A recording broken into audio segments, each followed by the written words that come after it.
I'm dead. It's the best. I chop it into fours. Yeah, and yeah. I eat one piece. It's Right. like 12 points. And Yeah. Wait a minute. Carvel cakes 12 points? For a little tiny size. I was about to say, we're going to get one in the car on the way home. We're going to eat it in the car. You're not going to. Fudgy the Whale. How many points is that bastard? Oh, that motherfucker will set you up. Let me tell you something. I was in Brooklyn last year. I'll even show you. Yeah. This is just. I was in Brooklyn last year shooting The Sopranos. Yeah. And I mean, they told us that we were going to be in this one area for a week. And we're driving, everybody's driving, looking at going, oh, look at the Verrazano Bridge. Everybody's looking at it, like I said. Yeah. Tourists. Some people go to New York. Yeah, tourists. To look at some shit. Yeah. Others of us go to New York to. Right. Make a memory. Fudgy the Whale. Look what I took a picture of. Look at this motherfucking place. Yeah.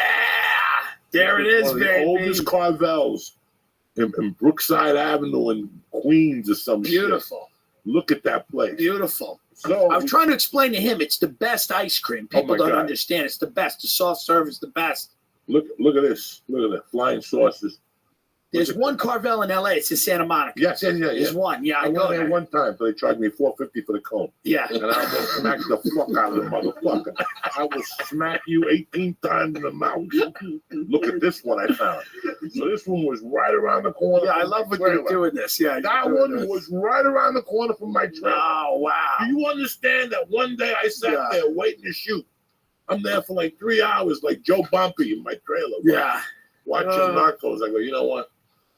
It's time to smoke a joint. It was like 4:30 in the afternoon.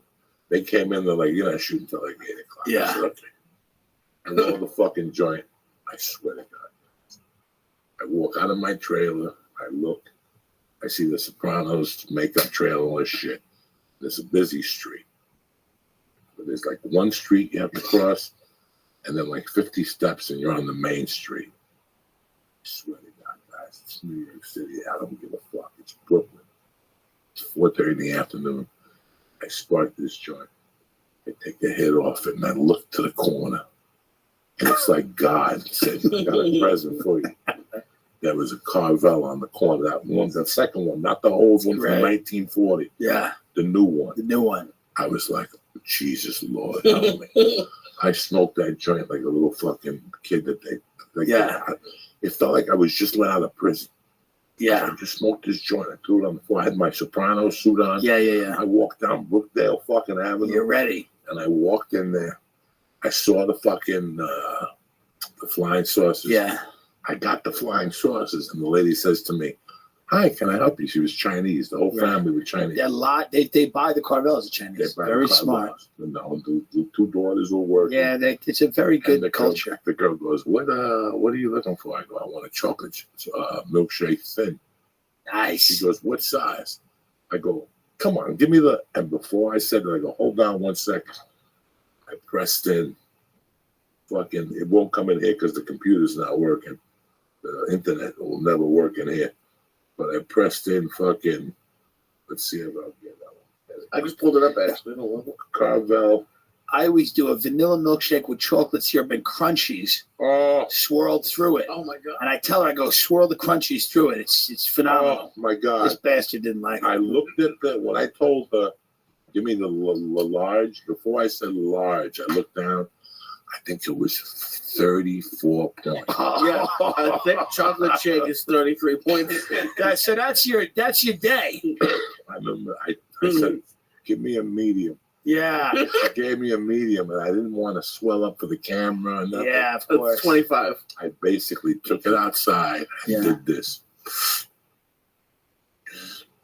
And I just threw it in the garbage. Yeah, I've done that. Away from it. I've done that in there. 2 sips. I've done that in there where, like, I've taken a cone, bought it, done like 3 or 4 big bites of the cone, and thrown it out because I also had a milkshake. And I wanted both. Who the fuck? I used to get the double cone. Yes. And the chocolate shake. Yes, I would too. And then like a real fucking fat pig. Yes. I would dump the cone into the milkshake. Let me tell you. That's when you're a fat, disgusting fat body. It's bad, yeah. That's when you're I walked out one day with I had one day I walked out of Carvel I had, because it was Sunday day. And they go, well, if you buy a thing, you get a free sundae. So I'm like, okay. And I walk out with one cone on one sundae. I'm dunking the cone in the sundae and eating it. And my friend who's outside rolls the window down and he goes, this is bad. And we both started laughing. We looked at each other. We both started laughing so hard. I started laughing so hard I was crying. Look, you know you're a fat fuck. Yeah. When you get Sunday and they don't have your fucking team helmet and you don't give a fuck. Right, like, right. Give me the St. Louis. Give me the Cardinals. Yeah. Nobody cares. Give me the fucking Toronto. Give me anything. I'll root for the Tampa Bay Rays. I don't give me the fuck. fucking, yeah. Just give me the fucking, you don't have the Yankees or the Mets. What type of place is this? Yeah. What do you have? We have like. But that's what I grew up like, my parents were like boomers and we were fast food generation of kids. So like we grew up on, I remember I used to be a swimmer when I was a kid. I was like an athlete from when I was like 6 years old to like 11 or 12. Every morning, on the weekend, we had a long course in Freeport, Long Island. My father got me out of bed because my mother was a swim coach. She'd drive me and it was an Olympic-sized pool and it was freezing. And they threw you in the pool and you swam your ass off for an hour and a half practice. You swam your ass off. These coaches would scream at you, head down, go, go, go, go. And then after that, we'd go to McDonald's for breakfast. And this is the mistake, my parents made. After that, I'd go to McDonald's for breakfast. And I'd get a bacon, egg, and cheese biscuit and hotcakes. And I would eat both of those things. And I remembered, and you felt good because you just swam your ass off. And the reward was you had that flaky bacon, egg, and cheese biscuit and the hotcakes. And McDonald's has the best pancakes for fast food. Pancakes. Nobody, And then that was the reward. I remember after I swam a mile when I was 6 years old in the bay. And this was like a big thing in my town. They had races every summer and I swam a mile. After that, my mother took me and 4 other kids. They were all older, but they'd swam it too. We went to this ice cream parlor in Valley Stream called Itkins. And they had the sock it to me Sunday. It was just 14 scoops of ice cream and every fucking thing they had in the place. And they just threw it all in a fucking bowl. And they slid it on a table, and me and these 4 other kids just went. That's how we grew up going, you did something good, here's food. Here's food. Here's a bowl of ice cream. Here's pancakes. My grandmother was an Irish woman who learned how to make meatballs in Brooklyn from an Italian lady. So my grandmother made the best meatballs in the world, and it was one of those things where like when she had a pot of meatballs, the family liked each other. I'm from an Irish Catholic family of alcoholics, So, but when there were meatballs on the stove, everybody was like, let's put it to bed for today. We can fight tomorrow. We can fight about whose fault it is we don't have the mortgage tomorrow. Today we got meatballs. So food to me was always like, and then my uncle was the director of operations for a big steakhouse group in New York City, Smith & Wolinski's, all these big steakhouses. So when I was a little kid, we were lower middle class, but we got to go to these really nice New York City restaurants and eat the shrimp cocktail and the ribeyes. And like, you got to see all this real good food. And then, so to me, going out to dinner became like the fucking luxury item. Because that's when you're poor, your luxury item's a nice meal. I can't buy a Maserati. I can't go out and get a house in Malibu, but I can go get a nice dinner. So the whole thing, you integrate it into your life as like a thing, and it has psychological components too, the whole thing. It's very weird what we do. Tim Dillon, Listen, man, it's been a real pleasure. Thank you. I've been watching you. I'm going to go get a fudge. I went to Gotham a couple of years ago and I heard your name. And then I remember, I think Stanhope retweeted something of yours. Yeah. Made me laugh. Yeah. And then I heard you were moving out here and you've done everything perfectly. Well, I appreciate that. You're on the conveyor belt. I don't have to tell you. I appreciate that. It's a matter of whenever the fuck you're ready to blow the fuck up. I appreciate it. Thank you. You made me laugh my ass off today. Yeah. I've never seen nobody else get as excited as Carvel is.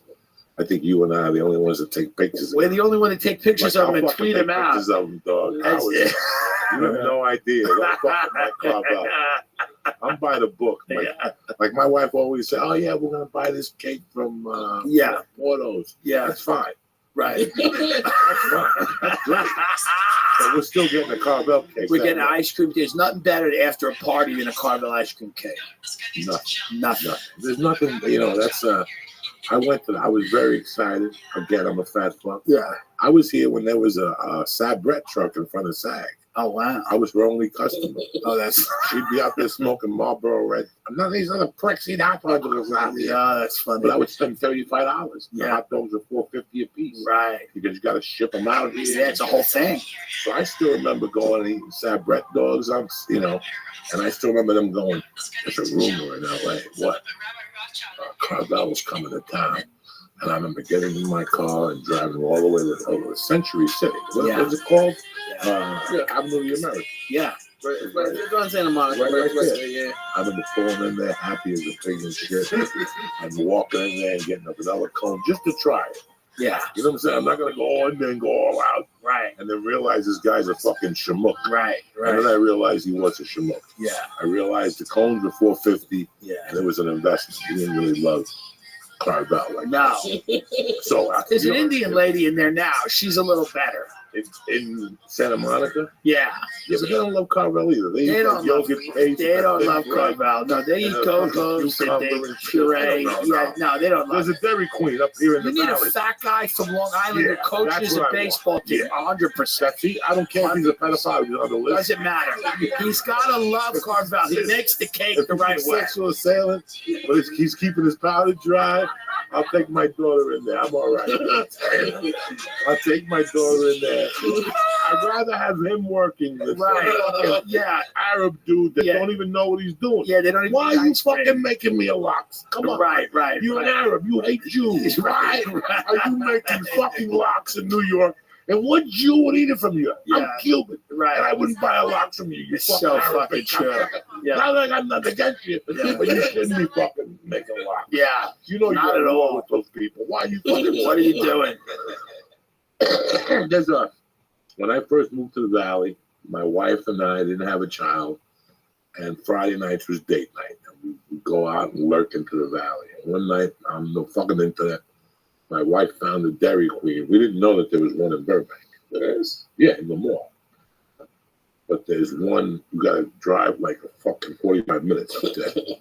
And I remember going up there, and there were foreigners. I remember I got very insulted because I knew it was an investment. It wasn't something that they grew up saying, I want to buy a Carvel. Right. Like, I want to buy a Carvel. I'd be But I know I would be broke. Yeah. And I'd be, I would die. Bro, I could tell you, I don't have a crystal ball, but I can tell you what I'd look like if I had a Carvel. I had one of those little bicycles. Yeah. Both my legs would be missing. You'd be on a scooter. And you'd be happy. Like one of those people in Atlantic City. Yeah, with a tube in my nose. Yeah. Between the reefer and the ice cream. Yeah.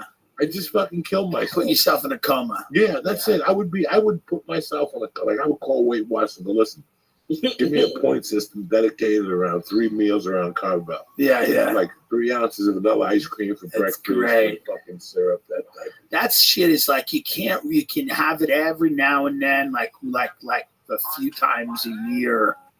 You know, because that type of points that can't be regular. Well, didn't Ben and Jerry die of a heart attack? Like both of them, maybe not. So like one of the ice cream stores, they died of heart attacks. They Ben and Jerry is still alive. I think they're still alive. They're all going that way. But I'm going to hit up a meeting with you Monday. One Monday, let's go. I want to observe. I'd like to go. But to your Weight Watchers meeting. Okay, you got one Monday. It's Mondays at 6. Okay, you let me know. It's very light. Where do you live? I'm in West Hollywood, a few blocks from the Comedy Store. But I would also love for you to do me a favor after I go there. Yeah. For you to go to, you go in, you type in your zip code. Yeah. And it tells you the closest one. I want you to hit the 10 o'clock. Yeah. In Hollywood on I Saturday. will. And listen, on Sundays, our process was we go. If we lost weight, me and Rick Ramos, we were partners. Yeah. He was my partner. So it's a lot better if you have a friend and you go and you make a deal with them. Right. If we both lost weight, we were allowed to stop in and out. Right? Because we get out of the meeting at 11, there's nobody in and out. Right there in Hollywood, right there by the show, Hollywood Shoe Outlet. Yeah. So We would go there and get a single. We were allowed to get a single cheeseburger with half order of fries and a Diet Coke at 15 points. So we would split a fucking order of fries, get a 1 patty cheeseburger, and split a Diet, and each get a Diet Coke. Right. That was our Reward.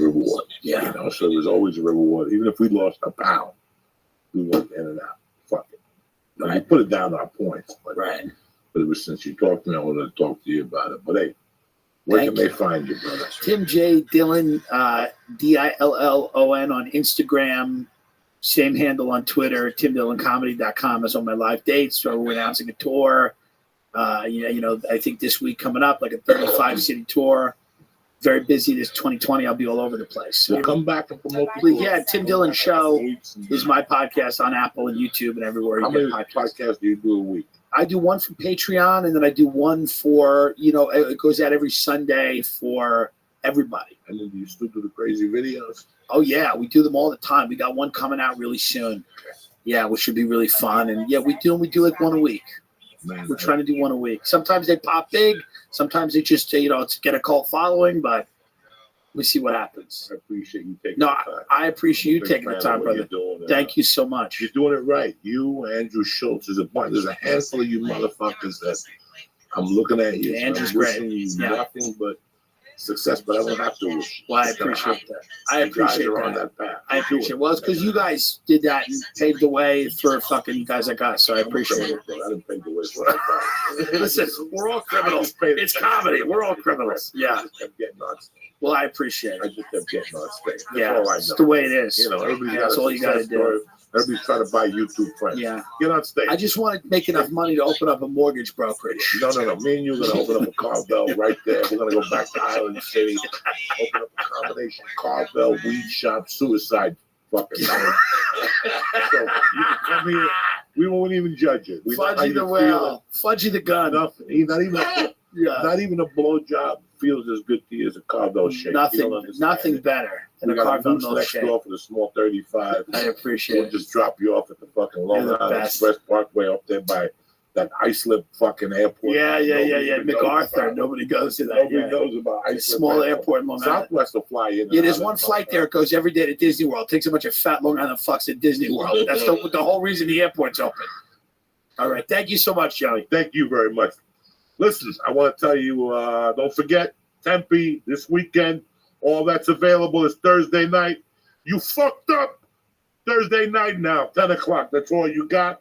And then I'm at Treasure Island the 27th of February with my man Dean Del Rizzi. The church is also brought to you by Onyx right now. I think they're still running it. If you buy Alpha Brain, whether you buy the packages or the fucking container of 30 or the 90 count, you get a raffle ticket to win the Onnit experience. Go to Onnit.com right now. I live on the fucking the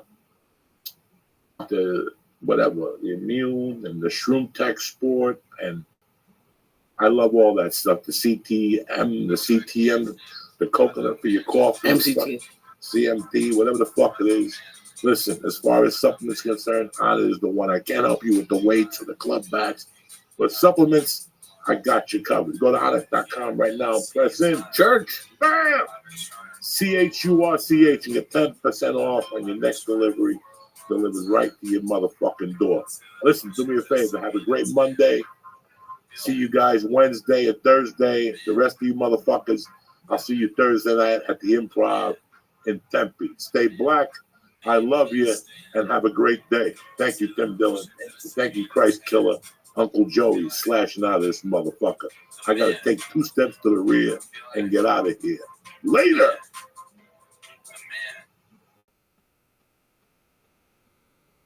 Oh, shit.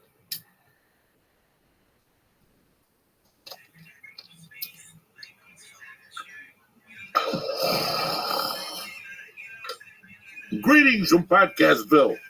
It's Wednesday, the 12th of motherfucking February. Uncle Joey here. The church is brought to you by Butcher Box. Let me tell you something. What's the best night of the week? Steak night. That's what night it is. I got a box. I got 2 boxes from Butcher Box, okay? A salmon, the beef, My wife made a beef stroganoff that'll make your fucking little asshole fucking jump up and down. That's how good it was.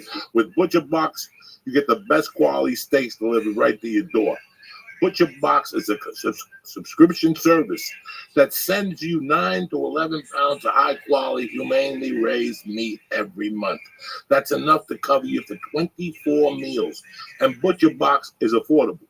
Each meal breaks down to about $6. You can't do better than that unless you're eating lizard meat with the German Jewish tank over here. They ship it frozen and vacuum sealed so that it arrives at your door fresh as a fucking daisy. Do me a favor right now.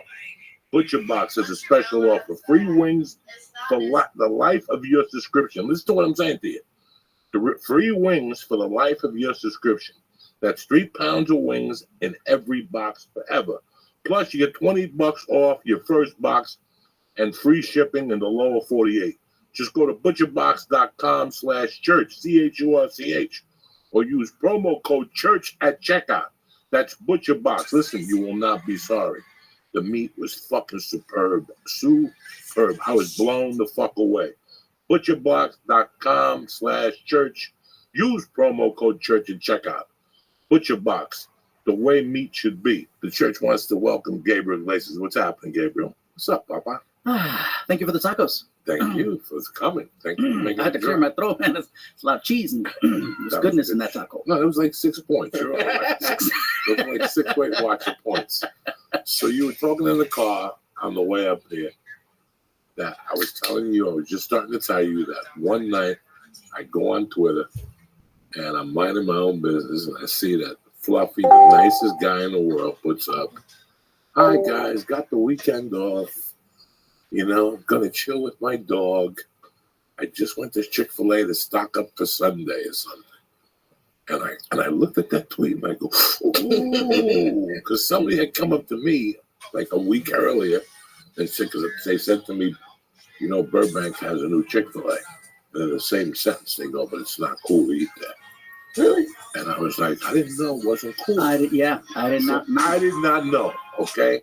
But I heard it wasn't hip to eat there. Hipsters don't eat there. A couple of white people boycotted it.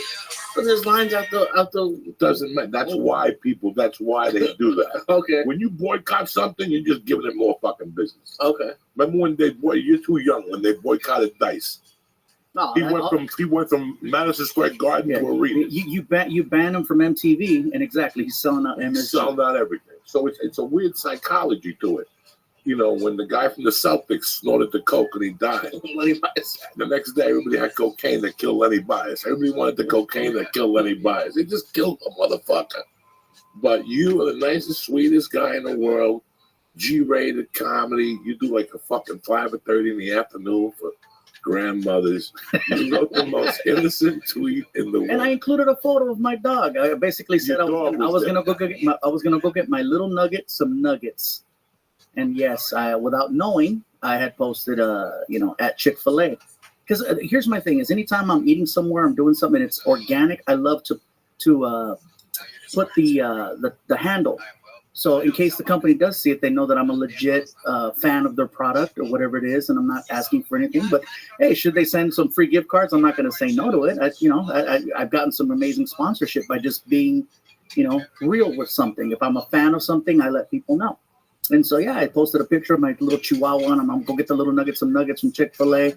And next thing you know, I even saw a motherfucker that said, "I'm not following you no more." Like something about throwing your CDs away. Really? In all sincerity, I had why would I intentionally try to destroy myself by putting something up? I did not know. I tell people I'm more hungry than woke. Okay? I am more hungry than woke. I'm sorry I'm not as hip to everything, and I did not know.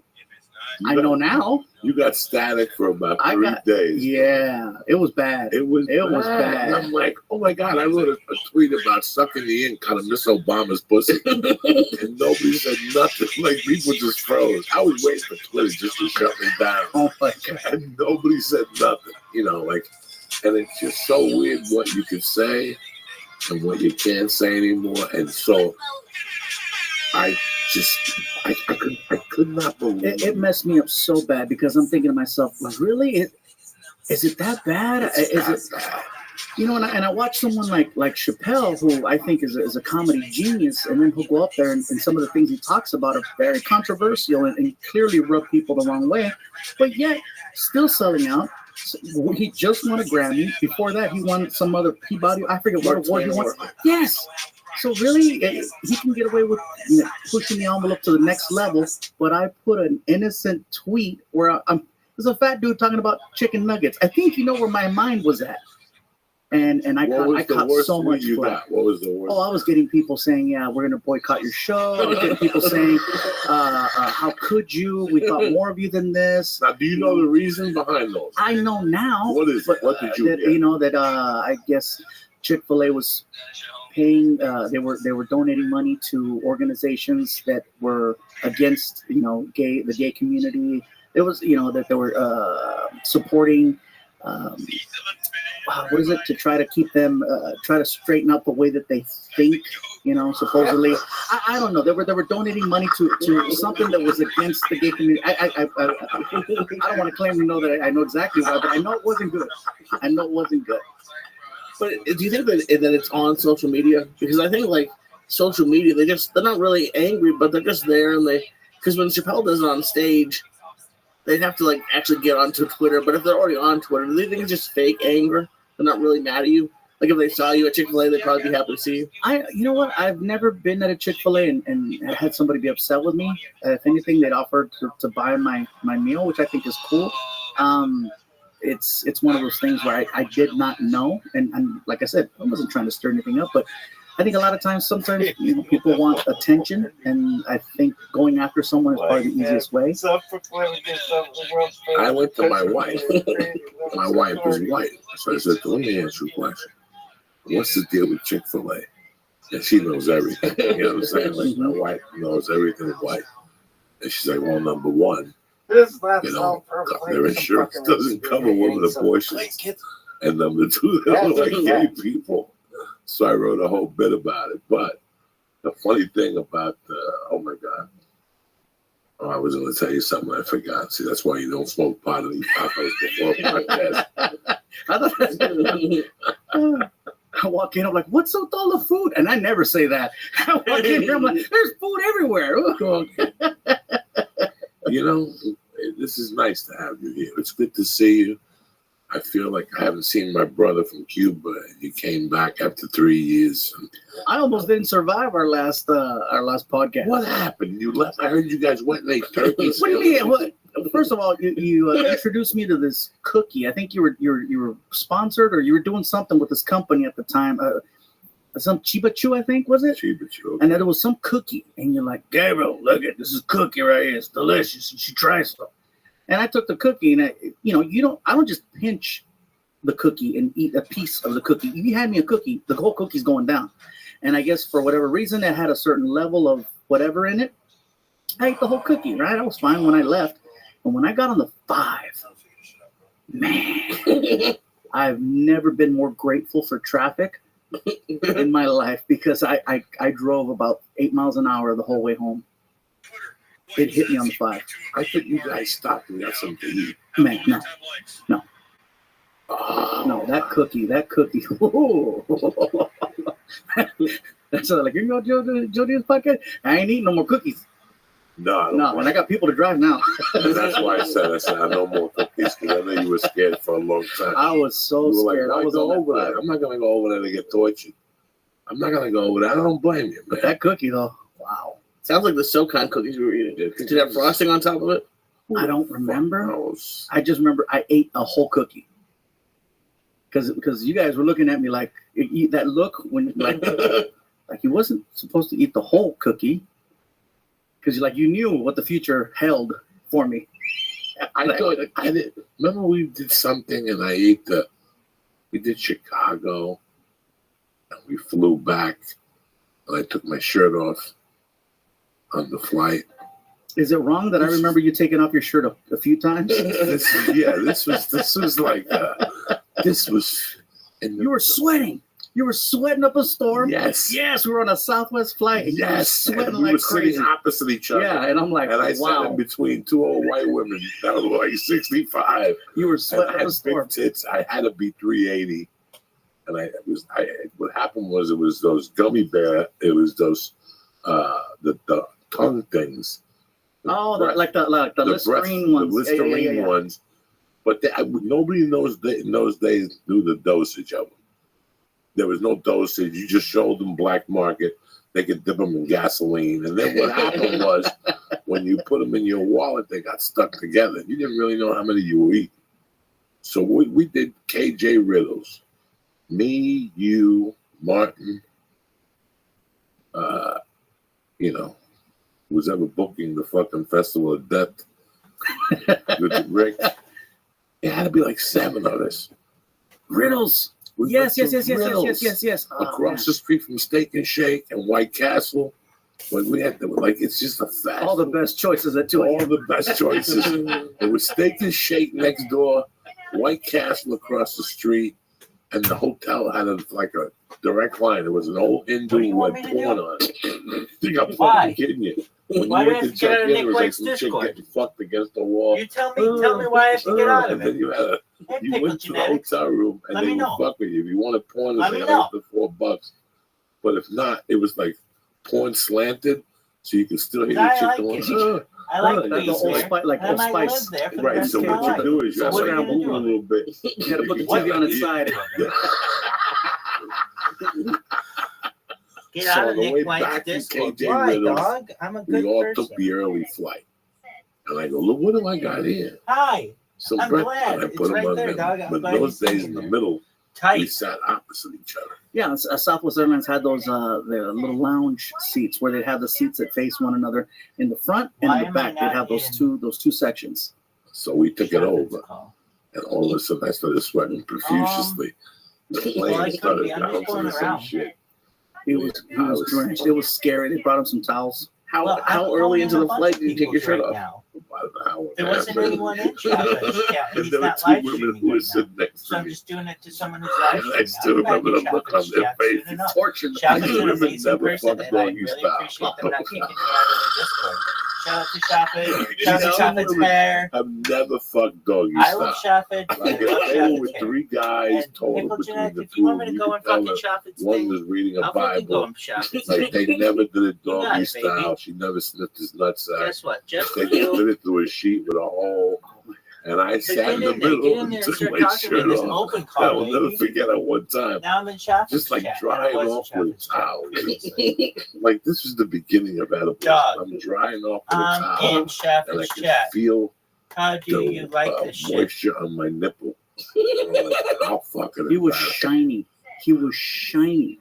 And you don't really drink or do that much, Gabriel. So you were completely You sober. gotta figure at that time. No, I wasn't. No. There was in nothing. I didn't start drinking until like I was what, You do, dog. 24, Okay, 25. I'll do what you want. I mean, So I what do is it it for like being on the road? fans, man. What's it If like you know that? of a Well, better at the stream, time, I let me didn't know. know what he was going through. I had no idea.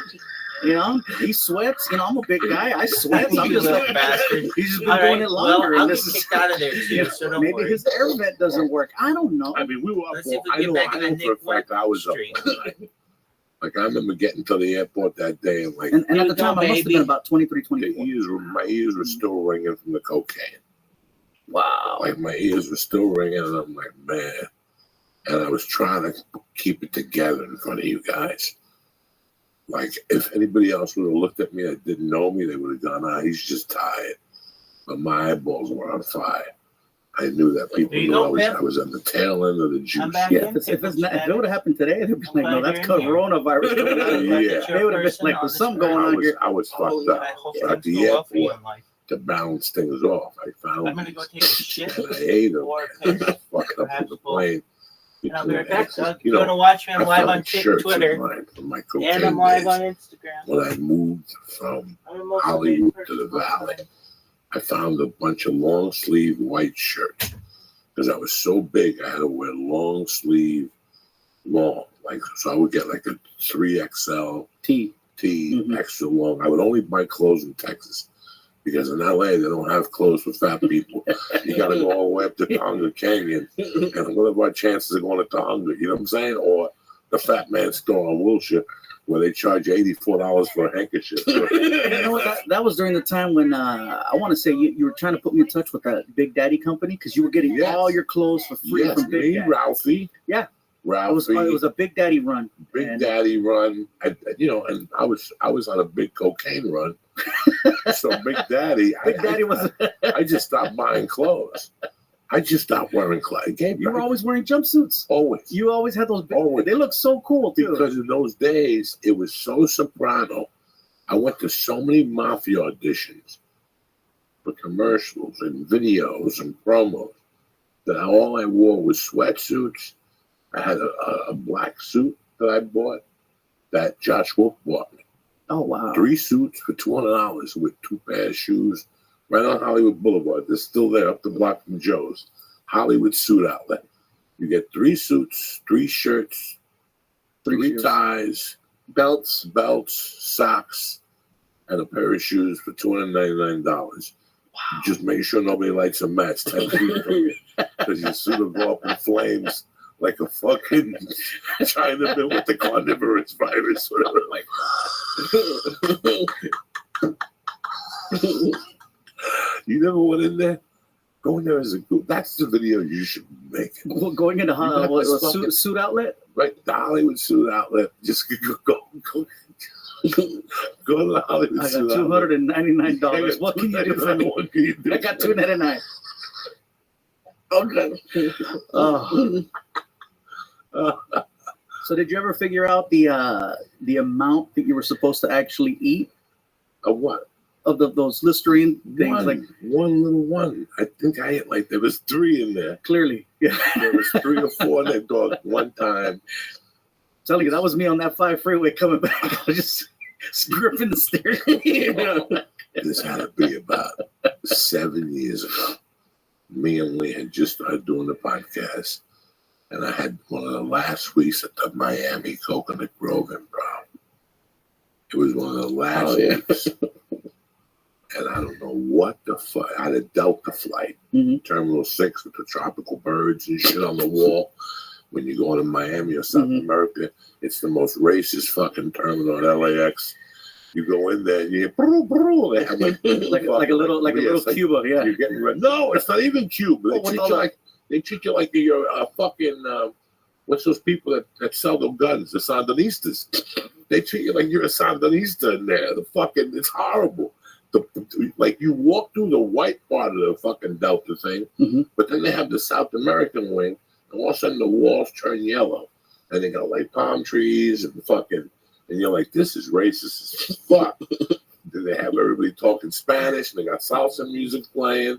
These are people that had it to El Salvador, Nicaragua, all those third world nations and shit like that. So Miami's in that terminal.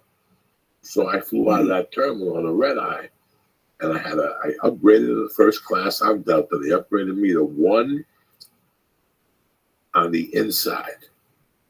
So I was in row 1 on the inside. In the window. And I start popping fucking edibles before in the car right down there. I start popping edibles like I get on the flight and it's the nicest gay guy in the world that's next to me. He's like, oh my God, you're going to Miami. It's going to be so much fun. And I'm like, I know, blah, blah, blah. He passes out. All of a sudden, I had certs, cinnamon certs. You're not supposed to eat the whole roll of cinnamon. I ate the whole thing like I just started eating them. And the cinnamon triggered the THC. And I had jeans on, and I just started sweating. I started sweating to the point that I took off my shirt. And the little gay guy, thank God, he had little leopard things on his eyeballs. And I'm sweating up a storm gate, and I got the blanket around my fat stomach. I got my shirt on, and all the whole cabin sleeping. But there was like one little light that shined right on like my fucking center of my chest. And every time the stewardess would walk by, she'd look at me. She wouldn't. I'm sorry, I'm lying to you. She wouldn't even look at me, guys. You just hand me a remote. Dog, I was sweating so much when I got my luggage. I went to pull up my pants, and the rim around my jeans were drenched with sweat. That's how much I sweat on that fucking flight from THC. I can't imagine taking, like, as a big guy, like, that's the last thing I want to do is take my shirt off in public. Oh yeah. I can't imagine being How high do you have to be to take your shirt off? You have to be 10 tequilas in. Well, okay, Take no, your shirt drunk off. versus high is totally different. You know, no matter how high I was, I wasn't getting naked. No matter what. But drunk, that's different. I got so drunk in Puerto Rico, I wound up on a mechanical bull. Really? You can find that photo online, by the way. I let people know. That was like 19 medallas, the Puerto Rican beer. Good times. What else is going on in your world? Well, let's see. We just finished wrapping the show. We finished wrapping the show last week. Season 2. Season 2. Congratulations, man. Thank you. You happy doing it? You know what? Let me tell you something. The people is what I'm going to miss. I'm not going to miss the hours. I'm not going to miss the 3 hours a day in traffic. I'm not going to miss the, little bit of sleep that I was getting. It's a lot of work. A lot of work doing that show. A TV And show. TV show is a lot of I work. know, It takes bro. up all your time and energy. And I love the finished product. And like I said, I love the people. If the people were horrible, it'd have been a different thing. I'd have been like, I'm out. You got a nice little cast. Everyone. Now, you know that super Cuban nice. kid? I grew up with him. With Oscar Nunez. Yeah. Yeah. Did he ever say that to you? No, we were talking about you the other night. Now, I guess the same school or something. he's from a town called Union City. You see the Irishman? Yeah. Where Tony Pro is from. Where Tony Pro's office is what? Oh, He's from Union City. I hung with his brother. I was, you know, the older kids in your neighborhood who you idolize? I idolized his brother. His brother's name was Nunzio. And up the corner from my mother's bar, there was a hot dog stand. The best Sabret hot dogs, just right out of New York City, but in New Jersey. And I would go up there every day and get 2 or 3 of them. And Nunzio would take numbers and hang out with the guy all day. So what, you got a hot dog? Nunzio. Give me 204 or 206, whatever. He was either Nunzio or the guy was doing book there. But I knew Nunzio. But me and him were kids together. So he went to like Emerson High School and I went to North Bergen, which is 2 complete districts. But since I was Cuban, my mother had a bar in that neighborhood. So I knew all those kids. So that's how long we go back. wow. And then I bumped into him in an audition in 98. Didn't know him.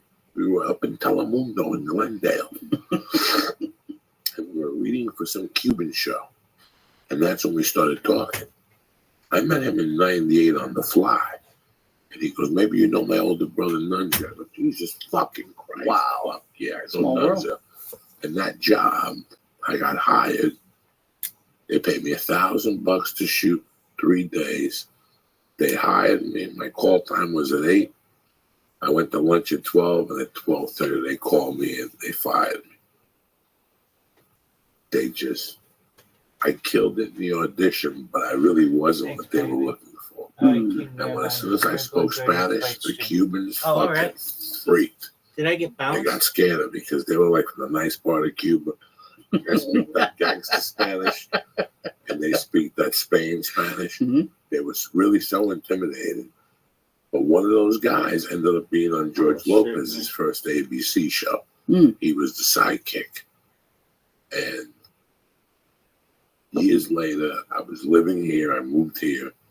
And I would walk my wife to work, and then I would walk around North Hollywood Park.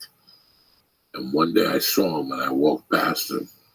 And he goes, hey, excuse me, do you remember me? And I made believe like I did. I go, no, I don't. I know you're on George Lopez.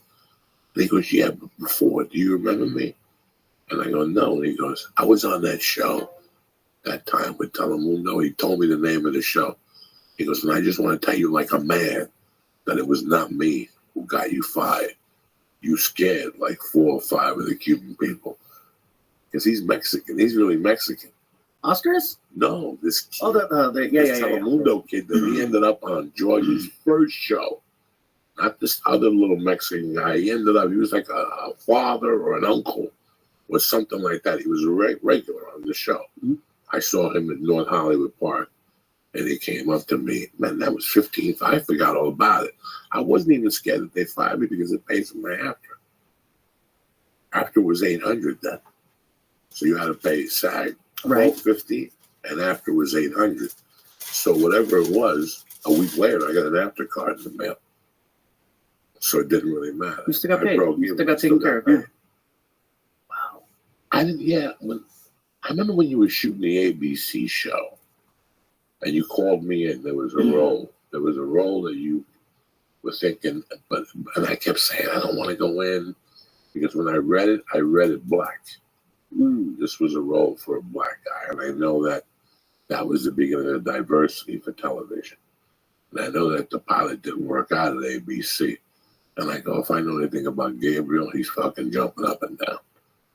Because it's so weird the excitement you have when you're selling a show and they say yes and you get pumped up for it. You get And very finally excited. you get your You show. feel that, yeah. And after 3 weeks, you cannot fucking take it no more. Between the questions, the what you can say, what you can't say, what the budget of the show is, who could be on the show, who can't be on the show. And then you think, I can't wait to be back on the fucking road. Where it's my show from A to Z. And you start comparing it. Like years ago, if you called me for anything, I would cancel a comedy show. Today, I might cancel a comedy show for an acting gig anymore. It's too much fucking work. And you know I love to act. You see, we've discussed mutual films. We've discussed them. I remember I think you called me and said, I loved you in Grudge Match, whatever. I enjoyed Grudge Match, even though I broke even.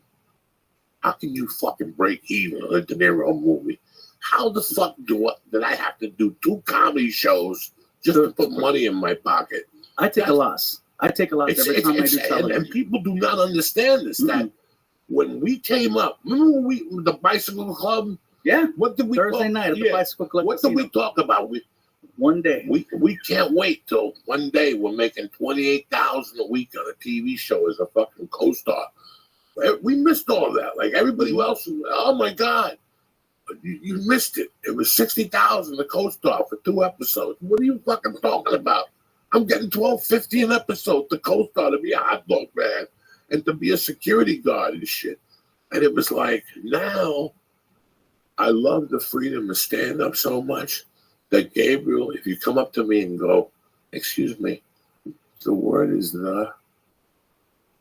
like that scripty lady. Like I've just grown to hate them. Especially the TV ones. The ones that you ever been on a bad TV show and they come up to you like 8 times to correct you and finally you go, come here for Zach. Every week, and her name on my show, her name is Sorel, and she's wonderful. She's awesome. She's put up with me and my moods. Because my whole thing is if I'm conveying the correct message and the line that I'm delivering allows the actor I'm working with to understand that it's his or her turn, I don't see the problem. But of course, then they hit you with the word, it's got to have continuity. It's got to match up with the last scene in case they got to cut this scene to this scene to this scene to that scene. And I understand. But yeah, when they nitpick and it's one word and it's like, really? Are you supposed to say this word first, then it's this word? But you're saying both. You're still getting it right, but you're just mixing it up. But it's still the same message. Yeah, I get annoyed. I get on your own show? Oh, yeah. Just because I'm the star of the show. No. And I'm an EP on my show, so sometimes I'll just put my foot down and go, you know what? Just for that, line's gone. I'm taking the line out. I'm giving that line to somebody else, and I'm just going to sit here and watch. I've done that a couple times where I've been annoyed by a line. But for the most part, though, working with Netflix versus working with ABC, night and day. ABC, I did go through all that you just mentioned. They question everything. You give them an idea, and then they hire someone else to change your idea. You said, "Oh, I'd like it to be like this," and they're like, "No, it would work better like that."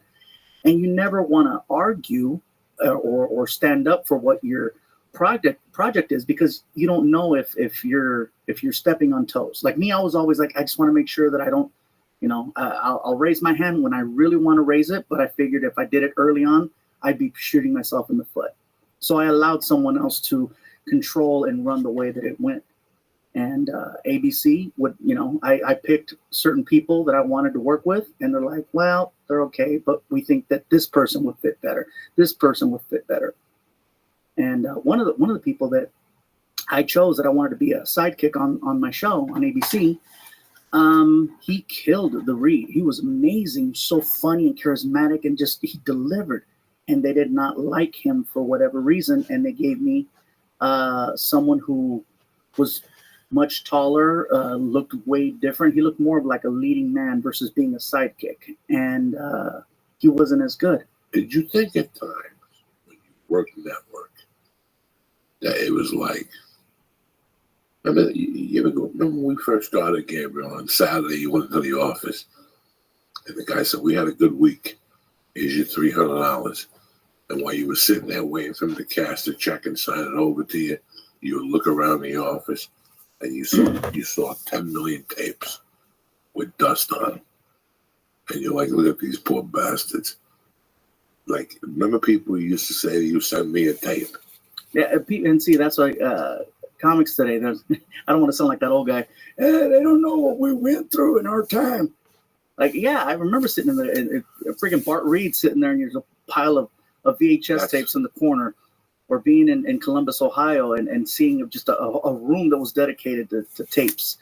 And I was happy that I got in more so through word of mouth, because I don't remember sending out a lot of tapes, but I did have a lot of comics that would vouch for me. Hey, you go in, he can MC, he can do this, he can do that. And I would always work for whatever, because I was more, I want the experience. I want to go out there because I love it, you know. And yeah, I was using my real job to support my comedy habit, because at the time I wasn't making any real money. I fucking hate it when people ask me for a tape, especially after I became a regular at the store. I wouldn't send you a tape. I'd fax you a copy of the schedule with Paul Mooney in front of me and go, what we doing talking about here? Mm-hmm. What else do I got to prove to you? And the guy who busted my balls the most was Freddie Soto. Kept coming up to me in '97 going, hey, man, that guy in Houston really wants to hire you, but he needs a tape. And he was talking about Mark Babbitt. So one day I said, you know what I'm going to do? This went on for 9 months. Well, I would go, Babbitt, just give me a fucking week. Joey, I'm telling you, I need a tape. I got to run it by the owner. You're such a scumbag. You're such a fucking scumbag. I'm not going to. All right. And then he would call me again. Joey, I never got your tape in the mail. Joey, what's going on? So finally one day I just got a blank tape. And I put resume and a headshot and I sent it to Houston. And a week later, he was like, what are you doing September 23rd to the 25th? You sent him a blank tape, and he told me he loved it. And that's when I realized I fucking hate these fucking bookers. That's when I realized I'm not playing by the rules no more. My God. This was 1997. He told me he loved it. Blank as fuck. And that became my signature. I would send you blank tapes.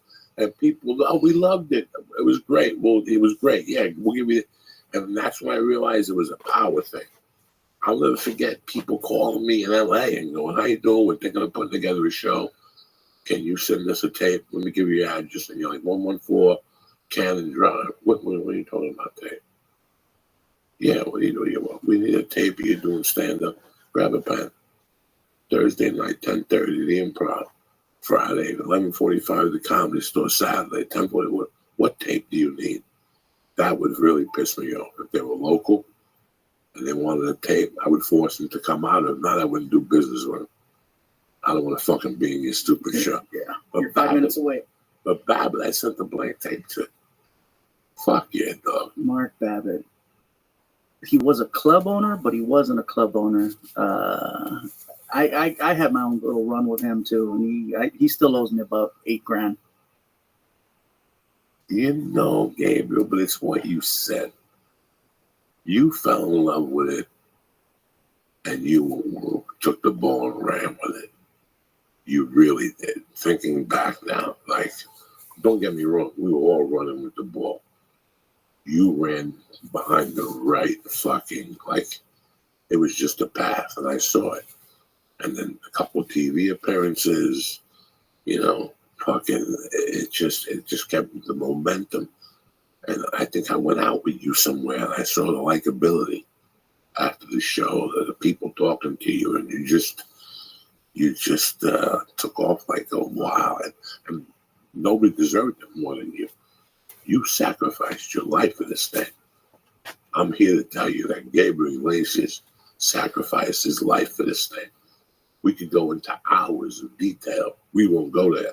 I'm sure the therapist talked to you about that already. But we sacrifice. People don't understand what sacrificing your life is. When your cousin gets married and you send a check, you don't live your life. We just send checks. We don't go to weddings. We don't go to nephews' birthdays. We don't do anything. At the end of the day, you have to ask yourself, what am I willing to give up? Because it is a sacrifice. People say they want to be there. They want to be on top. They want to be the guy or the girl, whatever. What are you willing to give up? That should be the question. And I can honestly say I've sacrificed everything. I've sacrificed family, friendships, moments that I'll never get back, to do what I do. I love the stage more than I love myself. I've given up health. The night my mom passed away, I was on a stage. The day she was buried, I was doing a show. That's how much I gave up, because I needed to be on stage to function, to not break down. People ask me all the time, oh, well, what should I do? How can I? What are you willing to give up? And a lot of times people, I've offered to take comics out on the road. Oh, I got the thing with my kid. It's happened. Okay, well, then you know what? Then that's what you need to do. But what are you willing to give up? Not to be fresh, you did go to the funeral. I did not attend my mom's funeral for the simple fact that my family did not see me. How can I put this? Me going to my mom's funeral probably would have landed me in jail, because my siblings and I did not see eye to eye, because they didn't understand what it is that I do. They didn't understand what I was willing to give up in order to be in a certain place. And I still haven't spoken to my brother since. But when it all went down, if I could take it back, honestly, I realized that it was more so me versus my siblings, and I should have thought about the bigger picture. But unfortunately, I was in such a rage and such an ugly place where I would have made a big mistake by being there, because any little thing would have set me off. I remember that night that my brother called me up, and the conversation that we had, I couldn't see anything but red. Couldn't see anything but red, and no matter what he tried to say to me, it just wasn't clicking. And I had gotten a text message from a friend of mine, Armando Cosillo, and he was there. And I remember getting that message, and I was like, what was I thinking? Because I could have been there. And when people ask me about regrets and things that I wish I could do differently, that's definitely one of them. I'm an adult now where I can look back on it and go, you know what? I should have checked my pride. I should have checked everything, because it wasn't about me. It wasn't about my brother. It wasn't about my siblings. It was about my mom. And even though we weren't on the best of terms at that time, we were in the process of trying to resolve things. And she had gotten sick before I got a chance to make that the case. And I remember I was in so much pain, and the only thing that could get me out of that was to be on stage. And I remember I was in Ontario. I went and did a show in Ontario at the Improv. And at the end, I asked for a shot, and I said, you guys have no idea the day that I'm having right now. And someone goes, what happened? I go, you don't want to hear it. And they're like, come on. And I was like, let me just tell you what happened. And the whole crowd got quiet. And I'm like, yeah, that's what I'm dealing with as of right now. And I drank a lot that night. And it was one of those things where, what are you willing to give up? And at that time, that's why I gave up. And I miss my mom dearly, and I'm sad that I wasn't there at the end when I had an opportunity to be there. I just don't think that I was in the right mindset. So, you work hard. You want to be a certain person. You want to excel. What is it you're willing to give up? And I gave up my family, I can say, that night. And I don't have a relationship with my brother now. I barely talk to my sisters. And, when I visit my mom's grave, it's I can't say I'm sorry enough. But there's moments where, you think you're doing the right thing. And that for me is my biggest regret. Because my mom would have done anything for me. So, you've been busting your ass. Christmas, you did how many shows this year? You do. And that's another thing, too. You give up Christmases. I would work Christmases because I couldn't be around my family, Joey. It was that bad. It's like they wouldn't look at me and talk to me like a person. I was now a thing. I was now this personality. I was this thing that just is on TV. And they all saw it as something that was easy. Like my brother insulted the hell out of me one night when he's like, he told somebody in the house, I'm funnier than him. Like, really? And I'm like, they didn't understand. And the more I tried to explain things, it just, it became a thing where, yes, I became the guy that signed checks. I became the guy that, can you loan me money? I got tired of loaning money because nobody would ever pay it back. So I just wanted to just give it. It's hard when people stop looking at you like a person and they just look at you like that thing. At the end of the day, I'm still flesh and blood. I still feel pain. I still make good decisions, bad decisions. I'm a human. I'm a person. But when people cannot separate the fact that you're just that. How did your mom feel about you? Because I remember the special where your mom was in the audience for taping. My mom was a big supporter. She would never laugh at my jokes. She was more so like, he's doing what he wants to do. I remember one day I brought home a flyer. I showed my mom a flyer of me on the flyer. She was so happy about a freaking flyer. And I go, Mom, I've been on TV. This flyer, really the flyer? She goes, no, mijo, porque I can take it to bingo and show los cabronas. Mira, mijo, it's on a flyer. I'm like, that was when flyers were the social media of the time. But no, she was a huge supporter. Just that it came to a point where even she was having issues with what I was doing and the amount of time I was gone. And then she wasn't a big fan of my girlfriend either, so that became a thing, and it was hard. It was hard, Joey. It was, man, I've been saying this for the last couple of years that we went in search of becoming a comedian, but what we ended up becoming were men. Like, I grew up in this shit. This made me be a man. This whole fucking game, it taught me a lot. I learned a lot from this game. We saw people blow up, shoot themselves in the foot.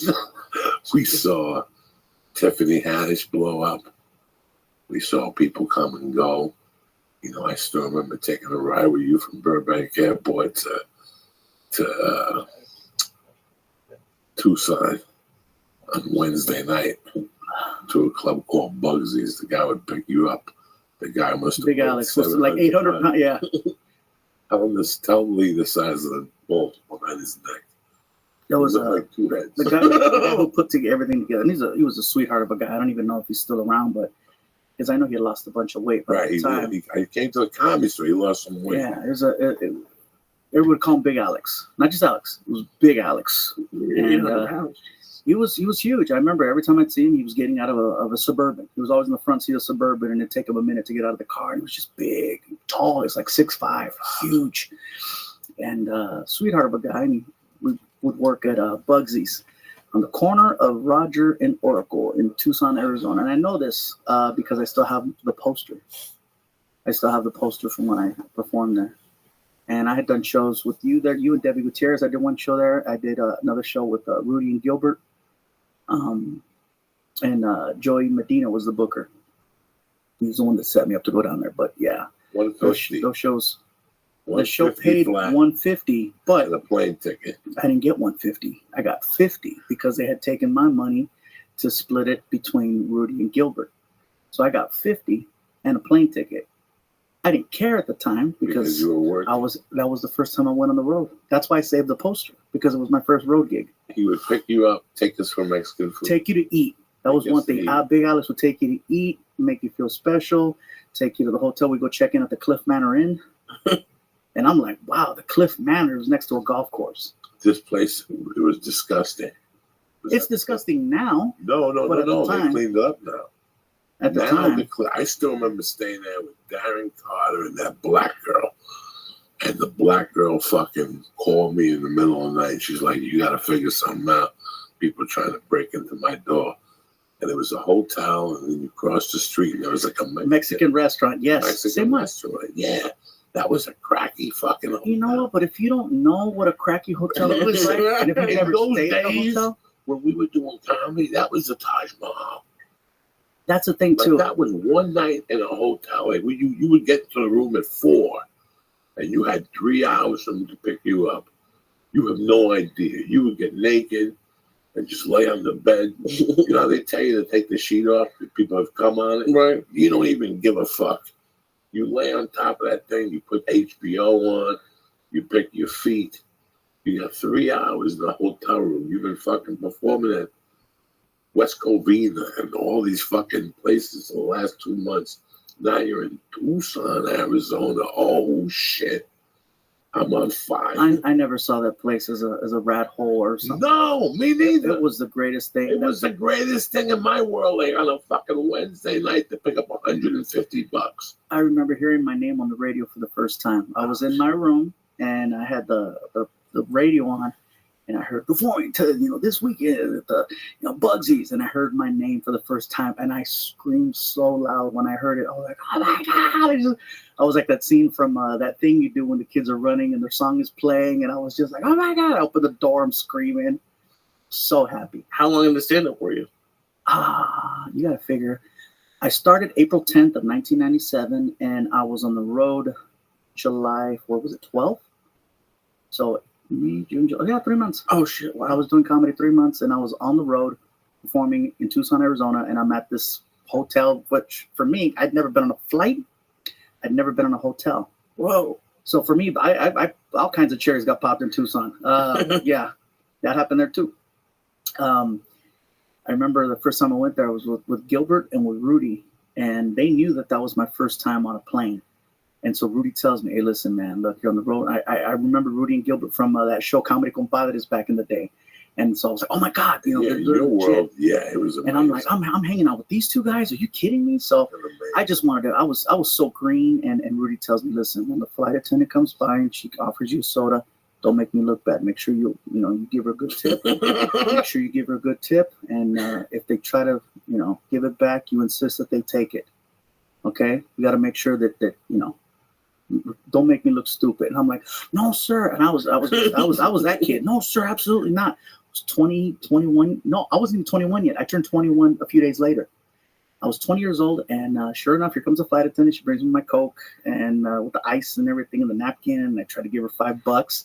She goes, no, sir, it's okay. Oh, no, I insist. And she's like, no, sir, I'm not supposed to take the money. It's okay. And I'm trying to put the money on her. And Rudy and Gilbert are they're dying. I'm like, what's so fun? And then I realized they were ribbing me, and I'm like, here we go. How many nights did you do at the Brave Bull? Oh, man, I lost count of how many times I worked the Brave Bull or worked the Brave Bull or worked Commerce or worked the Ice House on the, I don't know how many last grand finale shows that were going to be at the Ice House. I don't know how many, because Rudy's always having, it's the last one. It's the last one. It's the farewell to the East Side Comedy Jam. It's over. It's done. We've had an incredible run. It's over. We're finished. The last one this Wednesday. It's over. It's done. That's it. We're done. And I remember he'd always get me. Hey, man, this is the last one. Don't forget the flights in Tucson and all those other shows that I booked. Come on, it's the last one. I'm there, Rudy. And I'd go and I'd do the last show. And before I knew it, there was... it's the second. It's the second annual last show, the third annual last show. It was always the last show. So yeah, but the Brave. I had so many great memories at the Brave Bowl and all those other venues. Little times. That was the last one. I was going to Brave Bull. You go to me, Joey. Tonight, the VP of the bank is here. Can you clean it up a little bit? And I would go up there. And you go extra dirty. And I go extra fucking dirty, and they would go crazy. But I think the best night I had at the Brave Bull. The Brave Bull was a bar in... And I want to say it was San Gabriel. San Gabriel. Yeah. and it was Fridays and Saturdays. Mhm. They had, not to exaggerate, how many rooms did they have? Did you do comedy there? Well, they had like the main room where it was like I'd say about a 600 seater where they'd have, bands playing stuff like that, and then they have the smaller rooms like little annexes in there, a banquet hall, the little bar room. It was awesome. If it would have been a comedy club, there would have been like the store, the main room, the belly room, the All once And music. you never knew what room you were going to be there when he booked you. Like when he would call you and go, "You available Friday night?" You go, yeah.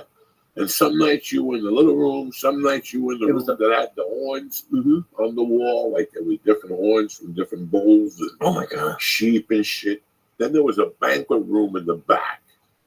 That's the first place I showcased from. I kept going. Bro, I could say his phone number. I still know it by heart. How many times I called him and tortured him back.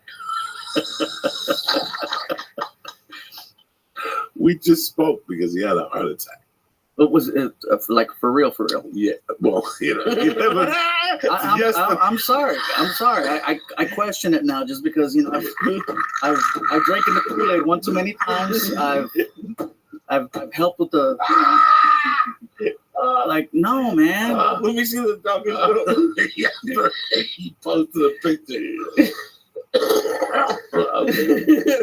of him with and Rudy, I love you with all my heart. You're the funniest man on Facebook. He had a picture of him with a cheeseburger and a soda, and it said 2 days before I had the heart attack.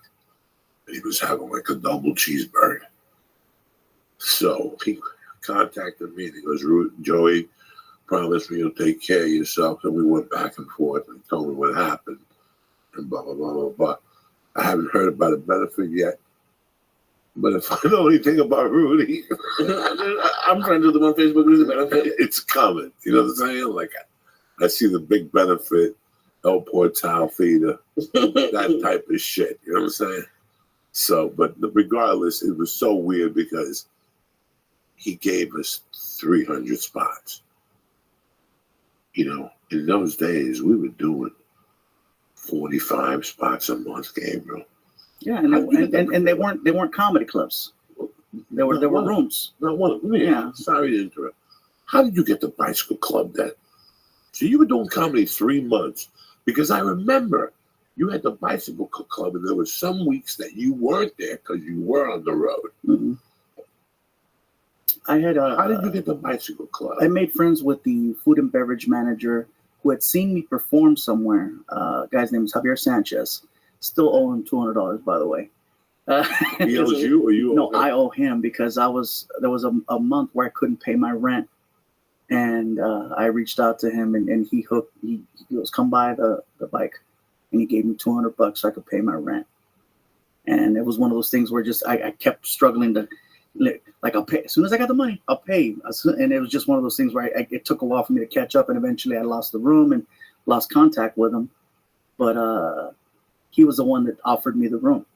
Because you think you can set up this room? And I remember I just got a computer and a printer and I printed out my own tickets and I was giving out tickets and inviting people. And that's when I met my first fan. Her name's Monica Sanchez. I just saw her a couple nights ago, her and her husband, Tony.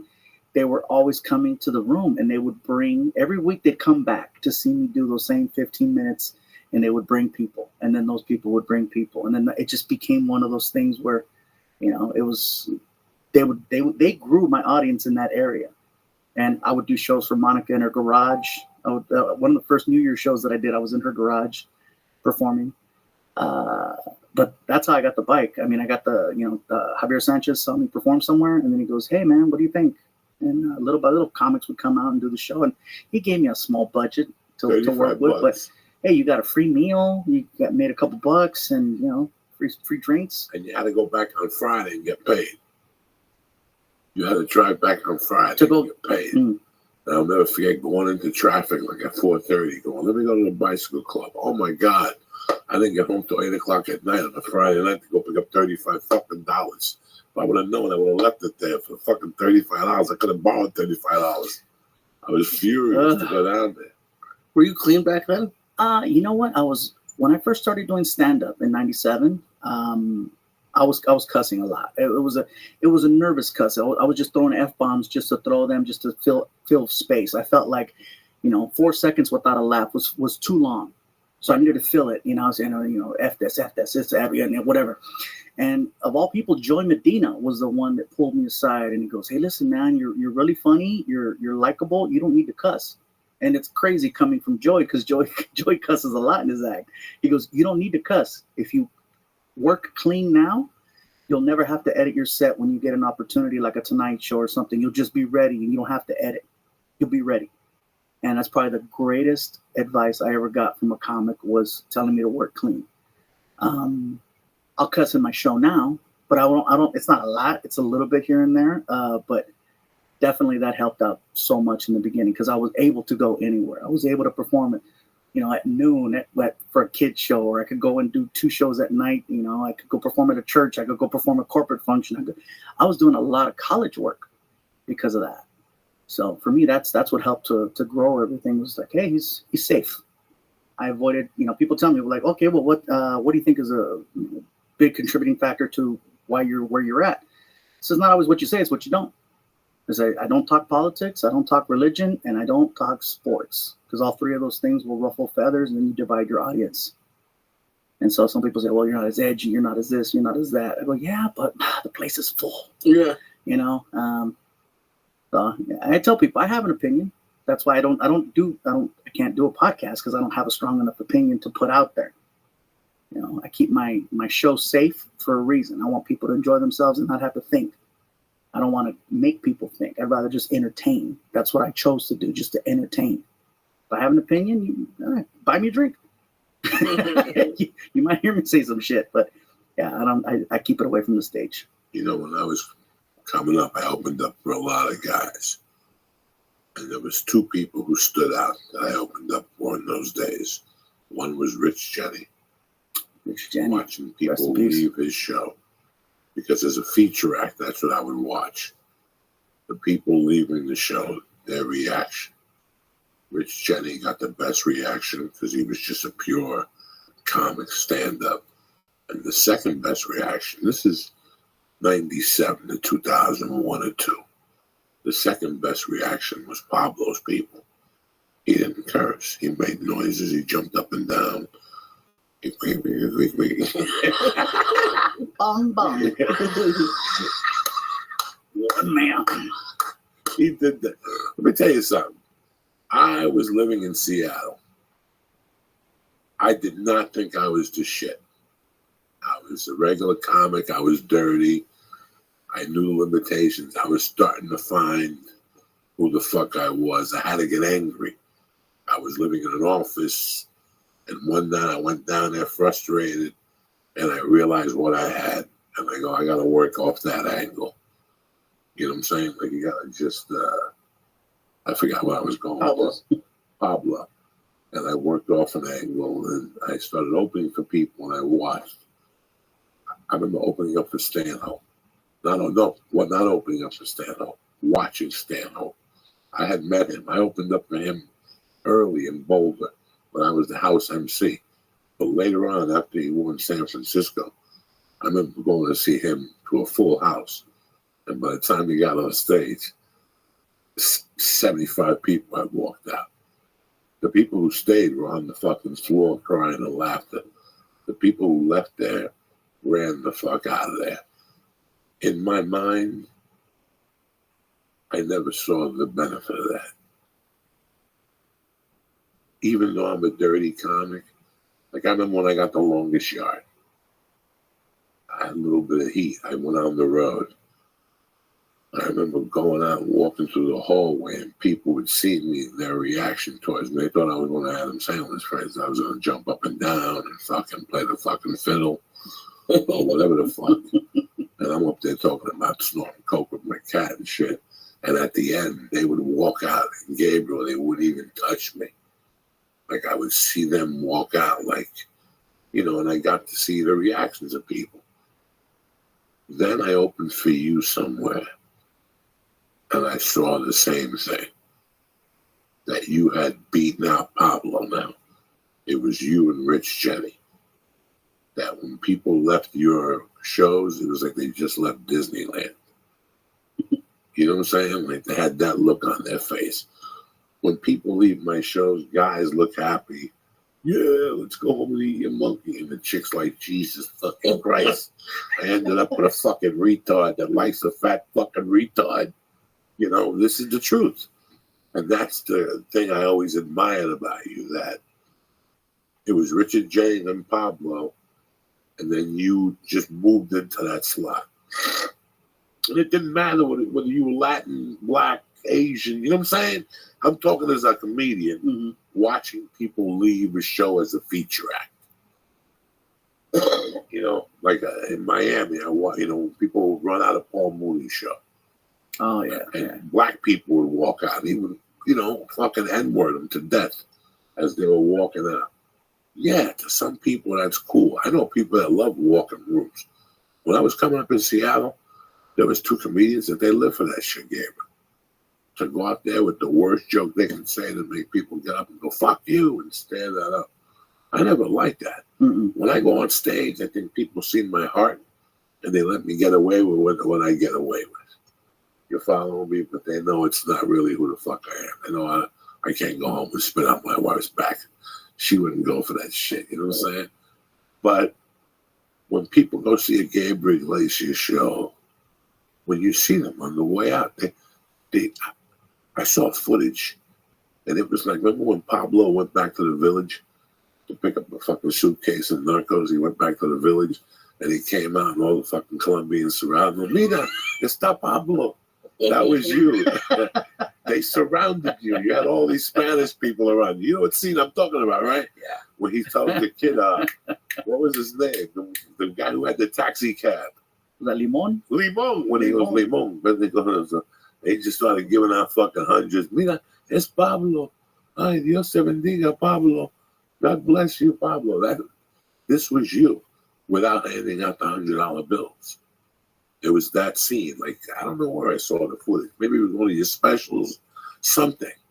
I saw them reacting to you afterward. It was like, he's like fucking Pablo Escobar without the coke. Think about that. Pablo had to show up with coke and a box of $100 bills when people treat him like that. They treat you like, it's unbelievable. And you handle it. And then I see you on Twitter, and I see how people, when you get on Twitter, you're like, I'm going to be on Twitter for the next 45 minutes. Ask me whatever the fuck you want. What are you going to eat for breakfast? You tell them, like, 2 tacos when I get to Houston. You got your favorite taco spot and shit. It's just a really neat thing, Over the fucking holidays, I'm looking at Twitter, and I see these pictures. You sold out like Staples, Anaheim. They canceled the Duck game because you showed up.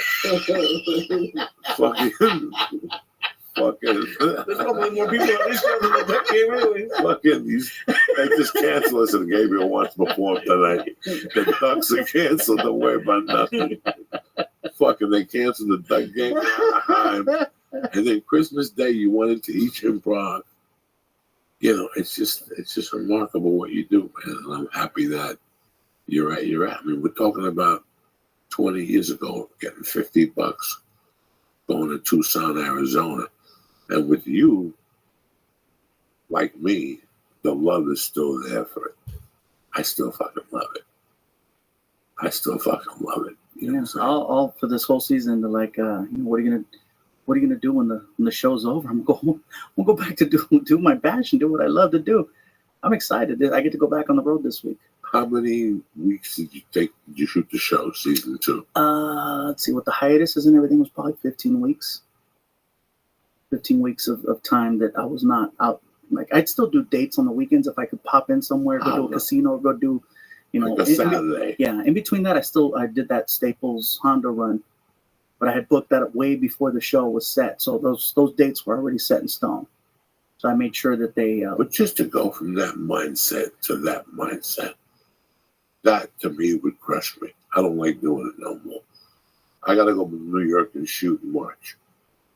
I would love, it's New York. I'm going to New York. I got to be there for 8 days. I got to shoot 3. I don't know what days I'm going to shoot. I love the work, but I know somewhere along the line they're going to go, we need you that day. Now I got to call Levity Lanayak and say I you can't. got to get somebody. So I know better. You know what I'm saying? But between you and I really don't want to do comedy. If I'm doing this movie, I'm doing this movie.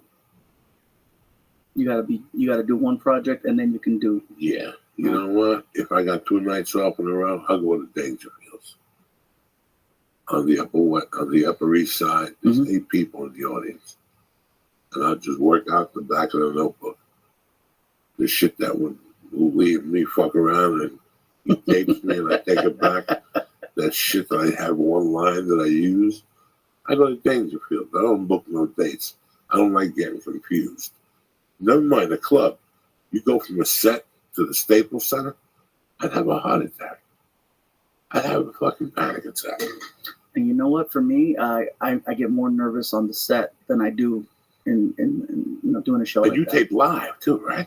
No, we don't tape live. All those pictures I saw were like a little audience, kids coming to this. Oh no, we tape in front of a live studio audience. Yes. Okay, yes. I thought you meant live, like the Connors. Okay, they did that yeah, episode where it was live. right. No, I'll never do nothing live to tape. Nothing like that. Anyways, but yeah, we would shoot the show live in front of an audience on Thursday, and then Wednesdays were pre-shoots, and then of course rehearsals and stuff during the week, and then Friday was a table read. I'm a 2-year comic, and there's a lot of young comics I know that listen to this. What is it like going from 50 people at the Bicycle Casino to 20,000 people? Does it feel the same? You feel the same? It's a different feeling altogether, because it's like performing in front of those 50 people at the Bicycle Club. I think I tried harder. I tried harder to perform then than I do now. I go in with a different mindset, because it's like, I think I had a different energy. I was so afraid of having any dead space, any dead air for me. Like, they're not laughing. I gotta hurry to move quick. So my speed is very different. In front of Staples, it's you gotta slow it down. You gotta let them laugh and then take it in, and then you hear it come back to you, and then you can go. If you try to perform at the same speed, you're gonna step all over your laughs in that kind of in that size environment.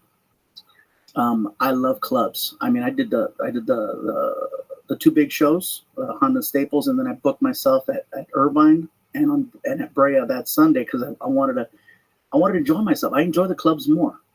There's no pressure there. I get to have fun, and I can see the whole audience, and I can do Q&A. I can take pictures. I can't do that at the bigger ones. You remember when we started comedy, there were guys that did stand up, got kind of good. They got a TV show, and they stopped doing comedy. And then they did 5 years on a TV show, and now you never hear from them again. Mm-hmm. It used to be a comic, so it was always television was a means to the end. Not anymore. The new breed that came in after that was like, fuck you. We're stand-ups to the end. I admire Bobby Lee. Bobby Lee's been on, 22 fucking shows? He still has that 9:45 slot at the Comedy Store every night. Yeah, he's got the number 3 slot every night. Bobby Lee's been on 22. How many years of Mad TV did Bobby Lee do? He's always working. He's He's the voice of this, the voice of that. I mean, it's fucking ridiculous. Really, I don't even know what the fuck we're talking. And then because of the times too. I mean, people can become stars without Hollywood. You don't need a sitcom anymore. You don't need a hit movie anymore. You got to go viral. I remember passing out flyers. I remember having to talk to people and, hey, if you come out, I'll buy you a plate of rice at the Bicycle Club, and I'll introduce you to such and such a person. Just bring a couple people with you. Like, I used to negotiate with people to come out and see me perform. And there was no Twitter, no Instagram, no Facebook. That's why I give a lot of credit to Dane. Dane Cook is the one that opened my eyes to that whole social media thing. Me too. When I saw that, I mean, people could hate all they want, but man, no, he took something and he ran with it and made millions and performed in arenas all across the country. And it was just like, it was inspiring to watch somebody grab lightning in a bottle, because that's what he did. And I said, I got to get in on this somehow. And by the time I jumped on the MySpace wagon and got my followers there, had already moved on to Facebook and built another 5 million following right there. And I'm like, oh, I'm too late. I was always trying to play catch up. And finally, once I got into the mix and then got into YouTube, that's when things started taking off. When I was able to work outside of the U.S. was when YouTube and Facebook took me there. I remember having a conversation with you that somebody saw you on Facebook in India or something, or in some country, and they brought you out. And then you talked about it. Performing out there in India, yeah. That somebody fucking saw you on YouTube, and when they picked you up, the guy was a struggling comedian too, that they had started watching comedy because of watching you and all that shit in fucking India, and you performed or something. What was the story? What the fuck happened? Well, when Facebook when YouTube started happening, people weren't sure exactly what to do with it. Like, okay, so I can post my own videos. Like, well, how does it work? Nobody knew what the fucking algorithm was. What subscribe. It's like, well, what is this? Do I gotta pay for this? Is it, how does it work? And I was lucky that I was just too lazy to call people out that would take my video content and post it as their own. So I would have people that would take these, clips that I did on Comedy Central, and they would post them. And usually they say, oh no, you click a button to try to report them for posting your content. And I never did that. I actually started doing the opposite because I figured they're promoting me. I would tell people, post all the videos you can, all the links you want. I was doing the opposite of what everybody else was doing. Everybody thought that, oh, they're taking from me. And I'm like, I looked at it like marketing. I'm paying for marketing, so let them promote me. Let them push me instead of fighting it. Like when Metallica was fighting Napster and all them because, oh, they're posting our stuff up there. And they had good reason. It's freaking Metallica. But for a regular Joe that didn't have a following, that was the best way to build it. And YouTube had many YouTube stars that were just, it was like 10 people that ran YouTube that were like the YouTubers of the time. And I was introduced to a YouTube star named Ray William Johnson by one of my guys at the time named Lance Patrick. He put me in contact with him. And he had this show called Equals 3. And every week he'd post all these funny videos. It was the Tosh.0 of YouTube. And actually Tosh.0 came out after that. So I venture to say that was the, that show came from that show. And Ray William Johnson had something like 10 million subscribers on YouTube. And he allowed me to guest host half dozen times. And every time I'd guest host, I would have another 100,000 followers from one appearance. I was getting more heat from doing YouTube shows than I did from doing a Tonight Show, from doing a Letterman, from doing a late show, from having a half-hour special. So I think I was able to capitalize by embracing that. And once I started posting my own content and doing everything, that's when I started having followers. I get messages from Yugoslavia, from Romania. Like, I'm a big fan of yours. How come you don't come out here? And that's what built up my following, because Comedy Central doesn't play outside of the States. I never did a deal with HBO. And then once Netflix happened, it was one of those things where I ran with it. And because I follow you on social media, because I know you have a whole big production, and you tape your shows now. Do you ever put that out, or is that just for the screens at the show? Well, what do you mean tape it? Because I see you behind it, like you have a whole production room with like different cameras. I can see. Or maybe I'm wrong. At the studio? Oh no! When you're doing shows, when you're doing live shows. The reason we have cameras at the shows is because we have the giant screens, right? And we have to have cameras in there so that they can post the images on. So you don't put that stuff out? No, okay. Unless it's a special. I'll audio record the shows just so I can go back if I said something that I thought was funny. I can go back and remember how I said it, so I can do it the next night or work on my material that way. But yeah, social media, it allowed people to not have to have a sitcom. Like I said, to work on a show, it's a loss financially. But I know that it's gonna. You do it now so that you can stay in the mix, so you can be relevant, so you can have a reason to get an interview on a KTLA in the morning. That's because he's got a show. I want people to respect comedy the same way they respect, actors and rock stars, because I think the numbers are there. Kevin Hart is a big influence. I don't strive to be as big as Kevin Hart because I know he has to schedule breathing. He's got a schedule going to the bathroom, and I I need some freedom. But he's an animal. That's what it takes sometimes. Listen.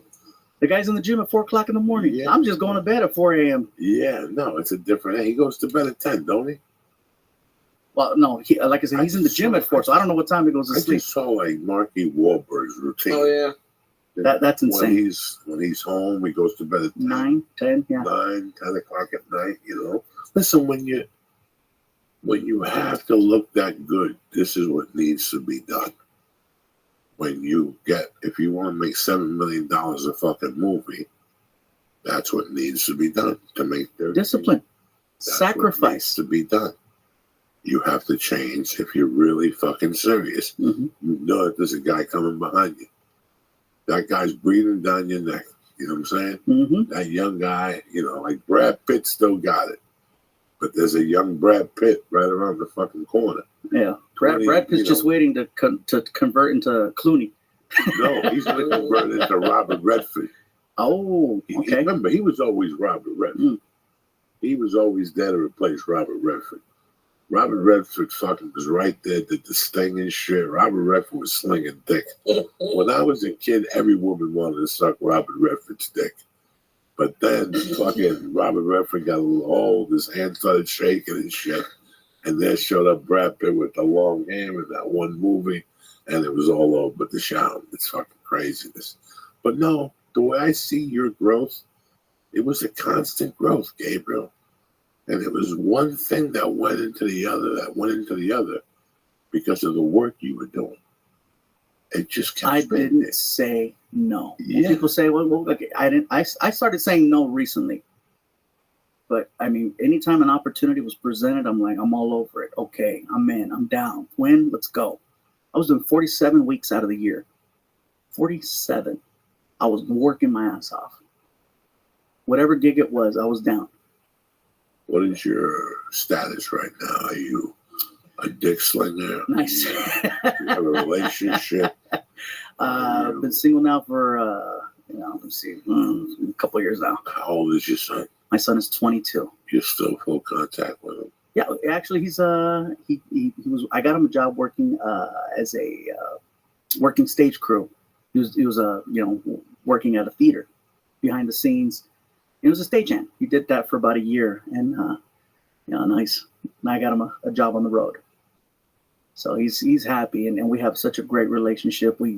It's not just us passing each other in the living room. Now it's like we go out of our way to spend time together. And he's been awesome. Brother, I've seen you grow up.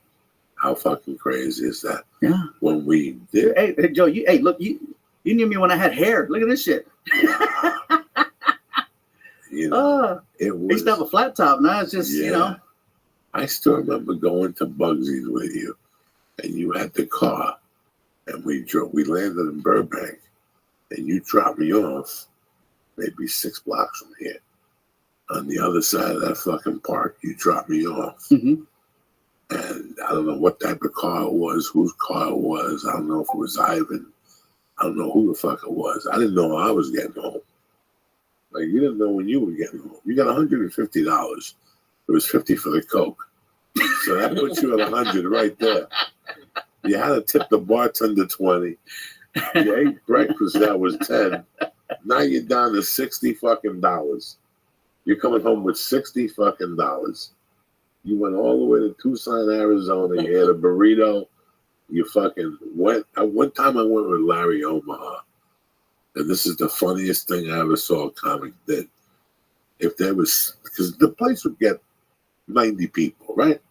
Bugsy's, you know what? Back then, I remember 75. To me, it looked like 1,000 people were in there because in those days, compared to the bicycle club. Yeah, and then, but after the show, they would put up like a DJ would come out. Yeah, and there was dancing. And there was dancing, and I remember him going up to like 8 women in a row, and like him getting shot down in flames, like 8 times in a row. And finally, like this little ugly, timid one was like, I don't know. And I was sitting there watching this whole thing. I saw the creepiest things go down at that place. But here we are, brother, 20 years later, and I'm happy you took the time to came up and say hello. You know, I miss you. And it's great to see all your success, and I always break your balls on Twitter or whatever. Yeah, I know. But there's not a lot of people that I can say I go back with that I still have a good relationship with. Yeah, no, you know, because with time and with growth and change, some people don't handle it well. Some people don't handle change well. Some people don't handle growth well. Some people can only grow, and when I say grow, there's a way, whether it's work ethics or whether it's, you said earlier about becoming a man. Like, what did it take? I mean, there was a lot of pain to get to a certain place, and some people will stay that way and not learn from it, and there's some people that can grow past it. And I feel like I've gone through so much over the years, and I appreciate the fact that you've always been you. And if there was anything, if I had ever did anything that required calling out, you were the first to do it, and there was always a respect that, hey, Uncle Joey said, and like Martin would call me up, hey man, Uncle Joey has some questions. Oh shit, here we go. And I get nervous because I'm like, I saw you very much like a parental figure, where it was like, man, what did I do? I'd ask Martin. I was like, I don't know, man, but he wants to know. Oh shit, all right, here we go.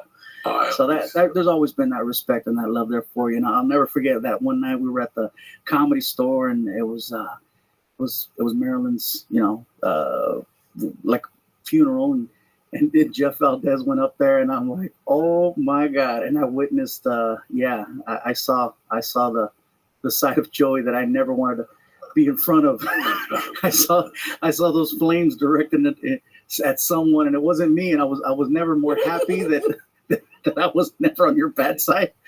Because Gabriel, I'm trying to write a joke right now, comparing a wake to Hollywood. Like, I saw my mother get buried, and I went to this wake. And Cuban wakes are 5 days, 4 days fucking long. The arm has to pop up before they bury it. I swear to God, Cuban, something's got to move before they bury it. So I saw these people come into this wake, and everybody told me if I ever need anything to call them. And a month later, when I called them, the phone was disconnected. So I've always had a big problem with wakes. Like, I just don't fucking like them. So I walk in there that day. See, there's a backstory to the Jeff Valdez thing. You know that he tortured me in Maryland for years. And that thing that he did to me with the Latino Laugh Festival, I never ever forgot that. Because he made me showcase like a donkey 5 times, clean. Then he said he didn't make it to the festival, but then he did a midnight blues show, and he didn't ask me to do the dirty show. And I saw him he came to the store on purpose that Monday night, like to rub it in my face. And I was like, that's a declaration of war. But I'll save that for later down the road. That's how crazy I am. So this is 98. And I say that as a declaration of war that showed back up in 2007. Like, I always knew I was going to stab him one way or another. I'm looking at you in the face, and I'm telling you that whole thing, how to describe to comedians what it felt like. It was a time in my life where I couldn't find an agent. I was booking shit. I booked the CBS pilot. I booked basketball, and I had booked something else. Everybody had agents. Everybody was going to Montreal. Everybody was getting something. Here I am stuck at the store following Paul Mooney every night. And I didn't really see it for what it was. Do you know what I'm saying, dog? So here I am living my life. I never bothered the Latin community. In 1996, they called me in Seattle and flew me down and put me in a hotel in Wilshire and took me to the Laugh Factory and made me go up number 6 behind Greg Giraldo and fucking Pablo. This is when Pablo was a fucking pure house.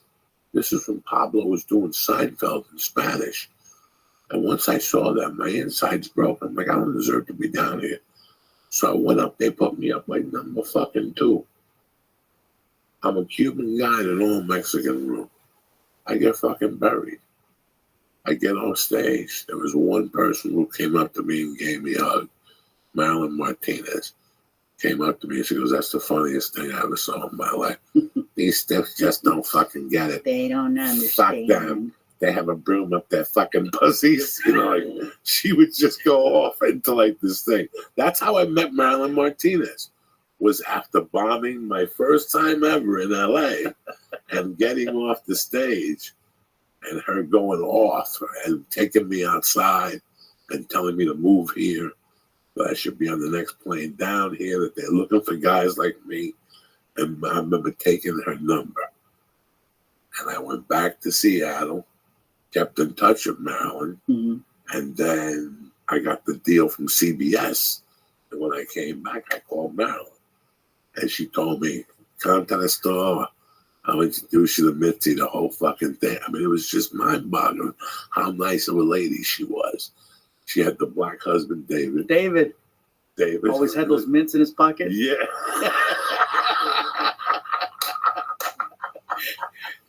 I could always depend on David to hand me a mint. It was just a weird, I don't know what she was to you and me. She was like, she went off on you. She went off on me. You know, it was like she was like an angel. She would go off on me for bad relationship choices because I would always tell her what was going on. You're stupid. You know, she would tell me some nasty things I should be doing instead of trying to be romantic. David, give him a mint. You know? I'm like, oh my God.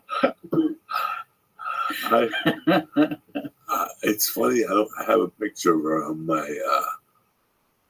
my clipboard. It's like I have a clipboard on the wall, and I just look at it. Whenever I see it, I just think of her saying, she would call the house, dog. And if I didn't pick up, remember the old answering machine? Pick up. Hello, I know you're there. She would say, "Cocksucker." And my girlfriend would go, "What kind of people do you hang out with?" Like, that's when I first started dating Terry. And Marilyn would call the house. We'd leave the store at 2. You went to Santa Monica, you got a chicken burrito. You talked there till about 2:45. And then you went home, and a half hour later, your phone's ringing, it's Marilyn. And all of a sudden, she'd go, "I gotta go. There's a guy calling me for phone sex." And then she would go get a phone sex guy. And I'd be sitting there snorting blow. And all of a sudden, my phone would ring. "What's up?" "Fuck him. He wanted me to stick a broomstick up my pussy." Like, she would say all this shit to you. And I'd be coked up, Gabriel. I'd be 5 a.m, coked up. And you've talked about Marilyn before. That, you know, people know that she used to be a phone sex operator back in the day. Those 976 days in the late. You gotta remember, Marilyn was 5'4", 300, 378. But she had one of those. And that's without the shoes. Her head looked like he got hit with a safe. Like somebody dropped a safe from the 11th floor. God rest her soul. I'm not saying nothing bad about her. I miss her dearly. I couldn't even imagine her around today.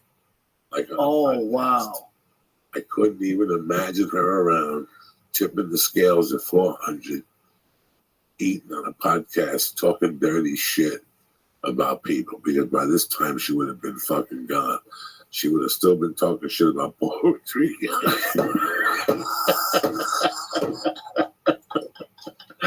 God rest his soul.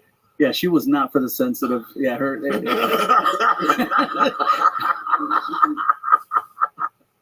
But, you know, it was weird that she was a phone sex operator. And she told me that she would remember her character was Miko. Miko. I'm not Japanese. Yeah, she's Japanese. She was Mexican. She would play Miko and something else. And then she'd grab her cheek and she sounds so wet. And she'd do the little. Oh my God. This is how she paid the bills? Yes. Yes. Oh my God. And I remember going on the road with them, going to the hotel room. They had a cooler filled with licorice, candies. They were like walking diabetes. It was tremendous. It was tremendous. It was like having a mom, but not really. She was a comedy fucking chick, man. She was awesome. She's been dead for 12 years now. Oh, wow. Because that's how long I've been clean. She died the week I decided to get clean. So that's what I'm trying to say to you. Jeff Valdez caught a beating. 8 years later, I waited in the bushes. like what's his name in the beginning of fucking... Oh, my God. What's his name in the beginning of Apocalypse Now? Remember when he takes the head of acid, he's naked in his room? Charlie Sheen's father, Martin. Oh, my Martin. God. I'm like Martin Sheen. Remember he says, right now I'm in this room getting weaker while Charlie's in the bush getting stronger. I was just Charlie in the bush getting stronger. And I always knew I was going to light Valdez up for that night. He broke me. Like, it didn't matter what else was going on in my life. Like, it didn't matter I was poor. It didn't matter that I didn't have a fucking theatrical agent. It didn't matter that nobody wanted to sign me. None of that shit mattered. You couldn't give me a spot in a dirty show at the festival. I never forgave him for that. And how he switched it up that week after he humiliated me like 4 or 5 times. The following year, he sent us down there, and he paid us with a I remember check. it was you and Marilyn. Yeah. Me, Marilyn, and then just because he sent me down there didn't mean I forgave him. I always kept that in the back of my mind, and it was always going to be a smack to the face, at least. I knew it was going to be a smack to the face. So I let it, whatever. I picked up the longest yard. They called me. They tried to run a scam by me. First, they called with a number. I said, go fuck yourself. Then they called back with the number I asked for, like that easy. Like all of a sudden, I was fucking Bill Cosby. I'm the hottest act. Like just they just weren't right. Something wasn't right. And then they did that last festival where everybody bowed out of. And they did the theater. Jeff Valdez did the theater on Hollywood Boulevard. I was still living in Hollywood. He kept calling me, going, come on, come over and do the theater. It doesn't pay anything. But he's charging $55 at the door. He's not paying anything. And I was over it already. I was over the whole Latin scene. That ship had fucking sailed and went. Like the whole thing had gone. It was broken. And all of a sudden, the thing I fucking hate the most happened. A friend of mine dies. So at the time, I know he was giving her work. I remember they were doing that TV show about her working with kids. Yeah, this was it a show on like CTV? Yes. He was paying her like $500. I'm not mad at him for that. I was mad at him for what he put us through. Because not only was I heartbroken, but Marilyn cried. Marilyn cried to me saying that the reason why she didn't get it was because she wasn't pretty and shit. And I just never forgot that night. And I just knew he was going to get it. And all of a sudden, God forbid, 8 years later, Marilyn Martinez is dead. I get off the plane from New York. I haven't done coke all weekend. So I was 4 days into wrestling with the no coke thing. I get back. There's going to be a wake. My cat dies. I make a fucking promise that I'm not going to snort coke if the other cat lives. And all of a sudden we have to go to church to Marilyn Martinez. And I parked the car. I was maybe 390 at the time. And I was taking Kung Fu in Silver Lake with some fucking... Joey Karate. That was how Joey Karate became. Okay. And I'll never forget parking the car, going in and seeing Jeff Valdez by the church. And my blood pressure went up from 100 to 190. And I said, hello, I was called you. And there was drama going on. Who was going to pay for the funeral? Marilyn's husband couldn't afford the funeral. Some people said they were going to pay for the funeral. But if certain people showed up, they weren't going to pay for the funeral. So David was all stressed out. I was living in a fucking apartment. I could barely make $700 a month rent. I couldn't help it. I felt horrible. So I knew all this bad energy was going on. So, you know me. You know I'm hot-headed. And at that time, I had the drugs going on, so I could hit you with a dish. I threw a bottle at some guy at the comedy store. I was doing shit that junkies do. You know what I'm saying? I was doing junkie shit. So I bowed out of that thing at the comedy store. That church thing was at 10 o'clock a.m. I saw Jeff there at like 11, and my blood pressure started going up. I went home, and I said, I'm going to stay home and mind my business. I even took a sleeping pill. I took a sleeping pill so I wouldn't do coke. It would have been like the 7th day that I would have been clean from coke. And I was already burning the fuck up, and now my best friend dies. Somebody who calls me every night and calls me cocksucker and all this shit. And I go, fuck this. A friend of mine who's not my friend no more because she started drinking again and lost her fucking mind, called me up and she goes, listen, I'm not going to tell you how to live your life. She was your friend. If you don't go, it's going to look bad. And I go, you know what? You're absolutely right. And I fucking went there, but I stopped. I got $60 out of the ATM in Sunset. And I went to the dealer's house and I bought a gram of coke and I put it in my drug pocket. I'm going to go down there and I'm going to fucking do whatever they were having. Like now you were there. At the store, yeah. At the store when we had a talk. You were there. Mm-hmm. Okay, so I walk in. Because then Ludovica got naked too. Right, Ludovica showed up. No, by that time they had sent me home. I was banned from the building and shit like that. And by the way, I didn't get banned for that. Mitzi Short called me. I told her the truth and she goes, fuck him. I didn't like him anyway. He's a greasy motherfucker or something. So I was like, whoo, I risked that bullet. And when I go in there and make the turn, now, I'm clean off coke for 7 days. I'm pissed off about that. I'm pissed off because they offered me a movie. And the people said to me, excuse me, before you accept the movie, we want you to think about it. Because we know you have a drug habit. I was pissed about that. I was pissed about Maryland. Was pissed about everything in my fucking life wasn't going the right way. And I walk into the comedy store main room and there's a buffet for Marilyn's death. There was a line of food in the back that Corey Cuomo had put together, Freddie Soto's wife. God rest his soul. And who was eating the free food but Jeff Valdez? That was the ultimate insult where I come from. I knew I had a stab in the fucking neck. I went in, I didn't even have time to snort the coke. I swear to God. I went in and I got like a Dewar's on the rocks. And I drank it. And I walked and my blood pressure, my heart was pounding. I didn't know if I was gonna hit them. And all of a sudden they stopped me. They go, hey, we're gonna start this thing.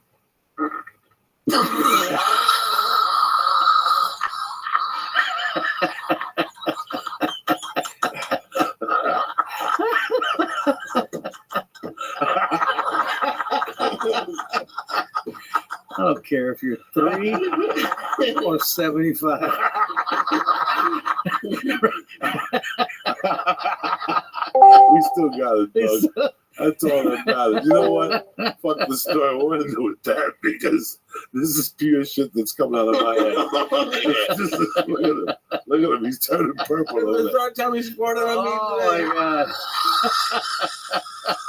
Oh, and that one sounded wet. Oh. And you know where underwear? There's no way you're No, I got underwear. Trust me. I'm 57. I went down that road already. I went home one day. I swear to God, about a month ago, I just went to White Man's and found a little piece of shit.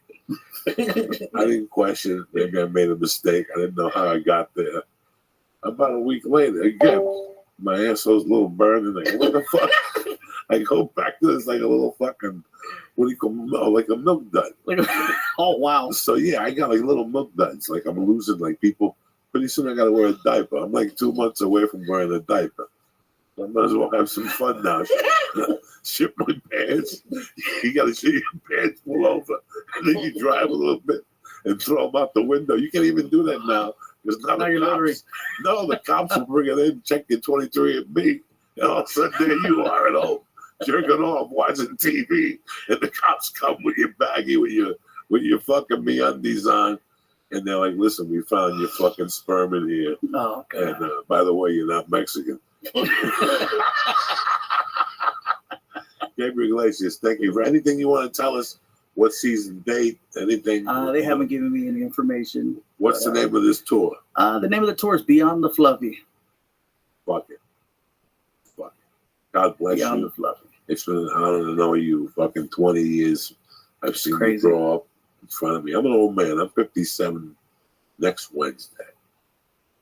Wow. Happy birthday. Wow. Happy birthday. This is a nice present for myself. Fucking Gabriel. Let's check them drawers. No, we need to check those drawers. Now we need those fucking potato tacos. And they fucking Joe Milage probably ate them more. Him and the other kid who couldn't wait to get their hands on them. Thank you very much for coming on, guys.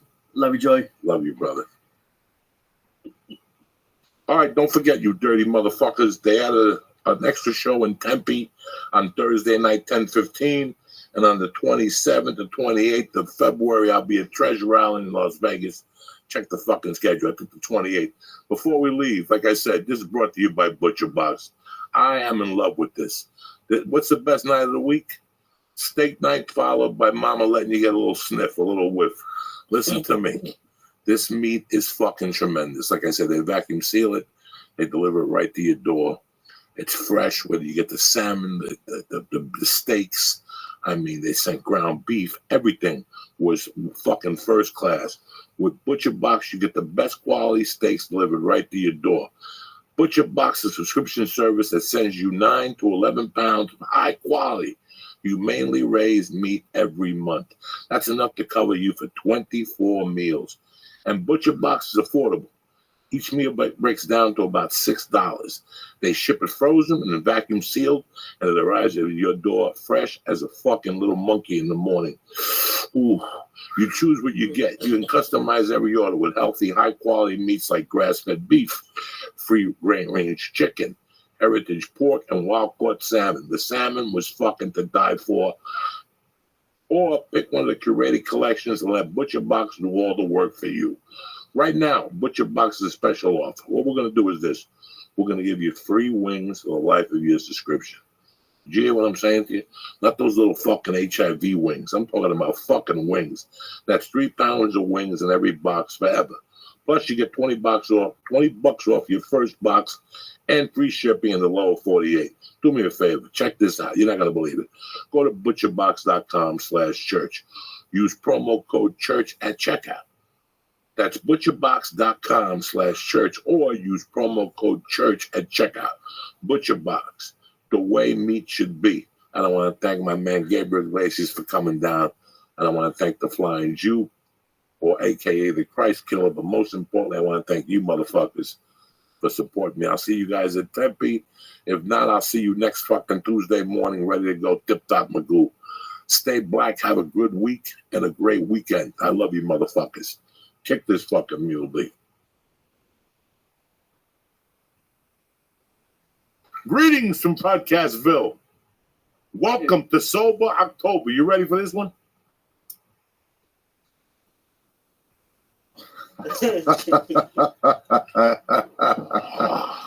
That's my fucking idea. Sober October. You can suck my dick and call me shorty. You know what I'm saying? The podcast is brought to you by On It. Listen. On It's running a tremendous contest. Right now, you buy Alpha Brain 30 count or 90 counts. You get a ticket, a lottery ticket. You're going to automatically win a coupon or some beef jerky, but they're going to enter you for the On It experience. Go to onit.com right now and press it. Church. Bam! And get 10% off your order delivered right to your house. The best supplement in the fucking world. You understand me? Number 2, the podcast is brought to you by my family over there in Chicago. They all came to the show. CBDLion.com. The goods, whether it's shatter, whether it's a tincture, whether it's the gummy bears. Let me tell you something. You can't go wrong with CBDLion.com. Go to CBDLion.com and press in. Church. Bam! Get 20% off your order delivered to your house. Number 3, listen. I don't know what week it is, but we're just a couple of weeks into pro football, and there's no better time to bet. If you had the motherfucking Tampa Bay Buccaneers yesterday You won, you cocksuckers. You like winning money? Who doesn't? The Cowboys didn't cover. The Cowboys didn't cover. New England pushed. It was a fucking disaster yesterday. Yeah. If you're trying to bet on the NFL, baseball, MMA, whatever the fuck this week, you got UFC, the Australian against fucking the little African dude. My bookies got the fight. Not to mention the NHL and NBA seasons are right around the corner right now, today. You double your first deposit now, today. Use promo code CHURCH, CHURCH, to get 100% bonus on your initial deposit up to $1,000. Who does that for you? Nobody. Your Uncle Joey does, cocksucker. So visit MyBookie online today. That's MyBookie. Grab a pencil, you dumb fuck. MYBOOKIE. Sesame Street, bitch. And don't forget to use the promo code CHURCH when creating your account to claim the bonus at mybookie.ag. All right? You bet, you win, you get paid. Kick this motherfucking mule, Lisa. Happy Rosh Hashanah to you motherfuckers. Uncle Joey here, direct. If you came to the Chicago show at the Chicago Theater, I love you with all my heart. Thank you very much for showing up. If you went to any of Harvey's your favorite shows in Brea this past weekend, I thank you very much for supporting us. Yeah, thank you. We love that you got our backs and whatnot, but it's motherfucking October 1st. I heard that Chicago show was nuts. It was great. They were great. The theater's a great theater. I didn't completely sell it out. It wasn't about that. It was about fucking doing a good show. Yeah. I only booked that, so all my energy went into that. How was it? It was tremendous. Yeah. You know, listen, That's we're what I all heard. very fortunate. Yeah. To still be in the game. Yeah. Never mind selling a ticket or two. We're very fortunate. Went on a cruise ship headed to fucking Norway, cracking jokes for a bunch of people with coupons. You know what I'm saying? So I give thanks every morning when I wake up, and I know you do, and Lee does. We're very thankful, to even be a part of this fucking machine. So Yeah. I don't give a fuck about being Kevin Hart or Louis C.K. or Amy Schumer. I'm just happy to putz along, be a dad, do a podcast twice a week, and talk to people like you. Go to the store on Tuesday nights. It's like a little fucking mafia reunion. It's like Appalachian on Tuesday night. It's weird there now. I'm surprised the cops don't raid the joint on Tuesday. Just come in like the old school days. Yeah, kick down like the you got to doors. get all you killers out of this fucking place. You guys all want it. You can't commiserate. You're going to share fucking secrets about Netflix and shit. What's going on, my man? I don't know. What is Here your for a few plan more days? for sober October? What lay it out for me? So no drinking, no smoking, no sucky, no fucky. What's going on? Yeah, nothing. Nothing. And I don't know. I exercise don't even again? understand. It doesn't do anything for fucking hurt. I don't even understand what we're doing anymore. I hate it. Why do you hate it? Because I hate it, Joey. It's a time of In October. atonement. Jewish people love that shit. They take a week off. It is right around the time of atonement. It's They the don't same play month. the Rosh Hashanah, Yom drums. Kippur. So it's a time of atonement. Take the month off. If I could do it, Yeah. I would do it. What does that mean? What does that mean? What does that mean if you could do it? I'm not strong enough to do it. Oh, fuck. I don't like rules. Like Yeah, me neither. what made me I go, want to do stuff when it comes up. what made me go crazy when I was in the halfway house was the rules. You telling me I can't do it.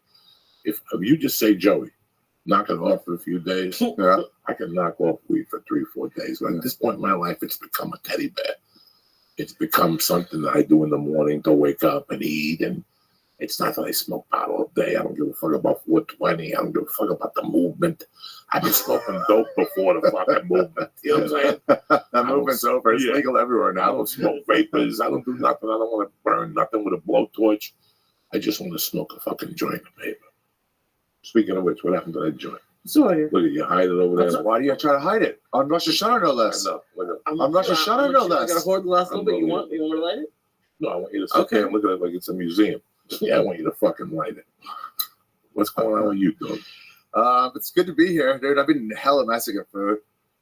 Like every day, there's a taco truck by Simone's.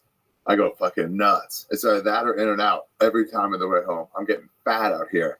There's no good Mexican like that in LA and New York. I mean, I'm getting fucking fat. So is it weird that you're not walking? But yeah, maybe a little bit too, for sure. Can you believe it's going to be 93 degrees in New York tomorrow? Is it really? Is it really? 90 degrees or something like that today. Damn, it's supposed to be 90 fucking Yeah. degrees. That's why October's so fucking And nice. then got a huge snowstorm in fucking Montana. Yeah. Well, Fucking a foot and a half of snow. when you're here, is it the truth? Like, you can't even understand how people could be under snow. Like, you walk outside in shorts, and then you're like, you see on Twitter people like this place covered in snow, and you're like, what? It doesn't make any sense. We're from the East Coast, so maybe it's different. Like, to me, it's weird when I see them at 60 degrees wearing like beanies and winter coats. It is colder, but that's what's weird for me. I'll tell you what. Here's the problem. And I was telling my wife this the other day. We are, as much as we hate to say it, living in California, except for the traffic and the food, we are completely spoiled.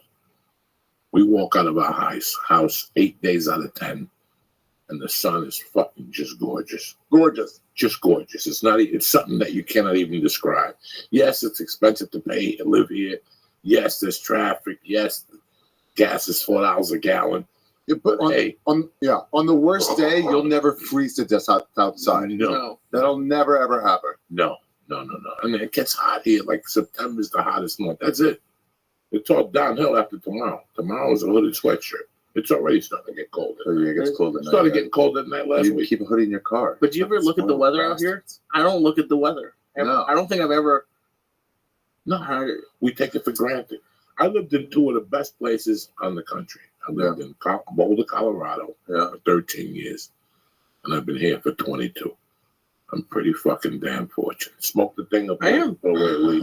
You're sitting there like it's a bug. You're looking at it.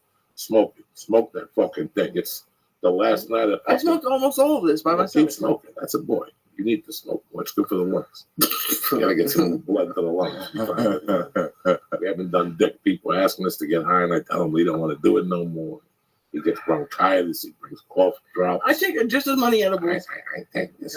Speaking of which, it's time for another edible. No way. I already took so much more than I ever should have. How many points did you take tonight? That was that was so many. Hold on. We did not. 5, 10, 15, 20, a lot. What's 5? What's 5 points? 5 points is heroin and a line of coke. Your tolerance, that's why edibles is a part of it. Your tolerance is crazy. Nobody lit no coke here. Nobody lit no pot. We did a couple fucking tutsuruts. We did a couple edibles. We'll call them tutsuruts because we don't need people to know what we did. Then it gets out in the grapevine of blood. Just note that we did something. All right. How much do those count for? They were about so many. 2. Dude, I'm saying if I did half a newts, that would be too much. You ate one of them. I ate 2 You did 2 newts. I ate 2. You ate 2 or 1? 2. Which ones? The edibles or the other thing? The edibles. Oh, okay. So that's not tutsuruts. Oh. That's an edible. Oh, okay. Tutsuruts is Big Pharma. Oh, okay. Okay, so we did some pills from Big Pharma. You don't need to know what they are. It's none of your You just said business. don't tell anybody anything. No. Don't tell nobody nothing. Not specifically. They're sitting at home scratching their heads right now. Oh, what did they take? What did they take? It's none of your fucking business. No, we took something. You know what I'm saying? We took something illegal as a motherfucker. We couldn't get the Dunkin' Dust. You cannot? No. I couldn't get the fucking... I wouldn't have done the coke, but you know me. I'll bring it. I'll get it from the fucking Armenian. I get it. I've left it behind that picture of Lee for years. Yeah. Just at that picture, there might be a coke round or something behind that picture. Just in case the cops come. Open it up. Seriously, I used to hide coke behind there and shit like that. If the cops come, they find it behind Lee's picture. I was going to say, there you go. God damn it. What's behind there? See what that is? Oh, no. What did he put behind there? What is it? It's a check. It's a check for a lot of money. To who? To Lee. From February. Oh, my God. It's like a fucking large check. There you go, Lacey.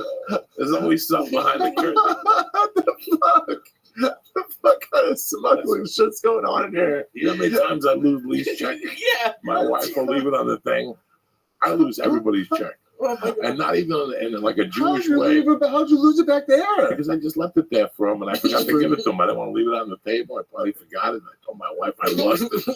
So you don't know how many things I lose and find. I'm an old fucking man. Let's get down to the basics of the story. I'm an old fucking man, bro. I've been finding shit lately Yeah. Oh, my that God. I even forgot I had. That little tin of Altoids. I found that tin. I swear to God, about 3 weeks ago. I was going through my closet and I found a jacket. Yeah. People of Roots of Game. They send me a bunch of great T-shirts and stuff. And it's like, I don't know what type of jacket. It's like a Muhammad Ali jacket. And I saw a baggie sticking out of the pocket. I put my hand up there. You're And like, it's what's like this? 3 or 4 different pills. And then there's an Altoid thing in there with these fucking other pills. So I called my buddy and I asked him what those pills, when he told me what they were. I knew what the other skinny white ones were. Yeah. My buddy always gives them to me when I go to New York. He just gives me like 10 of them. Yeah. And I put them in the pocket. And I forget I even have the shit. Like, I just forget. You know how many fucking containers a week? Today I went for a notebook Yeah. for the one-man show. Notebook? And I found out a fucking, that'll kill a normal human. Who forgets they have an 8th of King Louis in their house? I just forgot them. For I like was ready to go to the seasons. store. It was still fresh. I had to put it under the heater. But I forget shit all the time. You ever find something and just go like, where did I get this from? I got it. If I can make a memory, I'll know if it's DMT Listen, or MDMA. Oh, no. Or I still got the Molly from the other day. Do you know? We still got the Molly. We're going to snort this tonight. You're going to be squeezing your own titties. Let me tell you something. You're going to be rubbing yourself down, the whole thing, bubble bath. When you gave me this the other day, Burt's, I took it home. I put it in the drawer. Yeah. Just a drawer. Just been pretend. Tonight, when I went looking for it, while I was looking for that, I found 3 other things. I found like another orphan pill. I found like, fuck, what's that? It's candy.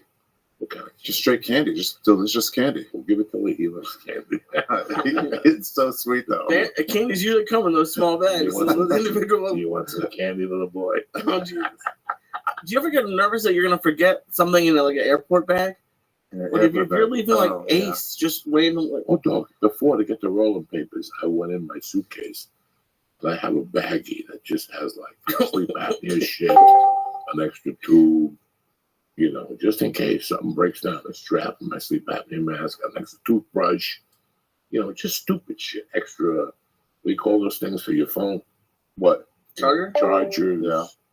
I got fucking video charge. I got everything in there, you know. And I found fucking weed. It's the best. 2 grams of fucking this great weed. I was wondering what happened to it. This weed, I took it on the road and I rolled it in joints.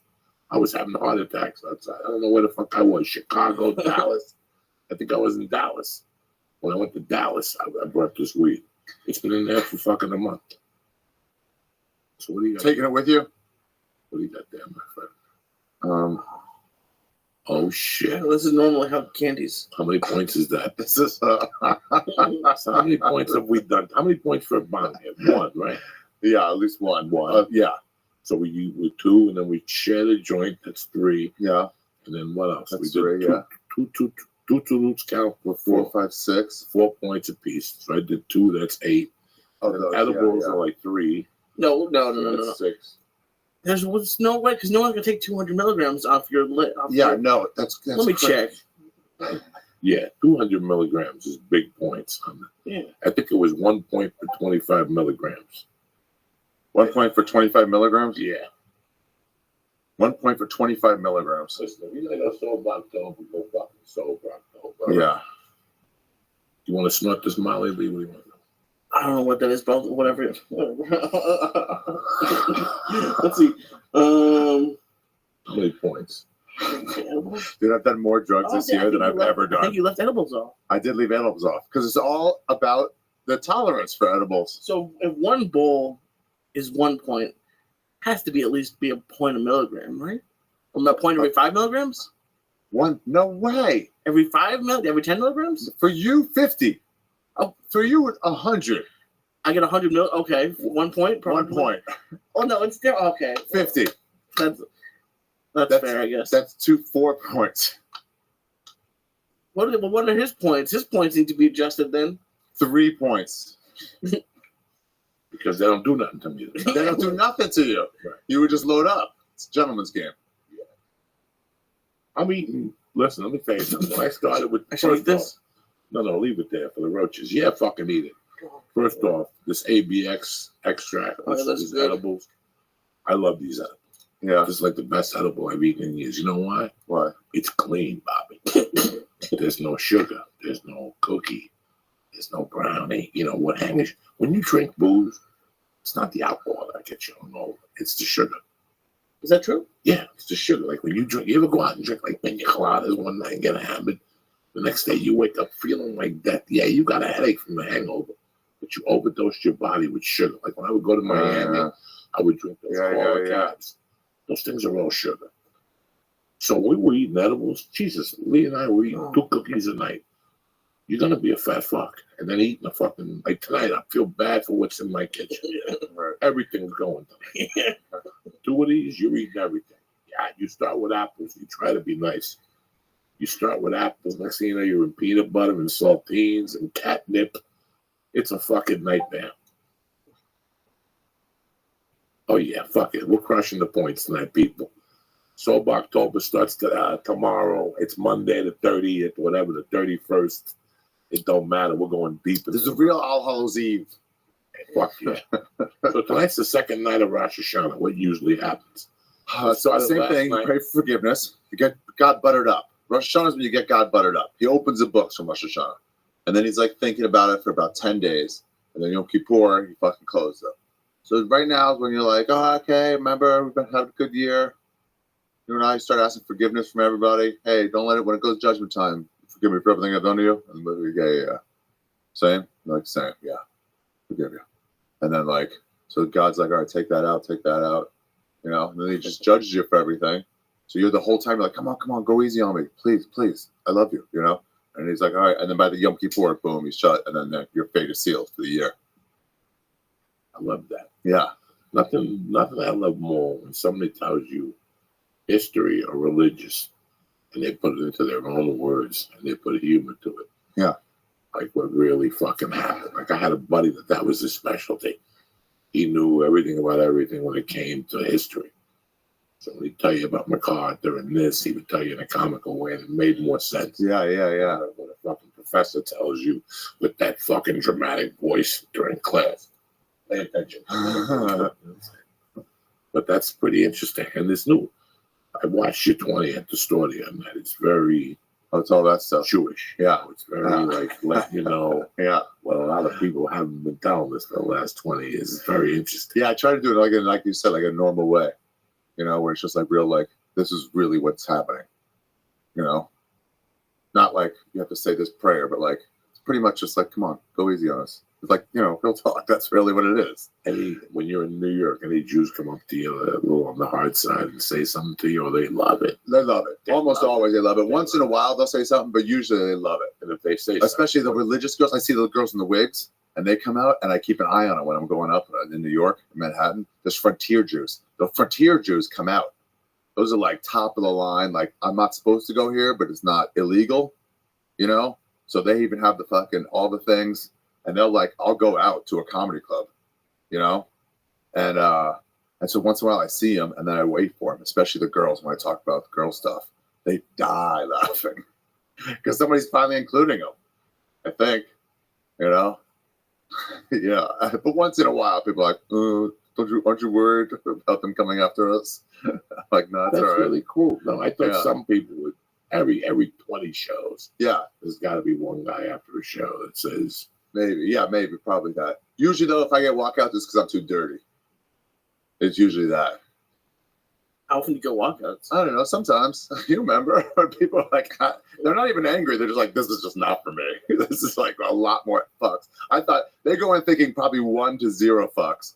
And then once 4 minutes goes into the opener, they're already like, oh my gosh. Who's the person you've ever seen the most walkouts? Most walkouts.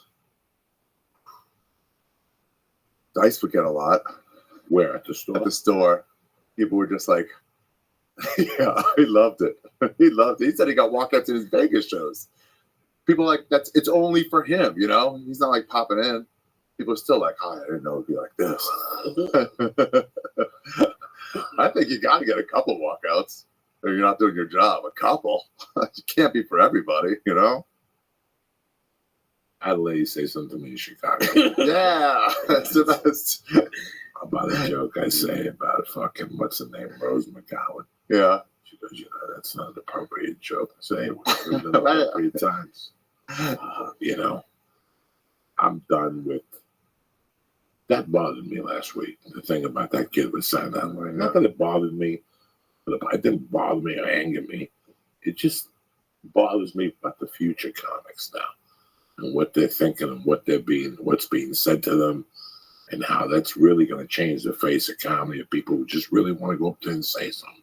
Yeah. Today in LA Times came out and circulated on Twitter and Facebook. I retweeted it, and they spoke about the Comedy Store. And Doug, let me tell you something.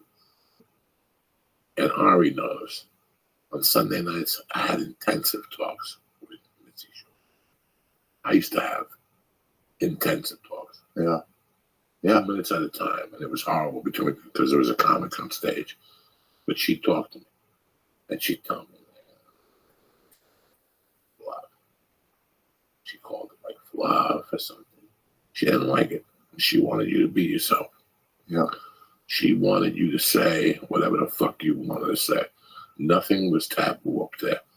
I mean, I remember watching Kennison the first time and going, wow, when he does that joke about the fucking people that live out in the sand. And he's like, we're humanitarian. We try to help you. Why don't you go somewhere where shit grows? You're in the fucking desert. You know what I'm talking about? Oh, he does something that is just, even I was like, wow, that's what she wants. Mitzi Shore wanted ruckus. Mitzi Shore wanted she liked ruckus, for sure. Mitzi Shore wanted you to create ruckus. If you watch Kennison like that, you've never seen that about the sand once you grow. Once you what? We're gonna get pulled off, I think. Who gives a fuck? There's some video about the sand. Something about doesn't grow here. That we're giving them all the aid. Who? Oh, it's Kennison. Kennison. Oh, yeah. I got an idea. Go to where the fucking sand. Yeah. You want to play it? Don't go where the sand is. All that shit. Yeah. That's, to me, that was the most taboo shit I ever fucking heard. Yeah. That and Richard Pryor wasn't something I said that the nigga's crazy. Really? The craziest shit I've ever heard. Jesus on the railroad death bowl, when he told Jesus not to go down there messing with them Jews without no money. I heard that in 72 or 71. I was a kid. I almost died. Don't go. He goes, I met Jesus down on the railroad death bowl. I told that motherfucker, don't go down there messing with those Jews without no money. That's a fucking funny fucking joke. So, like, how do you, or I guess maybe it doesn't matter, but so if that works at the store, there's a lot of clubs where they're gonna freak out if you say stuff like that. Let me tell you something. No, they're not. Because what Mitzi Shore wanted from you was to keep working on that bit.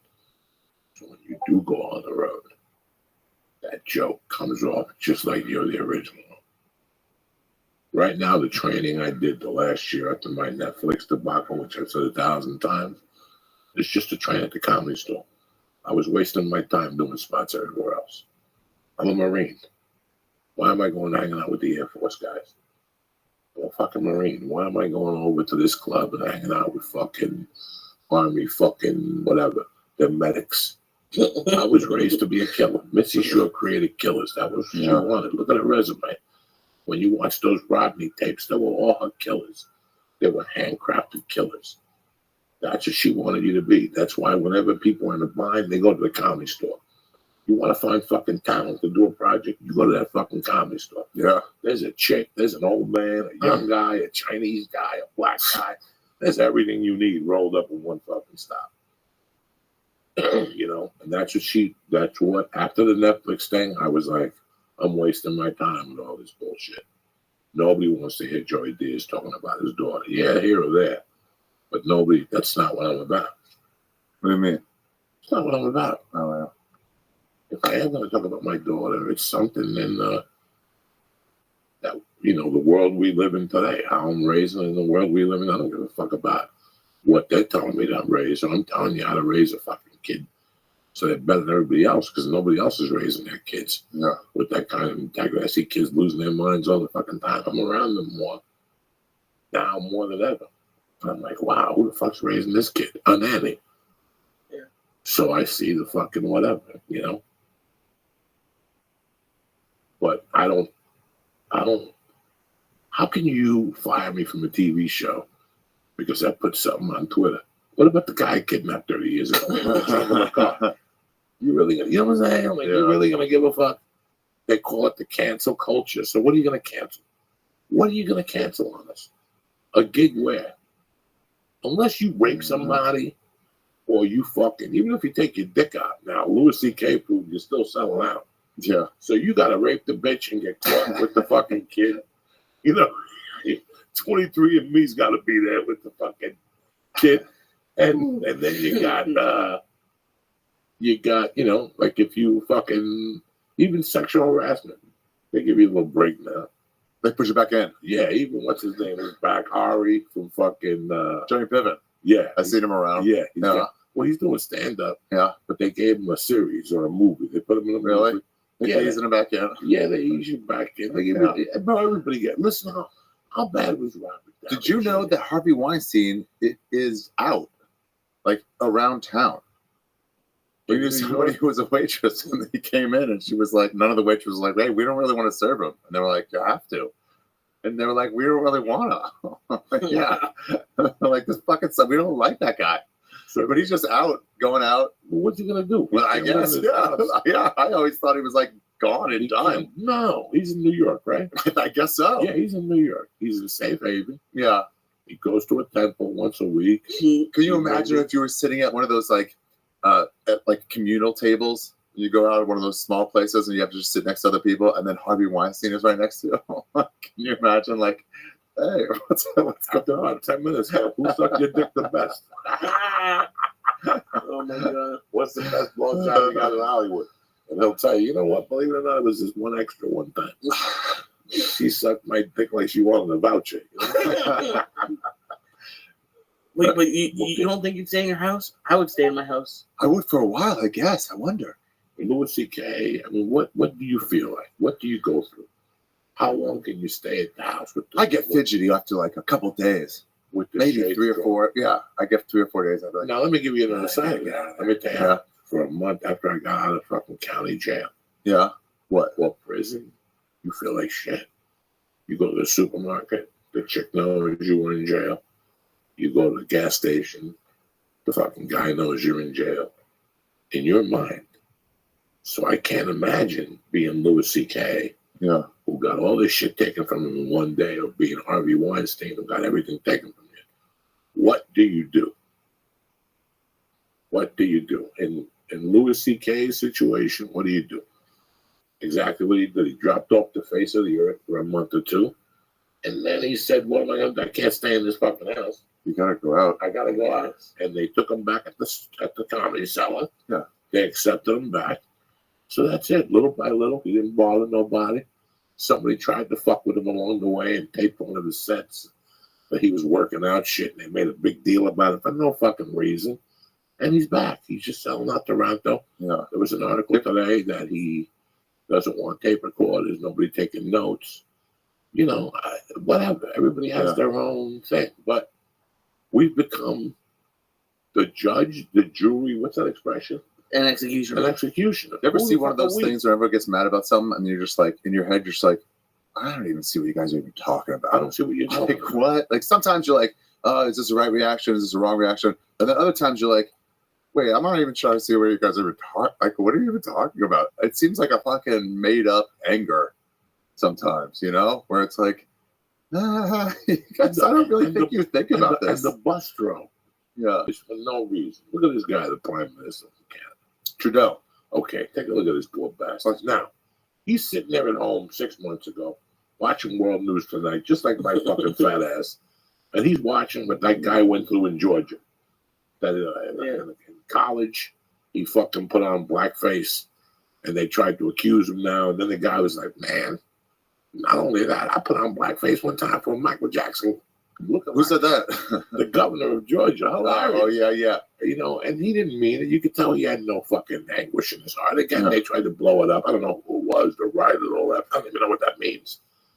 But then you got a guy like Trudeau that's sitting at home. That jerk won't sees this. Instead of going, hey, you know what? Going to his defense and going, hey, you know what? Years ago, I got drunk and some chicks put blackface on me. and release those photos. Look what he went through last week. Is that his story that he got drunk? And I don't know, Okay. but I'd rather go to the punch before they do. What do you mean go to the punch? Get there before they do. They're gonna find out. Yeah. Listen, You know what? I'm sorry. Benjamin Netanyahu, they were blackmailing him. He's running for governor of Jerusalem way back, mayor of Jerusalem. And his opponent took a bunch of pictures of him cheating on his wife and sent it to him. Said, drop out or these go to the fucking press. And then he called a press conference himself with his wife. Said, this guy's blackmailing me. That's private matter shit. And he fucking shot up and beat the guy. That's it. Yeah. Beat them before they Don't feel say it shame. about That's you. what that John Ronson book says. No. The ones who don't actually feel any shame, it doesn't really touch them. Listen, nothing bothers me more when you look at a guy and he's got veins coming out of his neck and he got popped with steroids. And he's telling you he didn't do it. Yeah. You hit 22 home runs a year, 18, 19, 20, 18 again, 47, You know, and then don't back tell me to that. And they 19. look you straight in the eye and they're telling you this. I don't get mad at those people. Yeah. I feel bad for them because this is what they have to do to keep it together. You know, I've got tons of skeletons in the closet. We all do. Yeah. You know, if I feel I pretty much released pretty much all the skeletons in my closet, except a few aces I'm holding on to in case the judge needs to renegotiate my escape to Nicaragua. Yeah. You gotta have some stuff to sell. I gotta have some stuff to sell. Leverage. well, I mean, because like your question is why not just come out with it? Like I see if I'm Trudeau and I see how angry everyone's getting, I'm like, fuck. I bet I forgot about it though. I bet he'd be like, yeah, that's bullshit. You guys shouldn't wear blackface. And they're like, what about you? It's like, no, I never do that. And they're like, remember this? And he'd be like, oh yeah, that's right. I think everybody's got some of those things. Like, so you're like, whatever. It wasn't a big deal. Nobody made a big deal of it at the time. And then he was like, he forgot about it because it was so inconsequential. It wasn't like he was at a Klan rally doing it. You know, he was doing it out in public where no one thought it was a bad thing. What killed me about the thing with Saturday Night Live was that the guy said that he went back to episode 114. The guy had said something. Right. So either when the guy got put on Saturday Night Live, he had listened to all his stuff, or he was somebody who put on that podcast, said, fuck, I'm offended. A week later, the poor kid gets put on Saturday Night Live and he raises his hands. Do you think it was that, or do you think it's someone like, okay, these are the people who got SNL? Let me Let's get just one. find something. Yeah, the fastest way to a good story is to just get somebody. So, But what did you do? Did you listen to every fucking yeah, you went podcast? quickly. Here's why I know. Because he stopped. I mean, yeah, he could have gotten way worse stuff. When it was like, I'm sure, you know? When it was like, well, he said this. It was like, well, I found something quickly. Go. It's like, you're just rushing to try to hurt somebody. It's not your thing. It's not for you. Don't listen to it. It's obviously not for you. Just don't listen to it. You're only coming here to be angry. What the fuck is wrong with you? It's like, don't listen to it. Just don't come. It's, they always get on comedy. It's in fucking 80-seat basements. Just don't come here. It's the smallest amount of people actually watching. About 3 months ago, I went up to a waitress at the store. I worked at the store for 20 years. She was a young girl. Yeah. And we always hug now, kiss. For years, I see her, and it's great to see her. And I don't know, a couple of months ago, whatever, I saw her that one night. I said to her, hey, again, I beat it to the punch. She's a sweetheart. I go, hey, remember that morning you picked me up for radio and I asked you for a blowjob like 20 times? And I go, you could have fucking said something. And you didn't. She goes, you know why I didn't say anything? I go, why? She goes, because you were the best one on home. You were the calmest one. She goes, I can name names of guys ripping my shirt off. Damn, really? You know, you pick up a comic at 6 a.m. to do radio. He's coming down off that fucking margin dust at 5 o'clock. He starts jerking off. All of a sudden, a single girl picks you up to do radio. You're throwing out all the curves. You don't even want to do radio. You just take your dick out and start whacking off in the car. Jesus. I remember I fucking snorted till she picked me up. Really? And then we went to like 3 radio stations. And after the last radio station, I'm like, listen, Come on. Let's go back to the house. I heard you suck a tremendous dick. She had blown some other comic, and I heard about it. I'm like, I heard you suck a tremendous dick. He's like, I can't. I haven't even had a drink yet and all this shit. Yeah, it's like, what, 8 in the morning? was like fucking 6 in the morning. But it was like 6 at night. Yeah. Yeah. Fucking crazy. And she said, you know what? Think going back, you were one of the calmest ones. And she named some names. I'm like, really? And she goes, oh, these motherfuckers are savages. So does that mean that like that stuff used to work? Like, because if you did it, that means like a certain amount of times that kind of, if you said that to her, she'd be like, yeah, I'll come over. What a lot of people don't understand is you can't put like a comedy club like behavior. You can't judge it against an office behavior. Right. We hang out till fucking 4 a.m. The place closes at 2. We all hang out till 4 a.m. doing like drinking and doing coke. It's like it's just a party every night. You're just partying. People are hooking up left and right. I mean, not really, not like every day, but like, you know, we're all fucking young, want to be comics, want to be actors and actresses. You know, I did comedy for 3 years before I got into a scene. Yeah. You like when you fall into a scene. I started in 91 and I knew comedians and I say hello to them at different shows in Denver. But it wasn't until like late 93 that I got into like where you got into 98. You got into that scene. 2000, you, Freddie, Duncan, Bobby Lee. You lived and died for one another. Yeah. Nobody had money. You got your first commercial. You took everybody to Pink Dot sandwiches. Yeah, right. You know, you lived and died for one another. Take us to Jerry's. Yeah, like all that type of shit. Going to Carney's, all that nasty shit that's around there. But it's weird. I didn't get into that till like my 3rd year in comedy. And it was a party 5 nights a week. It was a party. Last week I yelled at you. You called me at 5 to 10 at home. I'm like, what are you doing home? Right. It was a party every night. 31 years old. Yeah, every night. It's a party every night. After like the 3rd and a half year, it's a party. You get together with, it's 6 guys and you go do whatever the open mics, and you go straight to Jerry's or something like that, or straight to somewhere else, or a diner, and you go hang out for like 3 hours. Bill Burr special. Yeah, you talk in the parking lot. Yeah, you over somebody's apartment. Lot, and there's always 4 chicks in the group. 2 Yeah. that are married, 1 that just broke up with a boyfriend, Yeah. and 1 that'll suck your dick if you keep her out past 3 o'clock. Everybody's well known. She's already done some of the comics. And I'm not putting those women down. No, they say, hey, they're great. They're great. Yeah. That's the society we're in. And when I was an open mic, every year there was one girl, 2 out of every 3 years. There was at least somebody you could say, like, you could just look at her across the bar and she look at you and just like nod and she's like, yeah, and you just go. You just go to the back. That's it. It was such, my 94, 95, I was having such a great time in Denver. Yeah. I was part of a clique. And when they got a gig, and I was part of like 4 cliques, but 1 clique that we were all the same. And we had all been doing comedy for 3.5 years. Maybe 1 guy was doing 6 years. He was featuring already. Ooh, like, you know, Jackie Flynn asked me to open for him last week at the Comedy Store. And you're like, ooh, you know, that type of shit, you know. There was just a little clique of you. That clique, I hung out with them from November of 93, June of 95. Who was in your clique? At that time, Jeff Sargent, Jimmy Abeda, Andy Payton, this black dude. There were a couple chicks that were comics that I don't even remember their names. I don't even know if they're doing it. Yeah. You know, I wasn't in with features and headliners.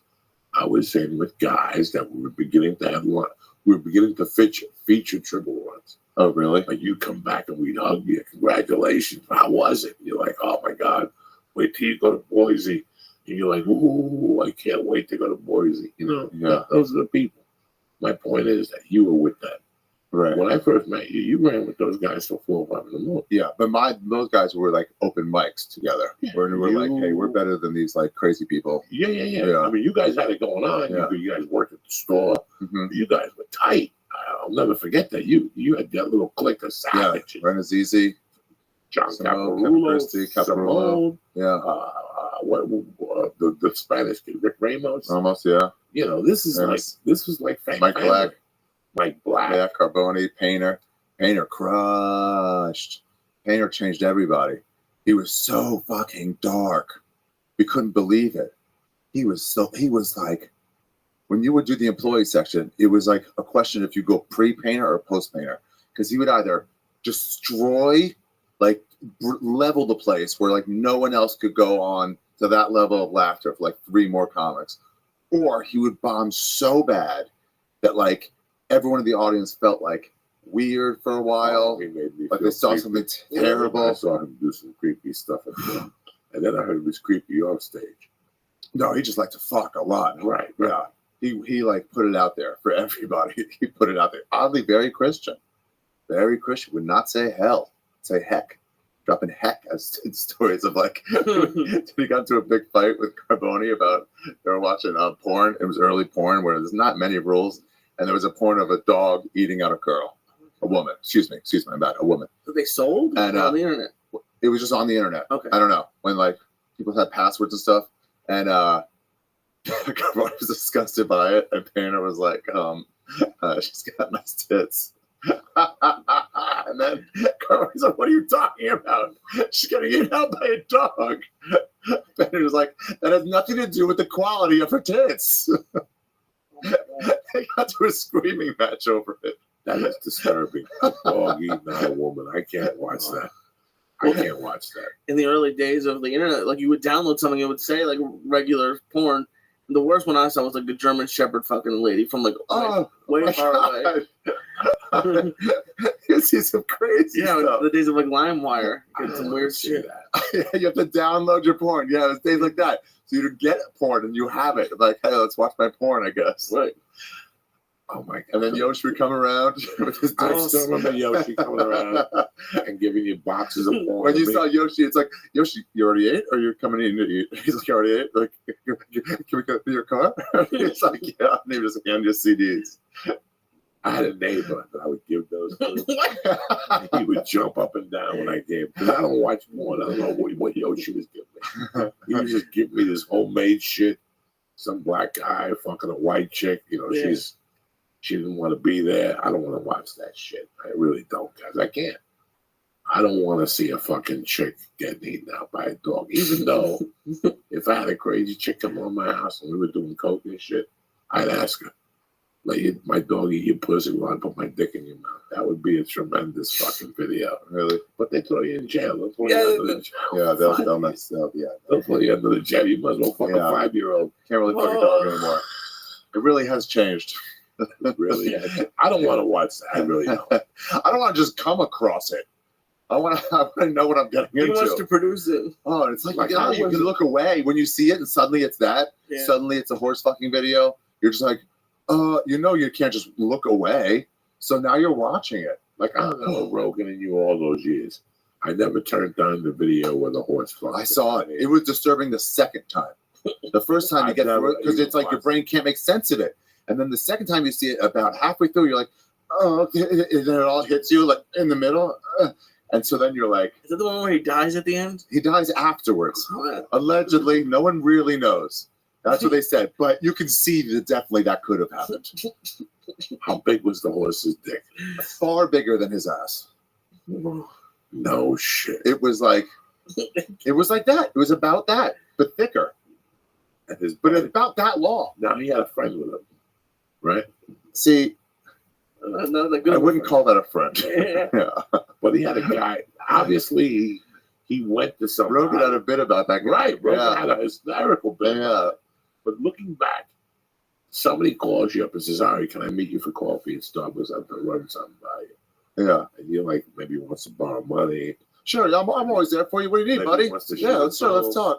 So he's like, listen, I don't know if you know this, Uh-huh. but I'm beyond gay. You're like, I don't get it. Oh. What do you mean? And you're like, are you into bondage? Not really. Do you like the fucking groups? Not really. I've done it, but I'm not. So then what do you mean by beyond gay? Oh my God. That time I went to Pennsylvania with my friends from high school. Yeah, sure. For the homecoming. When I went on the fucking horse, I noticed how big his dick was. And I had taken a shit one time that was 18, 19 inches, and I figured I could put the horse's dick up my ass. So that night I went, when everybody was sleeping, I went to the stable, and I Vaseline my ass. I didn't eat no lunch or dinner because I wanted an empty stomach On purpose. on purpose. Oh. And I moved the horse up. I went doggy style. It was a fucking nightmare. It was like being a downward dog. Oh, and I had to go downward dog, and finally I got the tip in my asshole, but I don't know, horses have some type of infections. So I ended up in the hospital with an infection.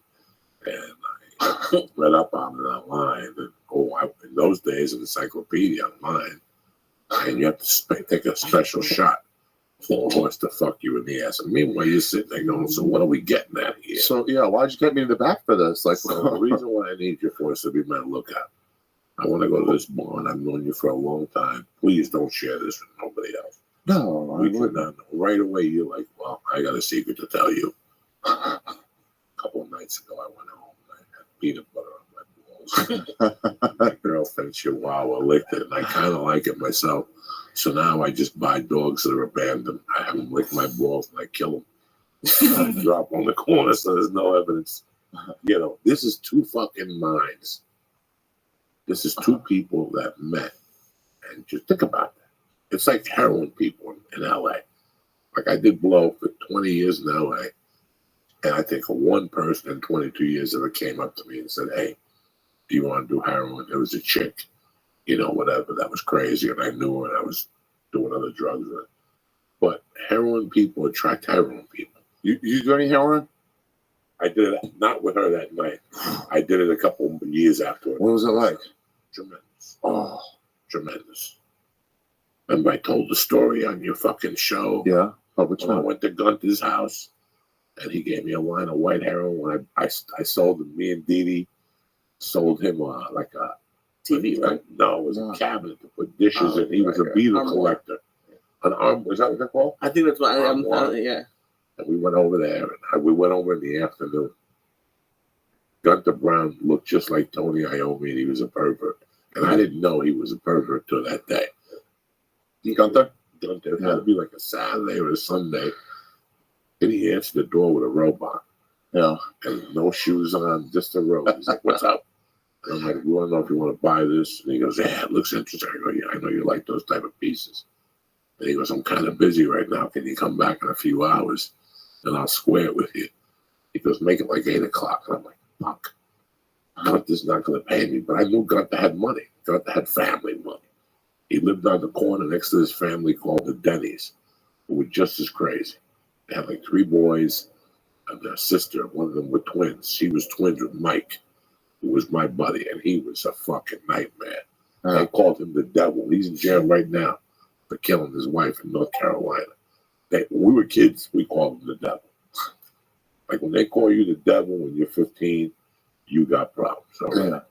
And people would say, where you going to? I'm going to this place with Denny.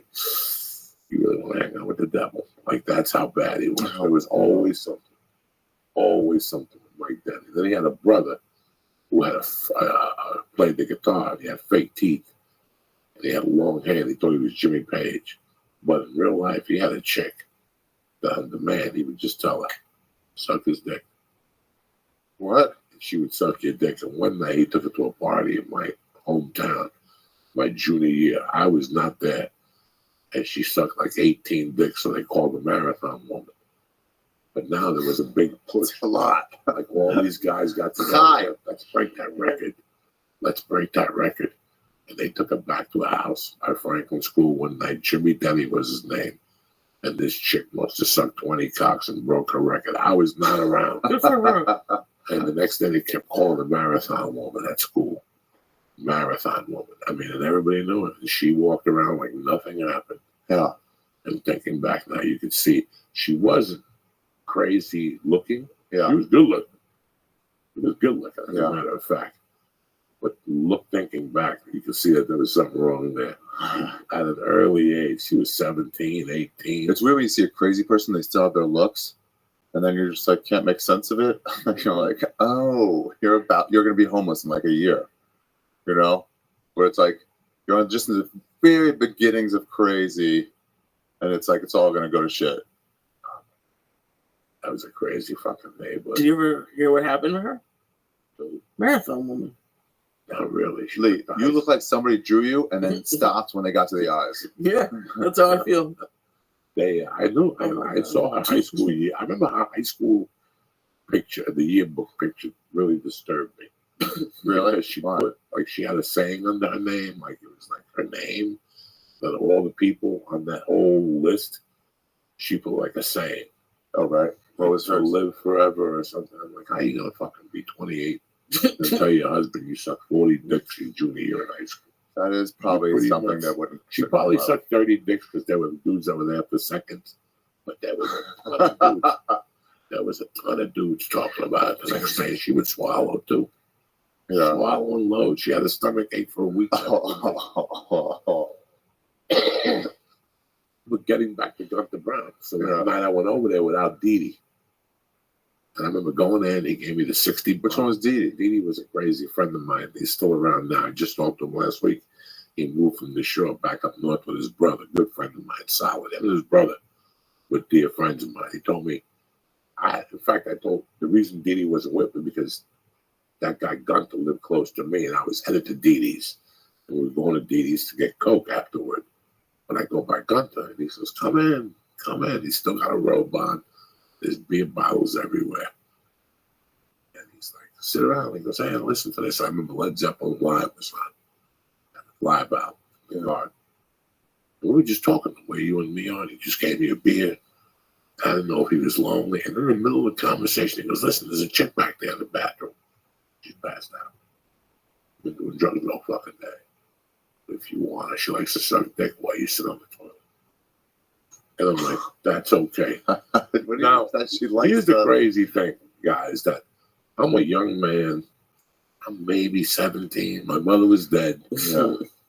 And like when you're 17, you'll take a blowjob from a man. From anything. You'll take a blowjob from anything. Yeah. When he was like, she's passed out in the bathroom, and I'll wake her up. You want your dick sucked? And I'm like, no, that's okay. That's how scary it was. All right. And he was an avid beetle collector. What was the part that freaked you out? Like which one? Like the chick passed out in the fucking bathroom. Well, sometimes there's leaps in like a sexual experience. You're like, I'm not ready for this fucking leap. I wasn't ready for that. I was ready. You know, Lee, when I was 17, I had hopes and dreams that I was going to, go and throw roses up in the air and somebody was going to suck. I didn't think I was going to get my dick sucked on the street or some dirty chick. I knew it was a toilet. That's what she wanted. That's what turned her on, to suck your dick while you sat in the toilet. Uh-huh. And I go, no, that's okay. And I go, I'm thinking about it. And he goes, no. Sit around. Wait a minute. You want to do a line of coke? We did a line of coke, I think. We started talking about music. And he goes, you ever do heroin? I go, no. And right there, I knew he was going to ask me. I just knew it. When you get that ball in your neck and you're like, now between you and I, at that age, this is something that, even though I didn't want to live anymore because I didn't have a mother, I didn't want to go out by heroin. You know what I'm saying? Yeah. I don't mind getting fucked up and getting hit by a car, or me getting fucked up and jumping off a bridge. But dying of heroin, I just didn't want that on my record. I just didn't want that tarnish. As crazy as it sounds. Yeah. And my mouth was like, he's like, you want to do a line? Just a little line or something. I'm like, sure, why not? And I did it. I don't remember if I got sick. I think I got sick. But I didn't trip.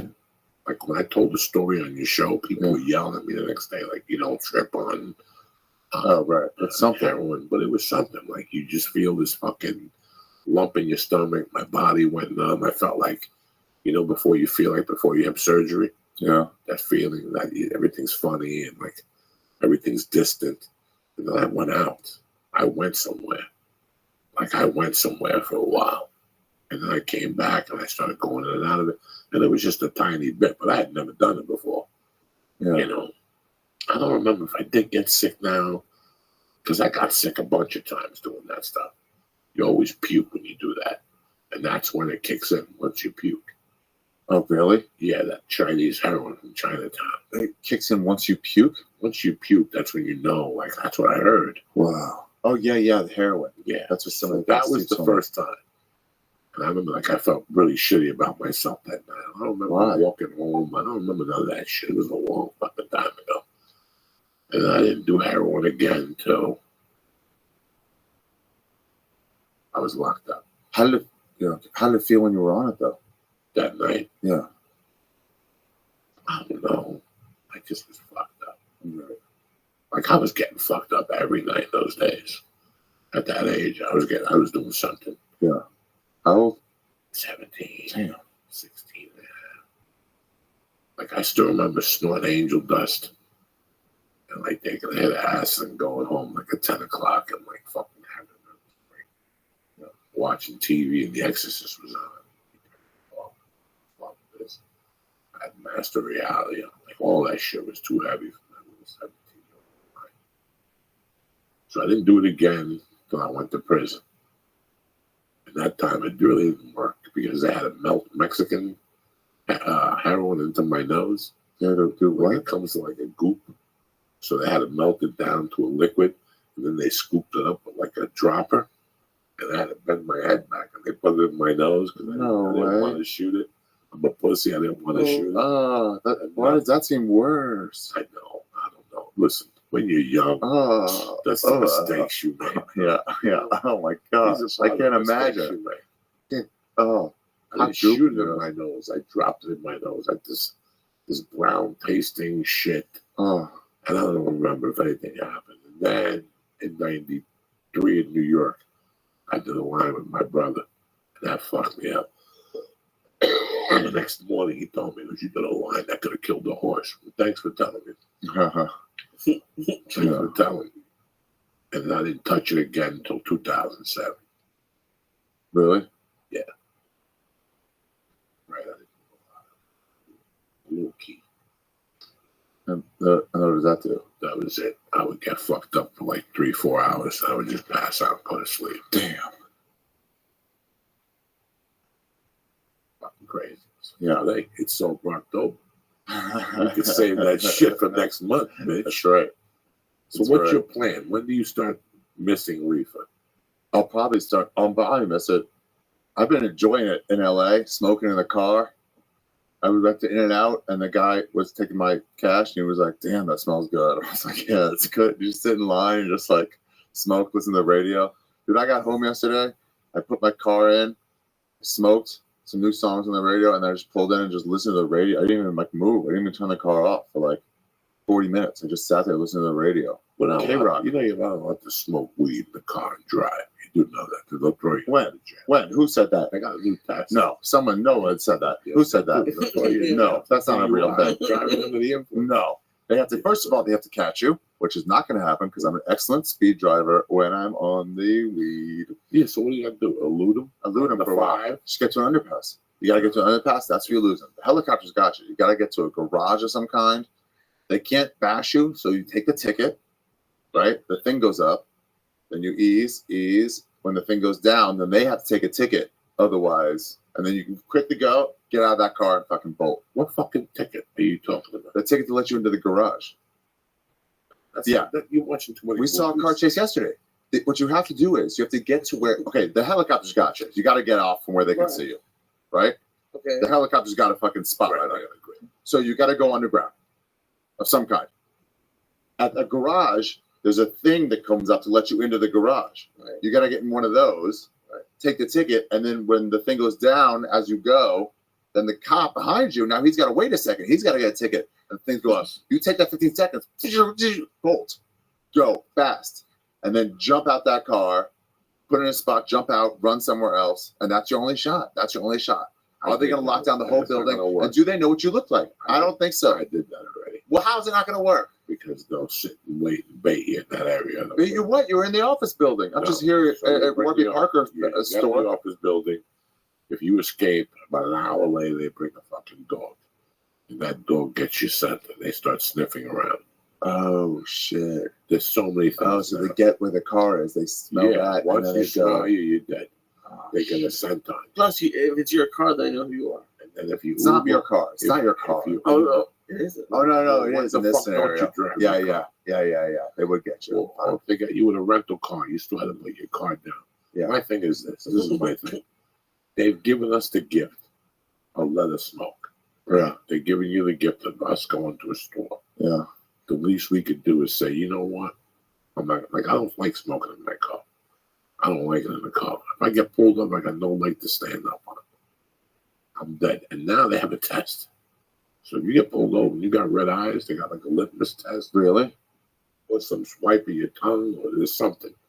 So those days are long gone. Wow. So you got to put Visine in your eyes. I mean, Well, you can't afford a fucking DUI right now. why? This would be the perfect time to get one. No. I don't because drive very much.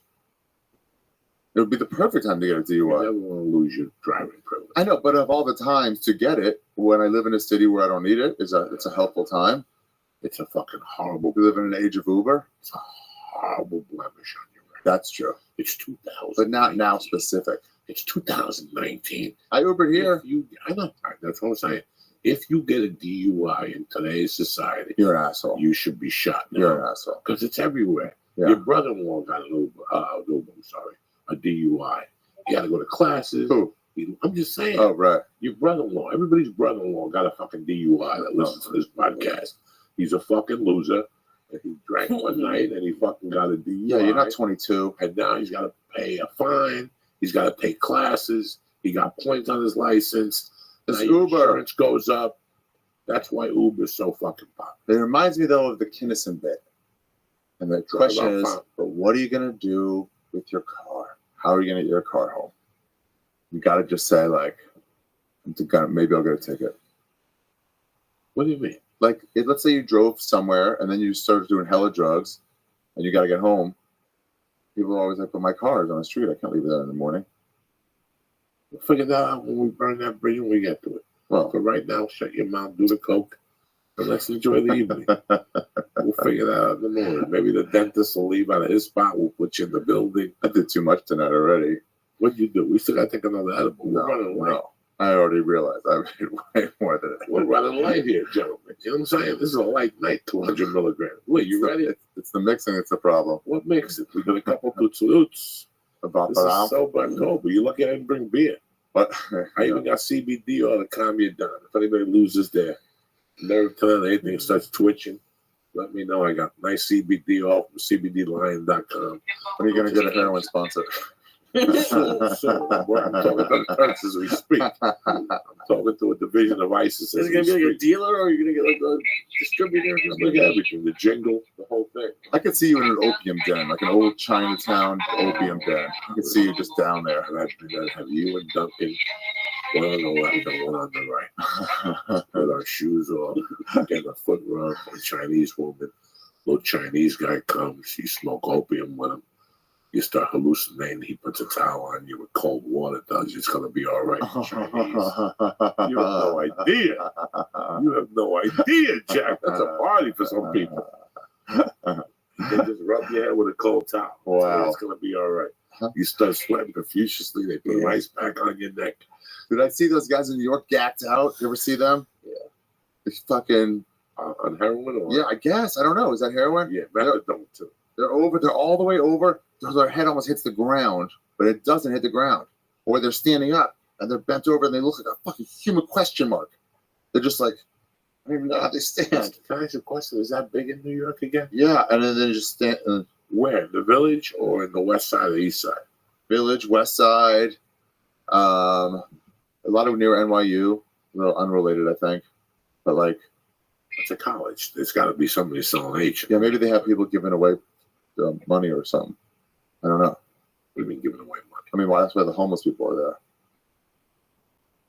I don't know. I'm saying like people are donating to them. I don't know why they're there. But yeah, there's a park or two where you can still score. Really? Yeah, there's a park near my house. I guess that's where you get, like, if you wanted to get. You just go to a dealer. But that's where all the homeless, like, junkies are. Have you ever got weed there? No. I've gotten it at the other park near the cellar. Really? Yeah. It's Joey. You would be so angry. You think there's any sort of reaction to any bad jokes in the world? You would never stop. You wouldn't stop yelling about it for 4 months about how bad the weed was. It was like smoking air. There is nothing. And they did a switch on you that I saw. But even when they let me smell, they're like, hey, smell this. And I smelled it. And then I saw them do the switch. But I'm like, hey, dude, the shit you just had me smell also smelled like nothing. Like, I know you're going to switch it to something worse. But, like, it was already below the level of. I've had weed in Indonesia. I've had weed. It was okay. It was not as bad as that, but it was slightly worse. It was almost as bad. Well, they don't check it out of LAX now. So Yeah, they don't check it. Take it with you. 28.5 grams. Is what? That's what you're allowed to take on your luggage. 20%. Is that an ounce? 28.5 grams. They even 28.5. They even give you 5 for the baggie. Yeah, it's an ounce. Yeah. It's an Okay. ounce. Ounce. You can travel with it. You have to break it apart like women's breast milk. You can Is it put smaller? it 28.5. Put it in 2 baggies and put it in your travel kit. Yeah. The edibles, if you fly, I mean, unless you want to be a fucking show off, Yeah. you take these, you empty them, and you put them in your regular vitamins. Right. They're part of your blood pressure. Everything. We all have that package where you take a pill, the extension, Yeah. leg, or whatever the fuck it is. You just put one in there. So I have these all mixed in. Right. Yeah. So you know. I have edibles. You lose track of them though, huh? I lose track sometimes. Sometimes I'm like, yeah, which one's gonna use? What happened was I took the 25s and they switched to the 100s and gave one to Lee. And we had like 2 25s. He was like, he's 200s. So now I got I remember the fucking switch. You're the devil. So now I'm at the house and I have that switch bottle next to me. Yeah. And I got a closet full of ABX, 100 milligrams, 50s, and 25s. Why do they even make those 100? I mean, I can make them for you, I guess. No, they make these for everybody. These are for everybody. Josh Wolf said he ate 2 of them one night. Yeah. He was planning to drive home from San Diego. Yeah. And on stage, he got like a nervous breakdown. He went back to his room, lay on the bed. He goes, for 10 minutes, I'll be all right. And he woke up the next day at 10 in the fucking morning with his sneakers on and a light on. That's how good these fucking things are. When they first started coming around, it took me a long time to adjust to 100 milligrams. I just started popping too. What are you talking about? Oh, You've been yeah. on 250s. And this is nothing. That's why these are so fucking strong. Why would you? Well, we first got, all right, when we were doing the stars, Right. we built such a tolerance to that CHC from the stars that yes, we would eat 2,000 milligrams. But it really wasn't 2,000 milligrams anymore for us. It was more like 1,000. After a certain That's percentage, still quite a lot, though. it's Don't minimize that to nothing. That's still quite a lot. it's fucking, But the other thing is, you I don't take really 20. know it's a mere bag of shells. because you don't know because I mean, he's one of the ones that didn't come back when it became legal. So like it said 2,000, but maybe it was 1,500. Like these, I believe these You are guys 100 are still milligrams. acting like that's nothing because the number's slightly off.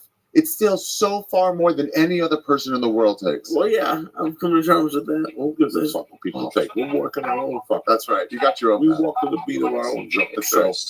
we go deep. It took me maybe 6 months Yeah. to be able to handle one of these. Like I know if I took one of these, I'd fuck up on stage. Really? Because they're pure THC. Oh yeah, you take one of these, I am fucking up on stage. Yeah. You're gonna get bumped from. But I'm saying if I okay, but just selfishly, I'm saying is if I normally take 20 of a normal one, Right. and you gave me 200, which is 10 times that of the pure stuff, I'm saying isn't that maybe too much? It is what it is. Let's find out. Let's take another one. Let's take another one. What the fuck? It's so October mañana. Well, let's do a mystery pill. No. Time bills. No, It's time for the mystery pill. Some people got the cowbell. I got the Altoid can. You know what I'm saying? There's the mystery No, pill. no, do the edible. Pills that. Wait. What are we The doing? other one hasn't even kicked in yet. What other one? The little red orange Don't thing. tell them that. I forgot about that. But who gives a fuck? What are we Are you doing? crazy? Pick the pill or No way. I'm coasting for a little bit. pick a pill or an edible. What are we doing here? It's so October. We gotta go rough. All right. What are we doing here? All right, let's do another bong hit. Let's smoke some weed first, and then we'll get back to pills. All right, to do a pill. A long You gotta wait for that candy to kick in. Candy. Yeah. It's not gonna kick in. It's gonna kick in. What is it? Speed. I mean, ecstasy. Is it really? Yeah. Give me another piece. He needs to go home and rub his chest and his dick. Whack off on his stomach. When was the last time you whacked off on your stomach? Today. And just left it there. Today. For 10 minutes. Today, we're coming to America. Turned into an egg white omelet and shit, you know what I'm saying, on your stomach. Science, cocksuckers. You guys want the Stoner podcast? You got it, you little cocksuckers. I would never have guessed that's what that How was. come? Oh, I want you guys to go off the rails again. People are begging me. To go what? Off the rails. To eat a bunch of edibles to get Lee fucked up. So you guys got to come to this to decide. Fucking pill or fucking. You know, somebody in Maui once got me Maui Wowie because they listened to our acid podcast from a long time ago. Why don't you have a TV in here anymore? That's what you need for a It's real right acid. Why did I miss that? It's bigger than any of us. That's a big deal. We watched Adventure Time after the last one. You fucking bolted. We watched Adventure Time. I never seen anything so fucking brilliant. It was like, what? Well, listen, tell that we're going without Adventure Time. It's either a pill or edibles. Take the fucking pick. Who wants to smoke some reefer? Joey, if you could only have one drug one more time in your life, go all out, not just like one line, but like a night of coke or a night of mushrooms or a night of that, but like one. Obviously, it goes with weed. Which one would you do? If I could still do them the way I used to do them, Yeah. one night with Xanax, some weed with a broad and some booze. Nice. What would you do? A Valium, like 30 milligrams of Valium, and you come one time. Yeah. Chicks come easy when they eat Valium or Xanax. They're relaxed. I mean, what would you Like I activate? knew a chick that would have to eat a Xanax to come. Oh, really? Yeah, so anytime I got Xanax, that went to one source, to her. But I'm too old to do cocaine. I don't want that feeling ever Yeah. again. Coke I sucks. don't want that. Every once in a while it's around and it's like, fuck it, there's nothing else and everybody's doing it. I guess. Well, like we were talking about at birds the other day. I'll tell you what, coke is tremendous. If you use it, we discussed at birds. I thought about it after we had the discussion. My friend that was doing that. My friend that was doing that is a multimillionaire. He went to Boston College, got a tremendous degree, works on Wall Street. And this was 93 when he came up to me one night. He's like, can you score coke for me? I'm like, anytime. Yeah. He goes, buy me 30. Well, a gram was 30 back on 178th Street. Right behind So he wanted 1 gram. Authority. He would buy a gram. I would give it to him at 9 o'clock at night. We'd bar bounce. Yeah. We'd go to a couple bounces on the Lower West Side, by 20th Street, 15th Street down there. He knew a couple places, Goodfellas Pizza Yeah. down there. And then at about 11:30, 12 o'clock, he would go to the bathroom and take 2 key bumps out of the gram and give me the rest. Wow. And that would take That's him cool. till 2:30. Yeah. And he would go home and never got addicted, never had a I'm problem. jealous of that. And he would tell, I asked him why he would do that. And he would tell me because it lets me drink a little longer, which straightens me up. Yeah. By the time I get home, my dick will get hard. Yeah. You know, Sometimes you're right. You use it. what do you mean? You use it for like what you got to use it for. Like we went to a UFC in Edinburgh, in Scotland. It starts at like 4 a.m. And it's like, and they all have coke. And it's like, yeah, otherwise I'm going to be dead asleep. Sure. Keep you up for a little while. So you did the coke and went to the UFC? And watched it. No, on TV, you know? And everybody's going crazy because we're all coked up. And it's fucking perfect. And then, you know, you get some breakfast and go to sleep. Yeah, it's great. We watched Diaz and McGregor. Two. The hyped up one. It was crazy. Yeah. These guys had fucking fake McGregor tattoos on. Sloss and Cody. Are you taking your World Tour 2020 overseas again? No. No, next year I will. Yeah, for sure. Yeah, next year I will for sure. I saw you release tour dates. I retweeted them today. Oh, thanks. Tour dates you got. I've only got a few left. I'm doing this show, this fucking Jewish material. I'm almost done.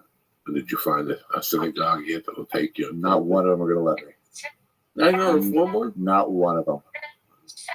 Not one. Every one of them was like, some of them were just like, no way.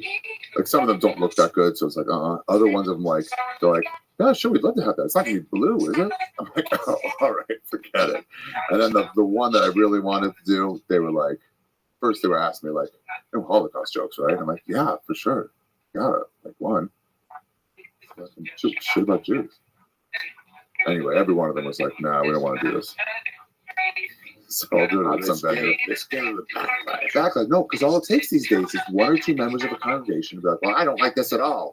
It's the same in any scene. It's not a comedy thing. It's any scene. If you have kids in a school, anywhere, there's people who are like, what about don't say this? And it's just like, so it's just easier not to deal with those people. So, like, as cool as it would be if you had a progressive rabbi to be like, that'd be cool to have in here. I get it. I get this is like reverential, you know? But, like, all it takes is like 2 people in here, the other congregation, to be super angry, and it's gonna make my life Now, miserable. let me ask you this: have you Googled like abandoned churches? Yeah, there's one, but the fire code is too low. And then, yeah, I could look across the country, but then it's also got to work like acoustically. Some of them are like super echoey. You know, if they're too echoey, then it's like, Would you consider an abandoned church? nah. I thought about that, but it's like that's not what I'm talking about. You know, What about it's like not the- just religious; What it's about like the Jewish. parking lot of the temple? Yeah, there's that too. But then I've thought about all this. Then it's like it doesn't look like anything, you know, or like a Jewish record center. It doesn't look like anything. May as well just do it at a theater, you know. So we'll see. I'll get it soon. Boston or New York in the winter, and then Dunzo. I wish you. I I mean, know. here's the thing that I applaud you for. You know. And what's going on? I don't want to shoot special. I really got to the theater. Right. I think all the theaters have been beat up. I think we've seen everything. I almost kicked the police in the parking lot, but then again, not really. Right. Because of today, we got to do something different. No, I think what we got to do is spruce it up. It's 100% make it great from start to finish, and that's the way you stand out. Mainstream comic is not going to stand out. It's what everybody watches, but it's too boring. Nothing's, you know, it's like, whoa, that's way different, you know. So no one really talks about it because everybody sees everything now. What happened in Edinburgh, where you see 5 shows a day for 6 straight days, you know, you see 30 shows in 6 days, something like that. Eventually, you just get bored. So the things that everybody talks about are the ones that have a big PowerPoint presentation or a big, you know, plant in the audience or something like that. So that's what everybody talks about. But everybody really likes all the other ones they go see, you know. But it's just not, doesn't stand out. So a special, I think, to make it stand out, don't just like do something wacky. You gotta do, it's gotta be like the best. It's gotta be like so funny the whole way. And then people are gonna be like, oh, what? Yeah, Burrs was great. Burrs was great. That airbag thing. You did you? And I felt bad about what I'm doing. I'm like, boy, he makes me look at what I'm doing like a fucking Yeah. sack of shit. I mean, this is brilliant. I mean, he took your layers. He actually improvised a little bit, which a lot of people don't do, which I actually like on the special. Yeah. You can just, you know, improvise a little bit, go up, look a little bit, show the people you are human. Take a chance, you know. Take a chance, you know. Yeah, I think his was the best I've seen. It was great. It was great. Yeah. Fucking funny and like, and he really showed who he was too. Yeah, that's like Albert Hall. Led Zeppelin played that. It was really pretty. I don't normally like looking at the you know, It was beautiful. the audience, but it was like, yeah, the few shots behind him was like, fuck, look It at was this. just fucking beautiful. It was shot beautifully. I think Mike Binder. did a great job. Hey, it is what it is. So now you have to see, are you at that level to shoot at that theater? I say you shoot in kind of the shows you normally do, but a little bit better. But you just did that Chicago theater, or whatever it's called, Chicago theater. Damn, bro. You know I have that on my wall still, the double poster of us. The three of us? No, me and you. The playing card. Oh, we went to the House of Blues. House of Blues, Chicago. And it was funny Co-headline. because when we were walking out of there, Justin, our agent, said, look down the corner. That's where you and Ari started a couple of years ago. Now you're at the Chicago Theater. It's just tiny little, it's 400 seats together. 400 seats, yeah. Yeah. 400, 600 seats or something. We did 2 shows. Well, no, we did I 2 think we shows just in did St. one. Louis. Yeah, St. Louis, that's right. What was that place? I don't know what that played. Then we did Buffalo. The kid booked us in Buffalo. Years ago, 8 years ago. Brian Morton, I think, showed up. You know what I saw in St. Louis that really got me thinking? So I went on, did 35, whatever it was in my time. Then you went on. And then I was just walking out the back, just looking at how it looked, you know, in the room. And so they had a deck outside. And you could go and you could see it through this big bay windows, like garage door windows, you know, but clear. And they were pumping it out so you could hear it too. And I was just standing behind everybody. I heard these 2 kids. You started going to some story. There's 2 kids go like, I forgot what story it was. It was like the something story. But I hadn't heard it before. Maybe I had. But they were like, oh, he's doing the this story. And they got all excited about it. And then I was like, oh. So then I was like thinking about you and Bert and stuff like that. About when Bert talks about the machine. It's like, yeah, people like want like a hit sometimes. You know? We had this discussion on Bert's the other day. Yeah. Poor kid was on Molly, and you were funked up with looking like, you reminded me of fucking Wednesday. That crazy guy from Aspen, the writer. Oh, and that fucking shot his ashes out of a cannon. Hunter S. Thompson. That's what you look like that. You had glasses, you were laughing, you had a cocktail in your hand, you had no shirt on. But one of the things we were discussing was specials against the storytelling show. For me, I know pound for pound, nothing helped my career more than story. Yeah. Because I see when I get off stage and I'm taking pictures, there's always somebody who's got a beef with me for not saying a story. For not saying what? Oh, yeah. That was 6 years ago. Right. We really wanted you to say it. That we came here. For a long time, I was telling you, I had 2 gay people come to my show. Yeah. To hear the story about the gay guy. I even had lesbian girls come in once with the cornrows. And they were like the guy that was supposed to be a male, the one that was supposed to be a male in the relationship. She's like, we wanted to hear the fag story, bro. I'm like, oh my God. They were gay and they said fag, nobody said nothing. You know what I'm saying? Like, it was kind of, so I think it also got you when you do them just the live ones all the time. Every 4 months you do one, 5 months, every 5 times you did it. And it was like, can you do a story with this? And we're like, yeah, I'll think of something. And you always like run to it, really get something good. And it's so weird when you think of a story, when you want to tell, this is what I do love about getting on stage. I love getting on stage, focusing on a handful of jokes that I think I'm going to say. But then somewhere along the line, I have an opening.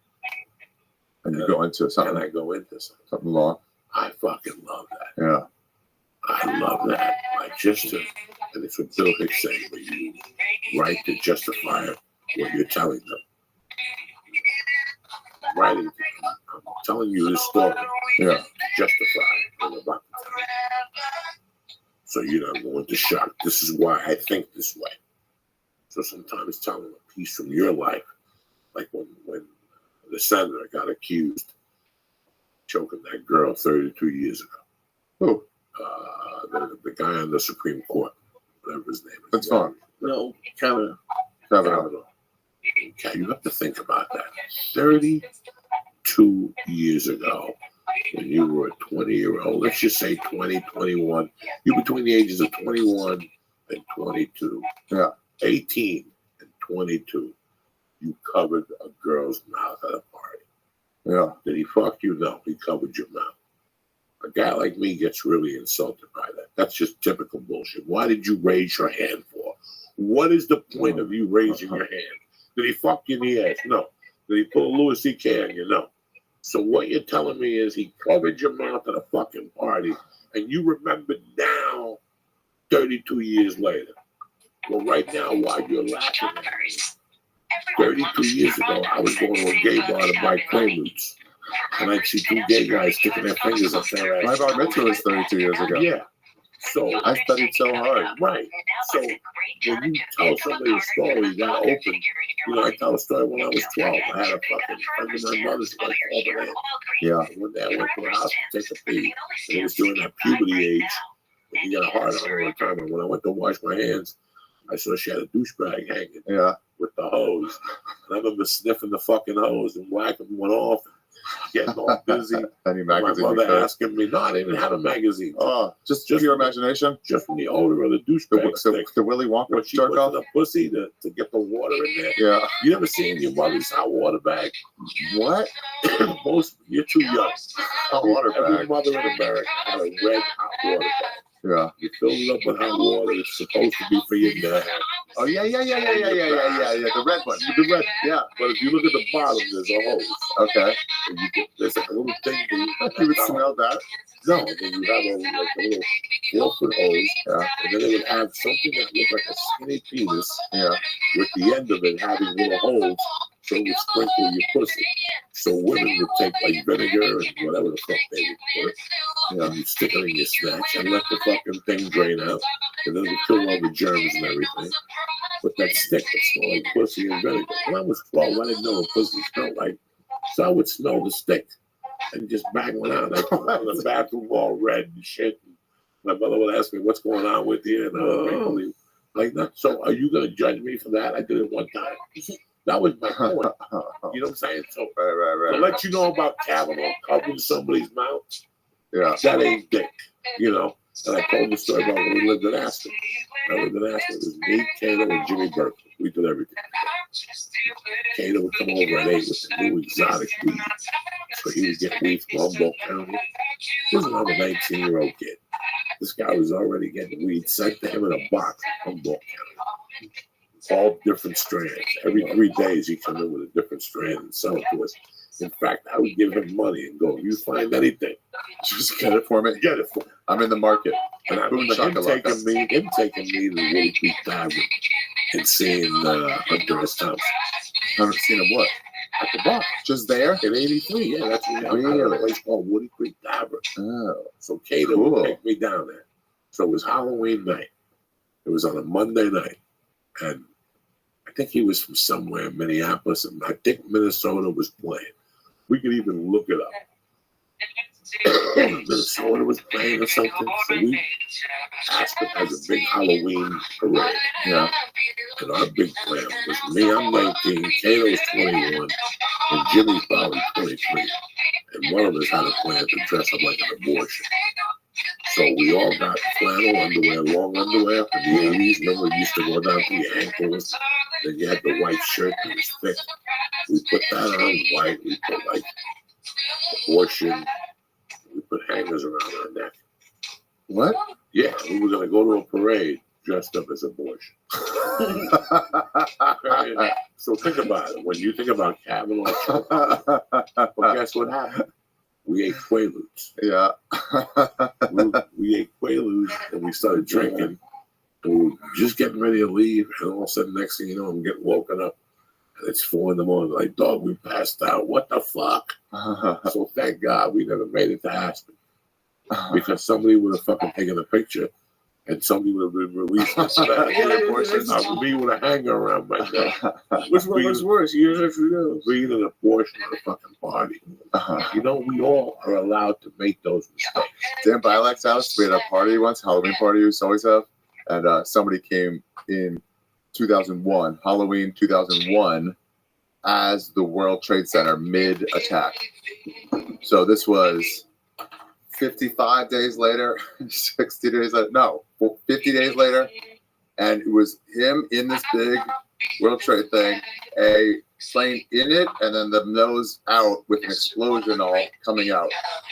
It was an amazing, amazing costume, but the timing, people were angry. Like a couple of people were very angry. Yeah. Yeah, it was great. I mean, I'm a comic. It was I like to so take great. over. Oh my God. At the same time, how would you feel? Horrible. Father had died now. Yeah, sure. Horrible. I think you're going to get in the head with a bottle of Heineken. That's the kind of party it was. Yeah, so for you to wear that, you better be able to back that shit. You better have a strong head and a helmet. You know what I'm saying? Because you're going to get hit somewhere. Like you have to go to a party where people understand you. There's a bunch of your friends. You just can't go to a bar in Midtown. There was a comics party. That lady was invited randomly. Yeah, I can't even. We all loved it. You walk into New York on Halloween with that outfit. Oh yeah, that'd be ballsy. This is the fucking. I think it is all over. West Coast. Yeah, Yeah. I think that the smart thing would just be to call a cop. Wait for the cop outside. I can't get out of here. This is I woke up like this. This is the shit we train for. To take these fucking we don't. Let's take them back. I'm gonna use each a nickel. Take a football, kill them in the Yankee Stadium with the fucking outfit on and we'll make a statement. That's the way we do it in New York. In the old days, that was the 80s. Yeah, If you wore that fucking suit, yeah. you're dead. That's, by the way, that's what those people do online when they get angry at jokes. Yeah. It's the same thing. They're like, we really hate that. We'll do anything to No, you. Fuck you. There's some things that The same thing. The host would make a joke about something like the original, and then people walked out. Yeah, all the time. So he said something really fucked up. Gotta watch some people. Now, did you see? Have you ever? I saw Stanhope walk in the room once in the most brilliant way. What do you do? He just walked.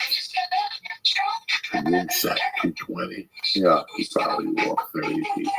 Wow. What's he saying? What? Just horrible stuff, or just like Just going off fucking masterfully. Yeah. It was 1997, and people were just not ready for Doug Stanhope. Oh yeah, he came out, but way before people were really Way commenting on shit on And stage. remember his opening joke, not his opening joke, one of his bits in the middle, but the highlight of his set was when you're drinking at a bar and somebody comes up to you and wants to sell you roses at a bar. Oh yeah. And you go, how come nobody ever comes to you with a bucket of cuts? He would say, bucket of cuts. And the fucking, you could feel the women's shoulders. If you sat behind a woman, you'd see her shoulder go, like everybody got cuts. And then he would go, yeah, I would buy a rose, we could buy a bucket of cuts. And then he'd rather take a bucket of cuts over right there. You see people slamming the tabs down. And then as they were walking out, he would attack them. Like, please, don't go nowhere. You haven't even heard me fucking and done any ass routine. And they would go, that's it. You're an embarrassment to comedy. And the other people would be laughing in the audience. That's one type of walking people. I once saw 2 comics from Seattle walking. Really? Walking. Everybody on purpose? I mean, if there was 80 people, 70 got it. Really walk the room. Bremerton, Washington is a little island across from Seattle. You have to take a ferry there. Yeah. It's very military. That's the deepest point in the United States. So that's where they have all the submarines launch out of. A lot of people don't know. It's either Birmingham, Washington, or what did I just say? Wellington. Bremerton. Somebody please correct me while I listen to this. There was a guy up there that was great. He had a little bar. He feed you. He was like, at the time in Seattle, he was the comedy magic. If you took the ferry every day, you'd pay for the ferry. Really? He'd give you $10 to take the ferry. That's For cool. your time. I didn't know the UCB ever did. Fucking sweetheart of a guy. He feeds you. I don't know how many Wednesdays he put me up, me, Josh Wolf, Fridays. And then one day he called. He goes, do you want to be a part of this show? What show? This particular show. And it was like a dirty fucking show. He wanted like a dirty, real R-rated show. I said, no. I don't know why I said no. I just didn't want to. I don't know. It just wasn't for me. Yeah. The other 2 comics weren't for me. That were they made a pact amongst each other to walk the fucking room. Yeah. You don't have to walk. Because they were like, fuck these people. I don't think Sometimes if you hate the crowd, you're just like, no. It was about they had something that happened with a bunch of kids. Oh, the Oklahoma bombing. okay. She finally made a joke about the Oklahoma. It was everything. Yeah. And bro, you've never seen it. Dude, you gotta try it. It's so hard I to don't do it like the want day after or 2 days after, but man, it goes south almost every time. But sometimes you hit, and it's so good when you can hit a tragedy joke when everyone's still feeling it. It's the best feeling, but it goes south a lot. You have to be when you have a tragedy. The problem with a tragedy joke Yeah. is you better have a plan B. And plan B better be strong. For example, Kevin Nealon.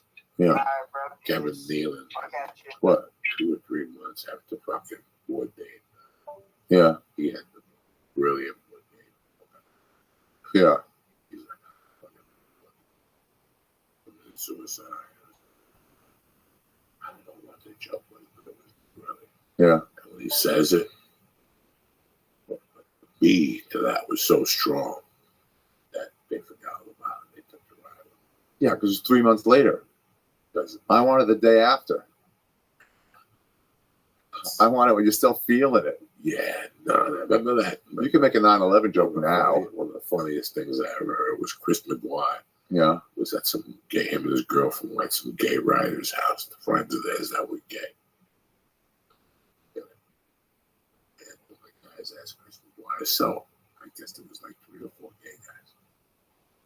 I asked Chris McGuire, In the so, world at the time? in this dinner, at this Okay. fucking dinner. The one gay guy asked Chris McGuire, so are you still opening for Joe Rogan? He goes, yeah, from time to time. The other gay guy goes, I can't stand Joe Rogan. He said he called, remember he called the Queen a cunt 2 days after she died. Queen of England? Remember, yeah, when she got hit, run off the car.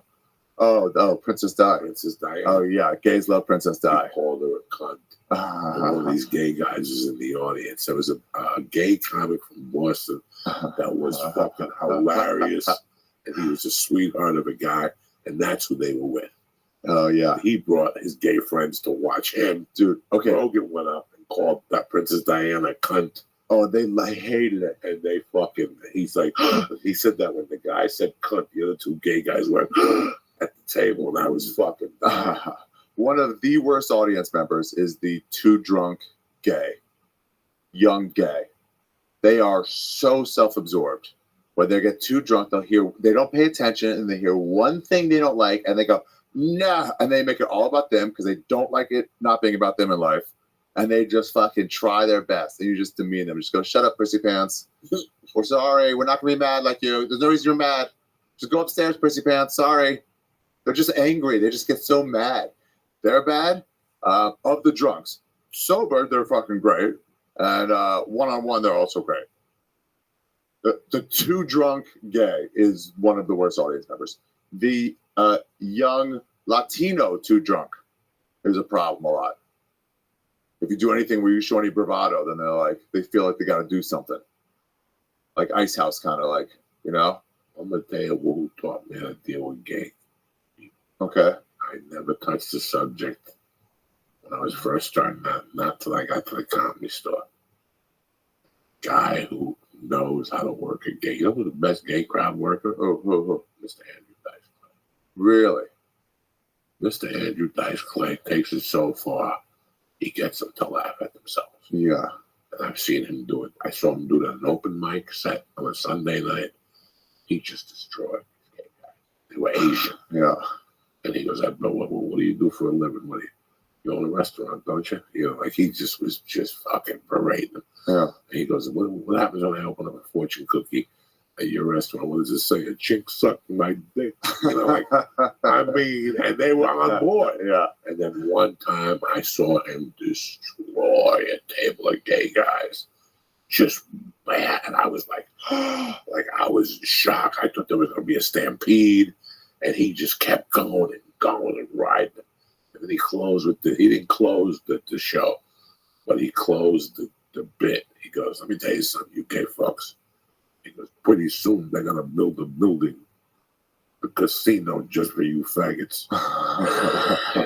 And I forget what he said it was going to be called. But he goes, every 20 minutes, it's going to burst and cum's going to fly out of the top of the building. And all you faggots are going to be on the bottom, letting sperm hit you and cum going, nah. And right there I go, that's how you deal with gay guys. Go right at So him. about 2 months later, I'm in Miami. And I think it's like Margaret's show headlining, so I was doomed. Oh, yeah. I get out there, there's a table, and I just was dying. My material was dying because I was tiptoeing. Yeah. Don't Going into tiptoe it. around them. If there's a table of flamboyant gay men in front of you, don't tiptoe. Don't let them run the room. Don't let them run the room. Yeah. And right away I attacked them, and I told them, you're all faggots. What you come in a Volkswagen? All 18 of you is fucking each other up the ass at the same time. And they were on board. Yeah. And all my fears about talking gay stuff went away. You know, it's like when you go up and there's 4 black people in the audience. Yeah. Guess what? They want you to attack them if they sat in the front fucking row. You go to Idaho, and there's 4 black dudes in the second And row. you see them, so you see the ones that are They want to get attacked. Go for it. They want you to fucking go at them. Look at you 4 black motherfuckers living in this KKK town. You have to address the elephant in the room. Yeah. There's white people all around, 4 fucking black guys in Omaha, Nebraska. You have to address that. Yeah. You have to. And so watching Andrew Work a room like let that. me know how to address things. Yeah. Don't work around it. And you They're know like what? a dog, an And you audience. don't They're like a want- dog. You got to train it. You got to fucking punch it in the nose when it's not acting right. You got to reward them when they're acting well. After I saw that, that's the night I made that lesbian come up and show me a pussy. At the comedy store on Oh, Friday yeah. night. And Oh, she goes, yeah. I'll take out my pussy if you take out your dick. And I took out my dick. Deal. Deal. And it was a deal breaker. Lesbians like love too. Yeah. I'm not, listen, I even from when that walking happened, Yeah. When that what? that walking in Seattle happened, it was Nobody 1996. walks, no. I was doing 5 years. I was a comic for 5 years. And at the 5-year mark, I was stupid. I was a loser. I was addicted to coke. But I knew that walking people Oh, walking. Yeah. Okay. Yeah. wasn't why I got into this business. No, you don't want to try, but sometimes you gotta do it. Take that bum in. Talk about it. So okay, so I remember when we went to La Jolla once, me, you, and Kelly Kirsten. You remember that? Yes. Okay, hold on. There you go. Like a doctor. Okay. It's tremendous. I went on first. Yeah. Okay. And then Kelly Kirsten went. And I guess these people bought tickets for the wrong show. They bought tickets for the main room of the Comedy Store where it was more clean. Started at 9. Our show starts at 8 and 10 or 8 and 10:30. Whatever. But they sat through me and they were like, well, this is way too dirty. That's when I was really dirty too. They sat through me and they took it like, all right, maybe it's just the opener. And then Kelly went on and she's fucking filthy. She's a writer now, I think. And she's filthy. And then these 2 old people, this couple, they come out and they're like, listen, this is what is this? This is not what we signed up for. This is dirty. You said it'd be clean. And they're like, we never said it'd be clean. What did you call this? They said the 9 o'clock show. It's like, that's LA. You called the LA Comedy Store. They're like, no, we didn't. It's like, well, we don't have a 9 o'clock show. And they do it. It's a clean comedy show. And they kept talking. And we were sitting down by where the end of the bars where the stained glass is there. And you just got up and you were headlining. But that's when they didn't come for anybody. No, you would just have been there the longest, right. you know? And Kelly second longest, and I was the newest. It was just like, they just send you down together. So you hadn't been on yet. And you get up and you go over. You're like, get the fuck out of here. Get the fuck out if you're not going to take it. Beat it. Get the fuck out. And you start screaming at him all the way into the fucking sidewalk. Yeah, you had it up to here. You're listening to him, complain. And then you're like, just get the fuck, like they're not customers anymore, you know? You're just complaining on your way out. Fucking beat it. Oh, it's so great to see. How many Like, I'm so sorry, Mr. So that comes. times I've seen people just get up and walk out. They turn around, waitress, let me get my tab. That's And okay. they walk out. I'm fine. with That's that. cool. It's not for me. I don't like Do me a it. favor. Just leave. I forgot I had to make a phone call. Whatever, it's okay. Don't stop at the desk girl or the desk person and break their fucking balls. Yeah. You didn't like it. What do you want? You want your $22.50 back? Yeah. Or you stop at the door and yell something on your way out like a Yeah. fucking coward. You Yeah. can't even see them. I mean, And they're listen, gone. I love New York City. Yeah. I love everything about New York City. It was where I was raised. If you watch my walk, it's my walk, it's my talk. You can tell by the way he. When I fucking read that they had to put up a sign for Louis C.K. going to the Comedy Cellar, It's not real. I nearly It's not real. It's just people think they're supposed to be mad about something. I It's not. nearly None of it's died. real. I came from a society. You don't want to go? Let's go. Yeah. Oh, no. Let's That's go. not for me. I did actually. Me and my girlfriend Kate. Let's go. We went to see a comedy show at the Comedy Factory Outlet in Baltimore. This guy was like, there were this like racists in the crowd. They just kept yelling at this black dude, headliner, and he kept like dealing with it. And they just kept like, it was just got awkward. I don't know how much they intended or whatever, but it's like, Baltimore's like on the edge of like redneck and city, and it was just like weird. And then she was like, let's just go. And I was like, yeah, all right. And then we're like, hey man, it's not you. Bring you out here. This is fucking weird. And he was like, yeah, he was cool about it, the comic. But I remember doing that just like, we're just going to leave. Like, it wasn't like a thing. I can't imagine, like, this movie is boring. I'm going to go. But as soon as like, this sucks. Just go. It's all right. You got a bad movie. Mercy's Godfather. Yeah.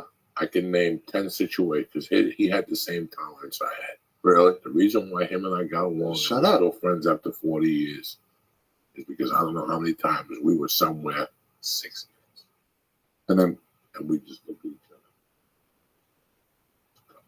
Dude, me and my girlfriend went to a shitty movie the other day. We both kept looking at each other, but nobody could make the call. To be like, you want to go, right? We're not the one that's sure enough to ask. We just kept looking. Just get up and go. And afterwards, we'd be like, I thought I wanted to go. Like, I thought you wanted to go. No, Yeah. I never understood. Go. Look at today we live Oh, with you. it's your time. Today we live with YouTube. Yeah. So it takes you 2 minutes to look up the comic and say, I don't want to go see it. It's not like the old days. I'll tell you who used to get a lot of slack. Who? And I saw Mooney? him work it out. No. Who? Our brother, Roby. Got a lot of flack for what? When he was on news radio, Yeah. people would go see him, and you could ask him tomorrow. Right? Yeah. You're going to be on there tomorrow. You could ask him. I think 1 out of every 5 shows, some fucking body Would scream out. oh, what? No. Not even scream out. What? I'm talking, Alex. he would fucking, somebody would come up to him, and the worst place ever was in Miami. Tell me what? It would be like 3 white chicks. Oh, the white chicks Or hated just them. a white couple, and they go, excuse me. We really weren't. I was right there. I witnessed them saying, we're not happy with your performance. We came to see Joe from News Radio, and we came to hear all this abuse and women. And they're all And mad. he would fucking launch. That's when he didn't smoke pot. And he didn't give a fuck. He didn't give a fuck. He didn't have girls time at a for it. bar. He was a comedy store guy. He would That's crush. He would fucking say, and I remember this one girl one day said horrible things to him. And Joe took it. It was me, Chris McGuire, and Joe. I'll never forget this. Yeah. And this bitch just wouldn't stop at Joe. Like, if I had any time, I would write a letter to NBC. This is a forced portrayal. And he's like, I'm a fucking fiction, whatever. I'm a character. Yeah. I'm a fake fucking character, a TV show lady. over Like, she said some more shit to him, and he's like, you know what? Were you a victim of dodgeball? And she just walked out of there. Like, she just ran out. That's the third group. Drunk white chicks. Right. They're the When most. they're worse, they're so bad. That's the third group.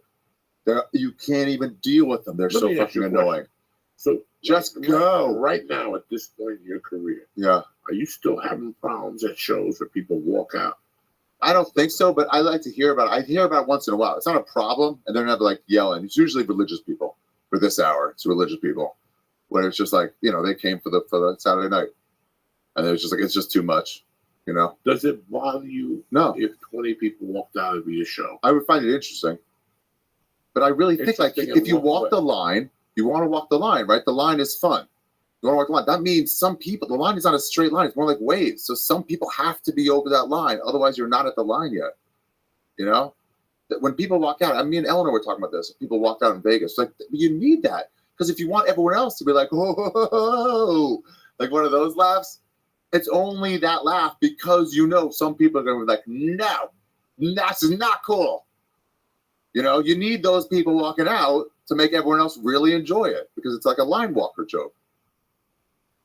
Is it one specific joke? No, it's just that type of humor. No, I'm saying is it when they walk out of your shows. Oh, Is it one? no, I don't think so. No. I think this, if it's this year, it's just because it's like too dirty or like they just really don't know what they're getting into. But they're adults about it mostly. They're just like, oh, it's not for me. About 3 years ago, It's too much shitting on God. They're like, oh, that's not what I signed up for. 5 years ago, somebody ran out of a show of mine in Lexington, and they were like, fuck you. Fuck you, mad. Why? That was that time. And then in St. Louis, had a bunch of people walk out, but because the fucking pipes, every time somebody flushed the toilet, it smelled like shit in the club. Ugh.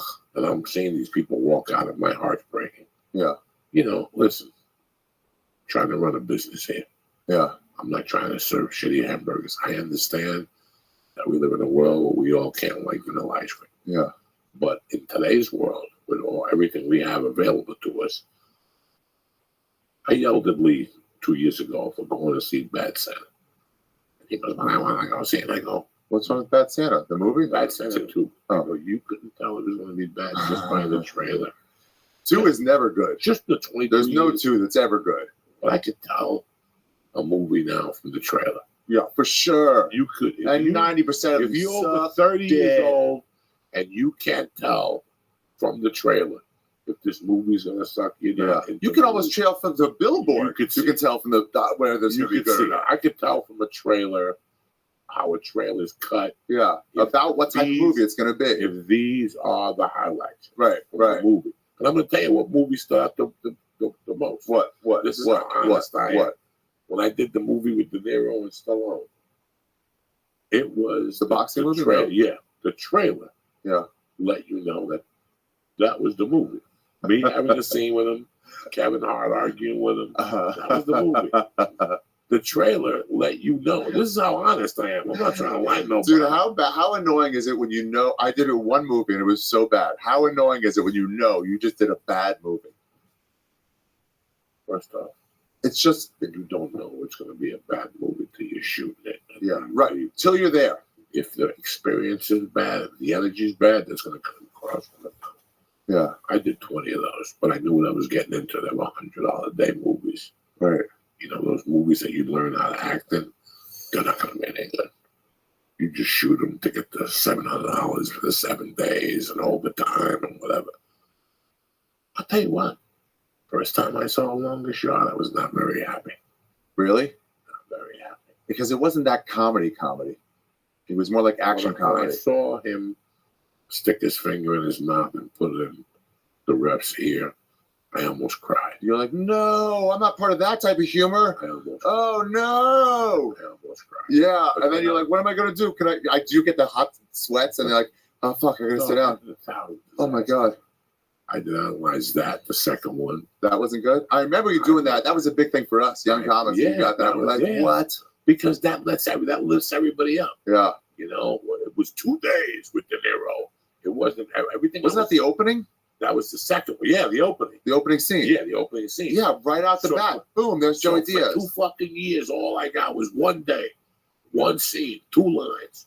Yeah. 1 day, 1 scene, 2 lines. And then I started booking 2 days, couple scenes, but you're always in the opening. As a trailer, I booked 3 movies when credits ran through me. You know, like it was a fucking nightmare. You got 2 days, but credits ran through you. Yeah. You're never going to get the result that you want. And then I got the Rodney movie, and that was like 11 days. Oh, yeah. Harry Basil? One of the worst movies ever put on tape. Like, even the tape was I never rejecting saw it. The camera kept turning off as they Whoa. were shooting it. It's so Everybody was in it. bad. Everybody, all-star cast for the time. Yeah. I mean, the whole For top me, level it was LA comedy huge. scene. Yeah. Yeah, plus Harlan, plus Right. That's what The I mean. guy Like from- the high level the guys. guy from the Chevy Chase movies, Yes. the one that escaped into Canada. They were looking for him and shit. That guy, Randy Quaid, Oh, yeah. the fat chick, the chick from Cheers, that was the bartender that ate all the Carla? No, she ate all the cakes and shit. Christy, Christy the Alley. Scientologist, Christy Alley. Oh, yeah. Christy Allergy, and me had a Just fucking. allergy. Me Yeah. and her had a great scene where I'm whacking off, and she's watching me, and I'm watching her, and I gotta whack off. I mean, it was a fun movie to shoot, but when I left there, Yeah. I did not think I was gonna win an Oscar for my. You know what I'm saying? Right, Like, right, right. I've always known, you know, you always have a fucking idea. The Soprano movie, I can't even tell you because I don't know. What do you really? I don't know. Really? I don't know. I don't. the What do you days we- mean? The days we didn't shoot, we weren't allowed to be there. You know, How many days were you on that thing? 8. Wow. How fun was that? That's your fucking Fun. thing. You know, I've been thinking about like this year. Yeah. Like the other day, I just got paid for something I did in January, by the way. Yeah. So did he in February on that check. I just got the fucking check. That's hysterical. Congratulations. You can finally pay your car payment. I must have came here one day, hit it, and then a week later told my wife, I still haven't paid him. I don't know what happened to the check. And there it is. She's going to die in the morning. I got about 3 checks like that. You know how many times my wife would give me a check for the feature act on the road? Really? I will put it in my wallet, And then get to the airport, go to give it to them, the check is gone. And then I just found that You pay the feature check out of your own check? You don't just have a club or a place to pay them? Sometimes I give them both. Oh, right. Okay. You know, give them both. Who gives a Check. fuck? Yeah. They're fighting for their fucking lives. Whatever. What are they going to I get? know, but Venmo. They're going to get $50 fucking. No, I'm saying, I like, don't even know what Venmo what's is. a check? What's a check? What's Venmo? Venmo is a way you can just do that without writing anything. No. My wife is an accountant. Everything gets good. Okay. No better than that. There's no Venmo in my fucking house. My wife watches everything like a fucking hawk. You know, there's fucking Venmo. I remember one night I went to do a gig. You know me, dog. You know how I am about my money at a comedy show. Yeah. It was one of those Sunday night shows. I don't know what promoter it was. He just hired me and still sent me an email. And I get down there at the end, the two white kids are like, okay, give us your Venmo address. I go, what do you mean? There's no Venmo in the world. All I know is everybody gives you an envelope with yardsticks. You better get it. And they were like, hold on, it's on the way. 10 minutes, I had my envelope. Whoa. Because they were like, we'll just send it to your Venmo. And you're like, no, that's not going to work with Joey Diaz. No. They're trying to switch it out at the stand now to Venmo, straight to you get the money in your account. You can use it in your credit. I don't mind. Yeah. But sometimes you like the cash in comedy your store hand. used to give you $15 a night. And then people would rob the box. Right. So they stopped. They gave you a check. Oh, they used to give you the money. Yeah. I like the money in your hand. In your hand. It's so nice. Then the improv. Money in your used to- hand. Oh my God, when I first moved here, the improv will put the checks right by the door. So you could walk in and go to your hi, I'm going to get my checks. And she'd go ahead. You just go through the checks. Yeah. I can't tell you how many comics checks I stole How do you steal their checks? because they're right there. No, but I mean, how do you cash them? Sign sign up, name and put in your account. Wow. And you straight into your account? I would Straight into your account. like I would sign names that I knew weren't going to ask for them. Right. Like Do you- I'm not going to steal Lee's check. Right. I know he's doing out of it. He's asking about it. Right, but you know, Ron White, he's not coming in for his check. No, he's- Yeah. there were guys that had stacks of check. You see it. They hadn't collected in a while. That would collect. So, you know when I was really mad at Bobby Lee? I would go in there. I couldn't steal his checks, but I went in there and I just tore them up. And I threw them away. So he wouldn't get them. How is that different from stealing? Just to punish him. I would go and tear his checks up. Hundreds of dollars. And I'm like, he'll never get it. I went down there one night. Yeah. Carlos Mencia was at the store, and Paul Mooney ripped up his check in his face. Ripped up Mencia's check. Yeah, he's like, "This is my money. You've been doing my jokes. This is my money." That's what he said. He turned Barrio into he turned Hood into Barrio and do the same joke. Great. What How you wild feeling times. so far? I feel great. You ready for another edible? No, It's not yet. through First of all, I gotta the piss. edible. I gotta piss. time. I All gotta right. piss. How do we Go do the piss? piss now. Go hurry up. Are you real doing quick. that? I'll do that. Okay. By the time you get back, we'll be ready to go. This break is brought to you by CBDLion.com. CBD Lion is the best CBD out there. How do I know? Because I tried it first, and then I reached out to them and asked if I would be interested in them, maybe sponsoring the podcast. That's how it started. I did the tincture, and they put me on a different fucking level. And then they sent me the gummies, they sent me the vapor pens, they sent me the shatter. I tried everything except the shatter. You guys know I don't smoke shatter. I'll tell you what, I was fucking impressed. The good thing about CBD Lion is, listen, they're not like this gas station CBD shit you see everywhere. If you live in California, it's all over the fucking place. They got CBD stores. They don't even know what they're selling. With CBD Lion, you go to their webpage and you read the third-party lab results. It's right there in front of you. They do everything themselves from start to finish. That's a real company. They care about you. Listen, I live on the tincture. When I go home now tonight, I'll pop 2 fucking 5,000 milligrams under my tongue. I'll watch Sons of Anarchy, and by 11:45, I can't even keep my eyes open. The most important thing is I stay asleep all night. So if you have a problem with sleep and anxiety, CBD Lion is for you. Go to CBDLion.com right now, the website. Look at anything. Shatter. If I was you, I get the raspberry gummies, the orange gummies, the strawberry gummies. That's the way to go. I love the gummies. Me, I live by the tincture. But if you want the gummies, that's the way to go. Go to CBDLion.com and press in church and get 20% off delivered right to your house. All right? Go to CBDLion.com. Tell them Uncle Joey sent you. Ari Shafir, sit down, cocksucker. Let me have a water, though. Take a water right from that. I don't want you to dehydrate. What do you feel, Lee? You feeling good?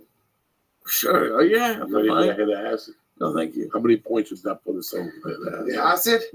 Yeah. What do you Oh, think? how many would that do? Somebody gave me a quarter piece of acid. I meant to bring it in today. But Somebody I gave forgot. me hit acid in Chicago. Really? In a little form. I had 2 more in an envelope, and I knew where the one was. The one's in my bag. But the 2 I had, one that I gave to Lee, I just found them the other day. Hey, And I said, I'll save them for today, and then I can't find them. I know you're a handyman. I think I have a project for you that you'd like.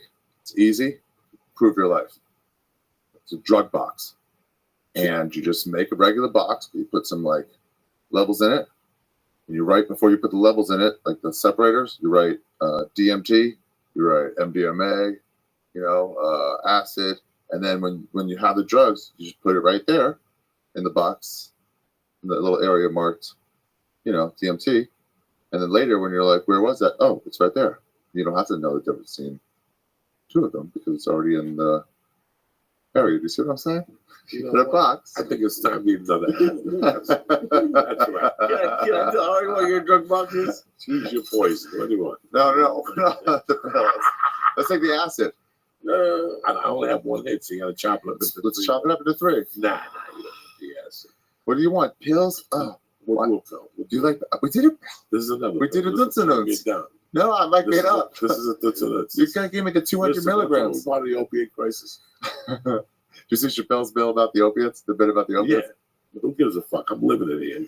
I'm telling you, do you want to be part of the opiate crisis or not? What do you Let's got? do one more. What the fuck? It's a How long did that one last? How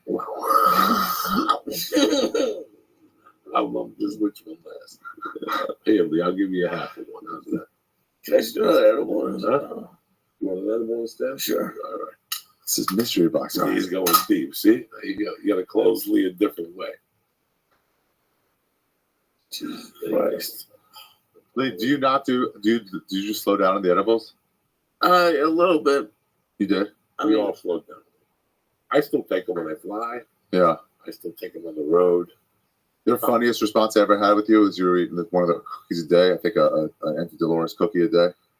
And you're like, yeah, I had to stop. And it was like, why? It was like too much weed. You're like, no, the calories. Another cookie, 7 cookies a week. I was getting fat. Yeah, no. Fucking banana bread. That banana bread was, it was thick and rich. What are we doing, Lee? What are you pressing buttons for? It's the fucking thing. What are you doing, Lee? Let's do it. Lee. I'm gonna do it. I don't want to puke. You're not gonna puke. You're gonna be fine. Lee. There you go. It's all over but the shop.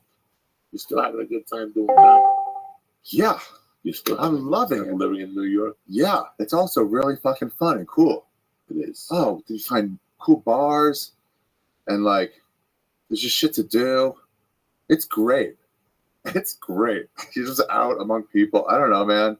There's this bar we went to. They play everyone picks a song. They have a bunch of like fucking vinyl albums. And then everyone picks a song from their list of vinyl albums they have. And then the DJ plays those songs only, one after another, while you eat this like really great meal. Is it New York? Yeah. And it's just wonderful. And then your song comes on like 20 minutes, like, that's the one I chose. Barracuda. Yeah, it's great.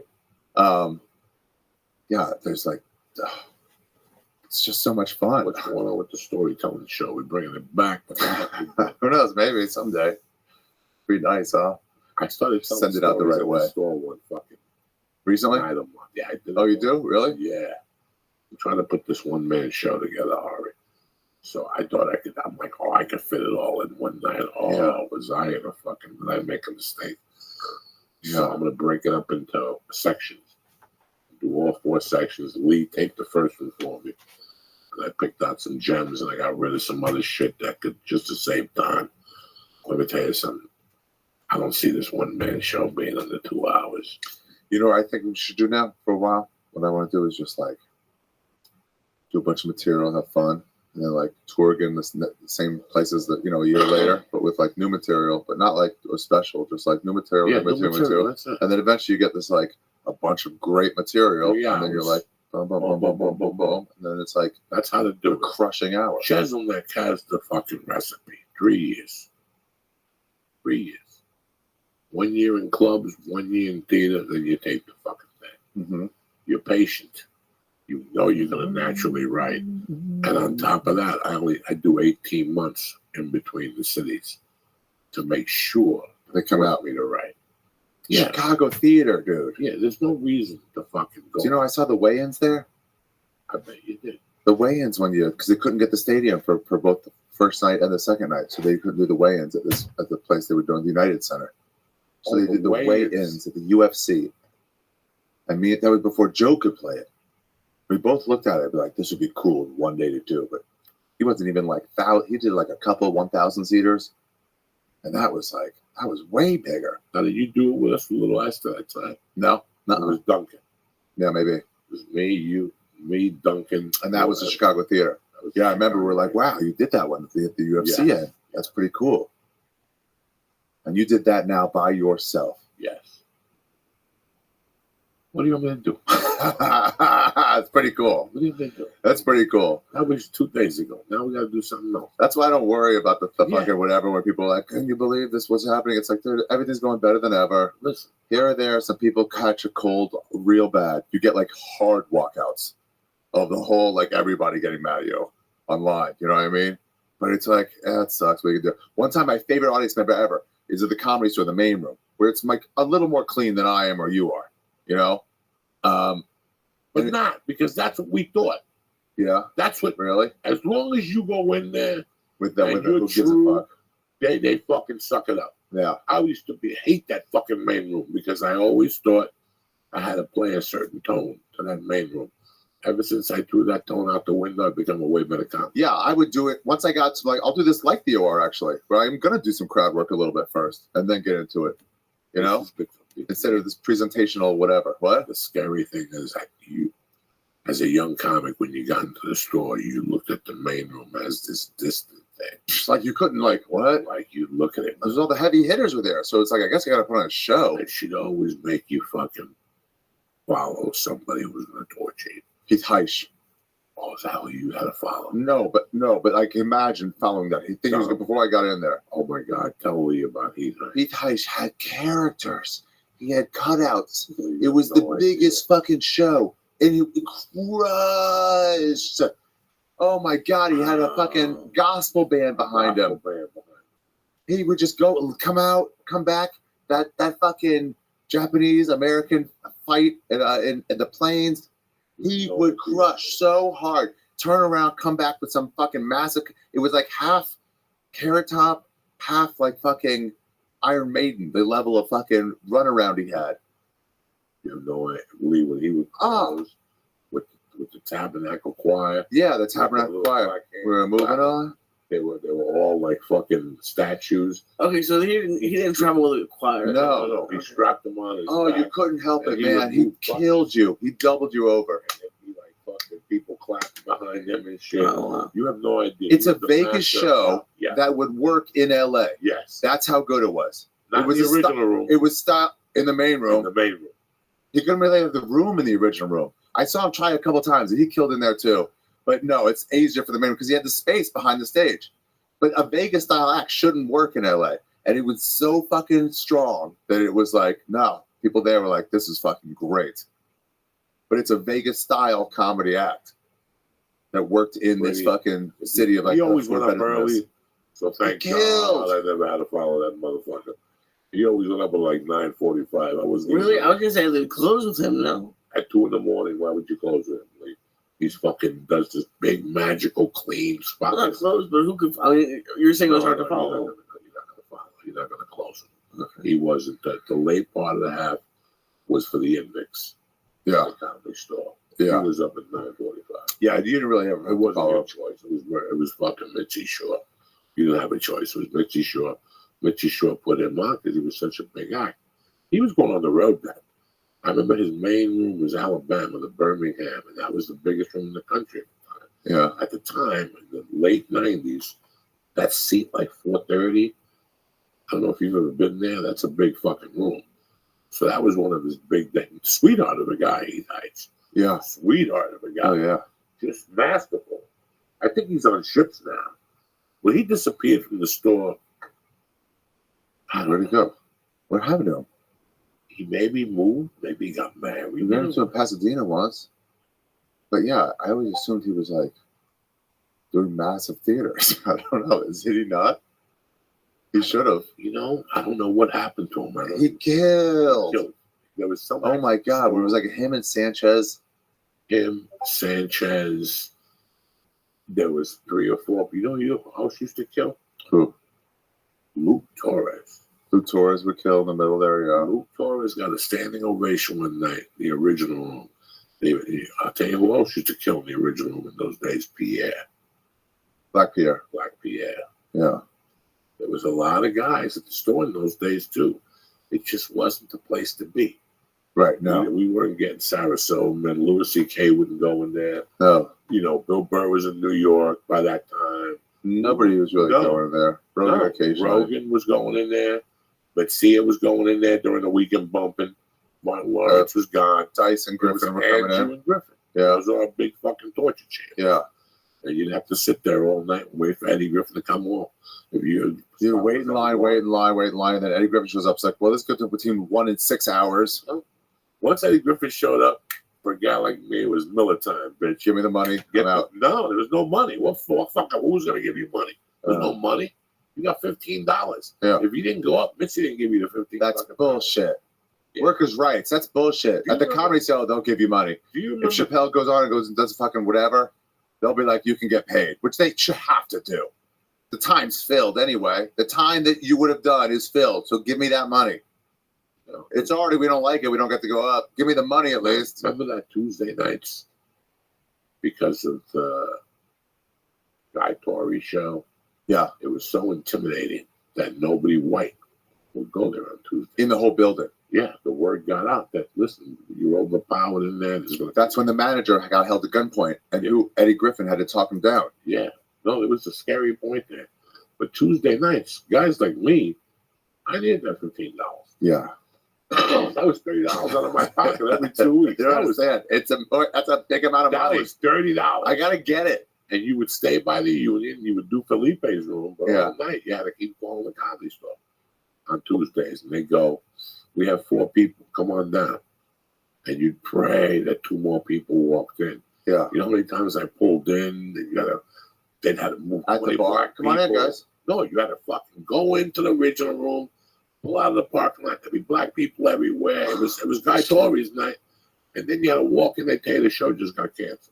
Oh. Because they could never call you, by the way. No, the show's canceled. People are still on the lineup an hour from that. And I'm like, you can at least call them. They haven't left yet. They would call you. They would never call. 30 minutes. Nobody cared.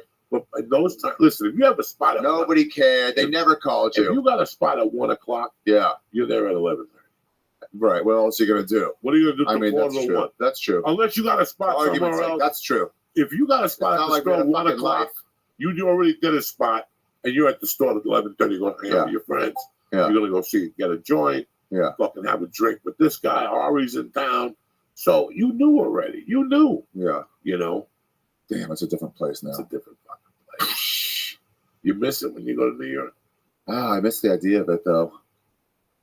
I mean, it's a little different now.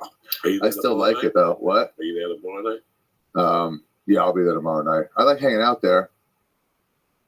It's just like it's a little too popular, so it's lost some of that vibe. If I just hang out and chill out, try to have a talk with somebody, you get interrupted 25 times. It's just you get interrupted down there, whether it's crazy or not, whether you want to or not. Every time you start a conversation, get ready to get interrupted by somebody with a fucking question. And it's not even the people who come to the show. Them, I can't.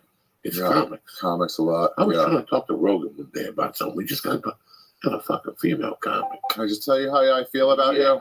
Why would you do that? I don't know you. Why would you tell me that in the middle of a conversation? Didn't even excuse herself. All she wanted to do was to see if she'd get on the podcast. And he immediately fucking turned his head and we walked away. And she just ruined this conversation. We're talking about comedy or something. It was getting good too. We're talking about specials or some shit. You can't have a fucking conversation down there. Unless and even in the back, If you go back there on one of the big popular shows, there's 80 people back there. It's across the globe. Nobody knows how to fucking act in the world. I don't know. Nobody knows how to act. There's a fucking universal rule. If you're not going on stage, get the fuck out of the green. Oh yeah. Oh, that's fucking. That's my haven. So what do I got to do when I do the main room? Somebody should go in there and punish them. Nah. You're not in this place. You're not a regular. Bam, bam, bam, bam. You can't, be the judge or whatever. If you don't like Regular or not. you know what I do? Hey, regular or not. You know Bam, bam, bam, bam. Are you with somebody? You know what I do? I get a What? chair and I sit by the piano Yeah. and I sit down, listen to the ghosts, Yeah. That's listen to nice. the comic on stage, and I go, fuck it. Who's better than me? I'm at the comedy Yeah. store. What do you got this weekend? Texas, Where? San Antonio, Dallas, Where you playing in Houston, San Antonio. LOL. Oh, wow. Yeah. One night, One night. and then you go to where? Addison one night. Oh, shit. Thursday. All right. Yeah. I like doing this Jew shit in cowboy towns. Okay. And then Houston for 2 nights. Friday and Saturday improv. Friday and Saturday. Then me and Reggie Conquest, this is the guy who's opening for me there. Both Cowboy fans, both driving back from Houston to Dallas for our very first Dallas Cowboy game at Texas Stadium. You ever been there before? I've never been there, never even checked the tour, wanted to all this time.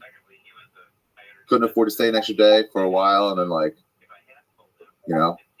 boom. So we're doing it. It lined up with what I was doing. You got a nice ticket. No, I do not have a ticket yet. Still gotta get a So how ticket. you gonna get a fucking ticket? They're expensive as fuck. Y'all never fuck around. God damn. Welcome to I thought for fucking when they have 198,000 seats, you'd have a couple No. $20 ones. No. Oh, it was pipe dream. No. Well, it's gonna be a break-even week for me. Yankee Stadium, Jack. Yeah. Oh, I can't wait to go to these Yankee games. You know it's the Yankees' year this year. Who do you claim in baseball? Friday. Who do you claim in baseball? I play nobody. I got no fucking time to play games. What was your joke? I Where where at? spread. Where it says -7. Yeah, -7. That's it. I'm taking the 7. I don't know what the fuck you're talking about. I know the Yankees are playing Friday. The series starts in Yeah. New York. Fucking, I do not want to be in New York doing comedy. It's going to be crazy Friday night. Friday, Saturday. Dude, I can't wait. Those Yankee games are so fucking fun in the playoffs. Do you go? Oh, I go every time I can. How much- Every time how I'm in much are the town. Tickets? They're whatever they are. They're whatever they are. They're wherever they gotta be. Yeah, I gotta go. Sometimes 75, sometimes like 350. You gotta do it. Whatever. They're in the playoffs, and that's your team. And you're at home, and you have enough money to spend on the tickets for the first time in your life. Who do you take? Will you take the girl? Whoever. No, I was gonna. She's an A's fan. I was gonna take her to an A's, the one last year, but they were screaming at anybody with green. I'm glad I did not. Whoa. Speaking of green, who's ready for an edible? What are we doing? I know, all right. What are you doing? You gonna stay at that museum and stuff? I feel like I'm in a great place right now. You got the fucking. You got the. What time is it? An hour. What time is it? Show me the real time. You got a 10:28. You got an hour and a half to your pumps and brakes. There you go. Eat that fucking thing. Don't worry about nothing. We'll give you something to calm you down. So I got something for you to go. Fall asleep in the Uber, nobody will bother. In the Uber. Fuck yeah. You fall asleep on a lift, you wake up with a dick up your ass, and you can't press charges because you turn the camera off. He's got a fucking tolerance. He looks like a fucking nothing. He looks like a fucking Japanese rendition of a thing. Leave him alone. Eat your little pill there. It's Tuesday night. It's Monday night. Either you want to, if that bitch can't swim, she's bound to drizzle. You know what I'm saying? You want to really make it happen? Yeah. Take a needle, pop it, and drink the juice. That's what I did the other day at the airport. Really? I ate 2 of them. Why? Why? That's a great You're question. not gonna believe this. One of them fell out of my pocket, so I put it. I have earphones, Yeah. and I have an earphone case. So I put the capsule in the earphone case, and as I got on the plane from Chicago on Saturday, I opened up to take the earphones, and the thing was starting to leak. The earphones pierced it, so I didn't want it to leak all over the bag. I took the pill, I squeezed it under my tongue, and I ate the pill. And then I took my finger and wiped the THC juice, rubbed it under my tongue. The days up, I was asleep. I woke up to eat the oatmeal. Justin was behind me snoring up a storm. Are you That junkie? motherfucker got sleep apnea like a motherfucker. He was behind me snoring up a storm, Justin, with the pillow. You guys fly back together? Yeah. That's nice. Me, Justin, Kate Quigley, Oh, that's nice. and Dean. That's But cool. Justin was in row 2. I was in the switch with him. You don't want to sit next to your friends on a plane at night. You won't shut the fuck up. He wanted. I know he wants to sleep. So I woke up, bro. I woke up and the lady was asking, "What do you want for breakfast?" I said, "What do you got?" She says, "Cheddar cheese." I'm like, "Forget it. Give me the oatmeal." If you take the oatmeal on American Airlines, you take your life into your own. Really? You think you're like the Chinese guy in the Bruce Lee movie. Those American went downhill. It wasn't bad. They give you a little cup of fruit. I don't touch the Greek yogurt. I don't like Greek yogurt. I like the regular Malukia yogurt, the vanilla. They don't give you that. I didn't touch the bun. Bro, I was so high at that edible that I woke up on the iPod and played through. What do you mean? Like I fell asleep with my iPod on, and it played every. So every song was gone. Yeah, the Beatles. I ran it in. What do you when you just run that one system? It's called like random Shuffle. Yeah, shuffle. Yeah. Oh my god! All the way through it. I woke up. You have no idea. We're like, I sat what? down, and I remember sitting down and putting my glasses on, eating that edible. Yeah. I don't, because even Dude, the plane high is the best high. Kate said, And you wake up and you're there. And then it's just like, you're like, what? Wait, where am I? What's happening? I was fucked up. Yeah, they're all in the aisle, and you're like, wait. And I'm thinking, should I get up and then look back? I'm fucked up to get up. I'm going to sit right here. So I just do my legs like this. I do my calf raises because the calf muscle is the heart of the leg. You want to keep your blood going. So I just sit there and do calf raises in my chair. I was fucked up. She said that we were delayed because she didn't know that, Joey. I go, no, what? She goes, we sat in the thing for 45 minutes. That's right. You have no clue. It's the best. I just remember waking up, the lady asking me what I want for breakfast. Yeah. Passing out again, tapping me on the thing, me waking up, giving me breakfast, being high and fuck. Yeah. I don't know what was playing. I think it was Down in the Hole was playing. I woke up, I inhaled half the oatmeal. I fucking ate the fruit. Yeah, I like looking out the window right then and just I take the Alcee. Oh, you do? Yeah, I don't see okay. Dude, I do it like an adult now. I fucking snack up before. I get multiple different nuts, multiple sweets, maybe an orange if I feel like eating something healthy, and then fucking straight candy. I'm ready. Anytime I wake up, I got snack food ready to go. Ready to fucking crush. A protein bar. Protein bar, that's what? I bring Xanax, so I have to bring the service cat. What's a service cat? I got a service cat. What's wrong with your cat? Is your service cat? No, you do not. Yes, I do. You bring Superbad on the road with you so you can get the better seats? I've had it, yeah. I bring Superbad on the road with me. I'm like Jar Jar the Boy in 74. Showing up with a cat. That's hysterical. Yeah, that's it. I got sick and tired of people showing up with ugly dogs. If you can travel with your ugly dog, I'm bringing a service cat. I either bring a Xanax or the cat. What do you think? What do you want me to do? Oh, I'd be so mad. I'd either bring an I'd be edible. so mad. I'd be like, no, come on, I'm allergic to these motherfuckers. I got half the plate. Oh my God, I got to tell you this, and we'll wrap it up. What? You know, I'm getting a dog. A friend of mine called me. His father's like a cardiologist with all things because I'm going to send you these bills. They help get up black heart start eating. It's just high powered going. Yeah.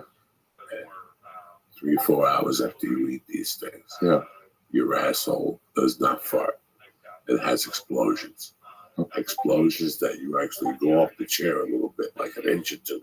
Yeah. Like that loud in your thing. So I ate about 4 of them. I got on this plane and I sat next to her. She took the inside window. Now, I love everybody, but this bitch was the most annoying lesbian ever. She's one of those white chicks that would complain on the comedy show. Yeah. She had all her talking loud and always on FaceTime. And, you know, she was just annoying. Yeah.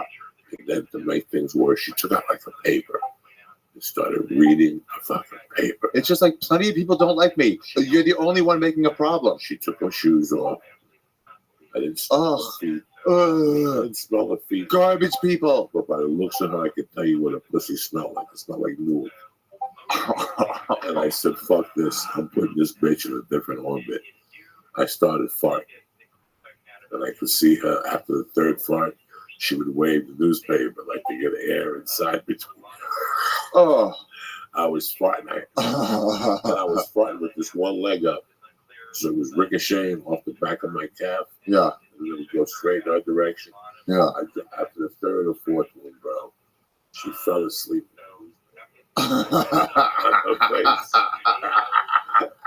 Diaz used to take he'd take a bag of weed and put it in his crotch. And then we were on the airline, like when we were in the air, we'd take it out when you were sleeping and put the whole fucking, like a baggie that big of illegal weed and put it under your nose. And you're like, what the fuck are you doing? It's so fragrant. And then he put it back in. Sometimes I would take the bag and spin it around the air. Oh my God. The It lights was are crazy. Yeah, And just you to entice people. Everybody You going, see what? people's heads. No one knew where it's coming from.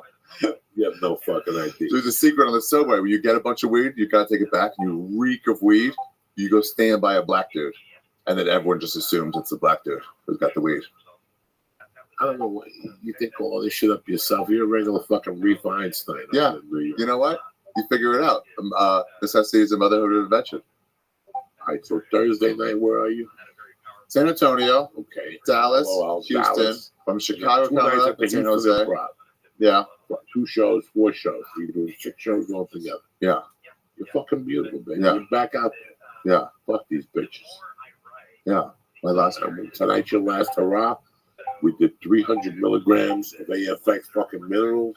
We did 2 Toots. And then another. We did a couple bong hits. Yeah. And now we'll take a little zzz to go.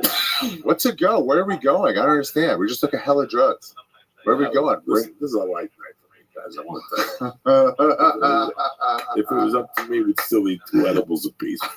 We'd be running at 500 milligrams. You wake I up still have an hour tomorrow, left of freedom. you wake up tomorrow morning, you look out the window, there ain't nothing to do tomorrow morning. You go right back to sleep. Because if you get up on this THC juice and you smoke at 11, you go Yeah. back to sleep anyway. Oh, fuck. Lee, I won't see him tomorrow till fucking, he's an anti-sun anyway, so he's like a Jewish vampire. You don't see him out in the sun at all. So he ain't going nowhere. So Thursday, LOL. Friday, Addison. Yeah. No, Thursday, LOL. Friday, Addison. Wednesday, LOL. Friday, Oh, Addison. okay. No. Wednesday, LOL. Thursday, Addison. Friday, Saturday, Houston. Houston Improv. But if you're not there, I got a special on Netflix called Double Negative. And watch that. And then, this is the next thing I'm doing. So what's your plan for yoga? Well, give me your prediction for Sober October. Okay. Who's going to win? I'm going to win because I am the only one who has a real life and who's not getting in serious trouble with their wife. So what do you mean? How are you going to get in trouble when you went by getting healthy and stop doing drugs? It's very annoying. Whatever you have to do, it's just very annoying. Well, it's no fun. It's not fun when I have a glass of wine with dinner. You have to work out also? There's some lessons we're doing. What kind of lessons? All sorts of lessons. Like what? Plan is whatever fucking lessons you gotta do, jujitsu or fucking Taibo or anything. You gotta do 10 of them. I hate this shit so much. For the whole month. For the whole month. Yeah. Oh, that's a piece of cake. Yeah, it's just annoying to have to learn. So what are you choosing? I'll probably do a jiu-jitsu class. I'll probably do a couple like spin classes or something. Maybe like a language class. Maybe a couple Spanish classes. That kind of exercise. Yeah, class. I don't know. Fucking class. No. It's got to be exercise. Why? Why does it have to be I don't know. exercise? Fucking. Why can't you work on yourself as a human being? Joe? Why do they revere the fucking body when it's the mind that we all know we should revere? Because Joe Muscles wants it to be a muscle. He understands. You got to pay into this. Is he going to read books? And your fucking mental health. Is Rogan going to He read? should. Everybody should. What about what is Bert Kreischer? The only thing Bert Kreischer fucking reads is recipes. I know. If it's longer, the Beatles, word yeah. longer than ragu, I'm he's not interested. A fucking ice cube, 2 mint leaves. That's it. And Segura, what the fuck does he read? I don't know. Okay, then. So what are you talking about? What is the athletic challenge this year? Do you have to wear bracelets? Yeah. Okay. Bracelets. Back to the bracelets. Yeah, there's some bracelets. Okay. I gotta see exactly what they do tomorrow. So you put them on tomorrow. Yeah. It's official. First. Yeah, they measure everything. Oh, Jesus Christ. Are they drawing blood? Because if it's up to Joe, Once a week, once a week. Please, that And spin it motherfucker and put it back in. He was telling me once already, I want to do the show with you. We draw your blood. To show that you're clean? Yeah. But can you be like, I'm not gonna be? No, I'm not giving anybody blood. I don't care what you fucking pay me. Yeah. You know how long it takes me to, every time I even think about giving blood, I gotta fucking drive down. Oh my God. Fuck that. Listen, I'm happy you came on. I'm happy I got to see you. It's been a long time since you've been on the church. I think the last good one was the acid church, but this was quite as enjoyable. I could see your face and your eyeballs changing as we speak. You know what I'm saying? Don't forget me, you bad motherfuckers. Next week, Friday night, the Uptown Theater in Kansas City, followed by the next night at the Paramount Theater. First show sold out. We have the second show. Do what you need to do, Denver. Come out and support. I did time in your fucking state. I don't care if you got to drive from Gunnison. I'm going to be in Denver talking about your beautiful state. I started there. I can't wait to go home. I'm going to fucking get off the plane. Denver, big bowl of green chili. Oh, that's good. Go back and take a nap. The first show's at 7. Second show's at 9:30. Which one? Where is it at? Paramount Theater. Oh, damn. I got a fucking 9:30 flight out of Colorado that gets me here like at 10 something in Burbank. Are you fucking kidding me or what? That means I get up in the morning, I go for a bowl of green chili before the airport. I'll be up early anyway. In Kansas City, I can't wait. I'm going to get there the night before. I'm going to go to that kickboxing school. Yeah. That's where I went last time. My boy takes me for some fucking barbecue. I go to, I'm just worried about next week. I'm not even going nowhere this week. This week I'm at the store. But next week, it's Friday night. So 11th, I'm in Kansas City. And the 12th, I'm at the Paramount Theater. Real quick, listen, we're a couple weeks into football season, and there's no better time to place a bet. You like winning money, correct? Who doesn't? I'll tell you where to put your money down at. You ready? MyBookie.ag. If you're trying to bet on the NFL, baseball, UFC this weekend, whatever, MyBookie's got it.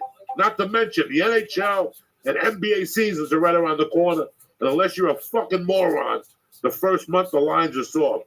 So it's fucking big money for all you motherfuckers. And it starts around the Halloween.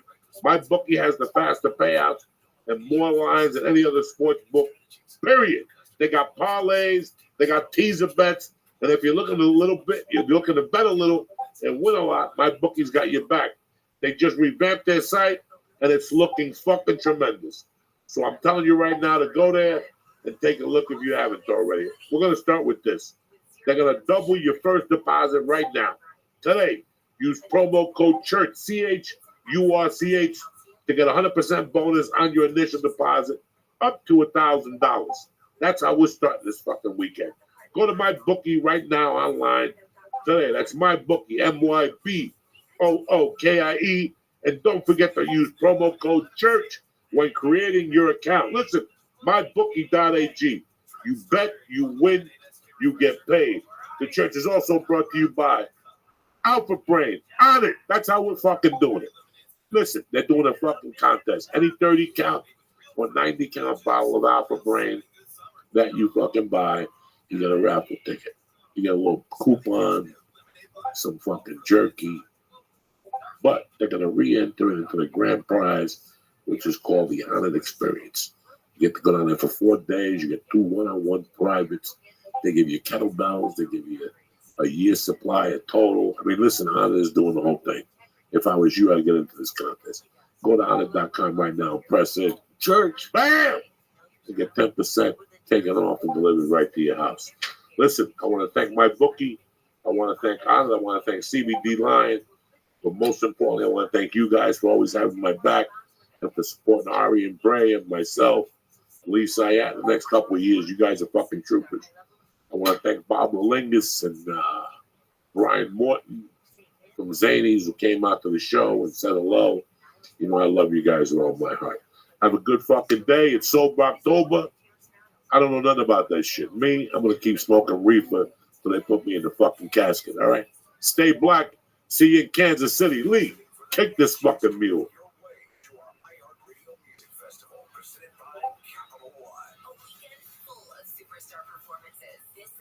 Streaming live only on Hulu. Tickets go on sale Friday, June 14th. But starting June 12th at 1 p.m. Eastern, Capital One cardholders get first access to tickets and other exclusive offers for 48 hours only or while pre-sale tickets last. Visit iHeartRadio.com/Capital One for more pre-sale details.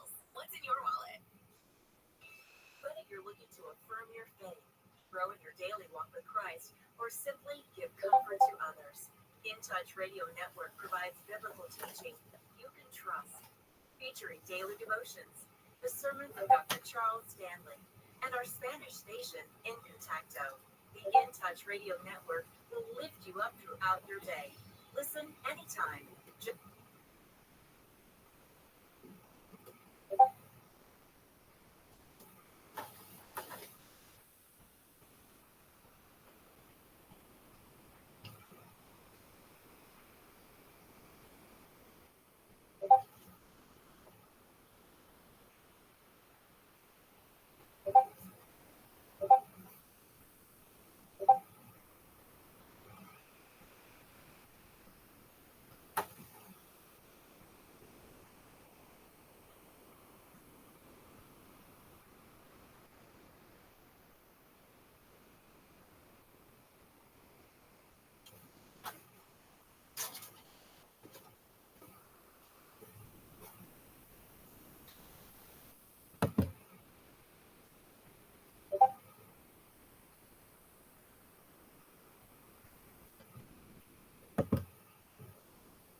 Ash Wednesday.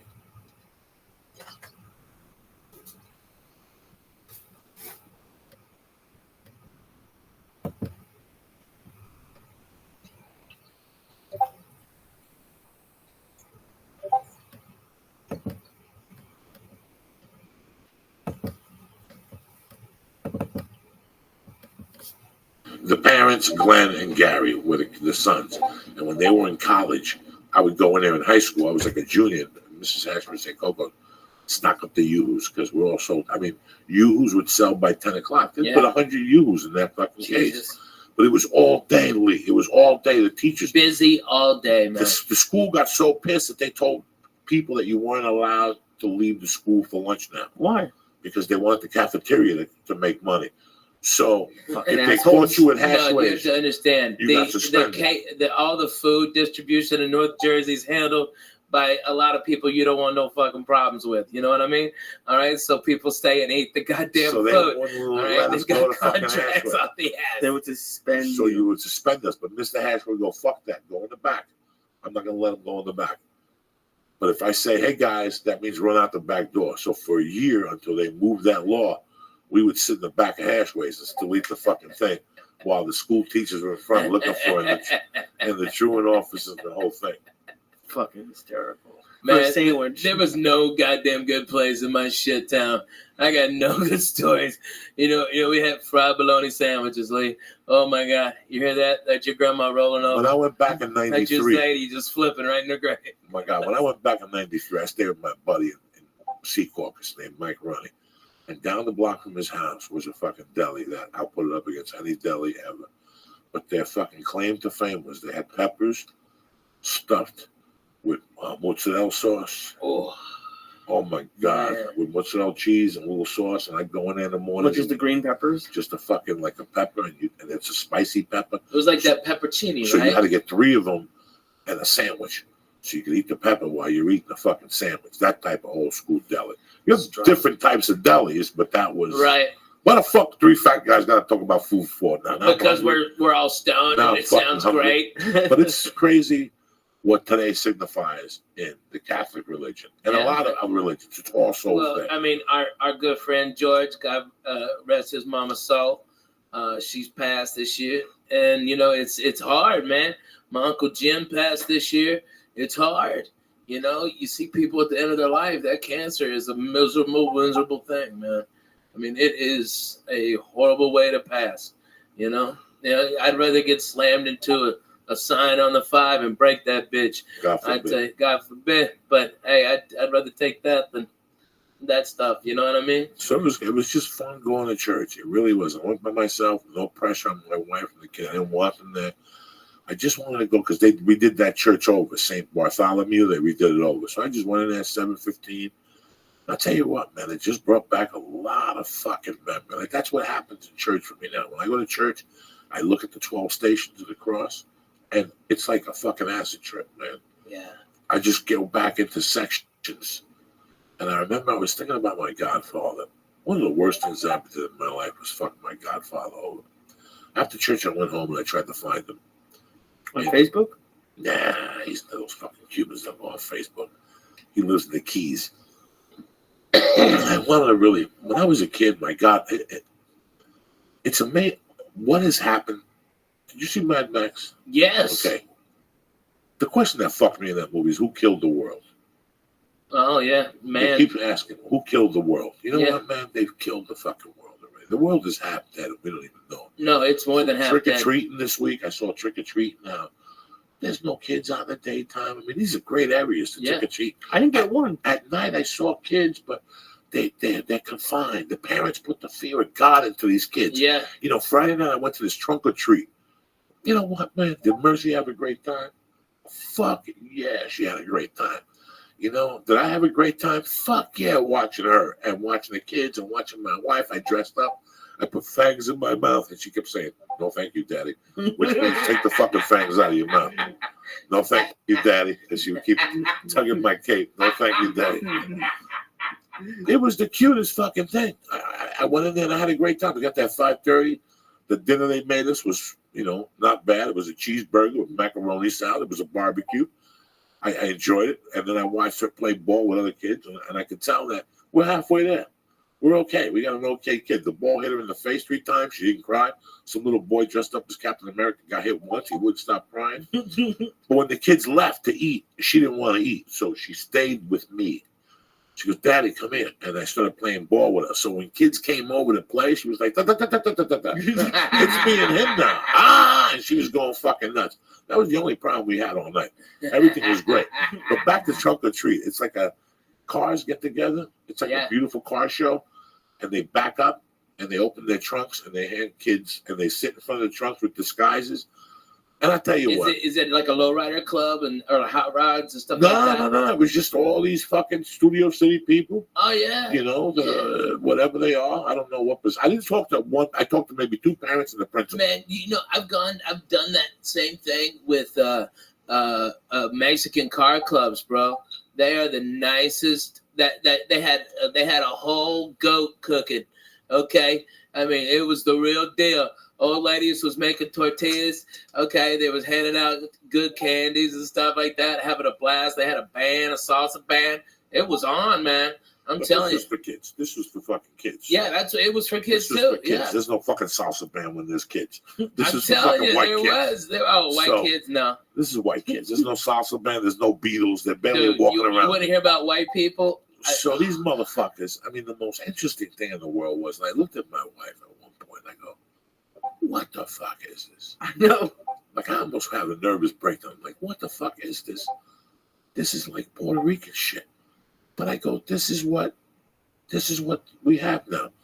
The parents scare the kids. And, you know, let's get together. Let's put them all together.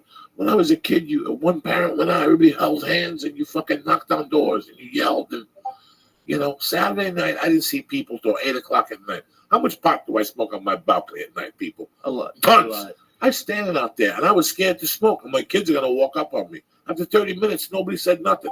Every once in a while, I'd see 3 kids and a parent. But the 80, 90 kids, I used to run with 80 fucking kids on Thanksgiving. Yeah. You ran 80 deep on Thanksgiving. And you keep running into 20 people. Yeah, in bundles of 20. I didn't see that.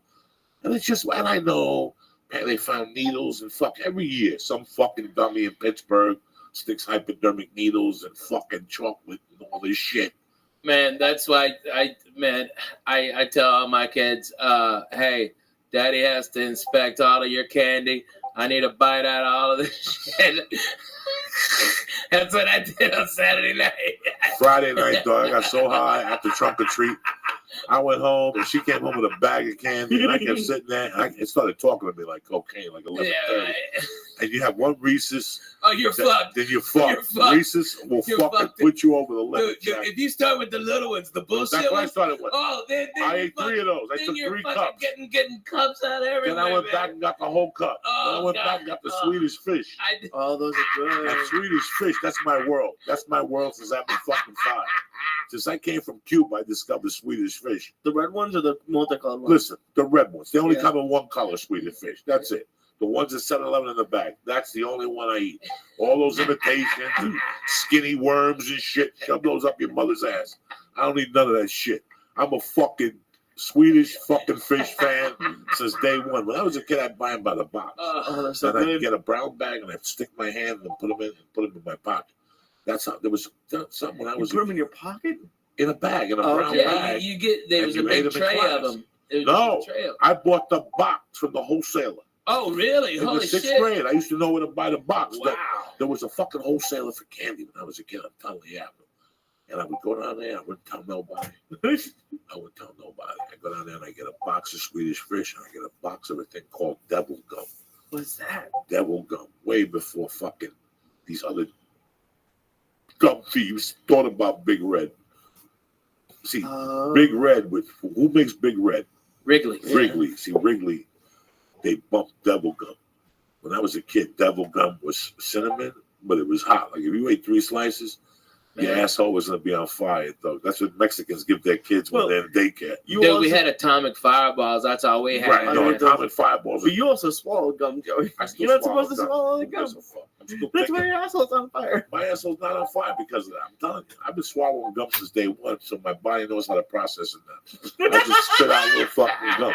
See, if you start swallowing gum when you're 8, then you're fucked up. I've been swallowing gum since day one. Can some doctor please email Joey Diaz? And do what? What's he gonna say to me?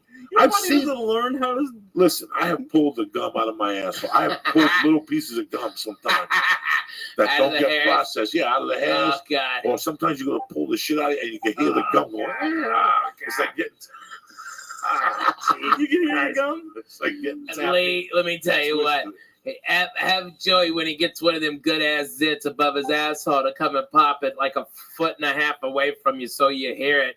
Okay, he did that in my fucking apartment after he drank all my goddamn orange juice. All right, he drank a whole fucking thing of orange juice in 10 minutes. And then proceeded to pop a zit on his asshole? Yes, no, not on his asshole, in the crack right above it. So to get any pressure behind it, he had to take those big ass Listen, fingers people, in let me there. explain something. Go one knuckle deep. I know all the stories. Back I in the was day, there, Nick. Back in the day, I ain't ashamed to say, I used to travel by bus to a lot of gigs.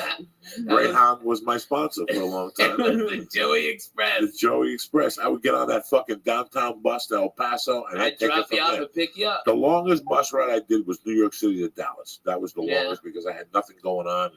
I'm going to go all the way to Kennedy and drop $200 when I'm here right here and I can pay the express for $48. I looked at just to get to Boston. It's like only like 2.5 days for like $100. So I would never. I mean, if I'm just saying, if I had to, You'll never have to. Right? Man, I travel by bus because I own one. Get a king size bed. Don't do that. I could never set up. I could never sit like that. But you guys ought to jump on the bus sometime and we do this church at other parts of the country. Yeah. Where's the bus now? The bus will be here tonight. It'll get in tonight from Tennessee, and then we're here. We're gonna be driving. They're gonna be driving around Wednesday, or Tuesday and Wednesday, and then we go north to do some gig. I don't know where it is, to be honest with you. I don't look at my Listen, I calendar. ain't traveling no fucking Foo Fighters. you guys bus. would kill each other. You guys would before you got to the first rest stop. You're retarded. We would hotbox that bus.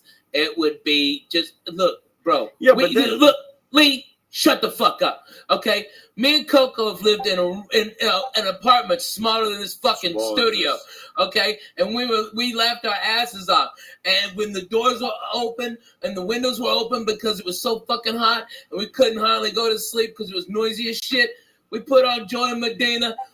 5 minutes, sleepy time. Wake up, throw kicks for Jesus. Little fucking Making room, biscuits, and I had him on the floor of futon, okay, and John Wessling on the floor, and Jody Ferdig on the bed. Yeah, it was crazy. We were in it to win it. This was Team Us, 1440. You don't even understand. Kill ourselves? We're brothers. Are you kidding me? Well, not literally. I'm just saying, like, you'll put something on the TV that he doesn't want, or he'll start. I got 5 fucking TVs. You got 5 TVs on 5 the bus? fucking TVs Damn. on that goddamn bus. Pick what channel you want, player. That's cool. I got it. How many bedrooms on the bus? I've got a king size back bedroom that pops out, okay, and then the living room pops out, and then there's 3 bunks. It's got 2 bathrooms and a shower on it, and I've got, I think there's like 6 air conditioners on it. So if we go someplace where it's hot, like I went to Bonnaroo this summer,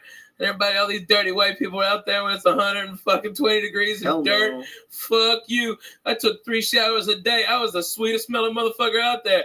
People were like, they thought I was Pharrell or something. I was smelling so good. Okay, I was doing it, Jack.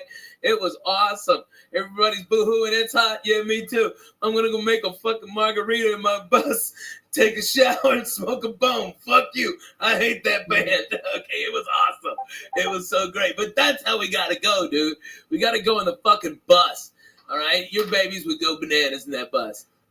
Your baby would love that That fucking little bus. fucking monster.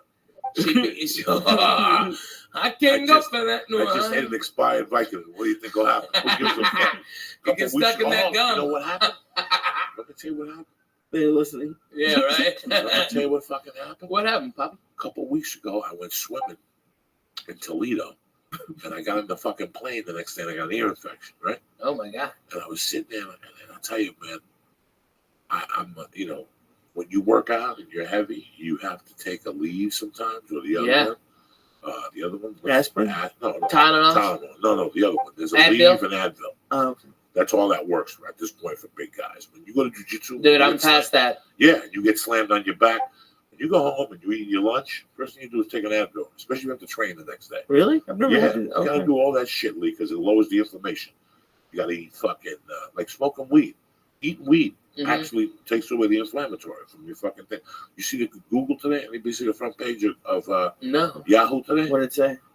More people turn to medical marijuana. Prescriptions are down. Prescriptions are down. Prescriptions are going down, man. Yeah, the opiates are going down. The opiates are going down. Yeah, the because benzos people are going realize- down. Listen, I'm telling you as your brother, you fucking go and you work out with Eddie Bravo and those savages down there at night, and you walk home, you can't move. Oh, yeah, I'm sure. I'll do an experiment with the motherfucker. I will experiment. I will give you an Aleve one night, and a week later we'll do it again, and I'll give you a chunk of real hash, and you eat that hash, and you call me tomorrow, and you tell me which day makes you feel like. That's what Bruce Lee ate for soreness. Nobody knew why he was eating marijuana 40 years ago. Danny DeSanto said it at a Hegan thing. Genius. That's why he was eating marijuana, because he knew that Aleve will kill you. Yeah. Aleve and Advil Eat your will liver. eat your fucking liver. You got to drink gallons of water. If you take an Aleve, you got to drink fucking water throughout the daytime. That's why I don't take them at night. I take them when I get home from jiu-jitsu. Bam. So I'm not, or kettlebells. I'm not sore an hour later. Whatever the fuck I do when you're sore. Sometimes you get sore from flying. Dude, I Man, get wiped the fuck Oh, out. shit, man. First of all, well, A 6-hour flight, Lee, you're fucking okay, sore, dog. all right, yeah, okay. You fly and your connection. Dallas got bumped, so now you're in fucking Chicago, and you land at B32, and yours is next flight is at I do H17. some You got walking sometimes, 15 dog. fucking minutes. And Chicago, the fucking terminals are so close together. There's no room for a fucking one of them chairs. You give $20 to a black guy with a golf cart. No, you gotta fucking hump it, dude. You gotta fucking rock. You gotta rock, though. And then And you're hungry. You're fuck fucking hungry. You gotta you rock. won't eat. There's no But eat. sometimes I take out the one night with my ear infection. I go, you know what? Somebody gave me these 2 Vicodins, and he told me when he gave them to me, expired. I'm gonna throw them away. I said, I don't give a fuck. Give me 2 because I know I'll need them one night. It's not like I eat them. That night with the ear infection, I popped that Vicodin. I gotta tell you something. I got fucked up on that couch, dog. I liked it. I Man, fucking smoked a hit, and I fucking went to bed. I got up like brand new the next day. My ear hurt a little bit, but it didn't hurt as much as it hurt. He gave me two of them. I said the other one fell out of the bag.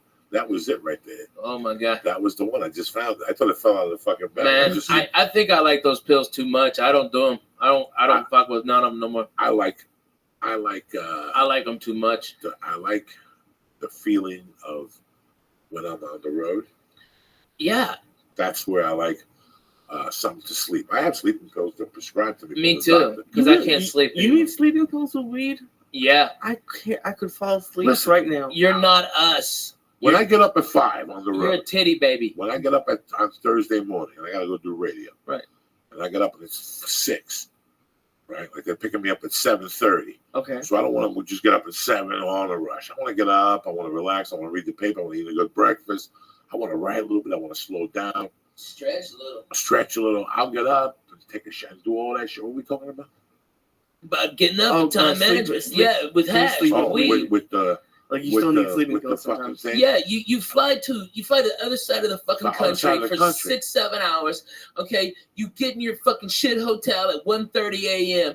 Those dicks are coming to pick you up at 5. They didn't even call ahead to be considerate of go, what kind of coffee do you need? Can I bring you some breakfast? So I do all that. I do all that on my own. All of them. I do that all on my own. So 7:30 when they get there, I'm prepared. When I get back to that hotel room and I get high, I'll sleep like a baby. Right. But after 2 shows, the weed There's don't too work much with- energy. There's too much energy. Oh, after the show. So I know for a fact that I'm not going to sleep Till Saturday 4? night. I know for a fact. Even this week, I'm in Portland. My flight, I got to be at the airport at 5:30. I get back to Burbank at 8 a.m. Yeah. Jesus. I'm out. So 5:30. If I got to be at the airport at 5:30, that means I'm lurking at 4:30 in the morning. So I'm prepared for that 3 hours sleep after the comedy club. So what I do is Saturday mornings, I get up, eat breakfast, I walk around, I get high, do whatever the fuck I gotta do. I get back to that room about 10 o'clock, Jack. And Ralphie does the same because Ralphie will call me on Saturdays from the road and I go, what time is it? That free time, that little time, that's it. Yeah, that's Once it. I take that nap after that, it's over because I'm sleeping straight till 3. Yeah, because we're at work. You have to. And I It's don't fucking sleep late. work. You know me. I don't sleep late. Ever. But Saturdays, I don't do lunches. I don't do nothing because I know I'm going to be lurking all night. I know that I have a chance of falling asleep for 3 hours, Or probably but not they're even. probably not even. And Yeah. I'm used to it now. Bro, they got a flight. I'm going to Jersey, and I'm still flying into Kennedy, Jack. I'm going to New Brunswick because there's no connect. Everything is connecting to Jersey now. There's only one direct, and that's Virgin. But Virgin gets me in at 8. Virgin will get me in Thursday cool at 2:30. Sunday, I ain't waiting till 1 to fly back to LA. No. It gets me back here at 3:30. Fuck I that. can't do it. I can't do it. Hey, man, So Virgin look don't at have- Southwest. They've got one I'm way. not. Get no, they 2 don't. chairs. It's too connecting. No. Oh, Listen, sorry. Southwest is good for 2 hours. Yeah. After 2 hours, Your back starts to hurt. no, there's no entertainment. There's nothing. There's no. No, Southwest gives you free there's no- TV. They give you free TV on the Wi-Fi. You gotta bring Right. your own TV, and I gotta lock in and all that shit. Yeah, What the fuck? I gotta sit next to a communist and no. Oh my God. Listen, I know. American Airlines, I got 200,000 miles on. I Yeah, got right. Platinum, Virgin, I'm Platinum. Right. Listen, there's no Southwest. Is from California. the Nevada. California, LAX to Austin, Yeah. Houston, 2 hours, 2:10, 2:15.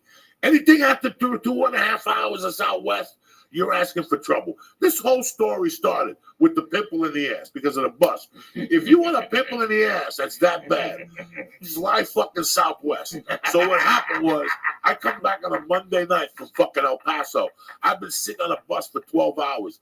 I must have fell asleep sideways. Oh my I was God. about 370 at the time. And the crease of the fat in my ass built the pimple up. 3 or 4 inches from my asshole, headed like northerly. So my asshole is right here. On the cheek, on the inside, I got a pimple that stuck out an inch. And it was developing. Like it started with an inch. How did you find it so quickly? How did I find it? I couldn't sit. You couldn't Every sit. time I went to sit, I'm like, wow, something hurts. And then he pulled the hair out. You So I gotta took tell a him about fucking mirror, and this was the days when I was Was this flexing. in my apartment? I Fuck think yeah, it I was in took my like a mirror, apartment. and I had to look at my ass and bend over. Guys, it was a whitehead on my ass Oh my God. that was throbbing. It hurt so much. Ugh. And I couldn't take it on when I'm sitting there talking to Ralphie. And I remember that he was telling me a story about something, and I'm sitting there. I finally open up my pants from the front. I got no underwear on. I open up my pants. No, you didn't even take your pants off. I didn't take my pants off. That's when you had the ball pants. I stuck my hand through a hole like in a your fucking yoga position. I had to get to a yoga position, Lee, and I had to squeeze the pimple, but turn it. But I had to turn the skin down so it would go pop. And Lee, you could hear it go pop. And it was just a yellow ball of pus. And then I had to go back in, and I had with my fingernails. I had to take the fucking, I took a piece of skin out. You take stuff out of them? Yeah, you have an ingrown hair from sitting twisted on a bucket swallow. If you sit down all day, you will have pimples on your ass dramatically. All those fat people that walk around and work in offices, look at their ass from time to time. Oh my God, it's big. It's like strippers. For some reason, strippers always got a big white head. If you look at a stripper's ass when she's dancing close, look up closely. You always see a little white head on their cheek. I'm just teasing. It's just a joke. Lee's going in. It's like, really? It's just for the experience. I didn't know you had to pull stuff out of them. Well, when it's an ingrown hair like that, like that on your ass cheek. Yeah, Jesus. And it was a long hair too. I saw it. Made me vomit a little bit in my mouth. Totally gross. Terrible. I know. People think that comedy when you sit on those buses for that long. And now it's you fly so much over the years. Man. And Southwest, I love them. I'm not saying that they're a bad airline, not at all. No, Southwest is fit, fast. Burbank, I take Southwest. I'm for whatever that thing is, the level that you A level. I love Southwest. Yeah. I used to hate the way they board, but they poured much quicker. Dude, so much quicker. So much better. It works so much better. Get the fuck on. Fuck you, get on. Fuck you, get on. 8:15, 8:30. You get a seat in the aisle. You sit there. You give people dirty looks as they walk by. I had to do the math because I forgot to check in one time, and I was like B30 or something, B20.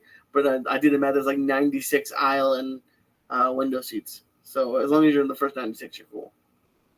You did the math? I got nervous, dude. I don't want to sit in the middle. That's the Jewish thing you've ever said to me. And I'm a chubby guy. I haven't sat in the middle in years. Dude, you got the flag of Israel right there, and that is the Jewish thing you've ever said. That you've counted all the fucking windows in the house. Seats, but not together. Really? Oh my God, dude! Here's what I do, because I'm fat. I gotta buy 2 seats, right? And I don't mind. That's no big deal. Here's how cool fucking Southwest is, though. If that plane ain't full, they give me one of those seats back for free. And so the next time, I fly, when I live in Nashville, the 2-hour flight, I'm in Boston. 2-hour flight, I'm in Chicago. 2-hour flight, I'm in Miami. 85% of my work is within 2-hour flight. So I go over there to Southwest. This is how good they are in Nashville. Holy shit. I got there 10 minutes before the plane was supposed to take off. And they go, Ralphie, we've already got you checked in. The plane is now having mechanical problems, and as soon as you get on, it'll be fixed. Okay? And they rushed. This was before the TSA bypass, all that bullshit. They were like, just pat him down, get him on the plane. And they wheeled me on one of them go-karts, because this is how much Southwest loves you. They got me to that plane. As soon as I stepped on, hey, the problem solved. Yay, everybody clapped. I had my 2 seats right there waiting for me like a doctor. And those guys love me. They come out. They're the best. Burbank is cool. Southwest Burbank are nice cool. People. Real That's nice Orlando people. Casillo's daughter. Oh, yeah? She works there. She's the front desk manager. So sometimes I get there. What are you? Whatever. If I know she's there, you got clout. Yeah. One time she took me into the Southwest thing and I was eating food. Sandwiches from the fucking lunchroom. They had a party. I'm in the party. She goes, you got delayed, so you might as well come with me. And I went into the thing, and they had little sandwiches cut up with potato chips, and people from Southwest were back there eating. And she put me right in the thing. She goes, I'll come back and get you. They're really nice. I didn't say they were a bad. But it's not that comfortable. It's not that comfortable. You know, I mean, here's the thing. It's not that comfortable if the plane is packed and we're a fat fuck. Right.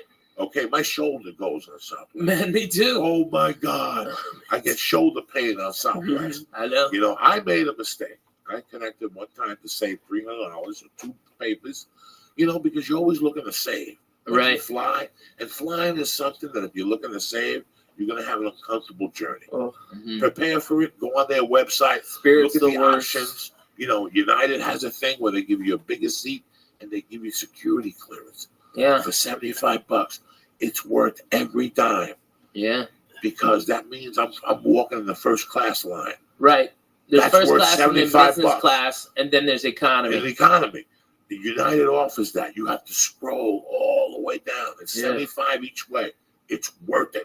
So fucking It's worth it. worth it. You just buy In it. today's economy, it's worth it. Goddamn A worth couple it. weeks ago, I was upgraded to first class, and I still didn't almost make the flight because of the security line. Yeah. This is what is going on out there, people. Yeah. So if you're flying over the holidays, I'm telling you right now, if they It's brutal. offer Get a early. fucking earlier thing, Or get it. if you have a passport, by the way, and you travel a lot, just go get TSA pre-approved. It takes about 5 minutes, okay, which utterly scared the living shit out of me, that I just show up with my passport and my ID, and they asked me like 6 questions, like, do you love America? Of course. Are you allied with any of the a terrorist group against the country? And I go, not only do I fucking hate them fucking cocksucking dirty sons of bitches, okay, they shot at me. Fuck you. All right, I hate Russians. I'm bona fide, Jack. Fuck that. And they go, have a nice day, Mr. May. I had to raise my hand, sign a piece of paper. Boom, had it then. And all you do is go up there. You don't have to take anything off. No, I know. No shoes, no They fucking. emailed me. Yeah. They emailed me, and I showed my Is wife. it true that you have to give them like access to your social media, or is that bullshit? No, that's bullshit. What are you Okay. talking about? I hear stuff. I don't know. That's bullshit. But you know what? You know what though? It would be smart. And let me tell you, every business I'm doing it. I put on the bus a tower, a mobile cell phone tower, Wi-Fi rather. The largest one you can get on in a mobile unit, and so it gets free Wi-Fi at all my shows. All right, but what happens to log in is I get all your information. So next time I'm in the area, I can hit you up and go, hey, I'm here. All right, and that's how I do it. I provide. It costs me a lot of money to do it, but at least I get something in exchange, and they get free internet. You know what I mean? Right. That's cool. It's really cool, and that's what you got to do for people. But businesses all around are doing that. But you know what they do? It's not like on Southwest, you give them your email, and if you got like an iPad or something, you can watch real TV, and they've got movies on there too. All right, and you can flip channels, and it's real time, and that's for free instead of like. What is it, Boeing or something like that? That's like fucking $22. Goddamn, and it's shit. You can't work Twitters or nothing.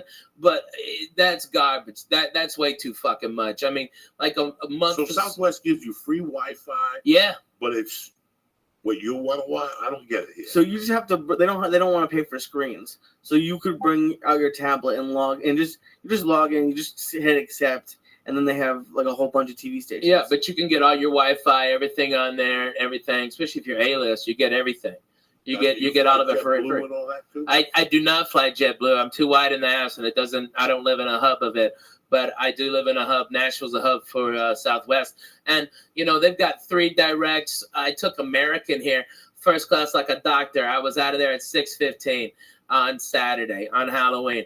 That was the first one in there, on there. America's got a nice flight today. Dude, it's a That's a nice fantastic flight, man. They add one during the winter. Yeah. There's a problem. Like in the winter, you have to look.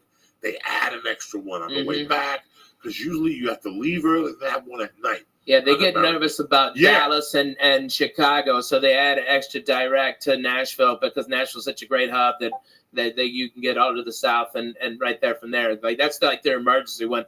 Like when Dallas has an ice storm and Chicago's fucked up, they add extra flights to other key cities just so like to Miami so they can bring people up to the East Coast. It's crazy, but that's what they do. They're smart, They do it like they do, baby. They do it like they do. A lot of people don't fly. They get Dick Syed. I'm gonna tell you what the best flight. I'm gonna tell you what the best ticket is in the business. What's that? Virgin Main Cabin Select. Fucking A, man. I tell you what, Virgin first class is bomb, dude. But I'm talking about the Main Cabin Select. Oh, yeah. The one behind. It's people fantastic. Can't afford first class. Oh my God, it's first class. It's first class. It's first class. It's first class. Like it's first class It's for first class for half the for price. It's Half first the class. price. Half the price. Best seat in the business. And then, without a doubt, you've got more leg space actually than you are having first class. I've been more comfortable in main cabin select than I am in first class. You know why? Because they have a desk.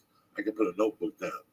I could actually fucking type something. And you can stretch, I got gorilla hands, bro. You can stretch the fuck out. Back. It's got more space than first class does. You have to hit a button. They bring you free food, free booze.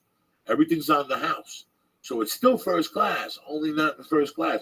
And you still stand on the first class line. That fucking Brit. And if you want to fly first class, you call 12 hours before the flight. Yeah, if it ain't it's full up. 149. Yeah, boom, they bump you. And so then that's to go across the country.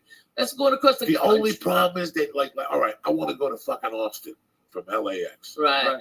No. You got to go to San Francisco first. Yeah. That's the problem that I foresee. Chicago, I love to take Virgin to Chicago, but you know what? I don't want to get to LAX at 9. Yeah, that's LAX at 9 is rough. That's a rough flight. You know what? American will get me anywhere at 5 a.m. if I call them and ask them. That's one thing about American. That's true. That's one thing about American Airlines. That's they why. Have flights that all the is time. why I fucking fly American. They are because 9 out of 10, they got a vampire flight.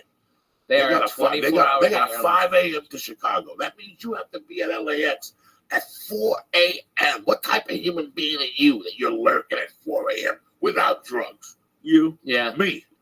You know, it would be more effective, like, if they ran, like, Southwest is almost a 24-hour-a-day airline, and especially with all its international flights now. But I'm telling you, man, American is the smartest in the business. They lower the rates of what they could, but they run them all the fucking time. And they lower the rates in that so they have more people go to the off times who are bargain hunting like the rest of us used to. And then main consumers can pay at an accelerated rate for the last immediate good flights that aren't as full because the cheap people got diverted to the other flights. It's a goddamn beautiful business model. That's how you fucking make money. It's amazing how much these companies treat the customers like crap.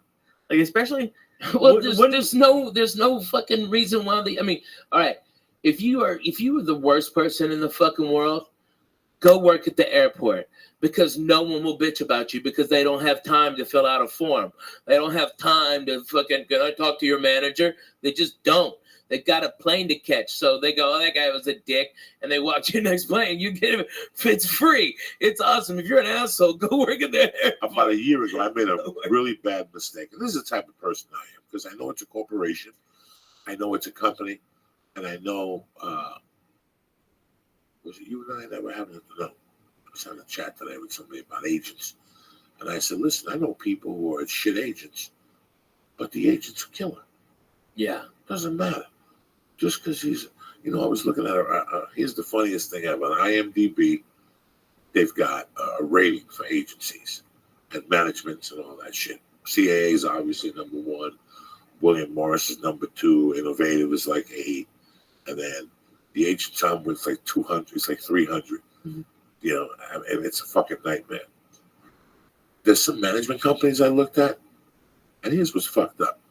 You look at Jeff Susser's management. Yeah. They're 4,300. A regular person will look at that and go, I wouldn't even talk to that management company. Yeah. But what do you mean 4,000? That's how much they cost. That's how, that's the rating. That was the rating. That was as far down the list. But they've got 3 clients. They've got 3 millionaires. Millionaires. So it doesn't matter. It doesn't fucking matter. It doesn't matter. Do you understand me? So it's all bullshit. What are the rankings based on? I guess the client's earnings. And the client's earnings. And so, like, I'm with William Morris, and I think worldwide they're number 1, but here in America, CAA is, especially in LA. All right, but William Morris is badass. Who gives a fat baby's dick? If they're at that level, they're. I mean, unless they're worthless or fucking strung out on something. I mean, there's been a lot that have risen and fallen because of what they're snorting and what they're drinking on their fucking expense, but. Man, if you got one client and you're that guy's manager, and that fucking guy is Kevin Hart, your rating would be, I mean, that you only have one client and you're so far down, but Kevin will work hard and make a ton of money. But what if he takes 2 years off, just to relax and build up a new act? That's when your rating drops to 5,000 like Sussman's. I mean, but how much TV does even Joe and Kevin do anymore? No more. No more. I mean, is Joe doing? He's still throwing people around at UFCs, right? Right. But that's Joe doesn't even have a theatrical. Some guy called me and they said he would be such a fucking amazing action he hero. Want to do it. And I understand. Oh my God, he would be fucking amazing. Okay, with Joe Rogan, with a fucking skull and tats and crazy shit, driving a hot rod through the fucking desert for hot bitches. What the fuck? I'm all for that. That fucking nice ass Corvette of his fucked up. Oh, God damn it, run to it. I wouldn't want to do it either. He could throw it. A friend of mine asked me that. He could change a light bulb with a kick. If you put a show on TV, wouldn't you want it to be executive producer? I go, he probably would do it if I asked him, but it's the last thing on his mind. It's the last, and if you understood his life, he does the easiest path of resistance. We were talking about work ethic a couple of weeks ago. He got that job at the UFC as a volunteer. He called the guy and said, I'll fly myself out. I just want to do something with my time. You guys have an idea what the UFC pays him? What he's become on that channel? He's like the voice of that shit. Yeah. This didn't come to him because he trained. He went to the ITT Institute of fucking announcing. Balls. He stepped up. And that's what this whole thing's about. Is stepping fucking up. Balls. So if you have this job, right, guys, this is how he looks at it. And I look at it the same way, right? You got this job that flies you into Vegas or whatever every once a month to call a fight. They pay you a shitload of money.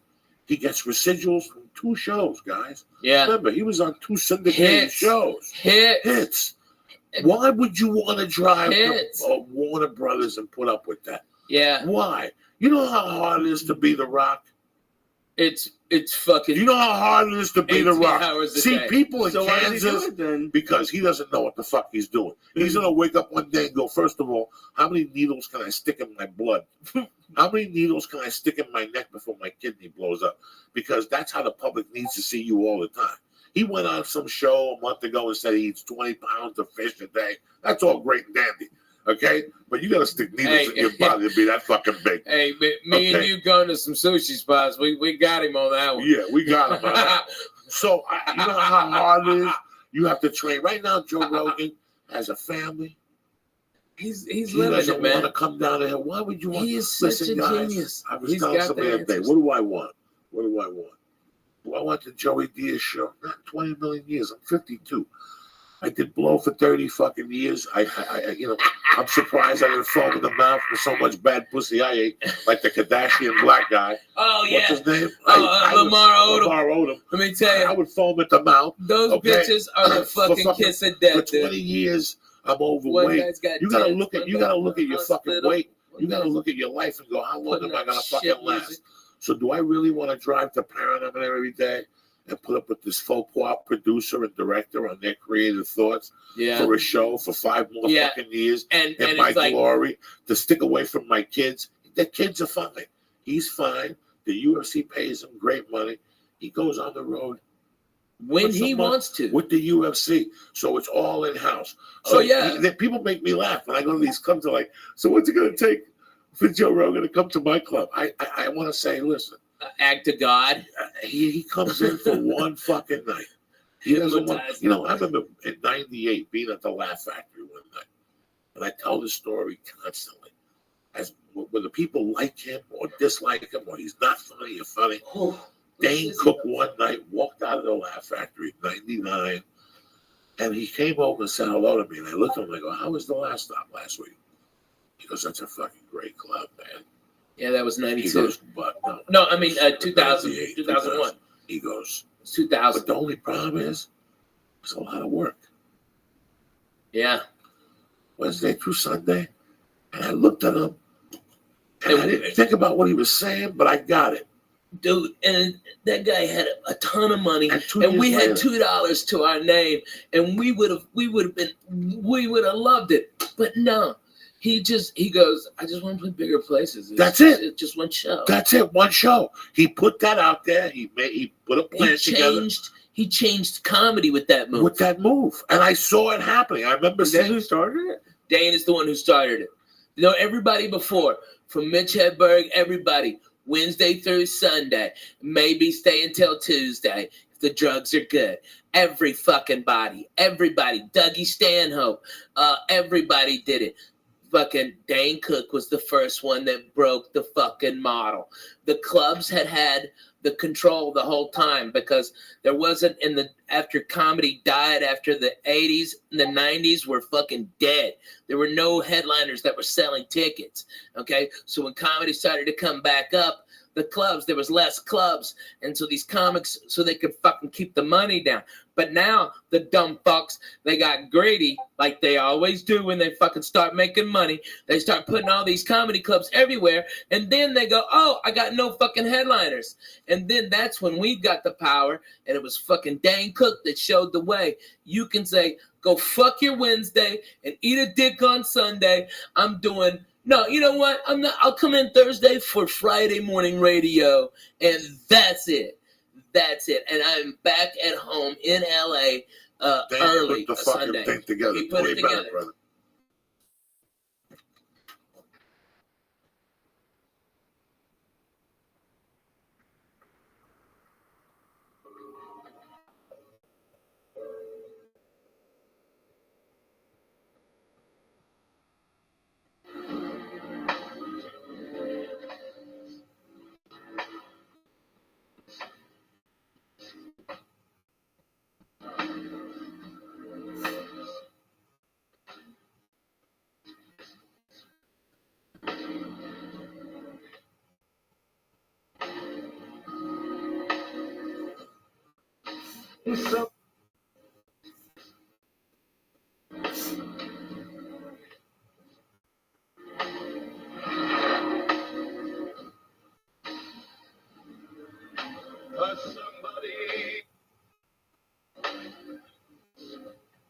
What do you think you're dealing with, Lisa Ann?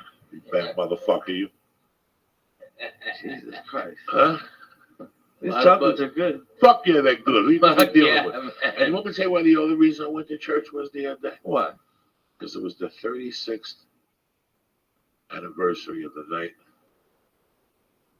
That morning was the 36th anniversary of the day I got home. Stephen Villos called the show. My friend Stephen Villos, Mm-hmm. a couple of times. Then he had a party one night. He had a party in August that year, and he had older brothers. This kid Stephen Villos, you never met him, Ralphie. No. Great kid. He's got a cover band called the Past Masters, and they had a shed. And when we were growing up, his brothers were part of this crew, and they fucking had parties. Not big drug parties. They weren't drug parties. They were about music, and they did crazy things, like they would eat glass, fucking, and eat a mouse's head off and shit like that. So one day, this is way before ours. This is 1979, my friend. So summer of '79, I went over there one day for a party, and the only young kids that were invited to the party were me, Avillo, and this kid Conti. And at this party, they took a garbage can and they filled it up with everything they had. They put Hawaiian punch in it, and they took bees. Remember, he called and told the story that the brothers took bees. I try not to think about eating the and bees. put them in the fucking thing. So, and with ice. And this stuff had like 151 rum. My God. It tasted terrible. Dude. So fucking, to scoop it out, you had to do this. It was in a garbage can, and it had chunks of fruit in it. And I'm back there smoking pot. The next thing you know, I'm getting woken up in Sisulo's front yard. Anthony Sisulo, he's in Dallas, Texas. And I'm getting woken up by Ray Ernesto. Ray Ernesto was a cop in the neighborhood that would come down and play basketball on Sundays. But he always wore colored socks, and it drove me crazy. And at the end of the fight, at the end of the basketball game, that was the argument. Ray, you got to go home with your colored socks. How about I punch you in the mouth? Fuck you, Ray. You're going to punch me in the mouth? You're fucking 40. I'm fucking 10. Go fuck yourself, Ray. But Ray was a cool motherfucker. Ray picked me up. And he goes, Coco, what happened? I don't know. I blacked out. I got fucked up. He goes, come on, I'll drive you home. And he knocked on the door. My mom answered. And she's like, what's going on? I go, Ma, I got fucked up. I fell asleep on the Sula's thing. She goes, go fucking sleep it off, you idiot. She yelled at me. Yeah. This was like the end of August. This was the See, first time. that's when parents were fucking parents and police were goddamn police. Police, And right? police They didn't do- have to be But fucking parents too, he was man. from the neighborhood. And Right. I'll never forget that I was fucking hungover. This was the first time ever that I was hungover. So I got in like at 5:30. It was starting to, the light was starting to come out. 5:30, a sophomore in high. I'm going to be a sophomore. This is like 2 weeks before they put me in the hospital for a lung infection. I'm fucked up. I'm not doing drugs though, guys. I didn't do drugs. I was smoking pot then, and I was high. I wasn't a big drinker, but I drank a little much. I'll never forget that. My mom could drink early, dog, and it was a Sunday morning. So I got home like at 5. I passed out about 10 o'clock in the morning. I could hear like Ice Cubes and shit. That's what I woke up to. I could hear Cuban music, and I heard her come up the stairs. And she goes, "Oh yeah, well, that means wake up." I made breakfast or lunch, and she had like a glass. In those days, towards the end, she used to drink a Bloody Mary with a Heineken in it. Shit, right? Who the fuck makes a Bloody Mary with a Heineken in it? Walking around your house. And she was such a spick. Like, she was such a spick. She wouldn't even cut the celery. She'd just fucking break it, put it in a drink, and eat it while she was talking to me. And, but you have to appreciate this. And you can't write this. You can't write this. You know how you're supposed to cut the lettuce off the celery? Yeah. She was such a spick. She just ate it, right? She Fuck just yeah. ate it.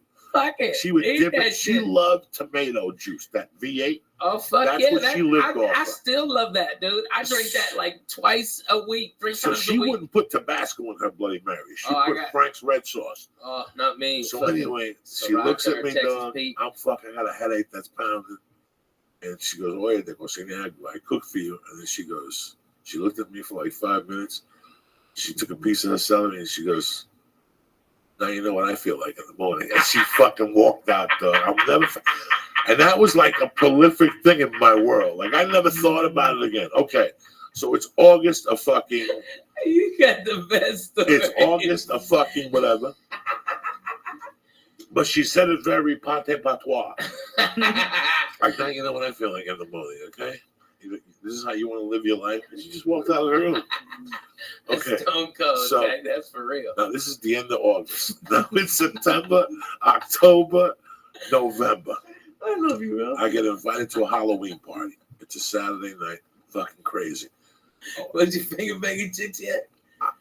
3 days before this fucking party, a girl pulls me aside. That's beautiful. She goes, "Hey, what do you think of this girl?" I go, "Why do you ask?" She goes, "She wants to get together with you.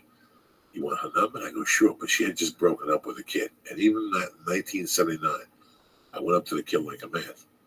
The kid was a tough kid. And I went up to him and I said, "Can I talk to you for a second?" He already knew. I go, "I know you're not with her anymore. Do you mind?" And he goes, "You know what? I like you. But I do mind. I'm still in love with her. Just give it some air." Okay, fuck you. I just, but that's how deep I was in 79, guys. At 15, I already knew there's Right. boundaries. You got to be a man. You got to be respectful. And that Halloween night, we all dressed up like ghosts. And we took a hit of acid. We went to the Gamio's garage. And it was tremendous. It was tremendous. And at 11 o'clock, I went to fucking meet her. And some girl came and said, "She's not coming. You have to go get her." And I was like, "What?" And the girl was hot. And on the way walk, in fact, Timmy Holloway is her cousin. He's listening to this podcast. Robin Thompson, it was me and her. Robin Thompson started walking. Her boyfriend, Glenn Zemnick, who was a man already. Me and Robin were 15. Her boyfriend was a man. That's how hot this bitch was. He was a fucking man. This bitch didn't even date high school kids. He got out of the car and thought we were leaving together and started yelling at her, but I stuck up for her. And, he was like, "I'll deal with you some other time." And he, was very nice to me that night. All of this shit went down. I forgot the whole thing. I forgot to call home. That was the rule of the house. You got to fucking call home. So Saturday night was this night. It was a Halloween party. But it was in those days, in that year, if you look at 1979 map, Halloween was on a weekend. Me and Ghetto Boys and Trick or Treat. No, Halloween Bravo Little was like on a Back. Wednesday. But the party was Saturday. Yeah. So it was like maybe, or Halloween was like Monday, and this party was on a Saturday. Those are the So it was like best, October 28th. You like trick or treat like 3 times. So what happened was I stayed there, and all of a sudden I realized it's 3 a.m. And I call home, and my mom answers. She goes, "What the fuck?" And I go, listen, I'm up here, but there's no buses. It was a Wednesday. It was a trick, but but what was the date on the fucking Saturday night, Lee? The 3rd. No, the Saturday before that. 27th. The 27th, because she died on the 8th, Lee. So she died Wednesday after that, not after the Halloween, 10 days after the Halloween. So it was a week and a half. She died a week and a half later. So she gave me the speech on a Sunday night, and she died November 8th. So look at it. You follow me? You Yeah. see how the Wow. So man. that Sunday, she goes, I'm on the couch. What are you going to do? And I go, I don't know. She goes, we'll take a taxi home. I go, I'm not going to take a taxi home. I got other buddies with me. We're all going to walk home together. And I had done the acid and stuff. And the acid was coming down. I was getting like the little jingles and shit. So something happened. Somebody took a ride downtown. But by this time, we were talking. It's 5 a.m. I'm not going to call her back. She was already sleeping. And I'll never forget that I fucking, my friends dropped me off. I had a ghost costume on. And I walked up the fucking stairs. And as I was putting the fucking key in the door, dog, she opened it, grabbed me with one fucking hand, and just smacked me across the face. She hadn't smacked me in 4 years, 5 years before that. I was a big boy, you know, and that just wasn't her MO, you know, to hit me. She would say, I'm gonna fucking kill you.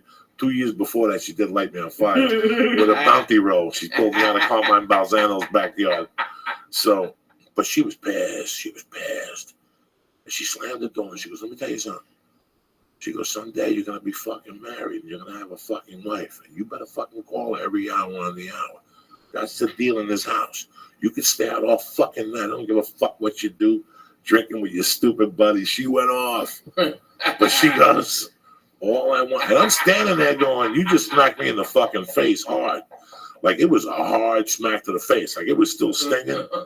And she's like, you know, you fucking idiot. You know, what the fuck is wrong with you staying out till 7 in the morning? Get upstairs to your room. I don't even want to look at you. And I was pissed. I'm like, I might even move out. Like, that's it. I might even move the fuck out of this bitch. Fuck this place. Fuck this place. Fuck you. No wonder your husband left you and the other one died. Fuck you. So Holy shit, that was fucking real as it gets. That's real.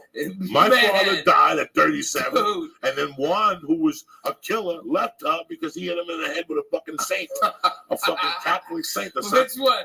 Guadalupe, Maria? No, Santa Barbara, the man that with the sword. He flicked the cigarette and she fucking waited for him to fall asleep, and she broke it over his head. Nobody could deal with that. He didn't even know what to do. He was lost. He was in a deep sleep. So that night I went to bed thinking, What was that after she got home from closing the bar? Yeah, they came home together and they were talking and they were sitting like this. He was sitting on a chair and something happened where she wanted a cigarette and he took it, and instead of handing it to her, we were old school Cubans, bro. Right. You don't throw nothing in that house. No, that's Instead of rude. throwing it, That's he fucking rude. threw it at him. I don't give a fuck. What if somebody flicked a cigarette? Can I have a cigarette? Like if It wasn't even if dark. I'm thirsty, It wasn't hey even Coco, lit. can I have a sip of your water? Sure, it And wasn't you even fucking lit. threw it in me. It's the same fucking thing. It's rude. It wasn't even It's lit. fucking rude. But my mom's demented, drunk head. Oh, It was yeah. a disrespect thing, so she waited for him to go to bed. She hit him in the head. And he fucking left the next day. But so I'm walking up the stairs thinking, That's just. I'm walking up the stairs. Oh yeah. I'm walking up the stairs thinking, you know what? I ain't tolerating this shit no more. You know, I'm 15 and a half. I get a job. I can live with the Balzanos. That was my plan.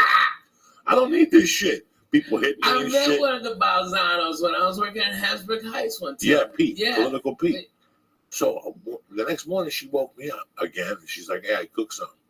And she goes, but let me tell you something. She goes, get up. And she got up. I was like, oh, fuck. She goes, first off, I'm sorry for putting my hand on you. You're too old for me to be hitting you. But number two, she goes, I just want you to understand something. All I want out of this deal is for you to grow up and be a man. That's it. I don't give a fuck how you do it. I want you to grow up to be a man, okay? When you tell somebody you're going to call them, you call them. And she kissed me in the cheek and she walked out. And I didn't think much of it. I just sat there and I was like, you know what, whatever. I'm man. What the fuck is it? I am a fucking man. I was just sucking titties behind the high school last night. I'm a man. I'm a fucking man. I worked last summer. I made $75 a day, in my head. And the morning, whatever. So 10 days later, when I found her dead on the floor, the first thought was like, she's never gonna find that I got left back. But the second thought was, this is what she was saying. She gave me a heads up. That's all she wanted out of this, for me to be a man. Whatever I knew in her world what that meant. But I just wanted to celebrate that. I know that she liked churches. Yeah. My mom loved going to fucking there was a church down the block from St. Patrick's Cathedral. This is in the 70s and 60s. And every year on February 26th, my mom would give the guy 100 and bring him a bottle of Chivas and whatever, flowers, and they would set the casket up like a faith casket. And my mom would do a fucking thing for my dad.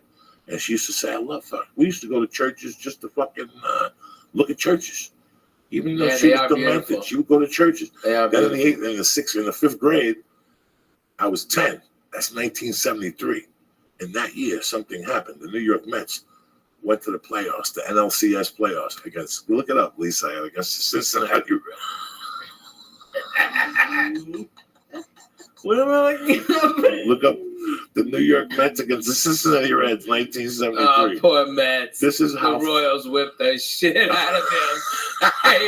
They beat him with 17 picks, and they did it right there. And fucking, who's that black guy? Spike Lee took his hat back off. Okay, Jerry Seinfeld was boohooing back to his $1 billion. Okay, all right, so what and the does it little say? team from nowhere, fucking no money Royals. I'm so proud of them. God bless them. It's an American dream. It really is. It's a fucking American dream. Good for them. Whipped them to death. At their house. What year was it? 73. 1973, New York Mets and the Cincinnati Reds. Tremendous. October 6th to 10th. And New York won the series 3-2. But they lost to the A's. Right. Pete Rose beat the fuck out of Bud Harrelson at second base. It was tremendous. when he was that year, sliding in. But that year, my mom, when I made my first community, you were talking about. Oh yeah. Catholic religion.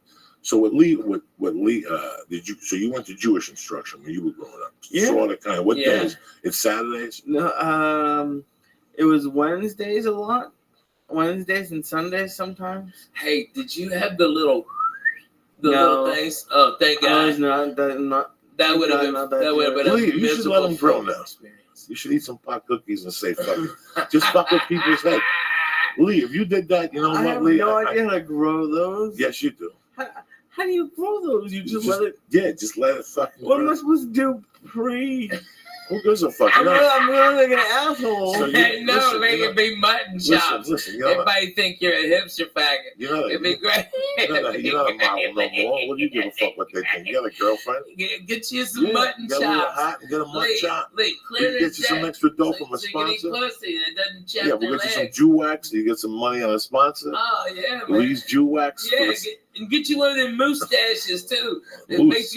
makes you look like one of them fucking evil villains, like you got a bitch tied up on a train track. That's what you need, Lee. That would be the look. Fuck yeah. Come on, Lee. You gotta do that.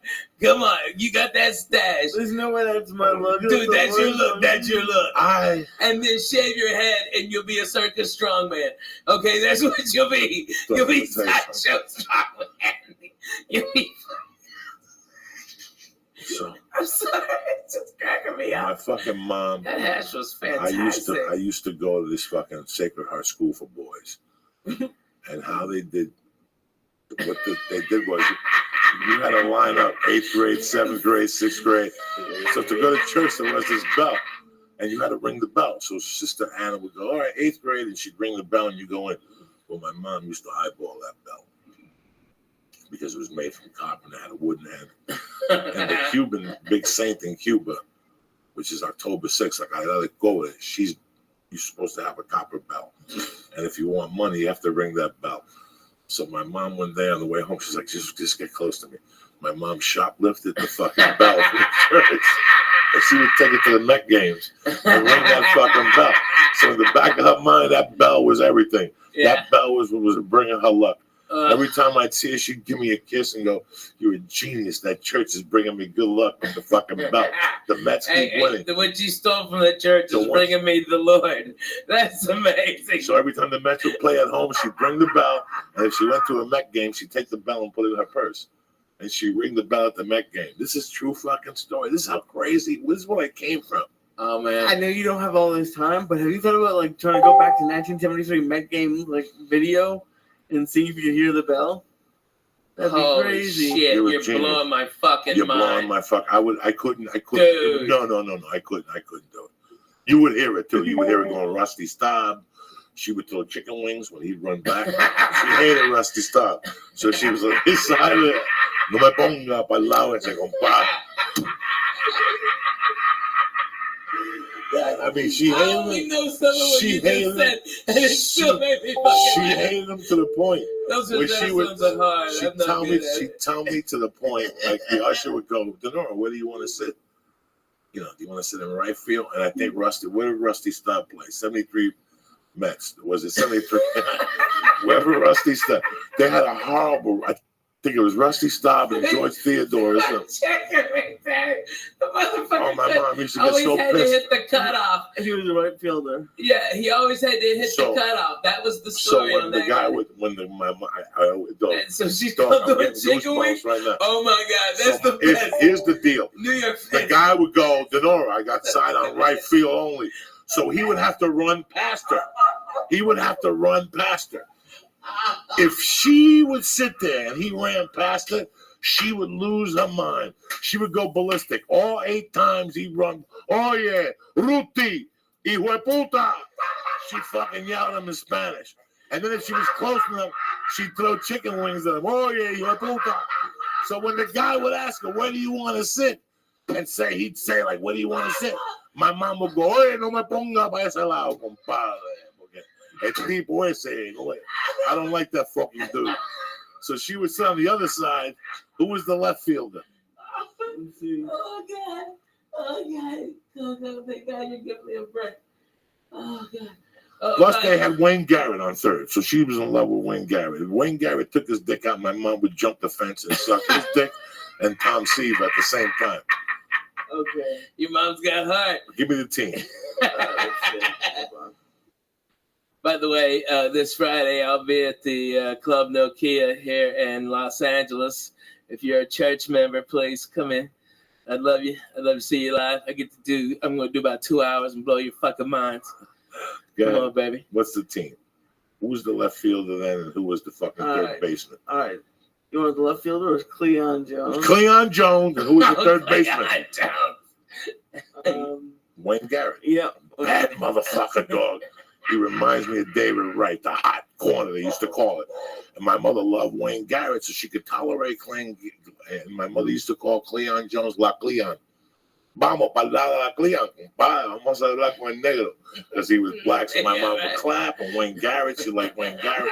But if you put her on the other side, she'd be tormented the whole game with Rusty Staub. She'd turn and look at me at that people. I don't want to look at this motherfucker. I got to sit there and look at this motherfucker. So, Why did you like him? What did he did an error. She lost like $10,000 one The time guy- because he dropped the ball, and that was it. That's it. Was My he mother's dropped the world. ball, or was Yeah. it because I heard No, that he did he something hit the- stupid. he couldn't throw it to first base. He had to hit the cutoff. I don't know what he did to my mother. My mom just didn't like him. So my mom, if she sat on the right side, not only would she ring the bell for the match, but then she put voodoo on Rusty Staub at the same time. Right, so that year, Lighting a candle for him bro, or something. listen to me. Like The a red fucking candle. Mets beat the Reds, right?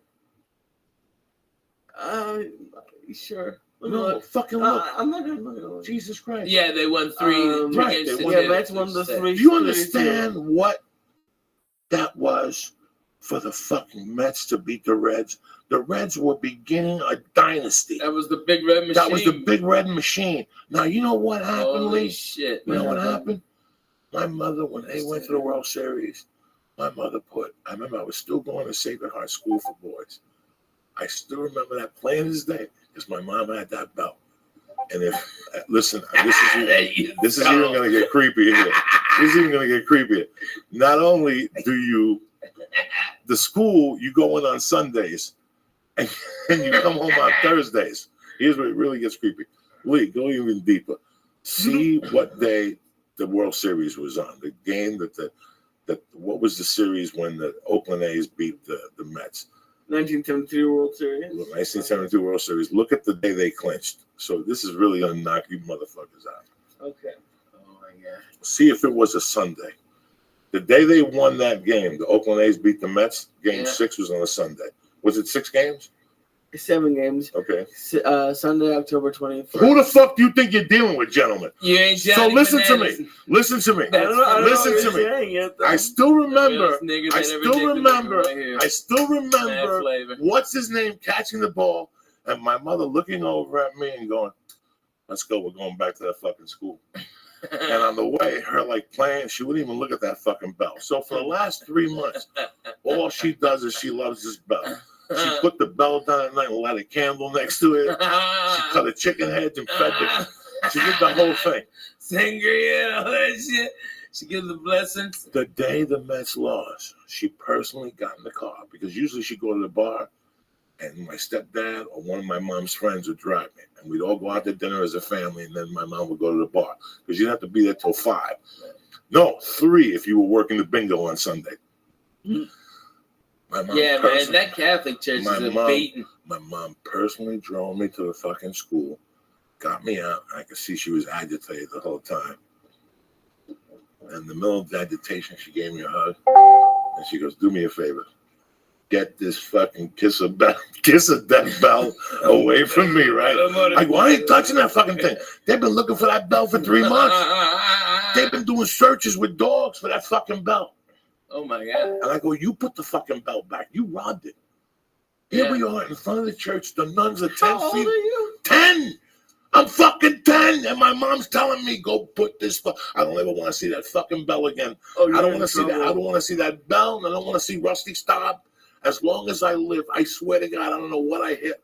My mom used to get superstitious against certain things. Okay? So now the bell had carried her throughout the whole baseball. Not only that, the bell helped the Mets beat the Cincinnati Reds, which at that time were royalty. Yeah. Okay? Amazing. Now, because they lost in Game 6 or in Game 7, the bell was bad luck. She didn't want it in the fucking out. Take this fucking bell out of here. Like I said, she personally How drove. much you think she lost on that bet? Because she bet the shit out of the Mets. 50,000. Jesus. I'd hate that motherfucker too. My mother I'd burn that bell. My mother had a gambling problem. What women today think with those slot machines. That My ain't mom nothing. made you look like a fucking. My mom was a betting baseball. All sports? No, just baseball. Baseball and horses. And the horses will kill you. It's every day. You can't do anything every day in life. She lost everything because of baseball betting. Everything. And her teams for betting baseball were the Red Sox.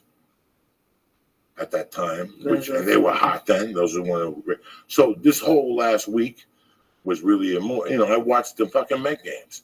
I watched them. Did I cheer for them? I gotta tell you something. I was cheering for them up to when they went to Shea Stadium the first night. And when I saw them singing "Ring Me a Song," "You're a Shadow Man," whatever, that Billy Joel thing, that was it for me. I was disgusted. I have never been that. That's not the New York I left. They were all hugging each other and they were singing, "Sing me a song, you're a piano man." And Billy Joel was in the top acting like a jerk. That stuff drives me crazy, dog. That's a baseball field. You're supposed to go there and throw things and ring bells and yell obscenities and shit. They've created it into something else. That's what pissed me off, my dog. That's why I got so mad. I'm like, so you sang for 2 nights, also when they're getting beat up in shade. No, that's why I kept tweeting last night. Didn't you see what I was tweeting last night? Yeah. Where's fucking Billy Joel? Get him singing. That's the night they won. The night that he fucking sang that song. Now they're losing. Where's Billy fucking Joel when you need him?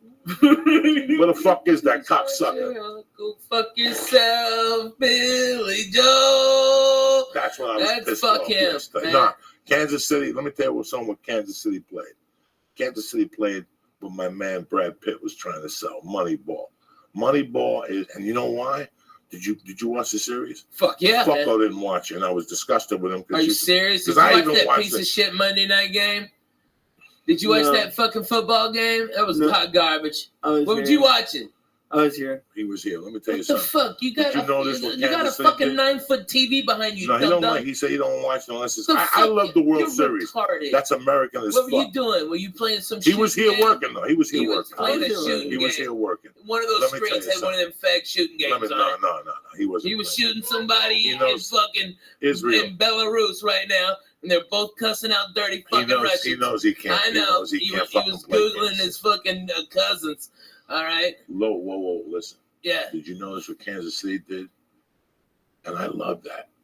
I hate when people forget about the game. Small ball. Small ball.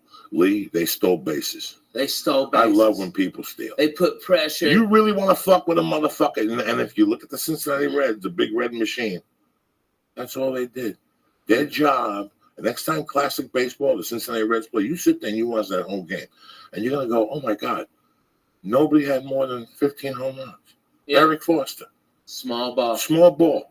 The main job they did Hit. was steal. Single. Get a single and steal. Stealing singles is something that's forgotten about in this Yeah, country. man. Do you know that's why Ricky Henderson played baseball so long and for so many teams? Because think about it. He played for the Red Sox. He played for everybody. Ricky Henny played for everybody. Listen, Ricky was goofball dumb, but he was one of the greatest baseball players to ever get behind. All right? This guy, if you've got a pitcher and he is out of business at 96 pitches, and Ricky gets on base with a bunt or a fucking single or walk sometimes, he gets on there, he jumps out. That That's guy's going to have to percentage throw baseball. over there 3 or 4 It's times. percentage He's baseball. going to wear out his arm. They're going to have to bring that middle reliever that's a piece of shit that hadn't worked in 8 days in, and then they have to go through 3 closers. So what do they do the next day? Ricky Henderson blows out their next guy. That's what genius small ball is, and that's what they did, man. They That's what played Kansas City fucking did, great man. baseball, man. They played Great fucking baseball. just- Beautiful If you like watch college those ball. old Cincinnati Red games, their leadoff was always Joe Morgan, and he always stole. And once Geronimo came on, those fucking Indians, those Geronimos, they go crazy. And they had like 3 people who would steal on you. Pete Rose would steal on your ass. Pete Rose wasn't a thief, but he just, they just guerrilla you. And if you watch those, there was a game I He watched was on the smartest Classic baseball Baseball player. maybe 8 years ago that they actually showed the fucking pitcher just going like, I don't want to deal with this ever again. This was not baseball. This was torture because it's small ball. It's slow torture. Every pitch, something happens. There's always something happens. Every time you let that ball go, it's either a single, a bunt, or this motherfucker's stealing. That's torture on a pitcher. He Yeah, can't you got focus. to duck. You lose your Yeah. concentration. It's fucking crazy. And that's I used to love baseball. I used to know everything about the Red Sox. There's 162 games before the postseason. I don't have time to watch all those games. It's I don't know. Well, not every one of them, but watch one of each series and feel like a fan. You know what I mean? I like the Houston Astros. I started stand up there in '90. I loved them. Me and John Westling, we went for a foul ball, and little kid was going for a foul ball. We were stoned out of our balls. And instead of me squashing that kid for that fucking foul ball, I broke the seat, okay? And the kids got the ball, and everybody's cheering, and we're on the big screen, and I'm holding that chair together, motherfucker. I got my left hand on the chair up, okay? And John's laughing. He goes, "You broke that chair?" I go, "This motherfucking chair is done. I broke that ass and dumb. It's been there 30 fucking years, and I fucked that chair up." We got up. It fell to 4 pieces. I swear to God, get Johnny West on the phone. That is so fucking funny. Oh my God. You broke a couple of things, cocksucker. I've broken a lot of shit.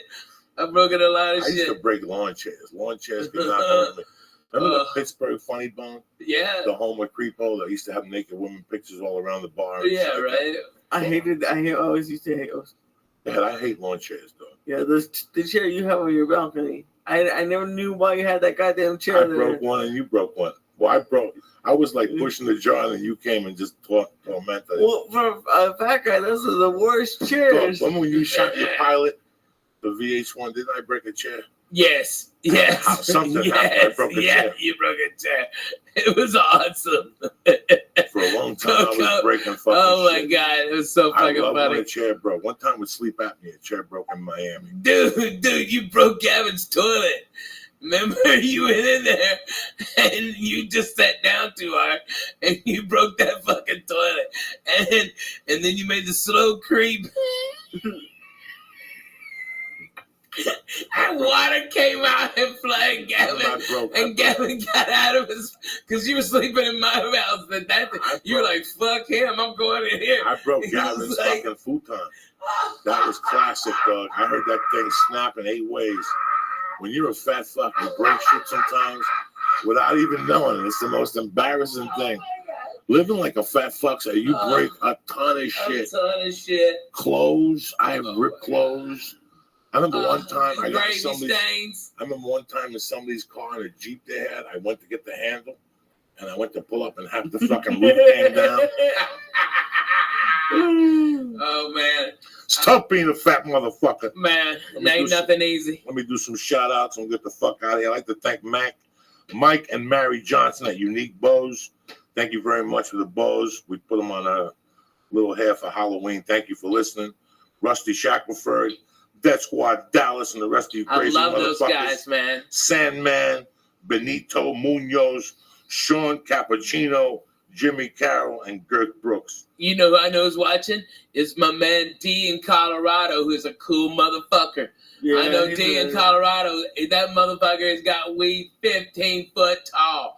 15. Oh, yeah. I know the biggest ass bud. He's a good dude. Dude, he's a great guy, man. That guy's cut from rare. I just talked to him on Twitter a couple days ago. He's a good dude. Yeah, he's a good dude, man. He's a good dude. I like that. You have to do that. What's up with you, Tarzan? We're going to kettlebells tomorrow? Hell yeah. You staying for jiu-jitsu? We're going to bust it. We're going. What the fuck? Sounds going to kill us. Let's do it. Let's fucking go. I got shit on. I got to take headshots on Wednesday. Stupid shit. Yeah, I'm going to In and Out. All right, you fuckers won't get real. Okay, we're 3 fat guys. You're going to talk about workout sessions now? We've been talking about fucking breaking asshole beds. shit. That's why. I just thought about it. I'm like, I buy a better bed, motherfucker. That's what I did. Fuck it. Fuck breaking them. Buy the best. Bro, he wants me to flip over my back. I can't do it. I've never in my life been able to do it. He's like, oh, just do it. I'm like, can't. It's never going to happen. Who gives a fuck? You go there and you do the best you can. Don't worry about doing nothing. Oh, you can't do something. You can't do something. No, I know. I'm just easy. Okay. I can't believe I can join this conversation, but I can actually and be relevant. Holy shit. Okay. I've been trying to limber up and like, because traveling so much, it hurts. And so my doctor, as part of, I broke my wrist, has said, as part of my physical therapy, go to yoga, okay? So I'm having this one-on-one with this yoga instructor, okay? I'm going down, and I got my legs spread as far as I can, and the fucking yoga mat split in the middle. And my balls hit the fucking floor, and I almost passed the fuck out. My fucking thighs have been killing me for 3 weeks. Dude, I swear to God, I did the full splits like I was trying to block a goal. It was the worst. Oh, you ripped it. Oh, my God, dude. I think I ripped my groin muscles, all this shit. I ripped that yoga mat right down the fucking middle, Coco. You're the first person I've said that to because it's so embarrassing. But those fuckers will rip if you get fucking 450 splitting it. Oh, Jack, I busted my ass. I couldn't. It took me so long to be able to get up. I didn't even know what to do. The instructor just pushed me back on my back, and it eased up. And oh my God! But one of the worst things that ever happened to me was when I drowned at the YMCA that time. That's the title of your book.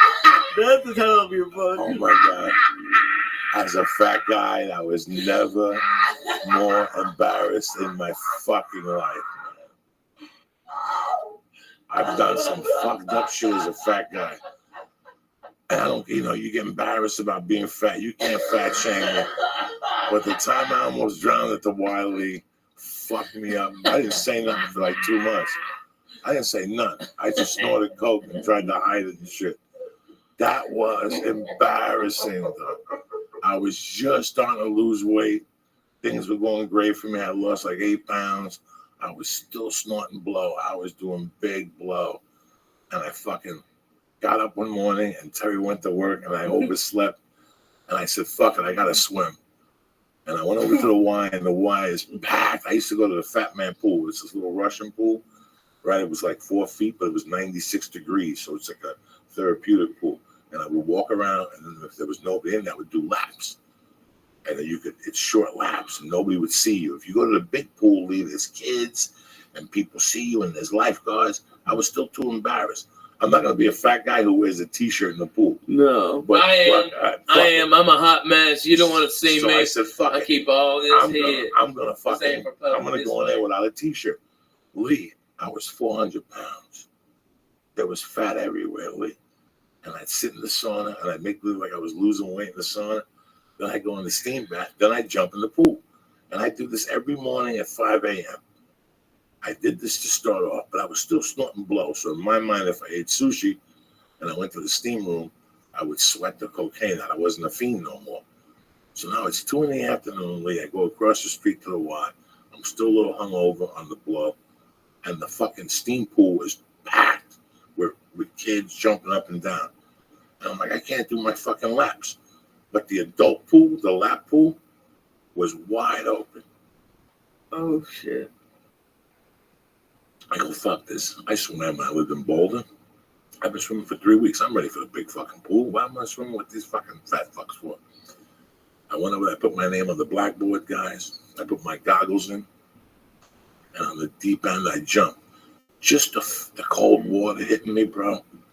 It just shocked my body. Just shocked my fat little body. And then I'm trying to swim. I'm swimming. I'm putting everything I can. I'm turning my head. I'm remembering my form. And I look up, Lee, and I haven't even moved like 5 feet. I'm fucking sideways. But by this time, I'm out of air. Like I was smoking 2 or 3 packs of cigarettes a day. I'm dying. I'm 10 feet out, but I can't swim back. And my feet can't take it. So I'm just holding on to the rope. And people are swimming by me. They're going, come on, let go of the rope. Come on, swim. And I'm like, guys, I'm dying. I'm trying to get the shortest distance was this way. If I swam vertically to the fucking wall, I'd never make it. So I had to swim this way. So I pulled myself like Spider-Man throughout the rope. And I get to the wall and I'm huffing and puffing, guys. I mean, guys, I was fucked up. Seriously. That's when I realized this has to end. And I'm holding on to this and I can't kick no more. And I'm out of oxygen and I'm holding on. And I got my fucking chin on the thing, just holding me. And some kids are like, Mister, are you okay? And I'm like, no, I'm not okay. Help me. And they're like, come on, pull them out. And all these little kids get together, these little Mexican kids, and they're trying to pull me out and they can't pull me out. They're like, 1, 2, 3, pull. And they're pulling. I'm like, and I'm turning purple, Lee. I mean, Lee, I'm not breathing. I don't even know about breathing through my nose. I'm starting to panic. People are starting to circle and look around. And these little kids can't pull me out. They're like, fuck it, ring the buzzer. And they ring this buzzer. And it's going, wah, wah, wah. And all of a sudden this chick gets on the thing and she turns this thing around. And they're actually going to make me, listen to this, they couldn't get me out.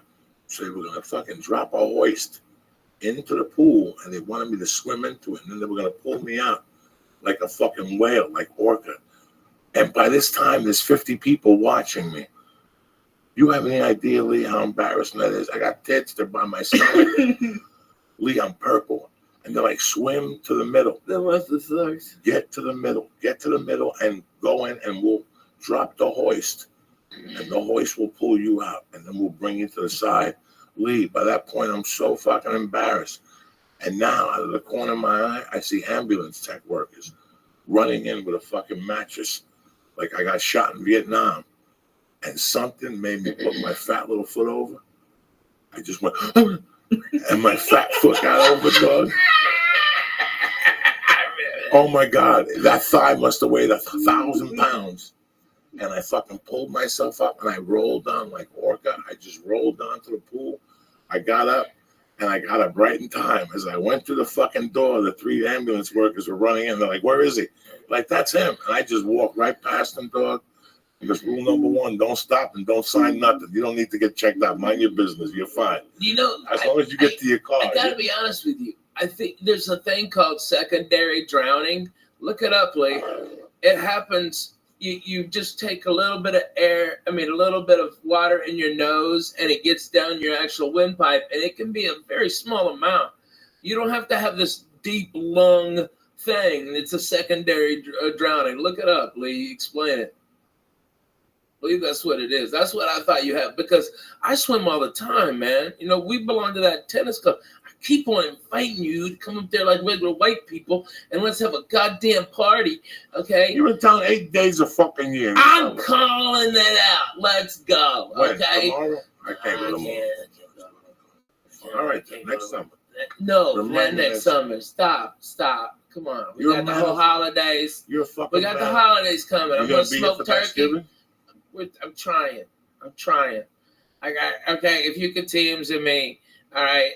Trust me, I got problems. Okay. We all got fucking problems. Yeah, I'm fucking Jay-Z over here, but I got 100. All right. We got a problem. We all got problems. Word of that. But you know what? She's fucking being so great. It's like it's so like freeing for both of us, and I still love her. I'm in love with her. I love my babies, and that's why. You know, this wasn't an acid trip night, you know what I mean? It could have been, but it just simply wasn't. I got real shit to do tomorrow, you know? I've got two beautiful babies that love their daddy, and I've been getting so much bullshit, you know, about me and the wife filing for divorce. Truth was, she was just responding. They only check LA records. She was already, I had filed on her like 10 days before.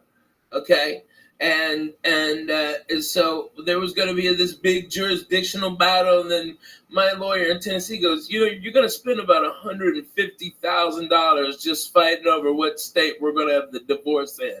Okay, not counting my money. All right, I was supposed to write a retainer tomorrow if she wanted to go to war for like $50,000. Okay, it's retarded. All right, and we're just being cool. It's like. My babies, I always want them supported. My wife will never want for anything. She'll have the house that she designed, okay? And she can be free, and I'm a miserable person to fucking live with. Not that I'm a fat piece of shit. It's I'm work all the fucking time. I'm always. And I've got babies that have to be in school. But since this shit broke on the internet, man, they have people taking pictures of my kids, man. It's like, motherfucker, I'm the guy. You know what I mean? It's like I'm the guy behind the microphone. You know, those are my babies. And they're just being fucking dicks. You know, I couldn't even go hardly trick-or-treating with them. The people all fucking up in my business who I never even knew. I wanted to slap so many motherfuckers. I couldn't take it. I just sat down. Because everybody knows my fucking business, but they also know my babies, and they go, yeah, their parents, you know. And everybody up there is either swinging, fucking divorced, fucking somebody else, or doing coke. You know, there ain't no innocent ones over there, but they're throwing stones. But, man, they're coming in. Let me ask you a question. Yeah. So you told me a story that was fucking hysterical. I didn't understand it. Because you're a funny fucking dude. Whatever's going on in your life right now, Ralphie, with your children, people from the church, we love you, man. I know. We got your back. We want you to know one thing. Divorce ain't easy. There's two ways you could do this. You want to do this with shotguns and Jews? No. Or you want to do this with, and that's the way And- you got to do it because exactly. you have a career Yeah. and you And I want love peace her of mind. still. You want peace of I'm mind. in love with her. Listen, man, sometimes people try. I'm thinking about this Right. Rothschild. I didn't know. I don't know anything. Guys, I don't know anything. I just found out that these people broke up and she's dating a new dude. Who? When does this happen? How does this happen? The singer from No Doubt. She's Gwen dating, Stefani? yeah, she's dating the judge from fucking the show or something. He broke up with his wife and she broke up with her husband after 14 fucking years. And they had like a thing today, like these That two Blake together. Shelton guy? Yeah. You know, listen, man. People in life sometimes don't get. I pray every day that Blake Carrie Shelton. stays in love with me, and I keep it together with her. I pray every day because I know how quick it can go. And the longer you're with a person, the harder it fucking is. And when you have children, it's even fucking harder. It's so hard. There's Coco. 2 ways to do a divorce. You could either A, Go to go war. to war, or B, take a fucking few lumps in the head, which you're gonna take anyway. That's all. You're I gonna ever take took. anyway. I've Just taken that my whole just life. listen. It ain't no big Listen. deal. Either 10 people could hold you down and put a big black dick in your ass, or you could just take a fucking white flag, get naked, put it on your back, turn around, lube your own asshole, and let them do what the fuck you gotta do. Okay? You know what? A dick in the ass hurts both ways, but I'll tell you what, it hurts more if you clench it up. She if you didn't clench it do up right there. anything wrong. She didn't do nothing wrong. And you know what? She did help me in my career. You know, the truth is, when I got Last Comic Standing, okay, Jay Moore, dickhead, called me on Thursday, go, hey, I need you for an audition. I was in Hawaii working at the Laugh Factory, and he said, come back. I need you here on Saturday. And I looked online, the cheapest ticket for round trip, because I still had to finish in Hawaii. There's nobody on that fucking island who could have done it, right? And so I had to come back, and the ticket was like $1,100, you know, and that was 2 months rent, man. That's real fucking shit. Like for a maybe, for a big fucking maybe, and I rolled the dice, and I couldn't afford it. Lana had a credit card that her mama gave her for insurance, and she put it all on there. And that's what launched my whole career. So does she get half? Yes, motherfucker, she gets half. Okay? She should get more than half. She's going to be drawing a salary from my place. She's going to be getting alimony like a regular white people, because we're Jews. You got to respect. All right? My babies already have big things set up for them. They'll never want for anything. They'll never have what I went through, you know? And it's like, that's what you want. That's true. But now they're coming. It's just so irritating. You know, they're just dumb. These motherfuckers. You know, the internet is a good thing and a bad thing. Yeah, right. The internet is a good thing and a bad thing. You know, I use the internet for certain things. I see people use it for other things, and that's fine. That's what the internet is. It's your expression. But sometimes, if you open up your life on the internet, the result isn't going to be good. It's happened to me. It's backfired. Yeah. But in this situation with divorce and stuff, who knows? You know, and all you nothing's can do happened yet. Keep doing what you're doing. Yeah. Try to put the pieces together. Trying. Be a father. Listen, the divorce in my life had to be tougher than a prison sentence. I lost a child in the divorce. I lost dignity in the divorce. And to this day, I have animosity.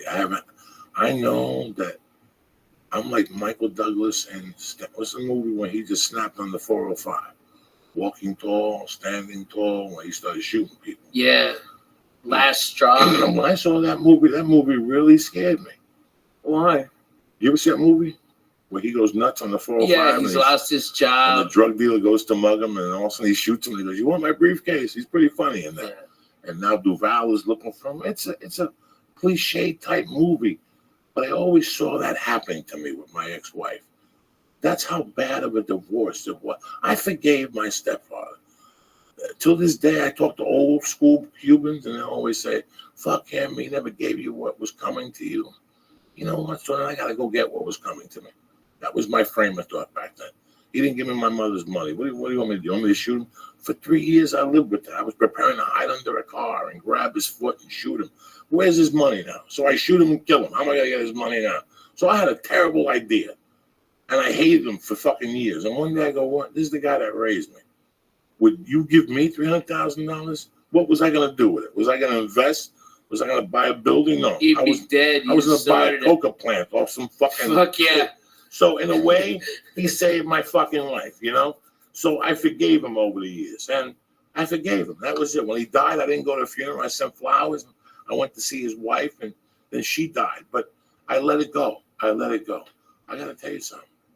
I had such a bad divorce. I don't have any anger. I have right only now you love. No, I know. Listen, I don't care. Right now, I've already seen all the numbers. I just love my babies. Listen, I have to get another place here, and I hate it out here. Listen, it has nothing to do with numbers. Okay? There's levels of a divorce. When she walked out of the house, she goes, "Listen, I'm just going to be a mile up the road. You come over anytime you want. Let me just get some space. And I was cool with that. I'm like looking at it going, this is a dream come true. I could work on comedy. I wanted to be a fucking comedian. I just got out of prison. I was doing the working stiff stuff, and I go, fuck it. I want to do fucking comedy. And all of a sudden, it went from one thing to another. I hope it doesn't go there for you. I hope you handle it maturely. I love my babies. I love my wife. I hope that the attorneys don't get a hold of this They're and not. turn it into something else. They're not. I hope that, because that's what happened with me. Yeah. Once attorneys get in legal, and once the fine print, there's a fine print. Yeah. And once that fine print comes out, Lisa, there ain't no coming back. And that fine print has to exist. It has to exist. The law says it has to exist. And sometimes that hurts, you know. So, you know, you have our love, you have my love always. Oh, I call you every day. I hang up. I know. I send you videos of the little Spanish guy showing his You dick. gotta knock it out You for know, that, man. I'm the real deal. It's like I'm the real God deal. damn I've it. been through a divorce. I've been through a separation. Guys, it is brutal. I always advise people, if you keep it together, keep it together. Well, no, I disagree. But if there's no love, there's no love. If there's no love, there's no love. You have love. No, So there's we something still both there. have so much love for Right. each other, but it's like, here's the real deal, okay?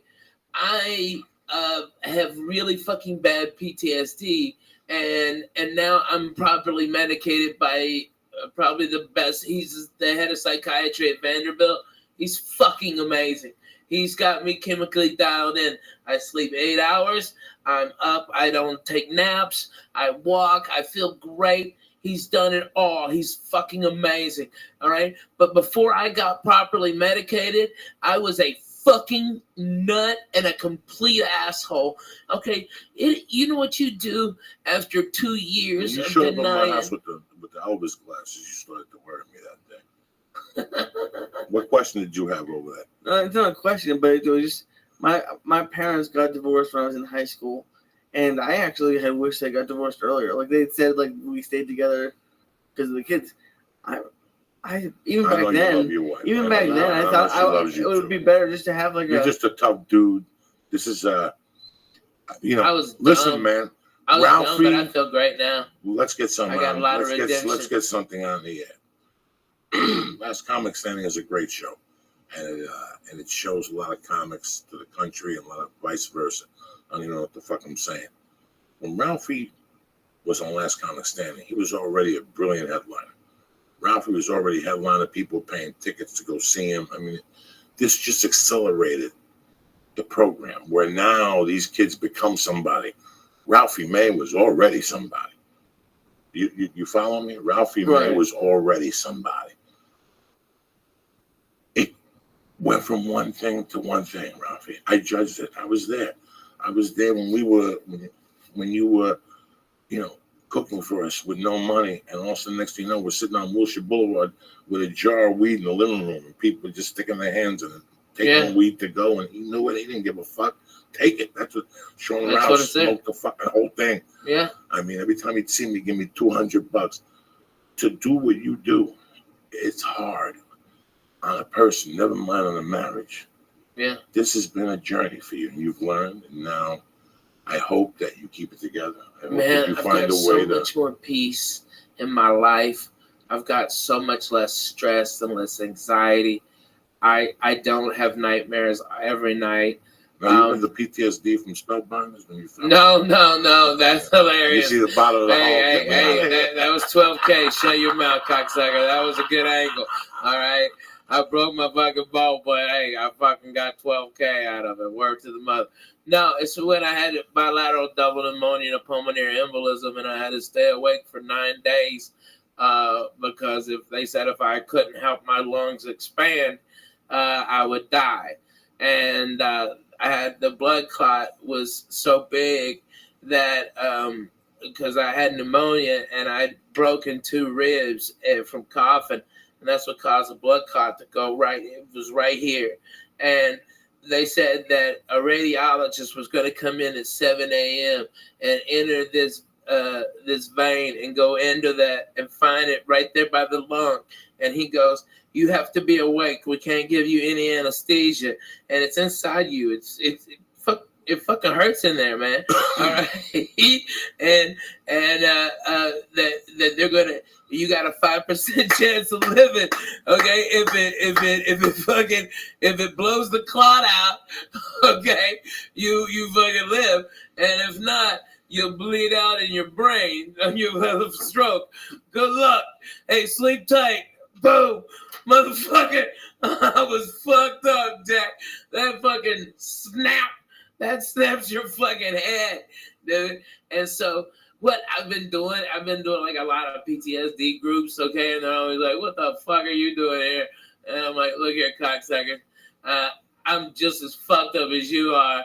And let's get to the real deal. Let's talk about some shit. Oh, like you even know about what? I mean, you know how many times I've gone overseas for the fucking military? Like 19. I'm in a 44 forward operating bases in multiple war zones. Okay, by the way, Afghanistan this time of year is fucking beautiful. All the Taliban's turbans change colors. Bananas. It's like those dirty motherfuckers. They're like reds and yellows. It's beautiful. Okay, but I've been there, and then they start getting real, dude. And man, and those guys get real. It gets real. You know, I mean, it's like, I know it sounds stupid, right? But you're absolutely right. You know, Ralphie, man, I got to tell you, I'm sitting here across from you. I'm going to end this podcast in a couple minutes, but I got to tell you something. It's, I'm 52, man. I've had a great life. I laugh. I love being upset and laughing. I live to laugh, people. I know sometimes I come across as a prick. I love giggling. I love laughing. I have a lot of regrets in my life. I did a lot of fucked up things. I was talking about my godfather before. One of the biggest regrets I have, that we didn't have the money to do, Ralphie. What a mistake that we could go back and rewire that apartment with a camera. Oh my God. We would have a show. And I'm telling you, that would have been the all-time, it would be HBO's all-time greatest comedy show. And you can't, and you know what? I'm sitting here across from Ralphie, I'm listening to a story, and I'm like, I can't even go to HBO. Like I'm telling him, I'm taking a Ralphie narrating a show about adventures of a fat guy. And just even all that stuff, the tube, when you fell that time. Oh, falling on Gardner? Listen, I'm sitting here across from you, and I'm thinking, not even Gardner, the thing you were telling Lee about that, he's going on, you don't understand. This chick is living in his house. Before we're talking about the story, he has 3 guys trying to fuck the same chick. It's miserable. I'm the only one not trying to fuck her. But you wanted to fuck. If your face fell into the asshole, it wouldn't have been the worst thing. It wouldn't have been the worst thing. So something happened. They're having an argument. You cannot write this, Lee Sayat. This is an apartment that's living on whatever Ralphie's society. Yeah. I'm living off Ralphie. I got a little bit of coke in my pocket. Ralphie's making Bloody Marys, and we're going over it. We're hitting this every night. Red Devil. Everybody knew that at 2 a.m. after the comedy store. The party was at my apartment. The Red Devil, Ricky Cruz, Babalu, you know, and we just talk shit. The producer. Somebody would have a joint, somebody wouldn't have a joint, but this one night it was just me. Dude, we were drinking Bloody Marys, and we're giggling. And Jody says something to Ralphie to piss him off. And there was a big Japanese lamp in the kitchen. All right. And fucko here sits down and she pisses him off. And he sits in the position and something happened that the light got a little lower. And he's fucking saying shit to her with his face red, right? He's like, fuck you. This is my house. Like anger don't you ever talk to me like this. This is my fucking house. Can you believe this, Coco? She's my guest and she's talking to me like this. This is my vodka or something. And he, in the middle of his rage, he's like, ah, and he stops because the light bulb is burning his head. It burned my hair. You can't write that. You cannot write that. That's Inspector Clouseau type shit. I had to wear a hat for like 3 weeks. I was like Junior Josh Wolf. I always had a hat on. You busted that toilet in your house. Don't No, bother. it was Yes, you Gavin's. did. I It didn't was buy Gavin's. fucking Gavin's. You I fucked was up fucking Gavin's. Slim Jim Magoo. Stop. Let me tell you something. You also shit in Gavin's shower and then pushed it down with your toe, motherfucker. Okay, I know the real you, Coco. All right, you can bullshit with these other faggots, but I'm bona fide. Okay, I was there at the beginning. Okay, You I have was no mugging. idea. Okay. Lighting the bum on fire. You lighting the bum. Eating people's pussy. If that apartment building had a fucking camera on, Oh my God. we would be Multi-millionaires. I tell the story the night I brought shit. Shayma there, and she was giving these people, drug dealers wanted to fuck Shayma. Oh, so And I hard. left her downstairs in Gavin's apartment with Gavin and the Armenian. Oh, she's And dancing. she's dancing, Oh, telling ESPN stories. Oh, And I God. come back at 5, and there's one guy Doing left. them horrible Oh, impressions. wait, yeah. Oh my God, remember the horrible impressions? Oh my God. Every time they give her a heart attack, garbage. she Garbage. Bro, she's all coked out. I'm still oh my God. And this Disney bitch like breaks out into like Joe Pesci and yes, shit. the- You have Joe no Pesci. idea, Lee. You have Like, no hey, shut up, bitch. Dance, take them titties out. Oh. Okay? That's what she told her. Did you remember that? I don't You remember fucking that. told her. Goes, yeah, whatever, bitch. Take them titties out. I loved her. I always loved her. I still talk to her when I go to Vegas. I always had a Is soft she spot. in Vegas She's now? in Vegas. She's That's doing good. awesome. She is so She's doing cool. good. She opens for everybody. She got a little gig. She's a Dude, I She bet she's dances- making a fucking she mint. dances. She's 45. She dances in a And cage she at a looks like lesbian she's bar. like she's like Yeah, 26. she's 20. She dances at a fucking lesbian bar, but she keeps marrying gay guys by mistake. What? She hooked up with that dude in Alaska. I had to do this gig. What? Listen to me. About 15 years ago, I got to do this She gig. married a gay dude? Listen to me. I had to do this gig in Alaska one time.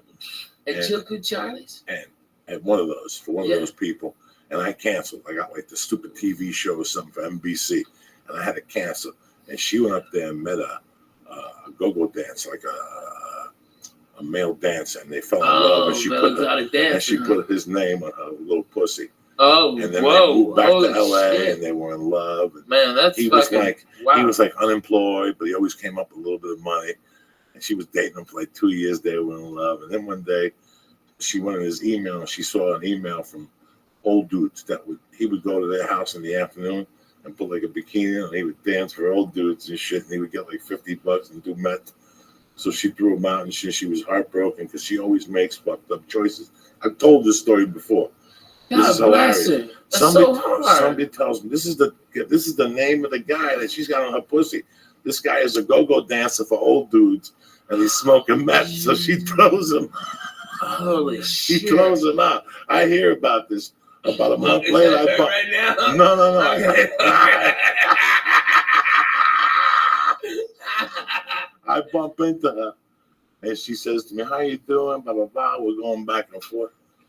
I go, "Hey." I knew I don't know what the guy's name was, but you know me. I go, "So how's Mark doing?" And she gets kind of sad. She goes, "I'm not with Mark anymore." That's a shame. I go, "Listen, I know this old dude."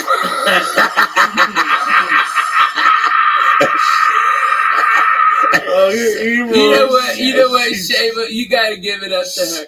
She is a queen of a ball buster. She will give it, but she will fucking take it. I tell you what, she takes it better than a lot of fucking bona fide grown men. She's always had. Well, she's fucking funny. She came up at the comedy store. She came up at a fucking comedy club. When nobody Her mother's a wanted- biker. Her mother's Gemma. Did you know that? Her mother's like Gemma. Really? Like she was telling me stories, showing me pictures one time in the house. Her mother's like Gemma. And she's half Arab. I didn't know that. Yeah, she's Arabian. She's like a Jesus, she's Iranian. beautiful. She's beautiful. I tell you, if you Look at look her at her, eyes. you think that she had plastic surgery, and you're like, but you realize it's just natural. She Her and glows. Her and April Macy used to be real fucking tight. 2 pieces of ass hanging out together. This is 12, Holy 15 years ago. smokes. They go and doing these dirty shows all over the place. And they start doing Armed Forces show. They got a My Face. What was before Twitter and MySpace. They got a MySpace page together. And they would do all these dirty rooms. And they got Penthouse to pay them peanuts. But they had some going on in Vegas. They were really trying. And every time you'd see one, you'd see the other. And one day I see Shane, and I go, "What's going on? Where's your buddy?" She goes, "We don't talk no more." So in the back of my mind, I'm like, wow, it's two girls. They went for the same guy.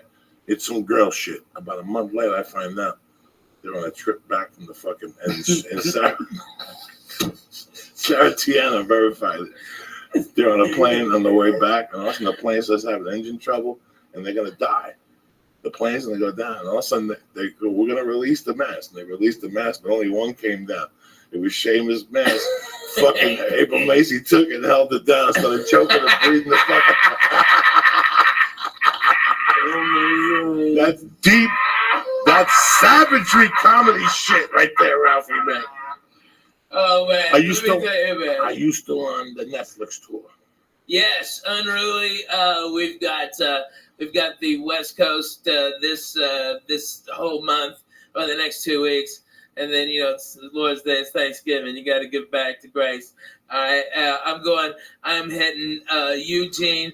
I got Santa Cruz, Fresno. Holy shit! Look how high Portland homie is over there.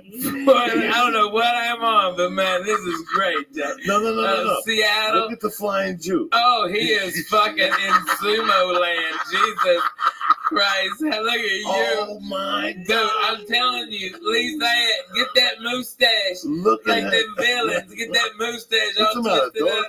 You all right? Look like the fucking Oh, circus boy. strongman. You should have seen your face a couple minutes Hey, ago. all the church members up in Canada. First time I'm coming to Vancouver, man. Come out and Yeah, blow me go out, see man. him. That's the fucking town. That's a town, Jack. I heard a lot of great things Oh about shit! Vancouver. They're gonna carry you out to the bus in Denver. Oh my God! Oh, you fucked oh up. my God! You- No, that's a fucked up, dude. I had to go through Utah. Those cocksuckers, the cops searched me. Those motherfuckers asked me if I did cocaine. I'm like, the fact that I'm this fat and can talk to you proves I cannot do cocaine. I never done it. Okay. And then the guy asked me if I want some Quaaludes, write my own Quaaludes, and I'm like, what the fuck year is this? 77? Yeah, I'm like, yeah. Can I buy Quaaludes from you?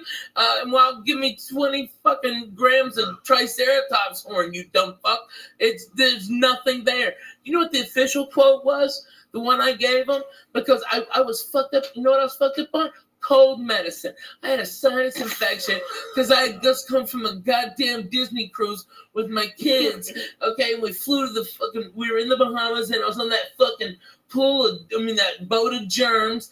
Okay, and then I flew to Denver, so I went from 82 to 12. Okay, fuck me. All right, and I had all this shit in my head, and it was horrible. So I started off with like all the Dayquil stuffs. Okay, like fucking just like Dayquil, Theraflu Day.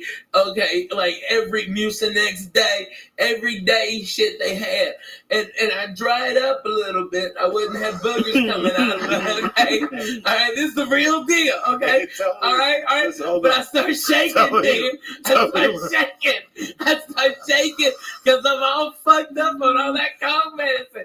So, okay, Coco, I'm not gonna bullshit you. I got the NyQuil out. I'm trying to smooth this ride out. I'm trying to fucking mellow this train, and then I just take a big old swallow of fucking NyQuil. Right? It wasn't weed. I played NyQuil roulette and lost. Okay. And you know what my wife goes? She goes, why didn't you use the measuring cup? And I'm like, what the fuck are you talking about? Measuring cup.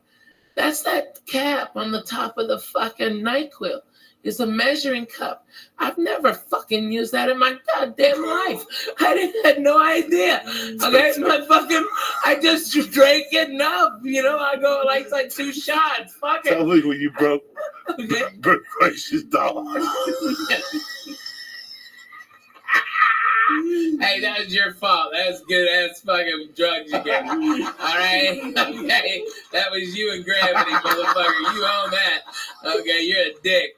And I wasn't the only one. You fucked up some shit on getting out of there. Okay, so you can suck a dick.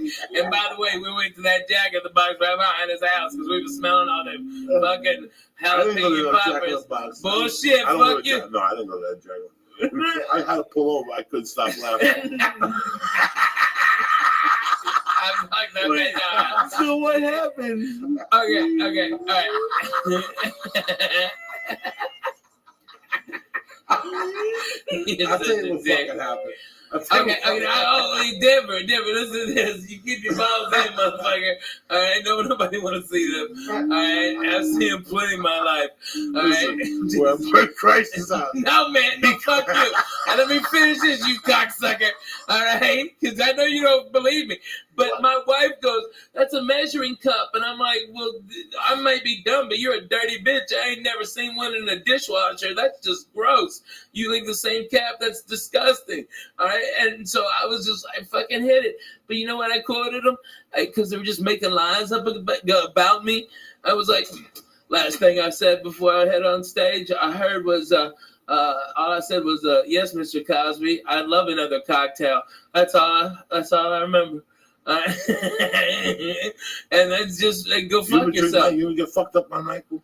Dude, I was so fucked up on NyQuil. You get a bottle of NyQuil, we'll give you a star of death, and we'll smoke a joint. It's all over. It's dude, over. in 92, I played the hip-hop comedy stop. Steve Harvey's and Rashawn McDonald's, all black comedy club in a hotel. Okay, and I was sitting back there with these crazy ass, like, I met this guy and he goes, "Yeah, my name's Willie D." All right, and he's Willie D from the Ghetto Boys, okay? And then this little ass midget walks over, Bushwick Bill, okay? And Sure. he's gangster, okay? I mean, Bushwick Bill was no bullshit. He had knives on him and shit. That little motherfucker cut your balls off. That was eye level to They him. give you NyQuil? Okay, no, with codeine syrup. That's the shit. Codeine, Good. and we listened to drank it? fucking slow records that this guy named DJ Screw would do. All right, but we drink that with 7-Up, okay, or Mountain Dew. Boom, they do a Mountain Dew so he wouldn't pass out, so they just drink that syrup. All right, and we was fucked up. How much would you pour in? Because I only, like, every time I get bronchitis, I'd get. Dude, they poured a lot in mine, okay? Oh. They poured a lot, and they shitload, and a lot of them was putting that, what's that, the raspberry liqueur, like Chambord or something? They pour Chambord in it, too, so you'd have like grape soda with some Chambord and syrup, okay? And all those fools were doing that, all of them. It was... And it was like, I didn't even know what hit me, okay, because it didn't taste, it tastes like Kool-Aid. And I was like, what? And they called me up on stage. And for whatever reason, it was the greatest set of the 4 years I've ever done comedy. And I relaxed. Yeah, but I was, I've been smoking weed in the back with this little crazy midget passing it because it was so funny to look at a midget when you're on codeine and smoking weed. And like if the midget takes the joint out of your hand, but it looks so much infinitely bigger in his hand than it ever did in yours. It's crazy. Like, what? Whoa. Okay, it's amazing. But I came in and blew the place apart. Got a standing ovation. All right. But a comic came on stage who hated my fucking guts, that he was trying to be like the number one guy, and he would try to do everything, and I blew the guy out of the fucking water. Steve Harvey told me I did. Okay, it was fucking unanimous. And he starts talking shit about me being fat, like making all these fat shit jokes, and the audience turns on the guy. And then out of nowhere, you see this nickel 45, 1911, 45 caliber come up and go, and it's Bushwick Bill, and he goes, "Bring the fat white boy back. Shut the fuck up, nigger." All right, and he was about to shoot that man, okay? Because that's how gangster and fucked up this guy was. And they was like, "Okay, well, fuck it. Okay, Rabbi, I had nothing fucking left. What the fuck?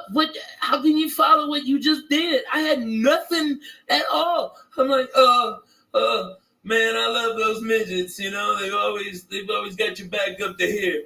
All right. And I got the fuck out. I was so scared. I'm like, he's already put a gun once. He's gonna shoot me for making a midget joke at him. But he loved it because he was all fucked up and falling over and shit. It was crazy, man.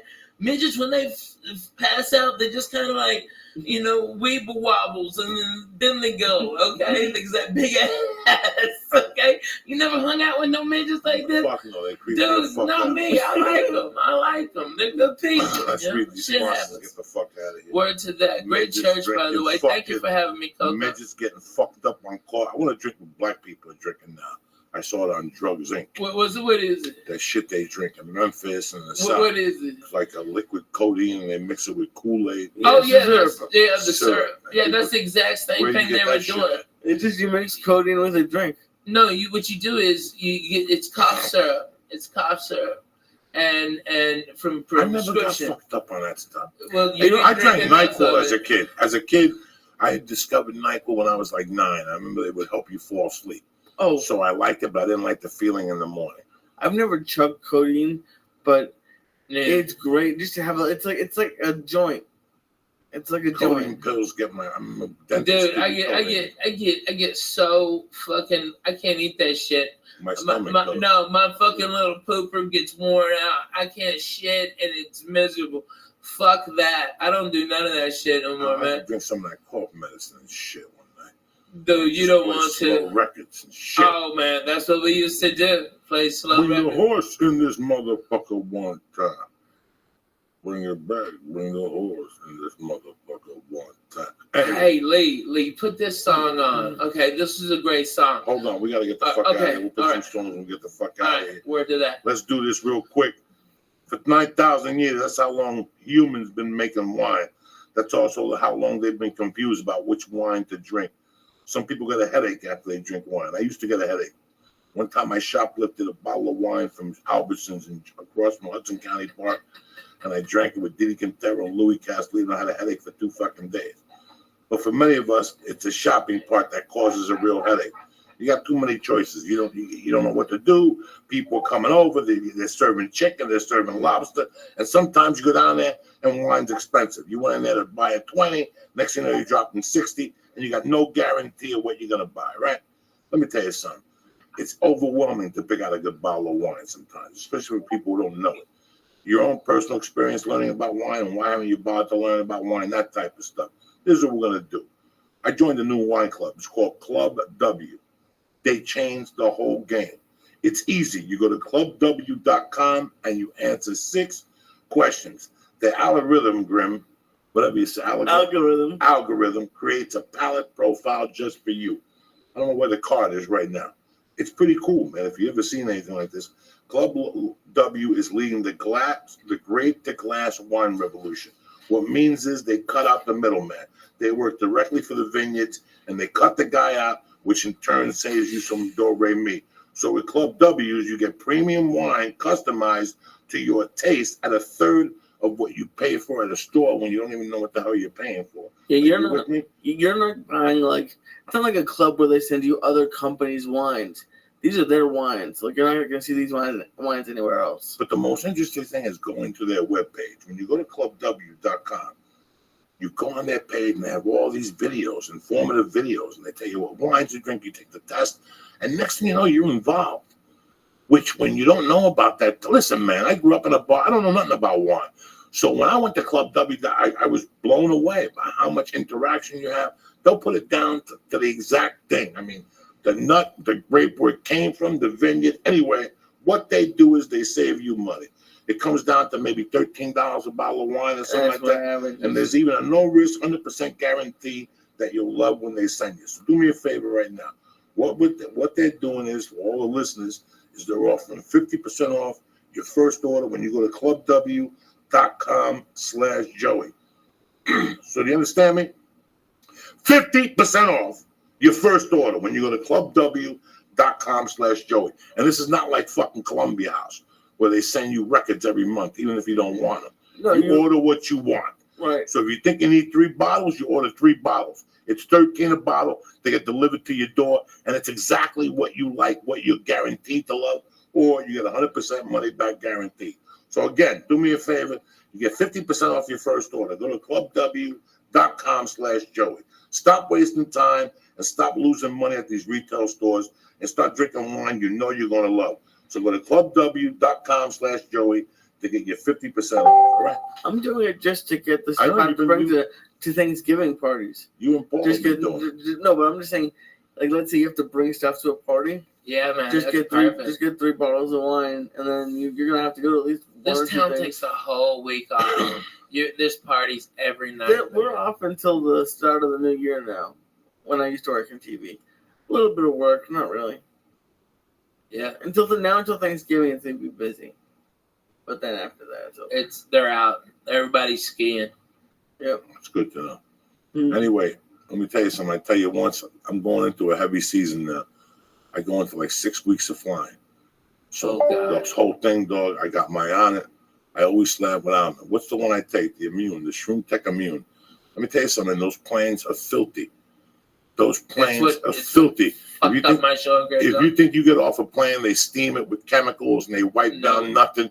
In my bag, there's a fucking deodorizer. I got a hand sanitizer to wipe everything. That's the first thing I do when I sit down now. I don't want somebody else's ass on my ass. Then I'm stinking like their fucking ass. You got to wipe those fucking seats down. So do me a favor. It's just bad. When you fly, there's a lot of human contact this time of the year. Do yourself a favor.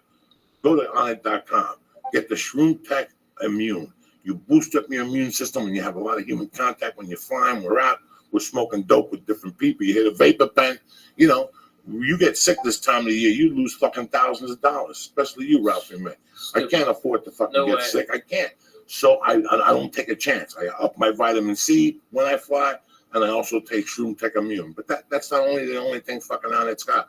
They got Shroom Tech Sport, which gives you more endurance when you roll, lift weights, walk, whatever the fuck you want to do. Even when you fly, it opens you up. They have Strong Bone.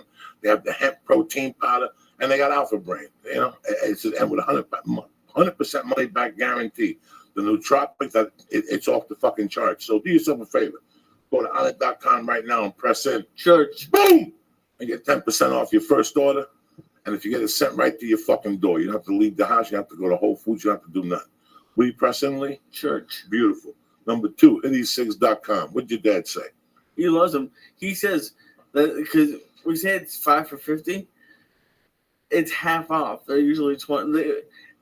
Because it's usually like $20. They're 20 a piece. You get right now Hitty Cigs, tremendous, 1,200 guaranteed puffs right here. I'm smoking the reefer, but right here, my little fucking cigar here. I'm living like a doctor. I'm like Pacino and Godfather too. You just don't even fucking know it. You broke my heart, Fredo. Hitty6.com right now. They got the tobacco. They got the cigar. All right. Then they have the tobacco line, a cigarette line. It's 24, 16, 8, and 0 milligrams of nicotine. You quit smoking with it, whatever the fuck you want to do. My dad likes the flavors I'm telling you. And the flavors, you can switch it up. Go to hitty6.com and press in. Joey's Church. Boom! And get 5 for $50, which is 50% off. NailedItLife.com. The Vapor Kings. You want a vapor pen? You like smoking? You like doing this? You want to see the double? Go to NailedItLife.com right now. What are they running, Lee? Tell them. When you use code Joey Diaz, you're going to get 20% off the premier vapor pen on the market for all the oil and wax smokers out there. And if you live in California, they are also the makers of Los Gummies Hermanos. There you go. Joey. So listen, do yourself a favor. Please support Nailed It Life. Please support Hitty Cigs. Please support On It. And please go to Club W. It's a holiday season. It's beautiful. Wine delivered to your door. That's perfect for you. I'm here to save you guys money. I'm not trying to fucking sell you no junk or nothing like that. Don't forget my main man is where the Nokia Theater. I'm at the Friday on you Friday night. Right, go to RalphieMay.com. Yes, for tickets. Go to RalphieMay.com for everything. Go see if he's coming to your fucking neighbor. I'll pray there soon. Trust me. You don't want to miss this fucking I go beauty. everywhere. I'm in Portland Thursday through Sunday, and I'm in New Jersey next week at the Stress Factory. All right, guys? Hey, I love that club, man. And maybe those boys from Records come out, man. I like those guys. And thank you for coming on. We got hey, fucked up Church, tonight. you know what? The hash fucked me up. Coco, yeah, it's fucked up. Coco, there's cameras and microphones here, but at the base of it, it's back 16, 17 years, 1440. Me and you, my little glass table sitting by the window, Cracking fucking jokes. Cracking fucking jokes. Only Lee's here. That's Only it. Hilly, yeah. How you feeling, He's the my only brother? audience we've ever had. I'm good. And that's what Coco brought up at church. What's happening now? Made me a deacon. Okay, you'd have been there. You'd have been right there with us, Lee. 15 years ago. I'm proud to have you, sir. Gumbo. Close it up, Lee. Thank you, Ralphie, man, for coming on. Coco, Don't I forget, love you. Friday night, no Anything Kia for Theater. you, brother. I love you, cocksuckers. I love you. Thank you, sir. And thank y'all for having me on. I really appreciate it if you stuck around. And I know I get long-winded and I'm annoying when I laugh, so I apologize if I No, you're love not. but I love him and he makes me cry laughing, so I'm sorry. Bye. So people love you on the Wood Show. Oh, that's so nice there. This show was brought to you by Club W. Go to clubw.com/Joey to get 50% off of your first order. That's right. You go to clubw.com to get 50% off your first order. Let's do this later.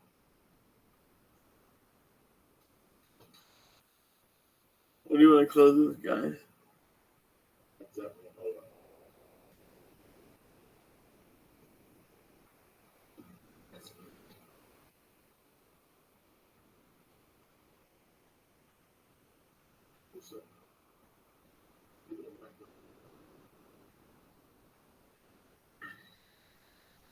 This show, The Church of What's Happening Now, would like to introduce you to PetNet. Stop worrying about feeding your pets the wrong amount of food every day. The PetNet Smart Feeder will feed the healthiest portions at the right time, every time, automatically.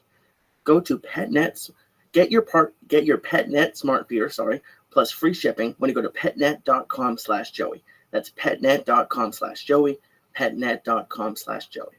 Show is also brought to you by Onnit.com. Go to Onnit.com and use code word CHURCH to save 10% on all of their optimization products like Alpha Brain, Strong Bone, New Mood, Shroom Tech Immune, and Shroom Tech Sport.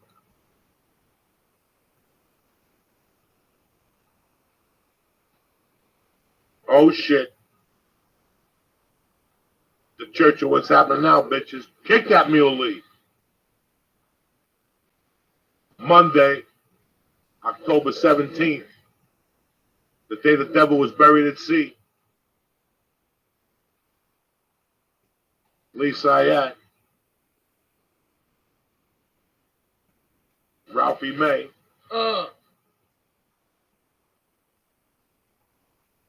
Uncle Joey. A little Michael Shankner.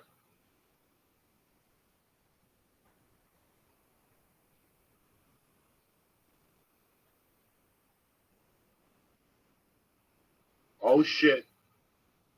Break out those fucking bazookas. Uncle Joey's in your living room tonight.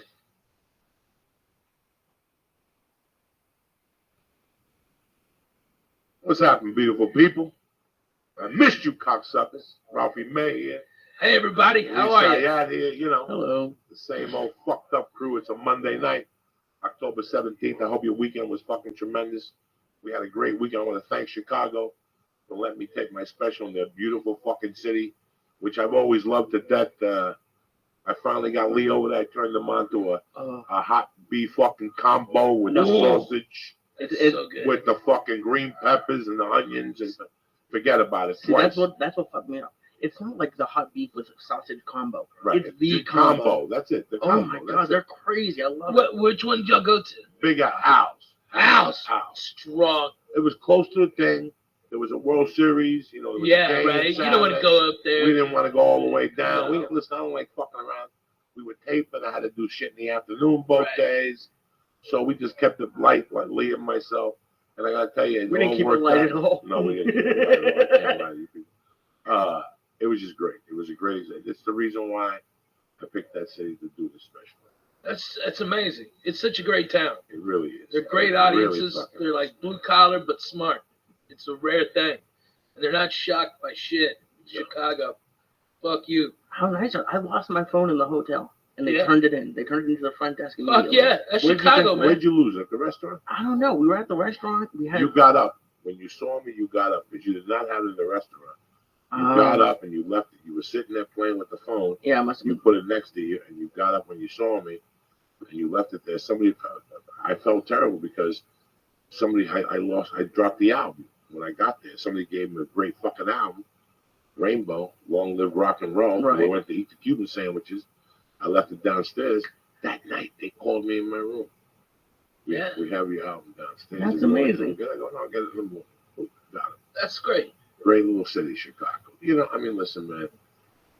Chicago's one of those places that once you get into the suburbs, it's little last American frontier suburbs. Yeah, right. You know, it's really neat. You know, I hate that the whole city is being painted as like the old Wild West. You know, I mean, everybody's dying, getting shot and shit like that. There's only certain parts of Chicago. Listen, Nobody gets it. It is what it is. Yeah, right. There's parts of Chicago that are fucking bad. There's parts of Houston. You know, Oh my since God, so Katrina, bad. Yeah. The different element moved into Houston. Oh And shit. those areas where we used to go, probably Yeah, now no they're way. a little fucked up. You know, this is going on across the country Yeah. anyway. You just can't say Chicago. I mean, Black folks don't even go to Greenspoint Mall. Chicago's a scary place. Look what happened last year in St. Louis. I mean, Oh my God, yeah. tensions are still like on the verge. You know, and that's so crazy because I used to go to St. Louis as a kid, and man, I remember in like '84, they had this whole 4th of July down there. Okay, I mean, for every white guy, there was 2 black guys. Okay, we're all listening to Kool and the Gang, eating fucking hot dogs like Americans. All right, fireworks. Everybody was having a blast. I can't believe that town went to what shit is today. You know what I mean? I mean, it's like I've never seen more people having more fun and no racial BS bullshit anywhere than at that fucking 4th of July. It was fucking outstanding. Kool and the Gang, are you shit? Now, let me ask you this. Where were you growing up that you would go to St. Louis? Clarksville, Arkansas. That's funny because that was the big city for my wife. Yeah. Like, that's the team you watch when you grow Oh, up yeah. in Nashville. Well, she grew up in fucking... Paducah, right? South of No, in Paducah. between. No, that's Kentucky. She grew up in, what the fuck? By Milan. Oh, my God. By That's Milan. like Jackson. That's like Jackson. Yeah. Couple hour Yeah. east to something with Jackson. We go to St. Louis to watch the games, Right. and then we go to Memphis to watch wrestling, and we go to Hot Springs to go to the horse races. My grandfather would get a place. I'll back up. What type of wrestling was there in Memphis? Oh shit! Was it the guys you saw on TV? Fuck no! When we saw him on local TV, I mean that's where I first met Spittin' Dick Murdoch, fucking the Funk Brothers. Okay, man, Jerry Lawler. I saw Jerry Lawler and Kaufman fucking wrestle, and then like 2 weeks later, I saw Kaufman get beat by a woman, one of these big bitches from Tennessee. I mean, she's a big, probably Mississippi, North Mississippi. Okay, this big bitch whipped his ass. Okay, And I this saw is that. like a WWE wrestling. It's third tier, but it's legendary. You know, I mean, it was Mid South and something else. I forget the name of the other one, but I mean, dude, I went to so much wrestling. I saw Ric Flair win the heavy metal belt from Harley Race, and it was his second world championship. And then I saw Dusty Rhodes beat him, and then he beat Dusty Rhodes again for his third championship. It was tremendous. Blood was everywhere. It was fantastic. That wrestling was so fucking good, dude. I remember as a kid spitting on fucking Abdullah the Butcher. I spit on him. Puh, you dirty motherfucker. Okay, I spit on him. Who else did I spit on? Fuck, what was her name? Were you in like the front row or was it like? Oh yeah, man. All the kids are down there. We were fucked up on suicide cokes. That's where you ever have a suicide? I don't think so. Okay, it's where you take a Coke, all right? You tell them just a little ice, Okay. a little ice. And then you hit every type of Coke Oh, yeah, I've done on that. the fucking thing. Yeah, that's the suicide. Getting all fucking hopped up on What do you that mean every suicide. type of Coke? We call it rainbow. Like Coke, Dr. Pepper, Oh, God. okay, fucking orange. Sprite, orange, you just fuck, do- orange, Sprite, That's, yeah. that's why we called it the rainbow. Oh, Oh, Jesus man. Christ. And Oh, what's it that's a taste like? suicide. It's Oh, awful. hot garbage, cough syrup, like the red NyQuils. Not even the fucking ghetto one, the Oh, green one. But, I used to work at the movie theater and we had good ones God. because we had like access to the ices. oh So yeah. we would make up drinks. We had like the white icy with Sprite was something. We had a creamsicle, which was the white icy with orange soda. Oh, so good. Man, that fucking sounds so good right now. A fucking icy. That bong is deadly, by the way. I just want you to know. I was Oh, cruising no. on nothing, and then fucking one hit of that, and This I'm little dum-dum-dum. fucking mule. It And kicks. you know what? We've had the same bong 3 times for a reason. Because we've gotten so high, We take it in the bathroom to Yeah. wash it, and we leave it there. Leave it there. I was gonna say who's we? Nah, it shouldn't be we unless you got a mouse in your pocket. Tell them, Lee. I fucking and I buy the same one because I know it's a. Listen, since I got my first bond. Let's pretend 1985. Yeah. I got my first bond, and I went for the mid-level one. Yeah, It right. was a purple one. With I like the plastic with the fucking pistol grip and on the car. I like that one. Hold on, Robbie. This was because there was glass, and then there was the plastic one, like the plexiglass. Yeah. Okay.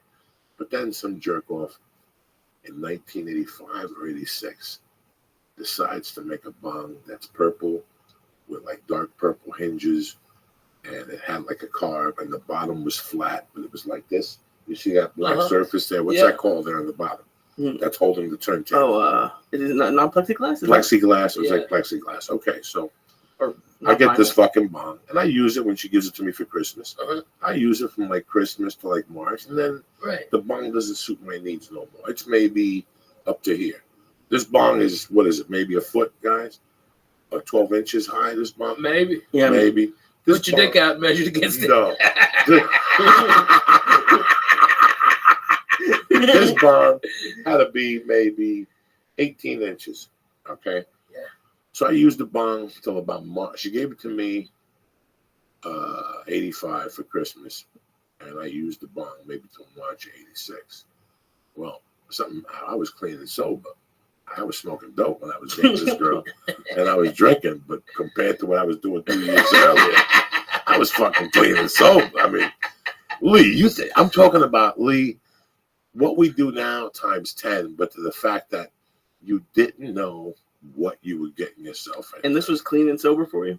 This was clean and sober. I gotta say, because there's people in my family who think I need an intervention. No. Okay. Okay. So you want a number to a good rehab? I got one. Okay. So sure. Yeah. Right. Good. You gotta assume from, okay. Let's be honest. From here to. Honest engine. Nobody can read when you're fucking I writing. know. I'm just trying to figure that on paper here. I don't have the master scoreboard. That's next. Yeah, right. We're gonna have the scoreboard over here so people could see it. From 80 to 85, it was always a something. You know what I'm saying?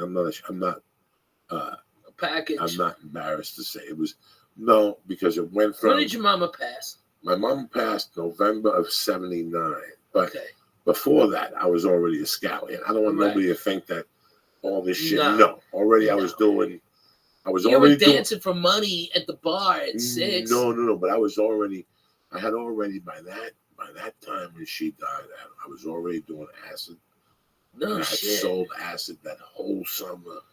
I was making a living off of acid, a living off of microdot acid. I had it down to a science, Ralphie.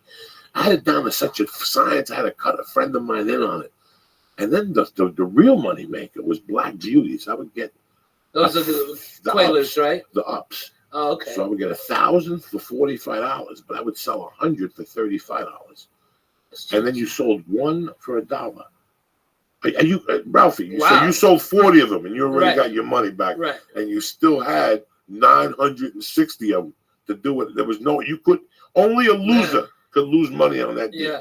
And I would sell those to wrestlers. Little white kids are doing that now to Adderall. Right. So you get the, but not getting it for the numbers I was getting it for. No. Not for those numbers. Walgreens don't get them for those numbers. But these Black Beauties were fucking solid. I wasn't getting these I was getting these from these two chemists that were kids down in a college in Pennsylvania, East Stroudsburg. And I remember towards the end, I was opening them up.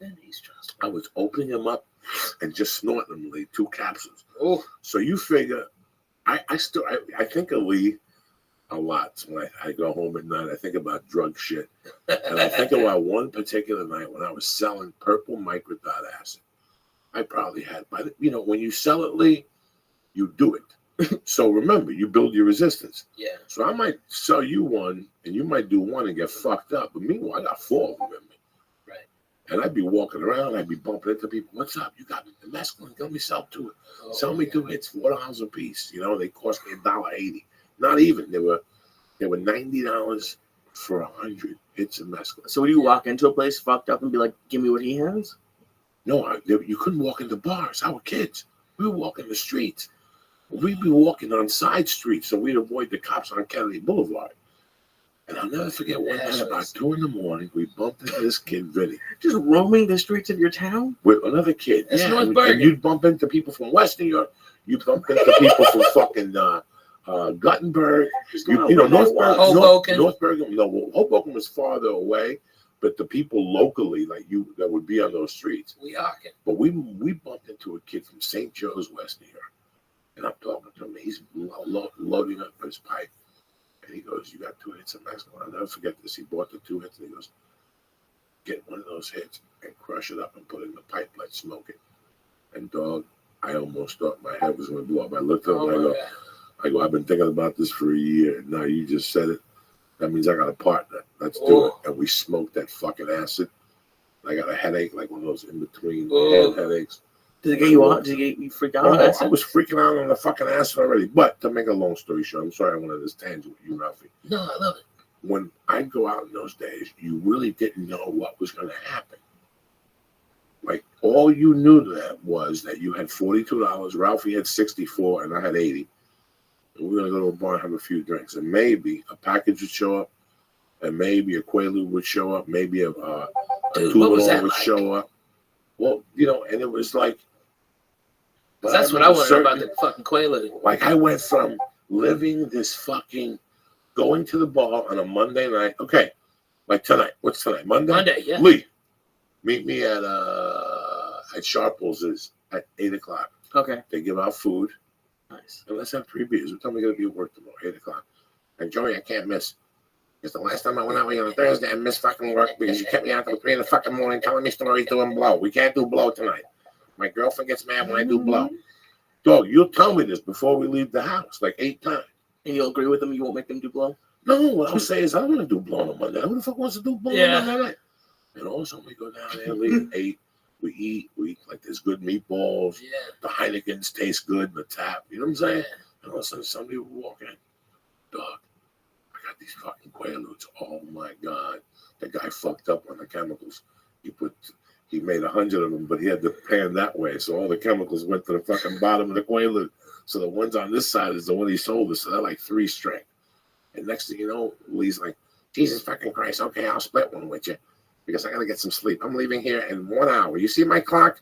Like, I remember people saying it to me. Like, "You see that clock?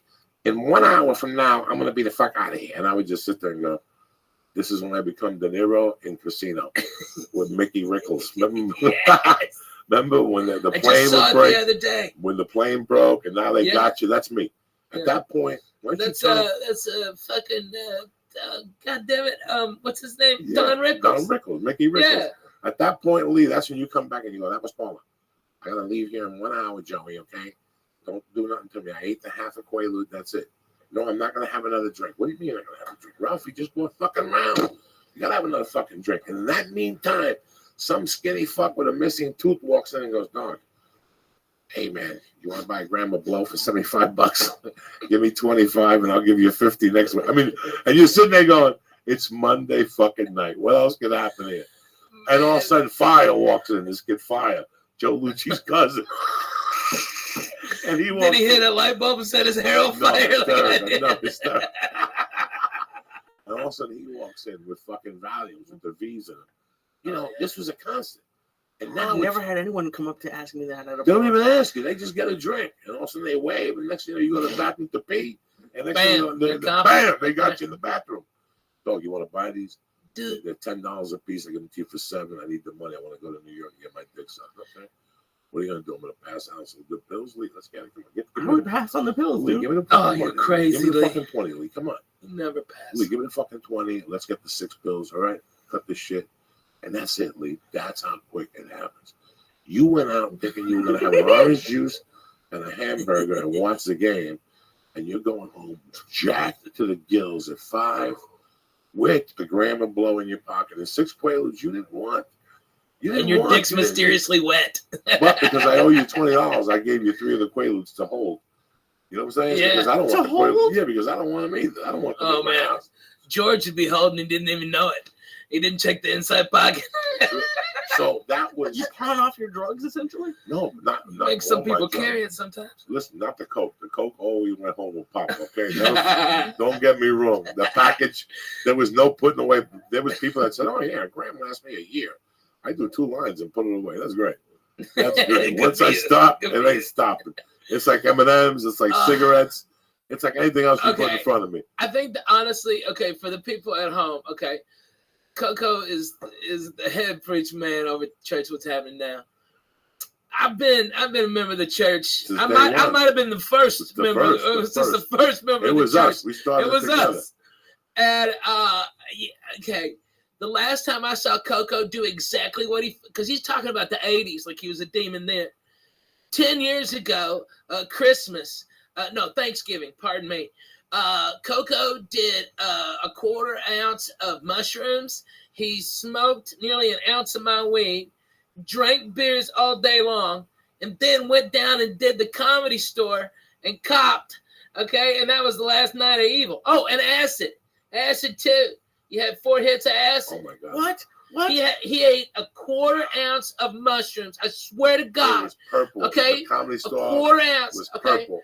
All right, and then 4 hits of acid, smoked at least an ounce of my weed, drank all my fucking orange juice. Okay, I had to call the Canyon store twice to come up and bring more orange Tell them juice. about those sandwiches, though. Oh, dude. Are they still there? Yeah. Tell them about the sandwiches you used to buy. and Okay, shit. I get them to Uncle set Joey. up fucking chicken salad on toast. Nice. Stop. With The chicken avocado. salad, on it. yeah, avocado and tomato.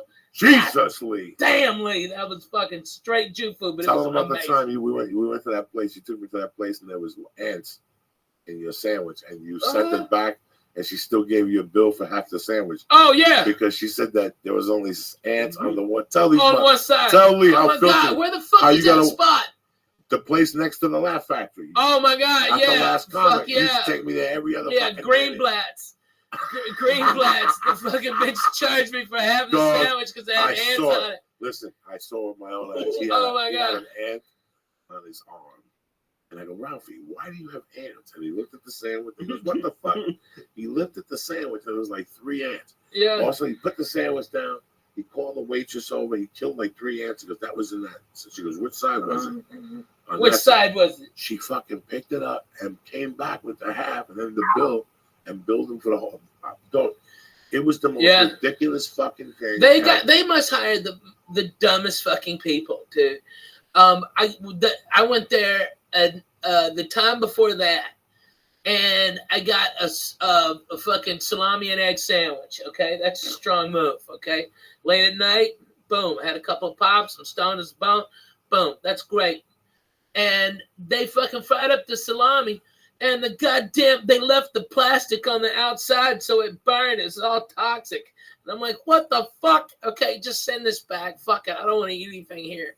Then I got high with you, and we fucking went back to that Lee fucking how place. careful you have to be in Los Angeles with the food. Oh my God, Okay. nobody gives a He shit. thinks I tease him. No, you always used to make fun of me because I would get pepperoni. The reason I haven't got pepperoni in a few months is because they would always leave the plastic on. I'd be eating it and plastic would come off with every bite. Oh my God. Where do you get pizza? Ralph's. No. I would make sandwiches, Oh my God, really? and it would every bite would have the ring around it. So I'd have to tell them. And like the third time it happened at different Ralph's. I was, Whoa. Let's get back to something. Wait. yes, I make pepperoni sandwiches. No, I'm not Okay. letting you with the pepperoni No. sandwiches.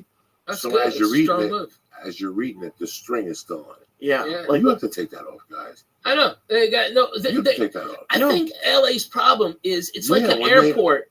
When they cut it, everybody they cut here- it this way, right? yeah, they slice it like Yeah. So it's got the telling me. wrapper on it. Yeah, so Yeah. you But take not it the off. fucking plastic. No, it was the plastic. It's the no, plastic. No, there's a difference between the Like the wrapper of the casing? casing. I'm used to that. Oh, it's the casing, It was right? pla- We yeah, eat the casing. yeah, Okay. yeah. No, but it was like you can't take casing and like around it. This like I've had pepperoni. Trust me, I've had pepperoni before.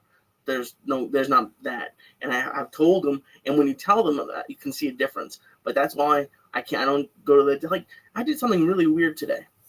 What'd you do? What did you do? Oh my I God, left. shot me. I left my cart at Ralph's. I got pissed off. They didn't have what I wanted. And, like the deli counter was full. like way full. And I was looking down at my cart. Cold water? No, Magnolia That's a busy fucking one. Magnolia across from the barbecue place. barbecue place. The one with the DX, you know how it's open mic. It's right across. It's right past Lancashire. Oh, you go to that hellhole? yeah. Why do you go to that It's route? right near everything I go to. No, that's the worst one. Don't go to that one. That's why you get shitty cold cuts. They don't have good cold cuts there. They don't? No. No. Where do you go? To the Rouse up by fucking Cold Water and Oh. any other Rouse but that one. They don't have a slicer. They give it to you from the thing. No, they have a slicer. Yeah, but No, they give you the shit. They give you I Yeah, have been- most of the time they do that. no, they don't have the good cold cuts. You can't go there. You know, You gotta go to Vineland. Vineland. Oh, that's a where I good go. one. That's where I go. Magnolia Violent. Yeah. Make up No, your fucking Vineland mind. and You said across the street from the barbecue place. Yeah. No, That's not not that. Vineland? No, not that dump. That dump is a dump. Okay. That's a dump. That's where that Jack in the Box is. There's something in there. Yeah, there's a Carl's Jr. Yeah, that's why you go there. I There's know. a Subway too. That's why you know why that is. That's why cocksucker. You don't think I know, but I know. Okay, I've been there. No, you can't go to that one. You got to go to the one by Ventura and Vineland. Underground parking, very nice. They got the bread that you could cook yourself at home. that is Yeah, good. dog. What the That fuck you tastes think good. you're dealing with? You go to the worst. You even pick the worst supermarket. No, there's a worse one. There's one on Laurel Canyon and Victory where they don't have a deli counter. That one's scary. No. I went there once. Listen, the scariest place you go to is what's the one? Used to be John's. It is. Oh, I live near that too. No. John's. Scary, No. all Russian-y. The one on Sunset. Up by the by Food for West- less? Food for less. Oh, yeah. Oh boy. I know. I wanted to go in there Oh, with my fucking, God. like, get a bunch of newspapers, like I'm about to get When shaked my in the yard. wife- when you we know? lived in Hollywood, my wife would go there. And I go. Oh, my God. If I go with you, Right? the parking was scary. Oh, Everything yeah. was scary. It's the One whole of the thing is funniest shake. jokes about that place is Felipe. Felipe goes, "Food for less is the only place you go and there's drug dealers in the office." Come here. Like there's fucking. It is a fucking How night. is spoons? I don't. I'm missing. He just shot his CD in San Jose. Fucking No, so good. DVD in San or whatever special. He's He's fucking married. funny, man. Felipe's a great guy. He's doing a great podcast with what's I know his I gotta name? get in on. With my brother Silent Bob, who we have to get in here. I have to do his podcast. Oh fuck yeah! Huh? Rodrigo Torres. Yeah, Rodrigo Torres. We have to do his podcast. I've just been so busy the last 2 fucking months. So, listen, we're still all here, Ralphie. I know. I just had Willie with me. Rogan's doing his thing. Fucking Man, Dan Joe's Cook is doing it working. big, man. Dan Cook is working. Fuck yeah, yeah. Duncan's working. Ari's working. We're still here. I guarantee that nobody penned us to be here. No way. Josh Wolf was in Syracuse this week. He's working. I mean, I like, you I like sit Cuse. there, you Cuse sit, in the house. Oh my god. Oh my god. Cuse in the house. Oh my god. we sit there. We were the original Sunsetters. Yeah, man. Me, you, Wolf, Dougie, Yeah, Mitch Hedberg, Nick DiPaolo. Oh, man. That whole neighborhood was rocking. dude. I just hung out with Dougie. He came and stayed with me, and Andy Andrus and fucking Junior Stopka. All right, they all came and hung out at my house. It was fucking hilarious. Those motherfuckers. Oh my god. Okay, if anybody out there is in entertainment, put a camera on those motherfuckers. They're all degenerates. They're all fucking weird, and they're extremely goddamn funny. And they brought over these singers, Bird Cloud, which are fucking hilarious. Google "Washing My Big Old Pussy," okay? Yeah, that's a real song. And they passed. One of them passed out on my couch, and my dog Biscuits went up and face fucked her, like, hey, something's wrong with your lipstick. Let me touch it up.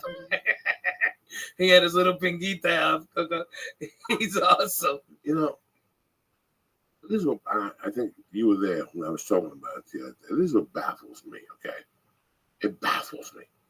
When you go on the road, when do you watch TV? When you're on the road. Yeah. When you come back from your 2 cents and you're sitting there, you got your little to-go box, and you put the fucking ESPN on, and you're going through channels, and there's the usual. You have a movie on TNT. Mhm. You've got something on USA. You know, Yeah, you've got Louder. FX has the Louder. Strand on or something. And then basically you have the three networks. You have the pay networks, HBO, Showtime, whatever. Then you have a bunch of ESPN. You have more ESPN channels than ever and more Fox Sports than ever. And you're going through these things. And at that time, from 11:30 to fucking 2, it's these talk shows that these sports shows are put on. And you look at this, you watch them, and then you watch them, you listen to the topic, you look at the two people doing it. Then you step beside yourself and you go, I'm not even talking about myself or Ralphie May or Jay Moore, who knows about sports, who's got a little sports show. Why don't they have more? We could do this. How come Brody Stevens you were there when we were talking about Brody. Yeah, oh yeah. Who's killing it on now? All this internet shit we're doing in my world is basically the developmental deals they would give you 20 years ago. They don't have to pay for them no more. All they have to do is sit tight and go, this guy movement with Ralphie May over here. Boom, give him some money. Let's see where we can take this now. He's doing fucking Periscope. You know, he's the king of the internet as far as I'm concerned. Oh, yeah. Brody Stevens. I can prove it. Brody's so goddamn funny, though. It's not even about He's the really funniness. funny. It's the shit he's doing on there. So you need to tell me you're not at home right now, and your phone rings and goes, Ralphie May, you know I would never bother you at night, sir. This is Joey D. How you doing, Joey? What's going on? Listen, I don't mean to bother you. This is kid, fucking Brody Stevens. Have you got Periscope? I've been aware of it. My daughter watches it. She watches a cooking show on there. You should watch this Brody Stevens. What would it cost you to put him on FX 92? Yeah. A new outbound channel. That's for fucking millennials and crazy people. That's what you call it, okay? Brody be great. An hour with Brody Stevens. Coffee with Brody from 7 to 8. Yeah. Think about it. How bad could it be? Listen, there's podcasts. I know this for a fact, and you know this too. They're doing better numbers than most TV shows. Fuck yeah. Yeah. Oh my god. And I think you always ask me what I've learned. I think what I've seen, and everyone on this like sports radio, sports podcasts, news podcasts, and they're not yet. They're getting there a little bit. But they're not. The thing they don't have is personality and entertainment. And I think the big people like ESPN and Fox Sports don't really want that.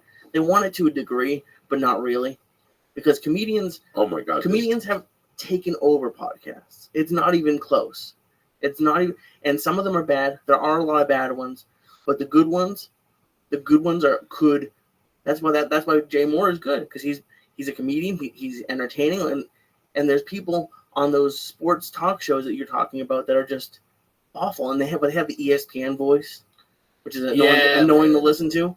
So it's like it's like almost like the athletes when they have those athlete interviews and they're like, oh, we're just on to the next team, whatever. They're not really saying anything. What would it cost to put Lee with Alonzo Bowden?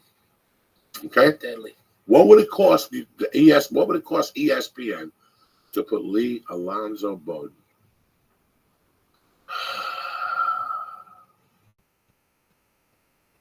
Give me some Jason Tebow. You could have Ian Edwards for soccer. Like there's a lot of comedians who have. It's just mind-boggling. It's incredible. It's just a waste of talent. I'm not talking about Joey. I'm not talking about Rob. I'm not talking about my friends. I'm watching something that's unfucking watchable. There was one the other night with Derrick Rose and the white guy. Yeah, horrible. Oh my God, the white guy is terrible. Derrick Rose, I thought he was hanging out with Doc Gooden. You know, he's fucked up.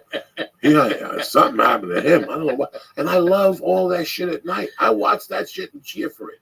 There's one show with 3 black guys. One of them had dreads. Unwatchable. Mm-hmm. Unwatchable. You know what? They don't have nothing for Tony Hinchcliffe. They don't have nothing for the Smash Brothers. Put the Smash Brothers on to do a show with a video show behind them, with a video camera at 2 in the morning. This is the shit I want to see. Yeah. And this is why these channels are starting to open up. Watch, somebody's going to go, you know what? What's it cost me to start a streaming fucking thing? I can put 3 fucking shows on it. I can stream them on YouTube. Brody Stevens, 24/7. You wake up with Brody and you go, it's from 7 to 8 with Brody in the morning, and then like 12 to 1. the last two stops of the night for Brody? The Comedy Store main room or the original room, and where he goes to eat, who he He's talks deadly. to. He's deadly. He's deadly. He would because get- he knows so many fucking people, man. I mean, I don't think people really understand. I was at Fox, and Tom Brady walked up to Brody Stevens and was like, "Hey, Brody, how are you?" And that's fucking Tom Brady, man. Okay, and he was like, "Oh my god," and Brady was like, "I'm doing good, man. You know, feeling good, doing good, Positive. positive." He didn't say positive, but that was hilarious. It just But kills I you. saw They it. don't see it. I see it, and I'm not even sitting there like I'm most not even close comedians. to Brody, but Yeah, he's fucking no. funny, man. I wouldn't be like one of those guys that go, "Oh, look at this guy, I could do away." But no, listen, I'm old. I'm talking about Brody Stevens and what he does on Periscope. So funny. What he does on Periscope, it just, and this is what kills me sometimes. That you don't want to be that guy. 5,000 people watching this. Fuck yeah! In the mornings, he lifts weights. He goes to baseball games. Plays the drums for no reason. He's in the middle of traffic, just beating the shit out of the steering wheel with He's out. drumsticks. Listen, I get on there and smoke dope. I'm just a fat fuck in the morning, talking shit behind a bush. You know what I'm saying? I don't have the balls Where's the yet. cats? I don't have a ball. But I can't smoke in the house. If I could smoke in the house, I'd have the cats in there every day. I'd have pure fucking entertainment every day. But I can't fuck with the I cats. know. You believe in Jesus. You can't do that to your babies. No, I can't. I can't fuck with the cats and get on in front of them and shit. Oh, my That God. shocked him. That cocaine thing with Finney, he never came back. He Yeah. lost that fang and shit. They never recovered from it. Once you lose a fang, you're like, shit, this shit's real, Jack. Hey, this is hilarious. I remember, I was reading Doug Stanhope's new book, okay? And I remember all the crazy shit we did around fucking Hollywood. I mean, everything from Doug, there was this guy, Blackjack something, okay, that Doug would just be annoyed by, like so fucking annoyed. And I'd be over there and we'd be playing Scrabble or something, or just fucking, just being, I'd bring over coffee. We'd fucking go over jokes and shit. And Blackjack would just show up because he knew where Doug was. And Doug had his door, the screen door open on the Curson apartment. And every time he'd come in, Doug would just nonchalantly slide a videotape of outdoor anal fucking gangbang. Okay, this girl had 2 dicks. Okay, all right, all these cums and shit in there. Oh my God, it was horrible. It's like a blizzard. You could turn it upside down, Lee. All right, and while mouth was agape, okay, all right, just gurgling comes. It's disgusting. All right, a fucking fly fucking came in. All right, and that fly was there on the inside of her asshole when the next dick came in, and you could see it going in and out with the fly and the puddle of cums on the end of that guy's dick. All right, and we just be drinking our coffee, and Doug would tell me, whatever you do, don't look over there, don't look nothing. All right, I don't care what he Now, asks when you. did you get here? When did you get here exactly? 98. Okay, so I get here January 29th of 1997. Coco. Okay, I'm here a year before you. That's what you're telling me. a Okay. year. But bro, okay, you gotta understand. All right, We were all disciples of Stanford. we're all disciples. All disciples of Stanford. Everybody who's really been on the road fucking knows Doug Stanhope is fucking the best rocking today. So when I get here, he's a big shot. And Yeah. He's got a guy from Vegas living with him that's a part-time bodyguard. That's a dunce. He only does it part time. Like he's That's just the a guy. retard. He wasn't even a bodyguard. That was a big fat guy, right? Yeah. Yeah. He was a big. He died. God rest his soul. He was a God dunce though. He's He a was a fucking dum-dum. He was like, Doug's gonna make it big and I'm gonna be his bodyguard. He had a big jacket. I don't like Belushi. So I get here with the broad. I'm living with this girl in the trailer. We get into an argument. She throws me out. I'm living with Doug in the bunk bed. No, I'm living on the couch or somewhere. I don't know where the fuck I am. Doug's dating the redhead. Oh yeah, from So, fucking the TV show. God So, damn it, what was that show? Head of the Class. Head of the Class. God damn, she was hot. with the girl with Tyson's wife. And shit. Yeah, she was fucking hot though. You gotta give it to her. That fucking redhead was a hot piece of ass. All right, and Dougie was deep into that. Okay, he was like all in. So he used to hang out at Coaching Horses. Oh, I was all the never a time. big. I could count on my hands how many times I went to Coaching Horses.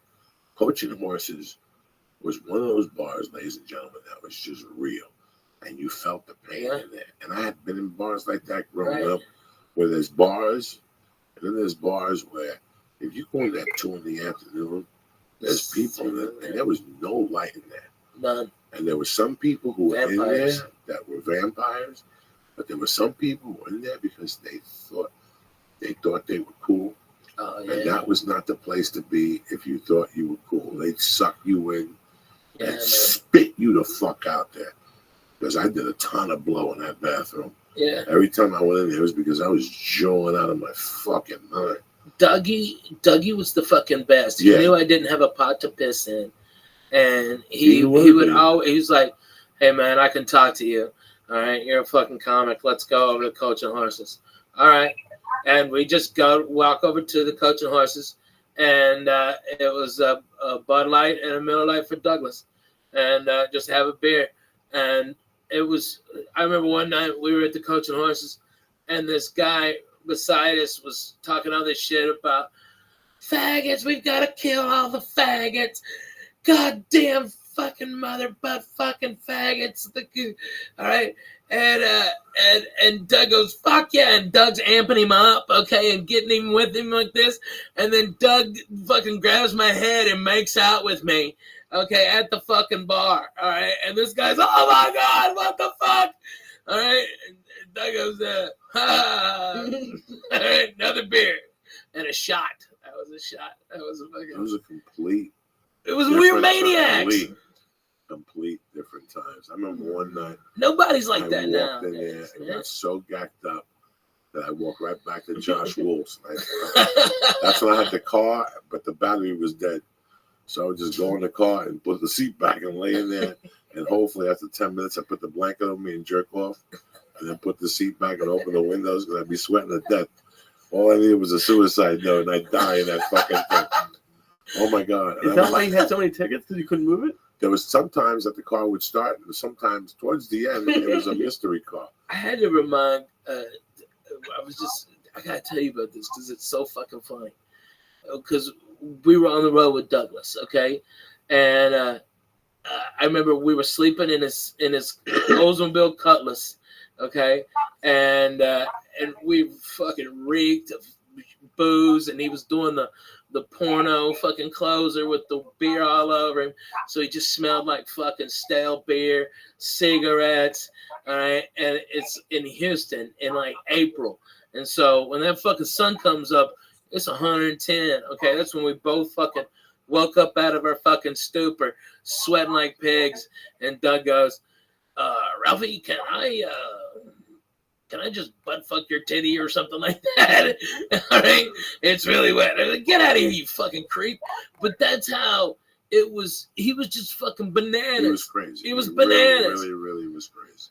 He banged Pokey. That's amazing. Okay, that's deadly. You know, seeing him opened up my mind. Like Yeah, seeing man. Dice on tape that New Year's got me on stage. But in June of '96, I saw Doug stand up. Now, and I've said this before. Excuse me, I was a host at the Broker, and the first time Doug came in, he stayed with me. I had just gotten separated, and Doug stayed with me. I was the house MC. This is '92. Wow. Then he came back. I didn't even know that. Yeah, then he came back 6 months later, and he had the evening at the Improv. Yeah. And he stayed with me again, and we kept in touch for a while. Then we disappeared out of each other's radar. And then I get to Seattle, and people are talking about this fucking Doug Stanhope. He won San Francisco. He's the funniest guy in the country right now. And I'm like, is this a little guy with hair, and he's crazy? And they're like, yeah, and by the way, this guy stayed with me. Hold on, man. You got to give him his dues, because the guy who came in second place when Dougie won the San Francisco comedy competition was Dane Cook, okay? And Dane was a motherfucker on stage. You think he's something now? Holy fuck, that kid lit it up. And, I mean, Every time standing O's. I've seen Mencia get them like that. I've seen Chappelle get them like that. Sam Kinison get them like that. But fucking, I'm telling you, man, that kid's deadly, dude. Okay, Dan Cook and Dougie still beat him. And it was murderous. It was something that Lee. It was completely different than what was going on at that time. Like at that time, comedy for me was MTV, and it was on every channel. VH1 had comedy on Sundays. You know, MTV had two different comedy shows. Evening at the Improv was out. The three shows would put comics on. This was before Jimmy Kimmel, when you just had Letterman and Carson, you know, all that stuff. So you had all this comedy. And then the first two times I saw stand-up, he was just a mid-local, racy type comic. I thought he was funny, but they were funny guys. That time I saw him in June of '96, it threw me fucking off. Threw me off that I didn't go back on stage for 2 or 3 fucking days. Like, it made me think about, do I want to keep doing comedy? Or do I want to get a day job? Because I don't know if I can be that good. That being that good is something completely fucking different. Dude, I had that feeling when I saw Hicks for the first time, when I worked with Kennison, and when I worked with Dougie, and when I worked with Mitch. I got the same thing. Like, what the fuck am I even doing? Yeah, like, what are you doing? That's when you know, you're like, wait a second. He's that good. Yeah. Do you think it's like work, or do you think some people just are born with a certain level? I think there's both. I think there's Dougie was seasoned. He had a certain thing in his personality that gave humanity to an act that I hadn't seen before. Pryor was great. Carlin was great. At that time, Nick DiPaolo I knew from Young Comic Specials, and Judd Apatow. Bill Hicks. Bill Hicks I didn't really know. Let me just think. Let me just think before I answer that real quick. Oh, yeah, please. Yeah, by '96, I loved Hicks and Kennison. And Hicks was great for me, but when I listened to his stuff, it was a little preachy. It was a little preachy towards the end. Yeah. And that's when there was one particular tape when, anyway, it doesn't really matter. Once I saw Stanhope, it took me 3 days to realize what my next move was. 3 or 2 days to decide whether I'm going to get a day job, or I got to go for this and work harder, but I got to be that guy. I got to be that loose. I got to be that free. You got to be that dangerous. You have to be that, out there. If not, you're going to be like the rest of the fucking dudes. That's why when he came here, he was getting banned from the Improv. The time he went to the festival and he had burned victim, and he told the guy didn't move or some shit. He fucked a chick in Bill Maher's bed, and he had to write an apology. It was nonstop. They had never met anything like them at that time. He just walked into the Improv. And the Improv, they're not the Comedy Store. They're not gangsters. They're writers, and they, oh my God. They're witty. They're witty and shit. He walked in there and changed it. There were rumors that he was walking people on Sunday nights, like walking the Improv and shit already.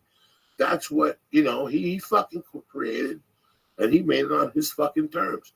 He went to war with 20,000 club owners, 20,000 of them on his terms. Yeah. He got his balls shaved on stage. What? Oh my God. The chick never recovered. The chick who shaved his balls, she ended up getting raped at the Magician Castle. What the fuck? What are you talking about? She lost it just from. We're not laughing about her getting raped. No. If you know this girl, it's a fucking nightmare. It's a nightmare. That was like the 30th one, right? I don't know what happened. I don't get involved. I just know something was not right there. But yeah, everybody who shaved his balls that night was the kiss of death. Somebody got into a car accident. Oh my God. And he hasn't stopped. You always, whenever I go on the road with you, you're like, it's not always like this for comedians. Sometimes they stay in bad hotels. Like, right, they stay in bad hotels every night, and they actually sell stolen hotel Bibles for merch. Who does that? Doug Stanhope. He went to a Periscope one day, and he was like taking. He signs them. And when he runs out of merch, he sells the hotel Bibles. And they love him, man. His fans love him. He's the real deal. He's the real deal, man. From his head, and you really have to appreciate that, especially when you're here and you see all this bullshit. Oh my God, see people pull up with a nice car, and the ripped jeans, and they got the agent with him and the whole thing. Oh, Doug yeah. Stanhope has a fucking manager that 2 weeks ago was an assistant manager at Burger King. And he just met him. Nah, he's a good dude. What's his name? Taylor? Is he? No, I don't know which one is that. You never know with Doug. Oh, The yeah. one time the guy had rolling papers and beers. He just met him. No, this is a different dude. He's professional. Really? Yeah. It cracks me up. This guy's actually got Doug fucking organized and fucking handled. It's incredible. The guy is great. He busts his ass. Immediately when he came in, he got Doug all settled in and fucking found out the ticket counts exactly. Fucking went and did merge, checked in 4 hours before, came back, made sure Doug was all right, had his suit pressed for him, ready to fucking rock and roll. That's how a tour manager should be. The guy's in good hands. He doesn't drink. If you got to go anywhere, he doesn't drink. He always makes sure food's fucking awesome. Everything's safe. He's the cleaner. Okay. He's the fucking wolf. Okay. Of the Doug fucking circus. Okay. Is this guy's wrangling up. I mean, he used to leave bitches in his wake and women booing in Houston. Okay, and then boom, he just pop up like once every 3 weeks or some shit. He disrupted a lot of comedians. He disrupted their thinking. They couldn't handle it. Even at the Comedy Store, where that shit is born. Right. He disrupted a lot of lineups, and they put him on. She put him on at 8:45. Oh. Are you fucking kidding me? Because he looked like a nice guy. He looked like a nice guy. That's what made it so deadly. He would destroy at 8:45. I mean, destroy so deep that it would ruin the show. He'd destroy. People would walk How out. does it ruin the show? It's just It's over. It's over. It's Even the fucking comedians know it's over. Everybody Once the knows comedians, the comedians are back there going, how could Doug Stanhope be going up at 8:45 at fucking night? Yeah, it was deadly. I lived with him, and it was great. I got to be honest with you. I used to get up early. He slept late, so I get up and leave. He had an extra car for the comedians. Yeah. That you had to put gas in it because the gas meter was broken. So you never knew where you stayed. So as soon as you get in the car. And that was a total scam, right? Was it? Yeah, total scam. That's how the only way you get comedians to put gas in his car. That's amazing. Yeah, man.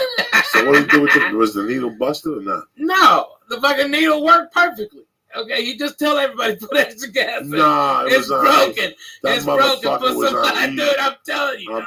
I'm telling you. Okay, it was a total scam. No, I it ran was out a of gas fucking in that dude. fucking thing one time. Well, that's on you, B. No, you should put gas that motherfucker was on E as disco. I go in there, I put $10, but it's one of those Buicks that you go to Santa Monica and back. It was the same. It was the Oldsmobile. Yeah, the Oldsmobile Supreme. Yeah, Fuck yeah. No, that thing was busted, Jack. Fucking beat the shit. I put like $30 in that motherfucker one time, and it didn't move, Jack. That thing stayed on E like a I mean, that car was at like fucking, when he got rid of, I think he's like at 400-something thousand miles on that car. That's fucking incredible. Yeah, I think I even slept in it one night. Dude! One night he locked me out. I slept in that motherfucker. That's how tough that car was. I slept in it many times. Oh my God. Doing CW Kindle gigs. Ugh. It was. Shirley Bonner, she had some good gigs. Murphy, how the fuck? That was just terrible. Marty Shelley. I would walk in your house at night. You'd have the fucking Bloody Marys. Oh, yeah. With fuck nut and somebody else. I'd have like $32 worth of cocaine in my pocket. Yeah. We drink vodka, smoke fucking weed. Yeah, I never did blow. No, I got too many risk factors. No. That was a long fucking time ago, though. Yeah. That was a long time. That was a long fucking time. That was a good building, man. Every time I drive, it was rocking, man. I don't even go in it. I don't do nothing. Every time I drive by it, my heart stops. I always want to take lead out compadre, and I go, you know what, man? I'm not ready for that yet. I'm not go back in there. If they got a good tamale on a Monday night and shit before, you know what I'm saying? But I took Lee's to Joe's Pizza. He likes that better. Oh yeah, that's good pizza. Yeah. I don't think I've been to Joe's. It's just really weird when you compare what our The game lives- is so much what our, different than what it was. what our life was in 2000 compared to what it is Oh, now. And you were already at the Laugh Factory. Yeah. You were already making it happen. I mean, I was over at the store slumming spots. She was giving me spots. That was my only bright hope. Yeah. But I was there, that fucking building, Ricky Cruz, Gavin, you. I'm working with him in December. Yeah, A lot. me. Oh my God, there were so many people that had that. Celine then. Yeah. The other one, Gentry. You just found the fucking cubby at night to sleep. Yeah. Thank God that was the way it was. That's I had why the futon for you, babe. That's why until I busted. Didn't I bust that futon? I busted Nah, somebody's. I think I busted it, man. I busted think you somebody's rebusted it. Jesus Christ. But at least you didn't, push a turd down my bathroom. Okay, drain. That was always for Gavin. I appreciate that. I still remember being out there. I was telling Lee that I'm out there. So funny, man. I was telling Lee that ever since I've been a kid, I still remember a fucking story, a horrible thing I did when I was a kid. I loved matches. When I was a young kid, when I was about 5 or 5.5 or 6, I became a match kid. I went through all these phases because I never dad. I was a little confused. I would lock myself in my room, and I would take my mother's 45s. From the bar, they always give you back the little things. Yeah. And The singles. The singles. There'd be kids playing out there, and I'd whiz the things out of them and shit, catch them in the head and stuff. So when that got boring, I said, let me try this. I tried lighting them on fire, and they wouldn't burn. So I put glue on it or something, and they would burn a little bit. I throw them I could throw some Indian shit at motherfuckers, though. I was crazy. So when I was about 6, I lived at 205 West 88th Street. And if you even go to West 205 West 88th Street, and I park the car and go to the end of the building, not on the Amsterdam side, but going towards Broadway, it's a parking structure. When we were kids, that wasn't a parking structure. That was a garage that was closed down. On the wall, there was a sign that said no parking, and that was the basketball thing. You had to hit that with the ball to score. But if you went deep down into that, it was just nooks and crannies and paperwork. From time to time, a rat would come out of there, and we'd beat him up with a stick. It was just a parking. It was just a parking. What the fuck? Oh, this is crazy. Oh, man. It was just a parking spot, a huge parking spot that was empty. But you could get to behind the other building. Go ahead, Lee. I'm sorry. No. Keep going. You could get to behind the other building. And in those days, I would get fucking all that paper from back there by myself. I can't believe I'm saying this shit now because I never even talked about this shit.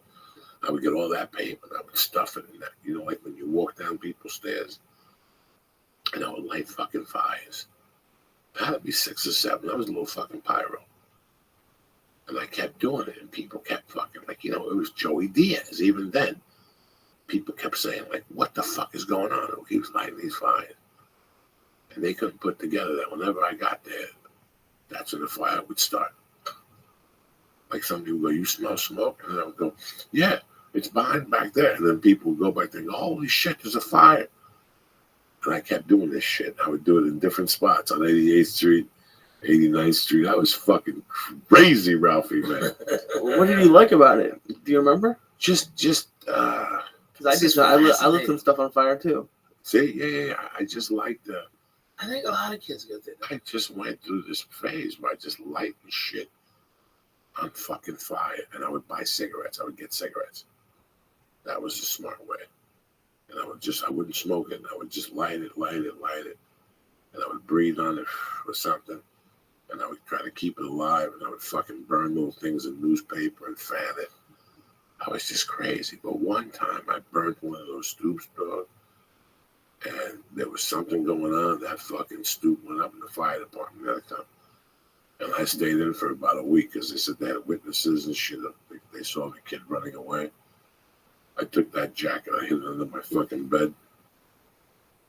That's what stopped me from lighting those fires anymore. But I lit more fires as I got older. I used to light the woods on fire in Jersey. Oh, yeah, we were crazy. Once that shit got on popular, I was the king of that shit. I loved all that shit. Just getting a bunch of sticks, lighting fires, and sitting there. I wouldn't light fires like the California people, or not in these woods like this. This is woods in Jersey. Those woods have been getting burnt for years. They don't want to shut off. They shut off automatically. You know what I'm saying? Those are Jersey woods. They just shut off. No firemen need to show up and shit. It's not a union fire. No, it's really crazy that. But it just went away. It was just a phase I was going through. But, you know, I was telling, you know, the other day I was smoking and I'd flick the fucking ashes, the joints and shit. Always at me at least once. And Lee would always look and go, one of these days you're going to light that tree on fire. And I told him the story about living in Gavin's. Gavin's at work. I'm on the phone. Go fuck yourself. I'm arguing with this guy trying to get booked in this city, trying to get booked in that city. And, you know, sometimes you get somebody on the phone and you're on a roll, you know, and you're smoking a cigarette, you're smoking a joint. It all enhances you. You're on a roll. You're smoking, and all of a sudden I'm smoking a cigarette. There's the back alley of 1440. Okay, okay. I know this one. I was across the hall. Right, and it but this is yes. This is across the hall. Okay. So the window's open. I'm smoking cigarettes like a motherfucker. I'm smoking cigarettes. I'm chasing joints with cigarettes. You know me, dog. I'm going deep. It's 9:30 in the morning. I'm on the third joint. I'm on a pack of cigarettes and shit, Camel Lights. And I'm throwing these cigarettes out the window, half lit on fire, right? And all of a sudden you hear, ah. Now, I did not know there was anybody out there. I hear, ah. I go, what the fuck? And I keep hearing this, ah. Who the fuck lit me on fire? And I'm sitting there, who lit somebody on fire? And I go, I did. And I look out the window, and there's the guy fucking smoking. His shirt is on his clothes are smoking, the poor fucking guy. I go home. The cops don't come. Nobody knows nothing. I'm at El Compadre that night getting a package. It's about 10 o'clock at night. I walk back, and there's the same homeless guy with a blanket on, and you can see the hole in the blanket where the cigarette burnt. It just caught on fire and went. You set a bomb on fire!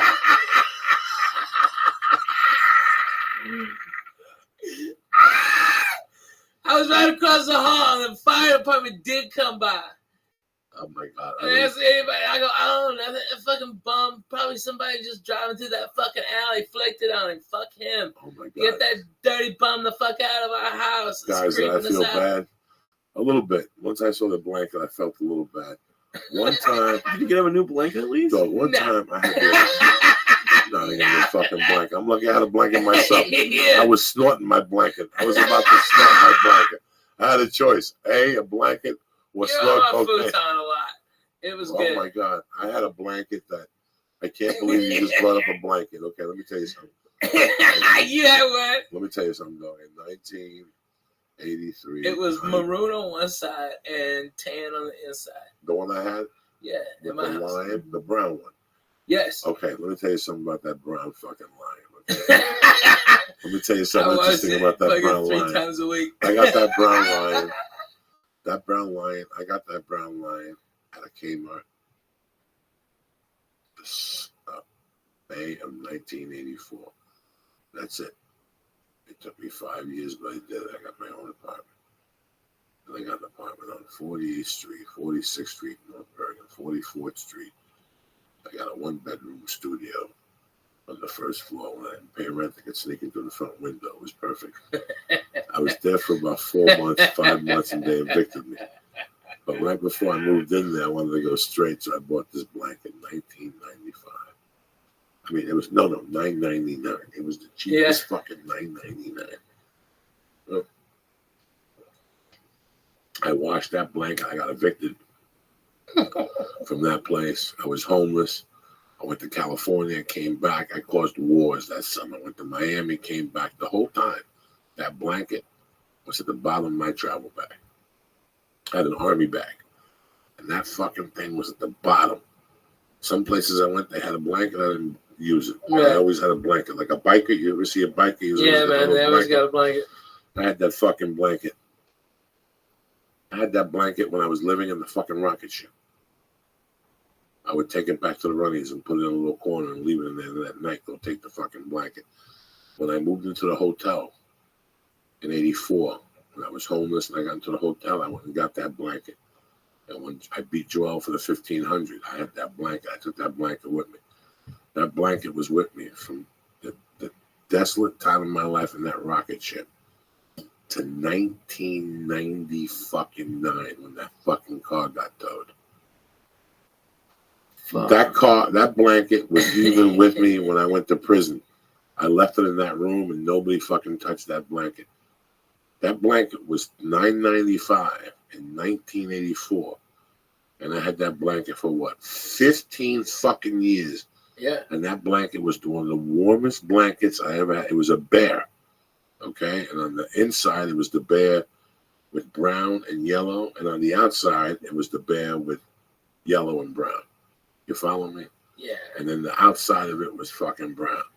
So for $9.95 at fucking Kmart, I bought a blanket that went through fucking hell with me and back, Jack. A marriage, a divorce. When we were married, she wanted to throw it away. I go, don't fucking ever throw that fucking thing away. That thing was in Miami. I slept behind a fucking McDonald's with that thing. What? Because in those days, I would just take the fucking clothes out of the army bag, take the fucking blanket out, put the clothes back in, use that as a pillow, and put that blanket on top of me, G. That was an all-purpose army bag I had.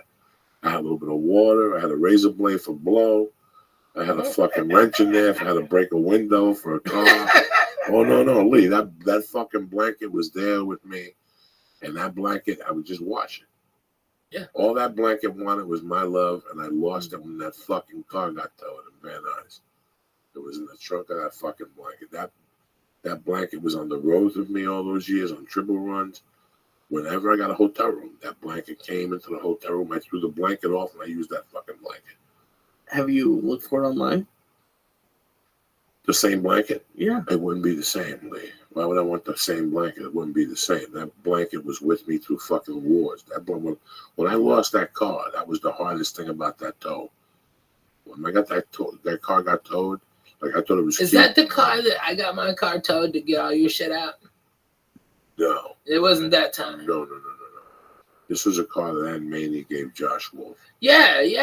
I got you. No, I never got my shit out of it. It was I got my car towed to get all your shit out because they wouldn't let you in the lot. Yeah, but they wouldn't let me in the car. It was fucking crazy. All I could get was the back seat and some of the front. Yeah, no, it was nothing. Packed. Headshots, boxing gloves, Oh yeah. blankets, the fucking pictures from when I was a kid. I had shit in that fucking car they took. And sometimes, till this day, I was just thinking of that blanket yesterday. Going, Jesus Christ, how long did I have that goddamn blanket for? I wish that blanket, fuck, I would have taken it to the next eternity with me. Let me tell you how deep that blanket went.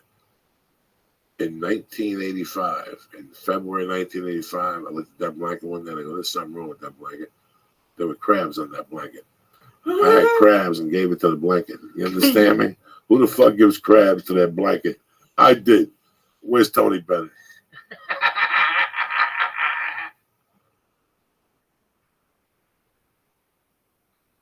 You give crabs to your blanket?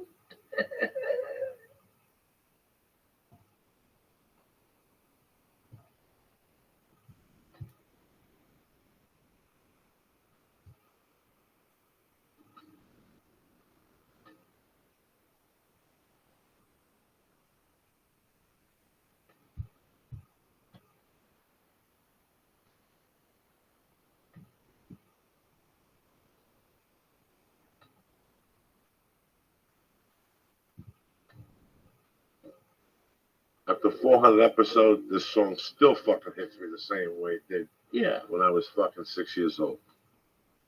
For 1 minute, I go, Jesus. Shit. I didn't do my shit today.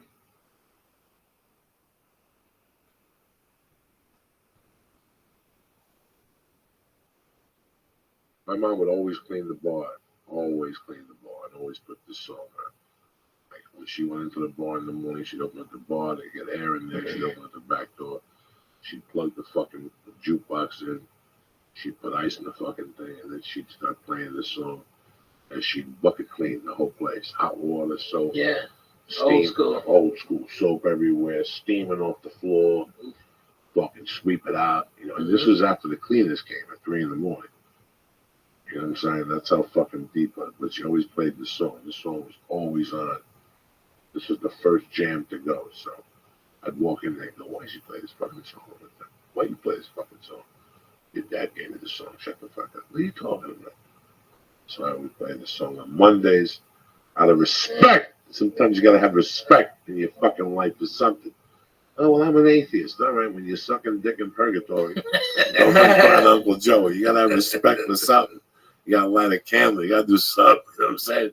Next thing you know, you're sucking dick in hell with fucking De Niro and fucking with De Niro and fucking Angel Heart staring you down. You're like, what the fuck is this shit? Someone posted that scene today from Casino where the guy was going to, I forget the actor's name, was saying like, I want my money back. And he was like, you can't have your money back. And he's like, let me just tell you what I do. Like that whole scene, it killed. It's amazing. You like that? Huh? Yeah. The guy who played De Niro's attorney, representing him in Vegas, okay, was played by the actual attorney, okay, that went on to be the mayor of Las Vegas. And he was apparently shady as hell. I mean, you'd have to wonder he'd sue if it was a gross, you know, I don't know. It was pretty incredible. A little shady. A little mob lawyer. I love it. That's real. I don't know. Maybe I watched the DVD extras too much. What's going on with you, though? Talk to me. What's happening your way? Well, I'm in town doing a benefit tomorrow. Doing actually two of them. Doing that Wounded Warriors one at the Comedy Store. All right. And early, and then my show at 10 o'clock on Tuesday is called Rockin' the Rest, and 100% all the comedians are donating their time.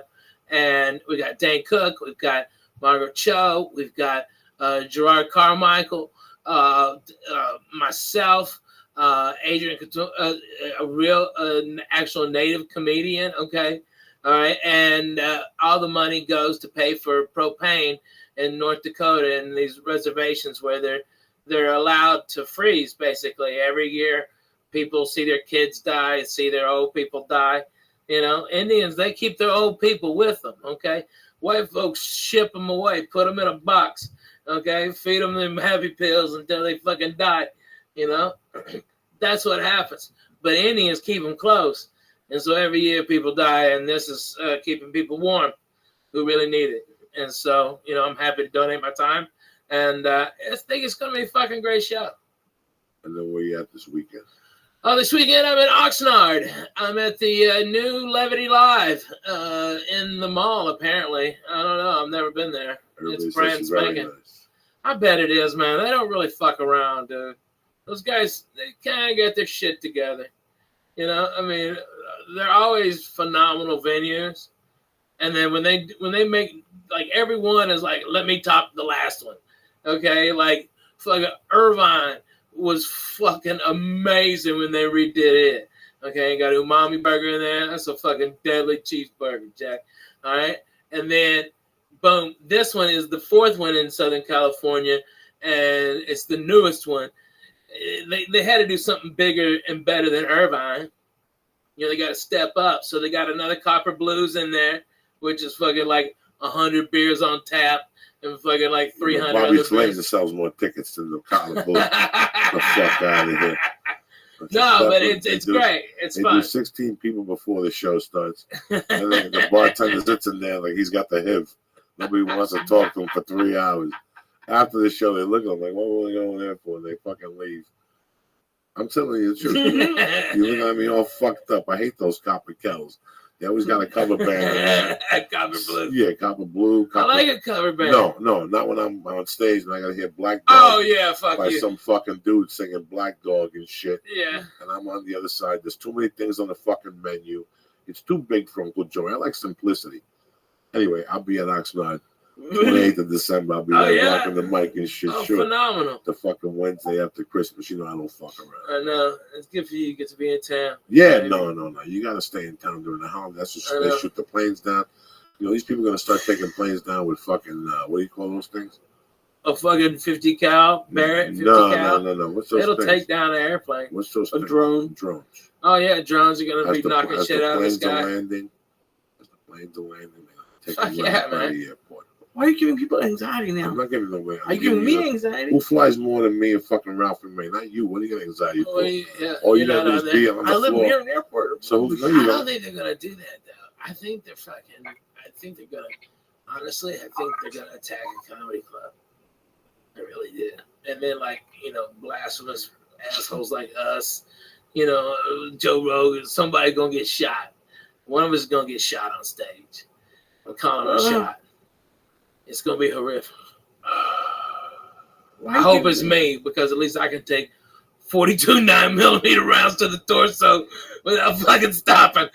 I'll get over there to fucking Johnny Blow Up and fucking got him with a Budweiser bottle. I'm a hero.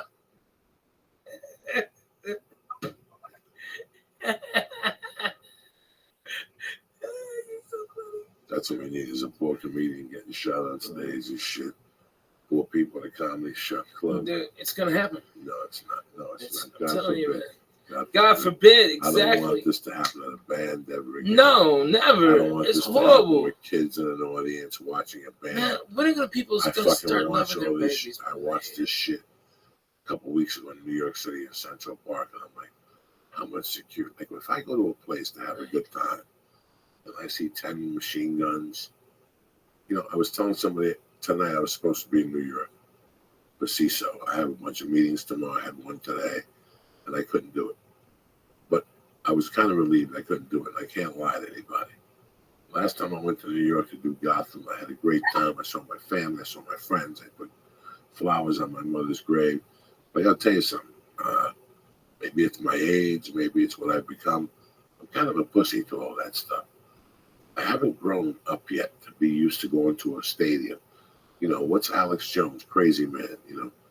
He said something when I saw him at the UFC 5 years ago.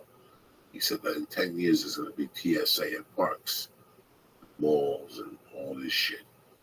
And I can't see it not happening, especially if people are going to get shot at a fucking comedy club. Are there armed people now at movie theaters? In a lot of states. In Tennessee, there are. I'm sure there are. When I was working at them, they had guards, like hired security or cops during the Yeah, weekends. well, you were working at a movie theater when that kid shot the kid in fucking Denver. Yeah. So It was the there start of no it. Yeah. security. That was so horrible. So what I'm trying to say, I mean, there's a bunch of realities involved here with life. And every time I sit on the fucking plane, right when I put my luggage up on the top and I sit down, I put my seatbelt on, I go, what would stop right now? And some guy just running up with a grenade. Well, you have to think that way for 2 minutes so you're prepared. Yeah. I would always want, Joey, how can you prepare? By covering my eyeballs. Anything is better than just surprise, cocksucker.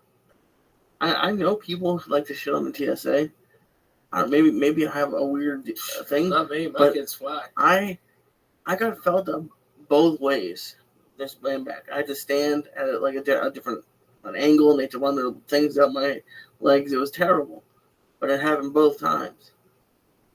You get a boner? No. Listen, man. TSA makes me relax for 7 or 8 minutes, okay? But the reality is that it's like it's like in Russia right now. They can't do Quaaludes or they can't fucking smoke dope. They got to do some drug that your skin falls off. Right? Did you see that shit on Nat Geo? They show these people, their skin falls off. Yeah, right? no. You have to cook it in gasoline with explosives. I mean, there's always people who find a different angle. There's people like that dude trying to put a bomb in his sneaker. TSA can only be so good, Yeah. And they can only do the job they could do, man.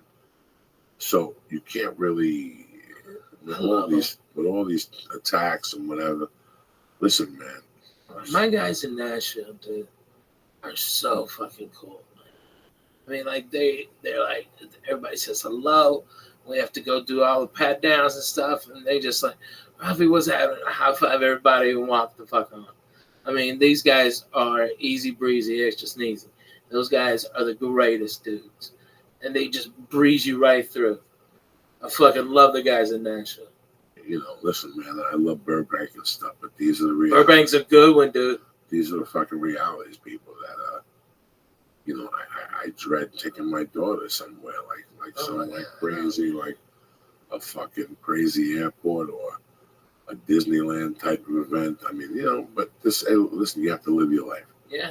You can't live like a fucking Cuban down there living in your corner. You have to live your life, man. That's why you live in America.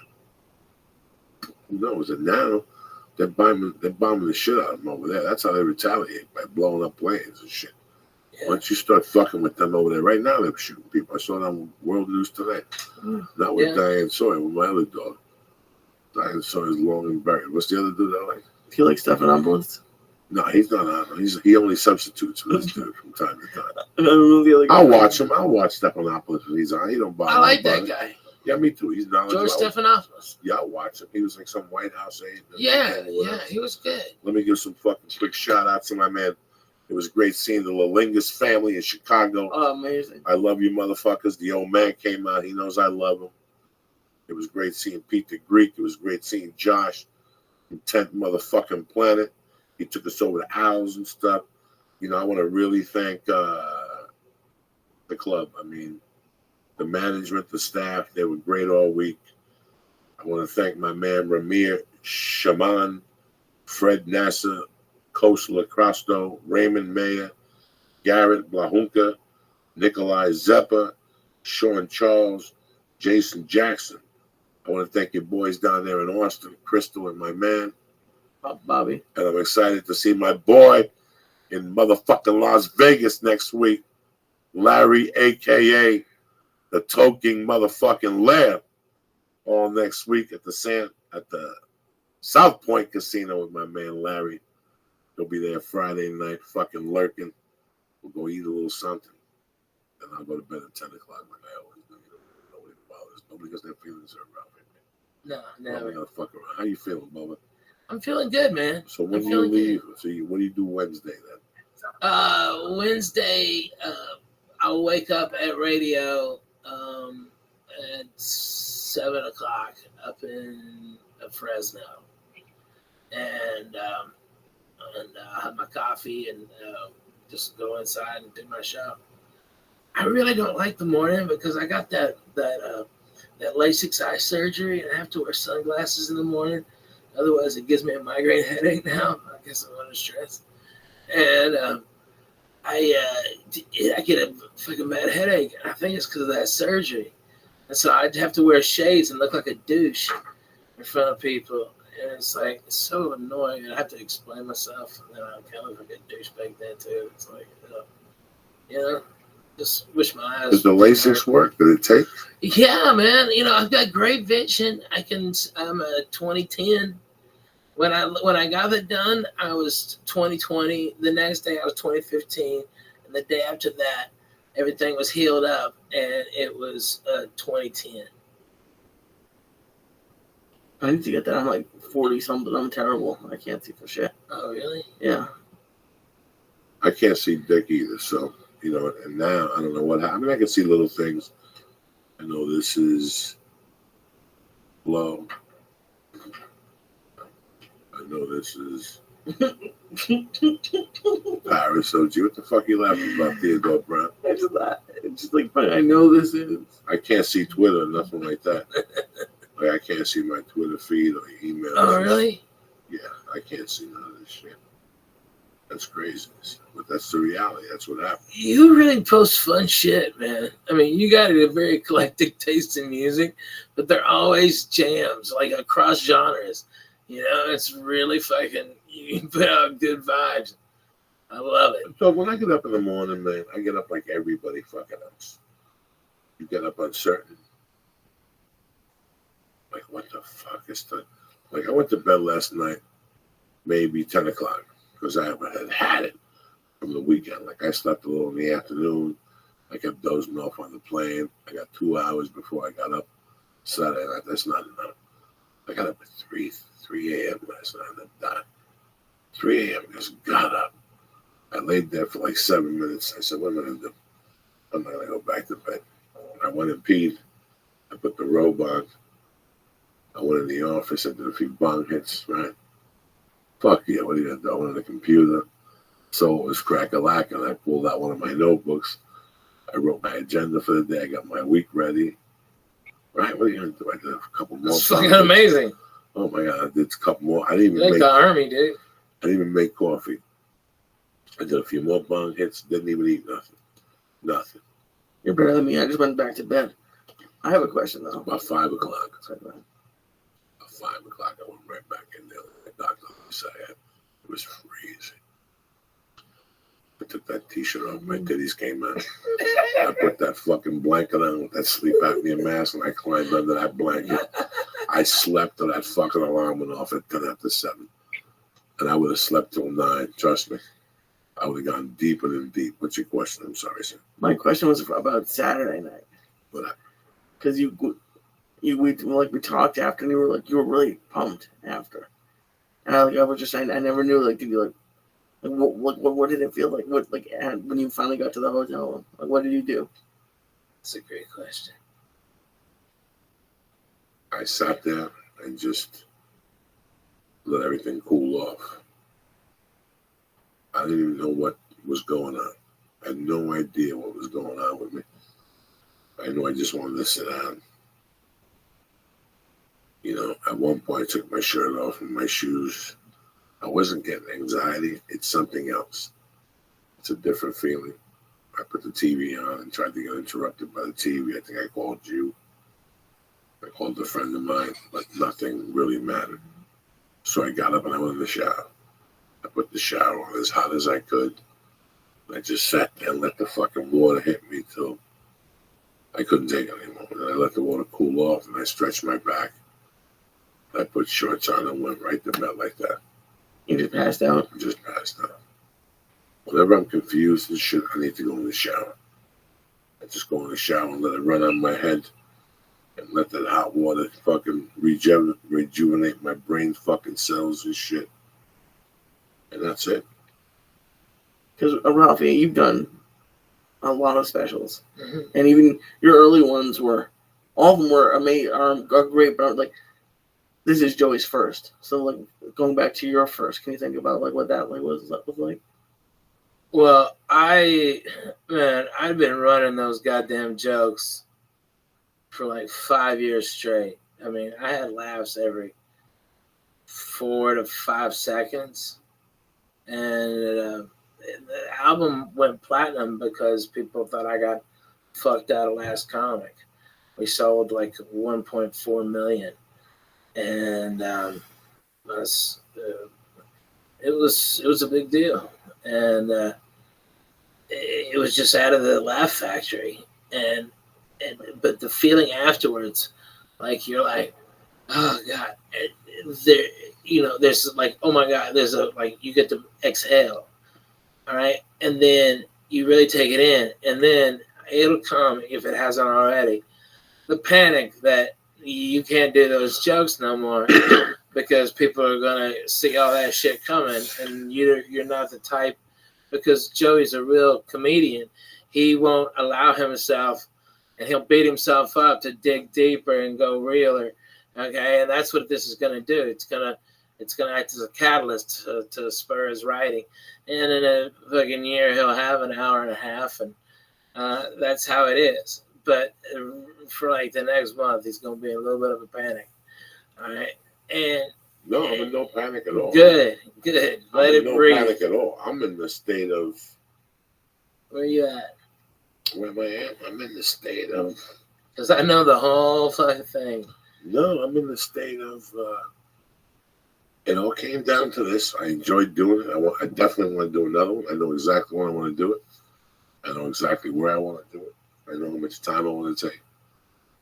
I know how I'm going to do it now. So you're ready with a whole nother special? I'm ready with no other special. I don't know, not another hour. No, there's no hour. Not even close. I have minus 10 minutes for this special. You know what I'm saying? You know what I'm saying? Like, you're at that point. I'm not worried about that. I'm gonna take this week off, and then start next Tuesday night, man. and then boop, boop, boop, boop, boop, go to Vegas, take a week off, boop, boop, boop, boop, boop, go to Boston, boop, boop, boop, boop, boop, go back. You know, and I'm still gonna have. I'll get some old material, put it together for these tours until you start to be like, I'm like Janet Jackson now. When Janet Jackson starts a tour, she lip syncs. She's got no cardio. It's tough to move and sing at the same time. So you start at 90% fucking lip syncing. By the end of the tour, you're down to 10% lip syncing because you built your fucking cardio. You don't need somebody singing behind you the same shit they've heard. Yeah. That's how I'm going to try it. That's how I'm going to try it for right now. I'm in no rush, you know. Plus, most of the tours before the special. There's a lot of things that people always say, you think you're in a rush. We're in no rush. No. We're in no rush. Not at our level. We're I mean, in no rush. it's like I did my special and I was 11 years in. Okay, and I hit my first special. And no, 12 years in. Yeah, 12. And so when I hit, I knew what I was doing. You know, I've been headlining all over the South for years. For years. No. When you hit, you were already I had an hour and a half ready to rock. You had that night and the next night. If you come tonight and tomorrow, you're gonna see 2 different fucking hours. Yeah. No, experience takes the handle over it. I'm not worried about the material. I'm not worried about any of this shit. This experience taught me that you might not have anything in May. Right. But if you keep getting on stage, right, and you keep taping your sets and you keep pushing yourself, what are you gonna do tonight, man? I'm gonna do 3 sets. Really? Yeah, you're still out there banging after because you forgot there's a Dodger game. So that show that was supposed to start at fucking 9 is now gonna start at fucking 10:30. So you're out there till 2 in the morning working your material for 3 fucking people. But every spot works.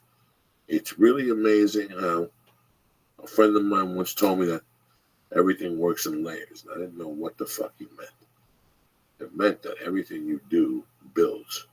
And it builds momentum. And one day it all builds into one momentum. All those little things that you thought were shit all build. And they really do. I'm seeing it with 20 people now. I've seen it with 20 fucking people.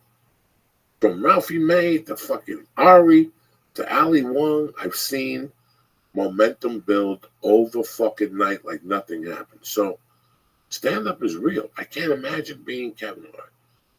I can't imagine being Amy Schumer. I can't imagine being Louis C.K. Because those guys' agents get greedy.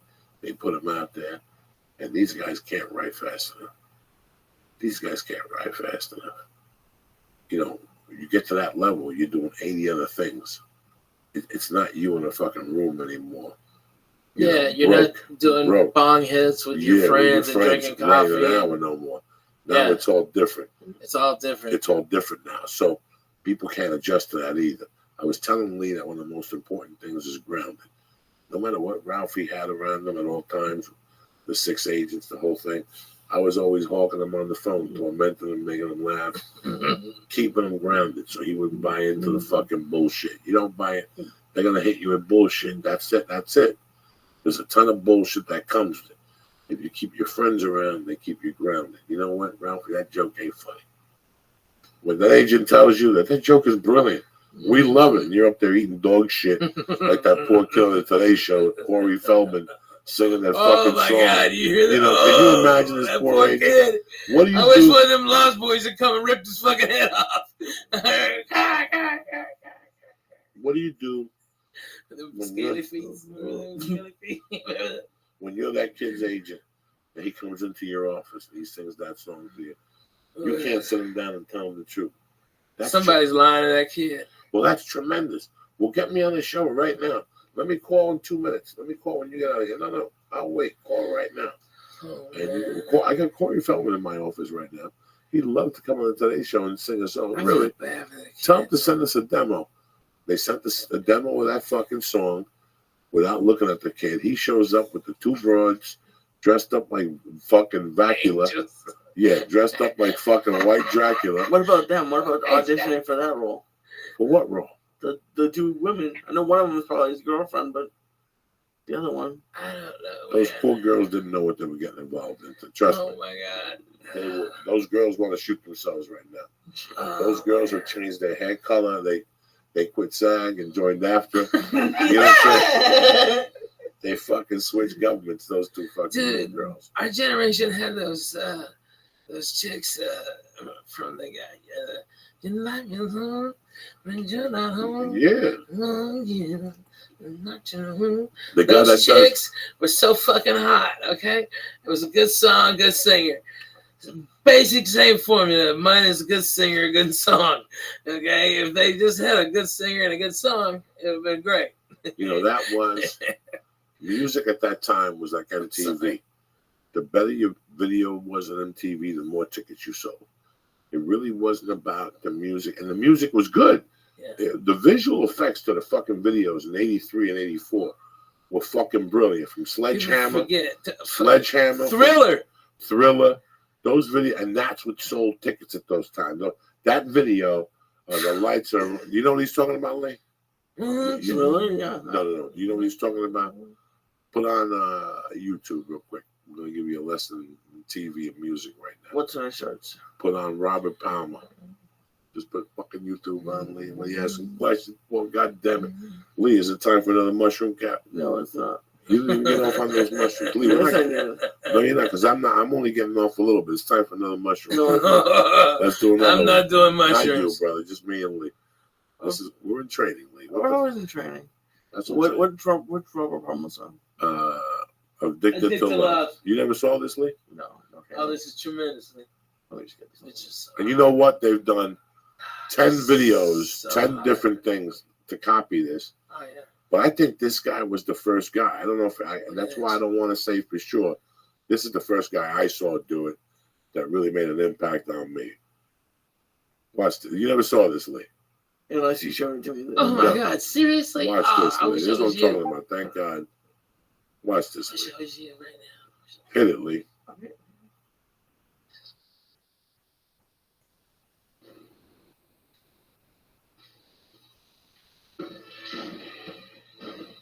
Watch the screen, Lee. Don't watch nothing else. Oh, shit. Bad, Look at this motherfucker. bad. Holy moly! Look at this shit, Lee Sayer. You know? Wow. That motherfucker. Bam.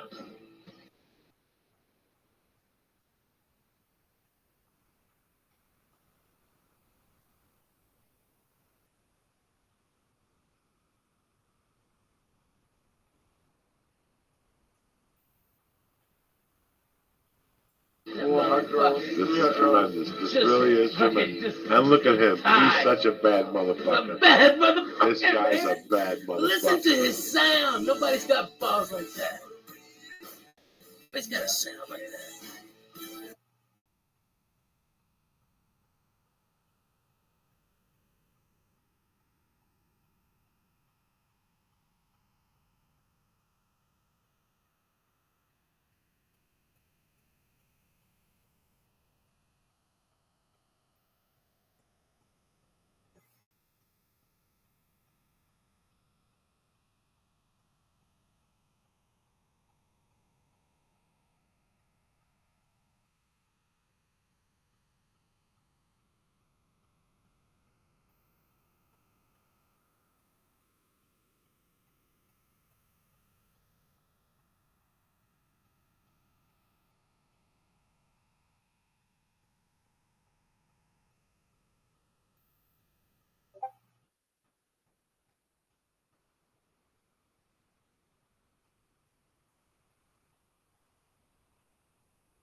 Put on Robert Palmer, I Want You.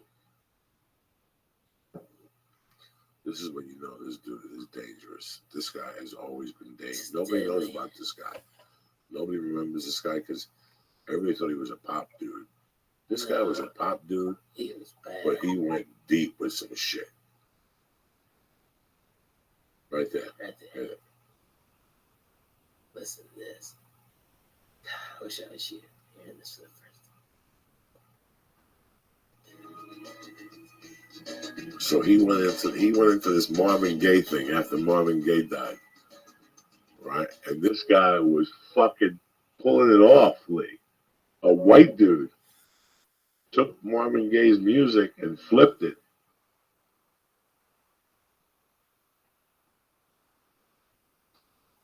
He flipped it, this dude.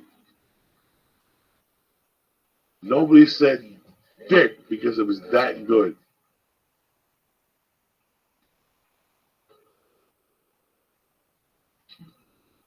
Is this the real music video? Yeah. Early MTV. 82. No, this is a 83? little later. I figure that other shit was 84, 83. This is after he got a little bit more popularity. Yeah. He wanted to switch it around on the motherfucker and show people how deep this motherfucker was. He's fucking bad, dude. Now speed this up a little bit, please. He really breaks it down somewhere. Here, go. Right there. There you go. There you go. Here's where he turns it up.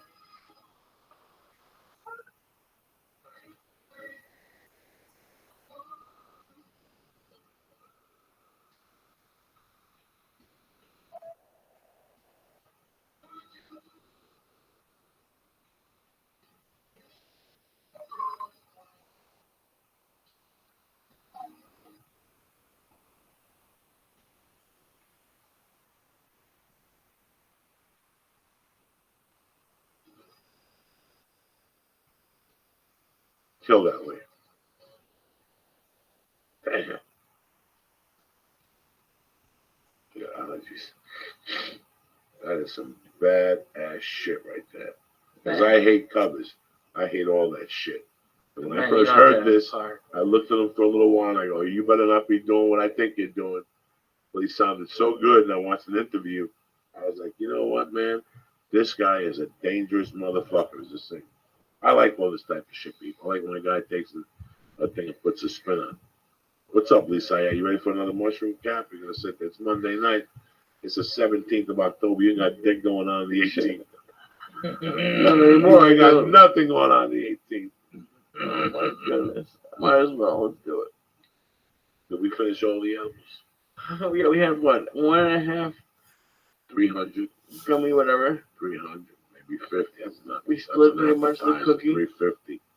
We're going to get a nice sleep, though. We'll sleep. You wake up, you think you got fucking 2 massages and shit.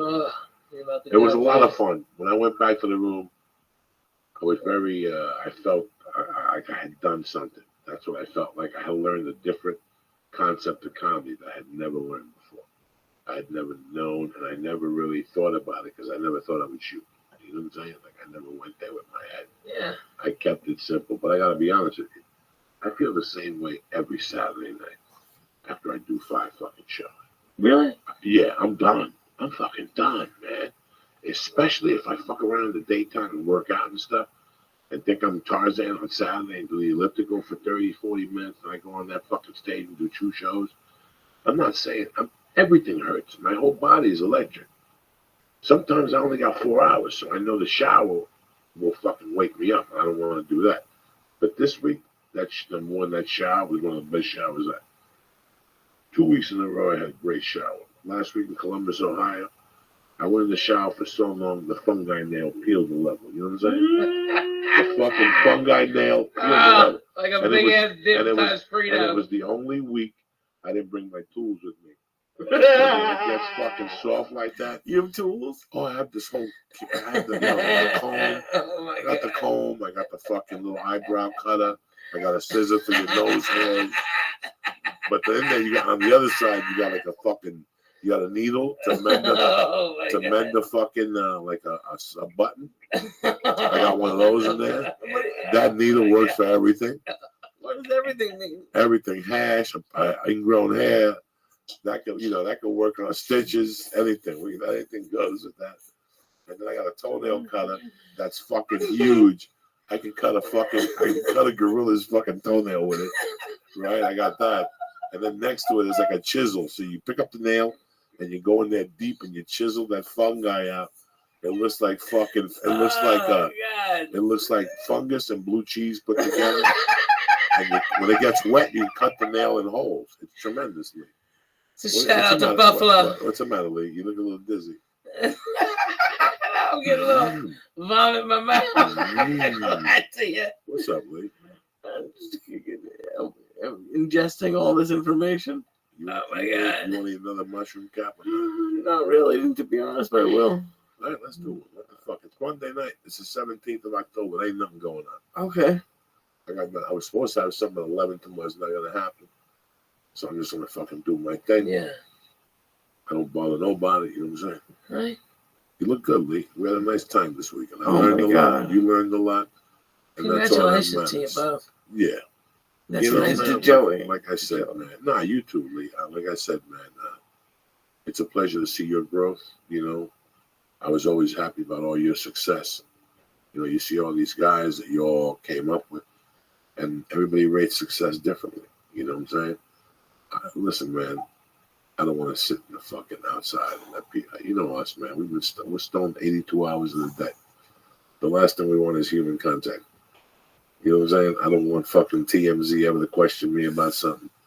I don't ever want to be one of those guys, man. I just want to be a dirty Man, fucking I get that shit That's so it. much, I just bro. want a dirty comedian. That's it. I don't want nobody to even know I exist.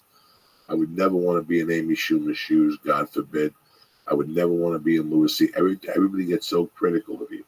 Oh, You no. can't be a comedian anymore when you get to that part of comedy. Because you It's can't too rough. develop it anyway. It's too rough. No, it's too rough because, look, people get offended about anything. Oh, everything. So it's too rough to even go there. So you don't want to be in that particular spotlight. If you're going to be in that spotlight, you have to have 3 writers that write, you know, material that's that's great. policy friendly. I'd rather shoot myself in the fucking head.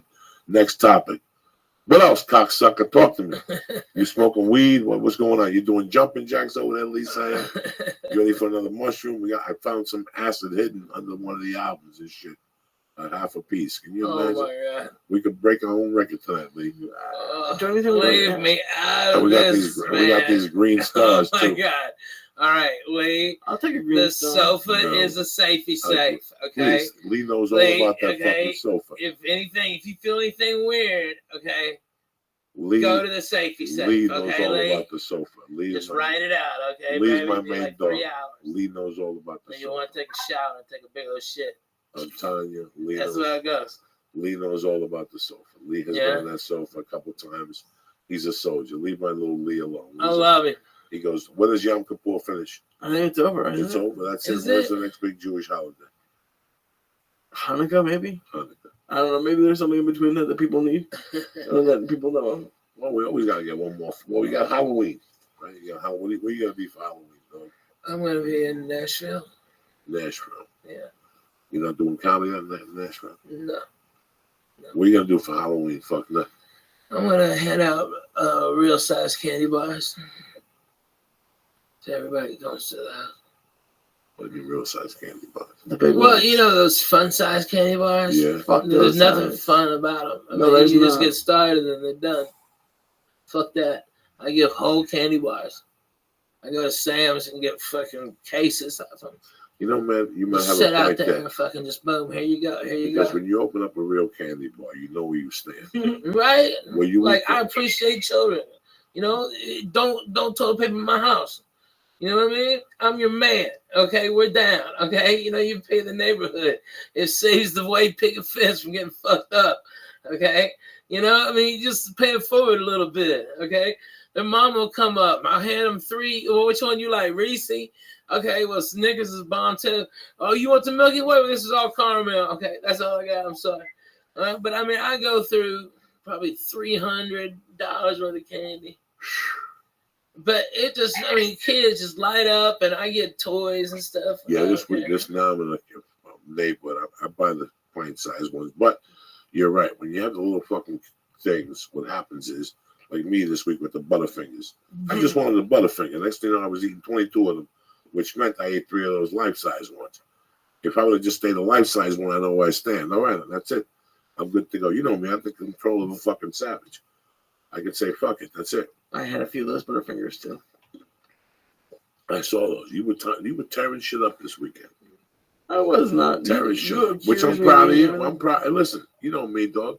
I ain't no Slim Jim McGill. I don't give a fuck. I want you to be healthy. But don't sit there, look me in the fucking eyeball and go, I don't know who ate these 2 pizzas. I didn't eat no pizza that 2 pizzas disappeared. There was 3 of us, 2 pizzas. I was on stage for 2 hours. I come back, he's sitting there with a big grin on his face, happy as fuck. No, there were veggie pizzas. There was no veggie pizza. They were all veggie No, please, I'll strangle you. I was eating them. They were not veggie. Dude, I wasn't. There were cheese and prosciutto and arugula. Backstage. What backstage? No, Really? in That's the a green great room. one. In the green In the room. green room, there was Veggie. prosciutto, arugula. No, when I got back It there. was me, you, and Ask Willie. Willie. Ask Willie. When I got back there, I had no pizza. It was just veggie. Ask Willie. Get Willie on the phone. Wait a second. When I got back there, there was 2 slices of pizza because I ate one of them. Lee, stop. You're insulting my intelligence now. Get Willie on the phone. I was in the He state, folks. He's saying the back room. There's no I back room. ate- There was no nothing.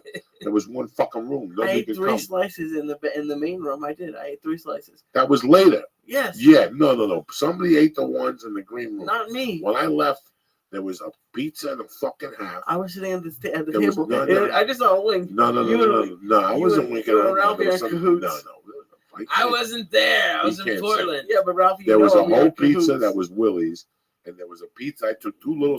Ali, Those little okay, fucking. I gotta be honest. Those little fucking pan pizzas. Yeah. There was 2 little strings that come back. 2 little slices when I left. I took both of them. He ate 1. I watched him. And he ate a piece of chicken nugget. And he was eating them. He's saying, what vegetables? There were Joe Malash's vegetables. There are no veggie. No. there's vegetables. Stop with the fucking vegetables. So next thing you know, I come back and there's no pizza.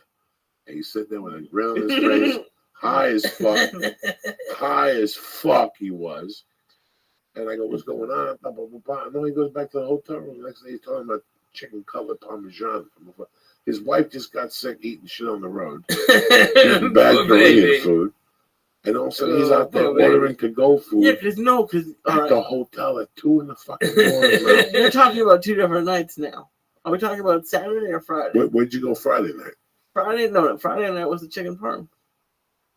And what did it come with, Lee? French fries? Just no pasta. Pasta? Yeah. You ate pasta at 3 in the morning? Just a little bit of it. I ate most of it was left over. I promise. He always eats a little bit. Yeah. And what was it Saturday? The reason why I didn't was because I didn't include cheese, so I couldn't eat most of the pasta.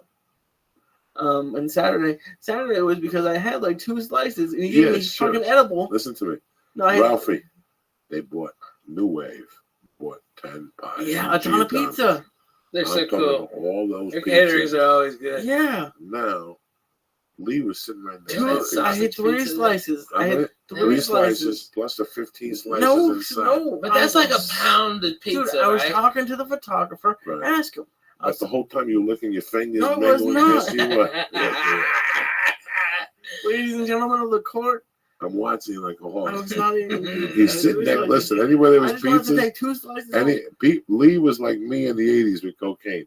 If cocaine landed right here, I'd be sitting next to it, making believe it wasn't there. Like, I'd be going, oh, is that cocaine? That's not mine. You know what I'm saying? Like Lee was sitting there. At one time, Lee had 3 fucking boxes of pizza next to him, sitting there like Sinatra, mingling with the boxes of pizza.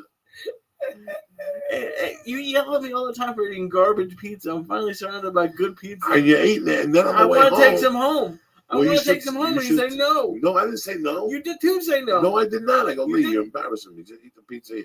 Well, no. Then he goes, listen. You always want to have a slice of Sports Center or something. Then he goes back to the hotel room. He orders like Stamikia pizza. No, it was good. I went to the front desk. Oh, so it was good pizza because it was the front fucking Well, desk. at least maybe they would Who- recommend a decent what place. was the brand, Lee? I don't remember. And this It was like 2 in the morning. 4 years. I of got like college. the smallest one. It was so depressing. 4 years of college. It was like 8 inches. It was like 8 inches of what? Fucking dead. just pepper. You were farting on the plane the next day. So were you. No, You it wasn't. wanted, on the way there, we had a skinny dude between us who almost jumped out of the plane because you were farting, and then I had to fall back in retaliation. And He's not admitting to it. At least I admit to it. I love farting on planes. You didn't fart Oh on the my way God. there. That was all me. I Don't know, lie. I You were farted half a once. fag. Oh God. No, you sat like a half a fag. So I funny. blew this guy out the first time. My back was bothering me, Yeah. so I bent over this way to fart with the pressure, Yeah. but it blew out of my back. You ever had that? Yeah. It blew, and I heard it. I felt the back of the jeans flapping like a kite. And I sit back, and within 2 minutes, I see Lee look at me, make him believe like he's doing sign language, and he's inhaling that fart because the filter of the plane is under Lee's feet. That's why you never take a window seat, because everything that comes goes right there to the window. If I sneeze, it goes to the window. If I blow my nose, it goes to the window. If I fart. Amen to that. So Lee gets the first dose of the fart. This guy gets the second dose, like that hurricane last week was supposed to come back. Oh, yeah, it's supposed This to film fart right comes now. back. This fart goes deep and it breaks. It's like a wave, right? It's like a wave. It breaks like this. Half of it goes Lee's direction. The other half hits the middle seat and ricochets right into this guy's mouth. You understand me? I know how to fart in that first aisle. I've been doing it for 10 fucking years. I started on Rogan. That's the first guy I started on. Because that's first class. That's turkey. And you got to catch them when they're sleeping. And their mouth has to be around here. Rogan would sleep by the window with his mouth facing up. That's tough to catch him with a fucking fart. I'm telling you guys. I don't fuck around. I'll tell you how it is. On the way back, I got upgraded to first class. It's Sunday flight on the way home. I always get upgraded. I walked back to check on my Leland. Oh, killing it. I give an edible before we get on the plane. We started the flight at 7:30 a.m. with 200 milligrams of death, a joint at the hotel. Oh, yeah, we don't fuck around. And we had just gone to bed. We had 3 hours before. 3 hours before, killing it the whole week. Kern Michael was there, the whole fucking, everybody's fucking smoking dope outside. And we get on that plane. I get upgraded. He goes back to 14D. No, he wasn't really in the dungeon. He was in the middle of the dungeon. They charge you for those seats now from 14 I know, right? $50. If not, they put you in the fucking dungeon, dog. And let me tell you something. You fly anything now from 16 back, you're gonna get sick. You're gonna get Abu Dhabi, something. If you're in that 28th row by the bathroom, hell have fury on you. Because people are back there farting. That fart's got nowhere to go. You got to sleep with a blanket on your head and a straw coming out of it and shit. You think I'm kidding you? Listen, you get anything from 24 to 28. When you go home, you got to take a shower. You can't even fucking go out and meet your friends and hang out because you got this fucking layer of airplane. Trust me, dog. We used to sit in the back of the plane.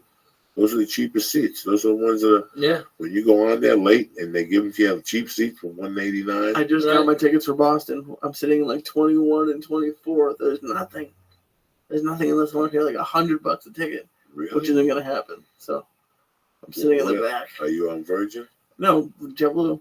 Oh, look at you. You're sitting That's in the good. back on both flights. Yeah. What is But wrong? don't you have to go out to Long Beach? No. No, Hell yeah. that's awesome. Good Why for would you go to Long Beach? We're up here. I thought that was down in Long Beach only. They have it there, but no. Oh, okay. But anyways, on the checking on I me. think I used What's to. funny? You what? When you were checking on me. Oh, yeah, I went back there. I'm bored in first class. I went back there to check out my little nephew, Lee. He's sitting back there with a smile on his face like he just hit the lottery. He's got his shoes off. No, I don't. No, Yes, I do he not. does. He's No, got I his do shoes not. off. I have my shoes on. First of all, I taught him how to fly. Lee. Yeah, right. You understand me? We get through security. He's a fucking mook. He Yeah. gets stuck as usual because you don't know just to keep going, Just keep walking. right? Because I got the pre-check. This fucking guy's walking around like he hit the lottery. I go, Lee, speed up. Plus, he has 19 bags. I'm right on. I have one bag. He's gonna sit like he's gonna have a surgeon. He's got the computer and the games in there, and God knows what other shit he's got. God knows what other shit he's got that don't belong. I got two things on my thing. I got two things in my travel bag. I got a sleep apnea machine and a computer. Yeah, you're the one that draws the attention. No, I don't. I don't take none of them out, stupid. Well, I don't take I never take nothing. nothing out. I never give them nothing to take. I haven't taken that computer out in 20 years. They always say, if you have a computer or a laptop, take it out. I haven't taken it out at all. That's how I run. I don't take nothing out. Leave it in there, shut your pie hole, take your sneakers off, take your fucking belt off, Take the tickets out of your pocket. Take your cell phone and put it in your right shoe. And take your wallet and put it in your fucking left shoe so they can't rob you, cocksucker. Instead, you get shaken down, your shit's all the way over there out in the open. You understand me? So guys like you with the Suge Knight shirt on, look at him, Ralph. You got the Suge Knight shirt on today. Yeah, right. I like Smooth. You have to fucking do this shit so nobody robs you. Because those TSA guys will rob you. Really? Oh my God, your wallet will go missing. And you have to run the tape. Don't get rid of the tape. It's a conspiracy. It's like the Trump keeps saying, the media. It's like Trump. Fuck that. Oh my God. So we get to the airport. I leave him there. I was going to wait for him. I go, what would he rather have? Me wait for him? A nice breakfast wait for him. He fucking goes through security. It takes him an hour. They search him. They bring the fucking bug, the dog. Balls. They brought the donkey. Everybody to sniff him. I go to that fucking macaroni grill. I get him a nice sausage platter with eggs and potatoes and sausages.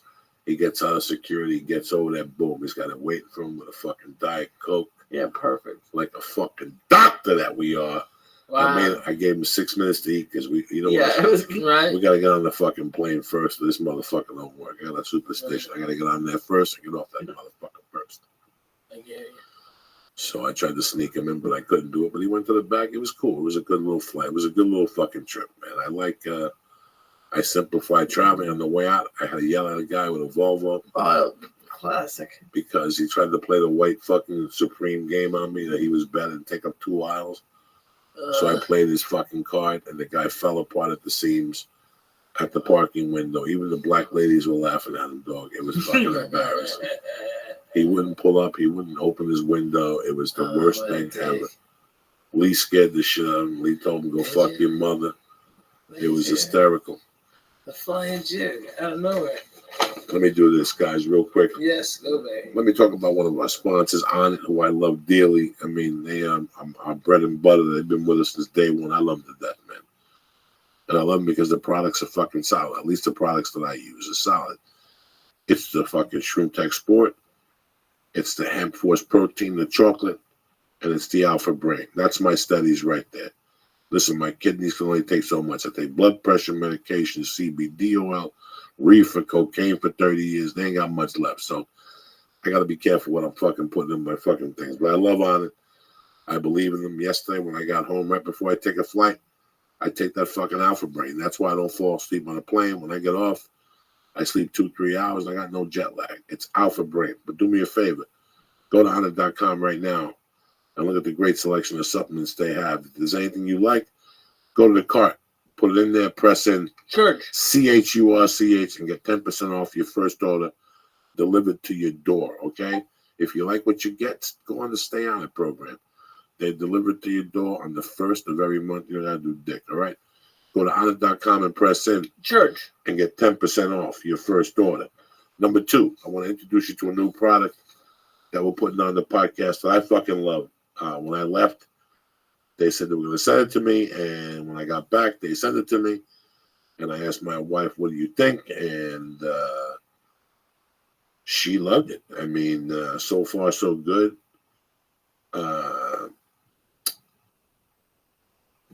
I mean, I got cats, man. And you got to feed the fucking cats. And cats like to eat on their own goddamn schedule. If you have one cat, that's great. You get to learn their schedule. You have a couple cats. That ruins it, okay? That ruins it because you don't know what you're eating. So sometimes you might feed, you think Frisky's eating, and Frisky's really not eating. It's fucking Lulu that's eating everything. So every time you put a thing out, Frisky don't eat. So Lulu eat all 6 fucking times, and meanwhile for 2 days, Frisky looks like that fucking cat with flies on him in Africa, like he's fucking hungry and shit. So do you ever wonder if you're overfeeding your pet? Sure, studies show feeding your pet the right amount every day will help them live longer. But how do you know you're feeding your pet the right amount of food every day, you know? I mean, this is one way. Introducing the PetNet Smart Feeder, the new smartphone-controlled automatic pet feeder that personalizes your pet's daily calorie intake using their age, weight, activity level, and food type. With the PetNet app, you can schedule and monitor your pet's meals from your smartphone. Do you get me? Are you listening to me? Meaning your pet is always fed even when you're running a little late, okay? Stop worrying about feeding your pet the wrong amount of food every day. The PetNet Smart Feeder will feed the healthiest portions at the right time every day automatically. Listen, we all love our pets. The PetNet Smart Feeder is the best way for you to make sure you're feeding them the right amount every single day. But these things are popular, and since the PetNet Smart Feeder is produced in a limited quantity each month, you need to get yours before they sell out.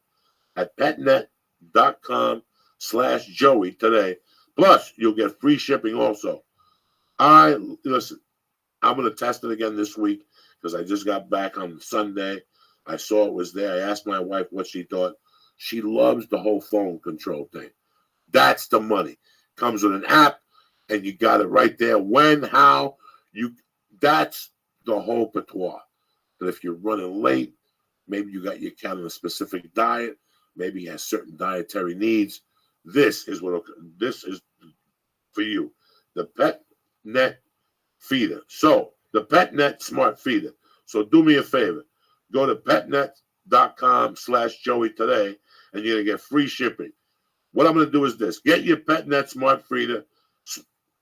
Get your PetNet Smart Feeder plus free shipping when you go to petnet.com/Joey. That's petnet.com/Joey. Again, petnet.com/Joey. This is the future, okay?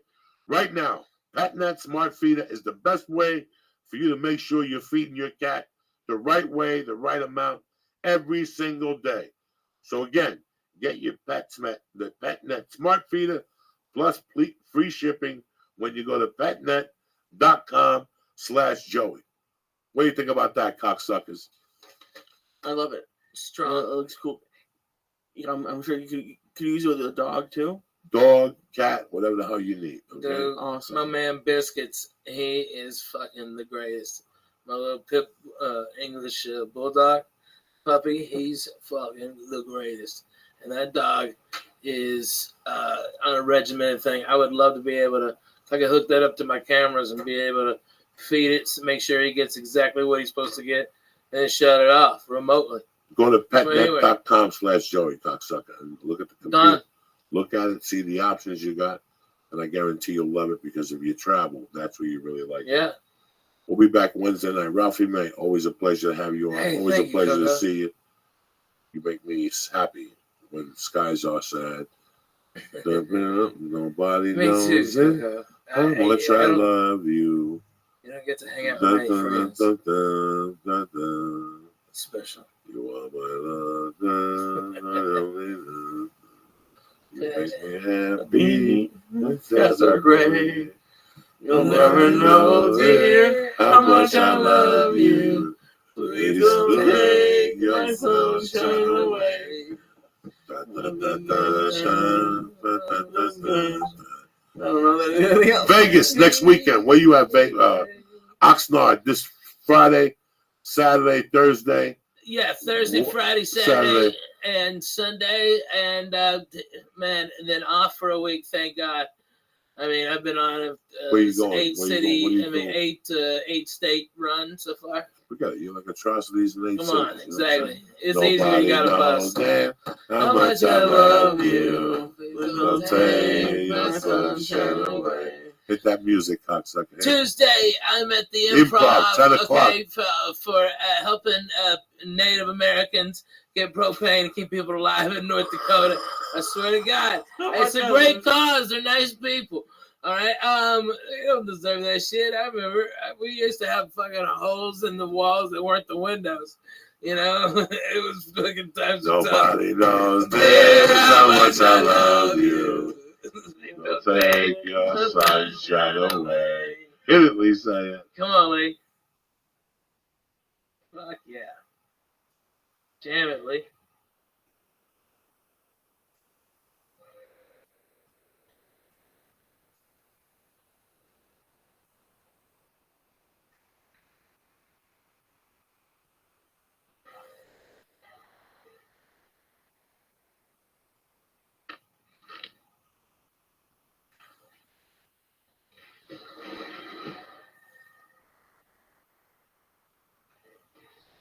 Hold on, put the.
Go, Lee.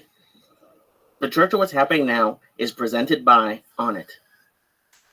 This show is brought to you by MeUndies.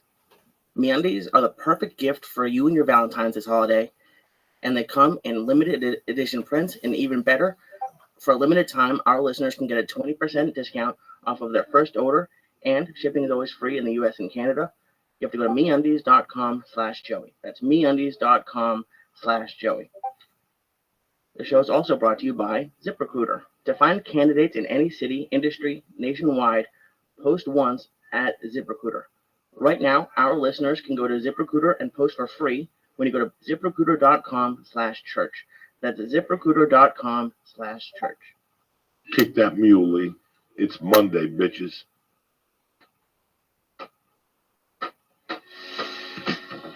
Oh shit. Oh shit.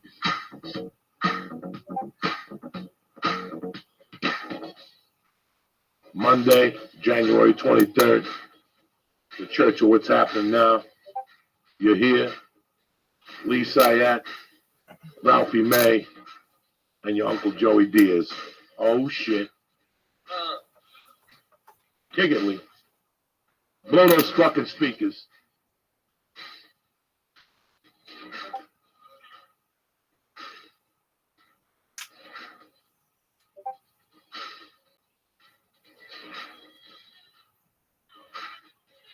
Oh shit, here we go, cocksuckers. Steal grandma's Valiums. We're going. What's happening, you bad motherfuckers? Monday, it's Tuesday by the time you listen. Hope you're having a great fucking day. Uncle Joey, Ralphie May. Hey, everybody. Before we get the podcast started, I gotta apologize for Wednesday night. Mike Kessler was on here. I love him to death and everything. He's my uncle. He was at my wedding. I love him to death, but Jesus fucking Christ. Before he came on the podcast, his retarded fucking daughter told him not to use his last name. There's something going on. She's suing somebody for poisoning her. So she's seeing fucking DEA agents in front of her house. This poor kid was always fucking retarded. Okay? She worked at a restaurant. She was dating a dude for 9 years. All of a sudden, one day she comes home and she's fucking a lesbian. Just like that. No fucking training camp. No nothing. She just becomes a fucking lesbian right there. You know there's a fucking problem right there. I don't say nothing. I keep it to myself, okay? She gets a dog with this ugly fucking lesbo. They get a house, then the lesbo beats her up. Domestic violence. Who the fuck? Because she's a fucking nut. Then she went back to Dick. Then back to, she's worse than Ellen's old wife. Remember the chick? Oh, yeah, that Donnie boy, Brasco? And then yeah. she went and had 2 kids, and now nothing. No more lesbian, no more LGBTQ community. That's how quick these motherfuckers change in LA. They go from LGBT to BLT. Yeah, for the BLT. So now he comes on the show, and every question I ask him, he says he thinks it's like the Godfather too. Like he's under questioning by Congress. I did not remember that certain fucking thing. Mr. Senator, you owe my client an apology. When the fucking podcast ended, I launched into him. Then his fucking retarded wife called me. What did you give Mike? He's 70 years old. Mike did heroin for 30 fucking years. A fucking edible is not going to put a dent. First of all, that guy's one of those guys. I love Mike. He's my uncle. But he's one of those guys that hasn't stopped since he got back from Vietnam. Do you know what that means? He's always got something in his pocket. Yeah. He may not be doing blow, but he may have fentanyl, that shit Michael Jackson drank, or he may have Vicodins, or he may have, he's just one of those dudes since I've known him, or he might have weed, or he might, but he's always got, so like, I told her, when she called me back again, then I go, listen, he's fine. He's fine. He's going to be fine. He just ate fucking 200 milligrams. Just let him sleep it up. She goes, he doesn't know where he is. I go, you know, God knows what's in his fucking system. Yeah.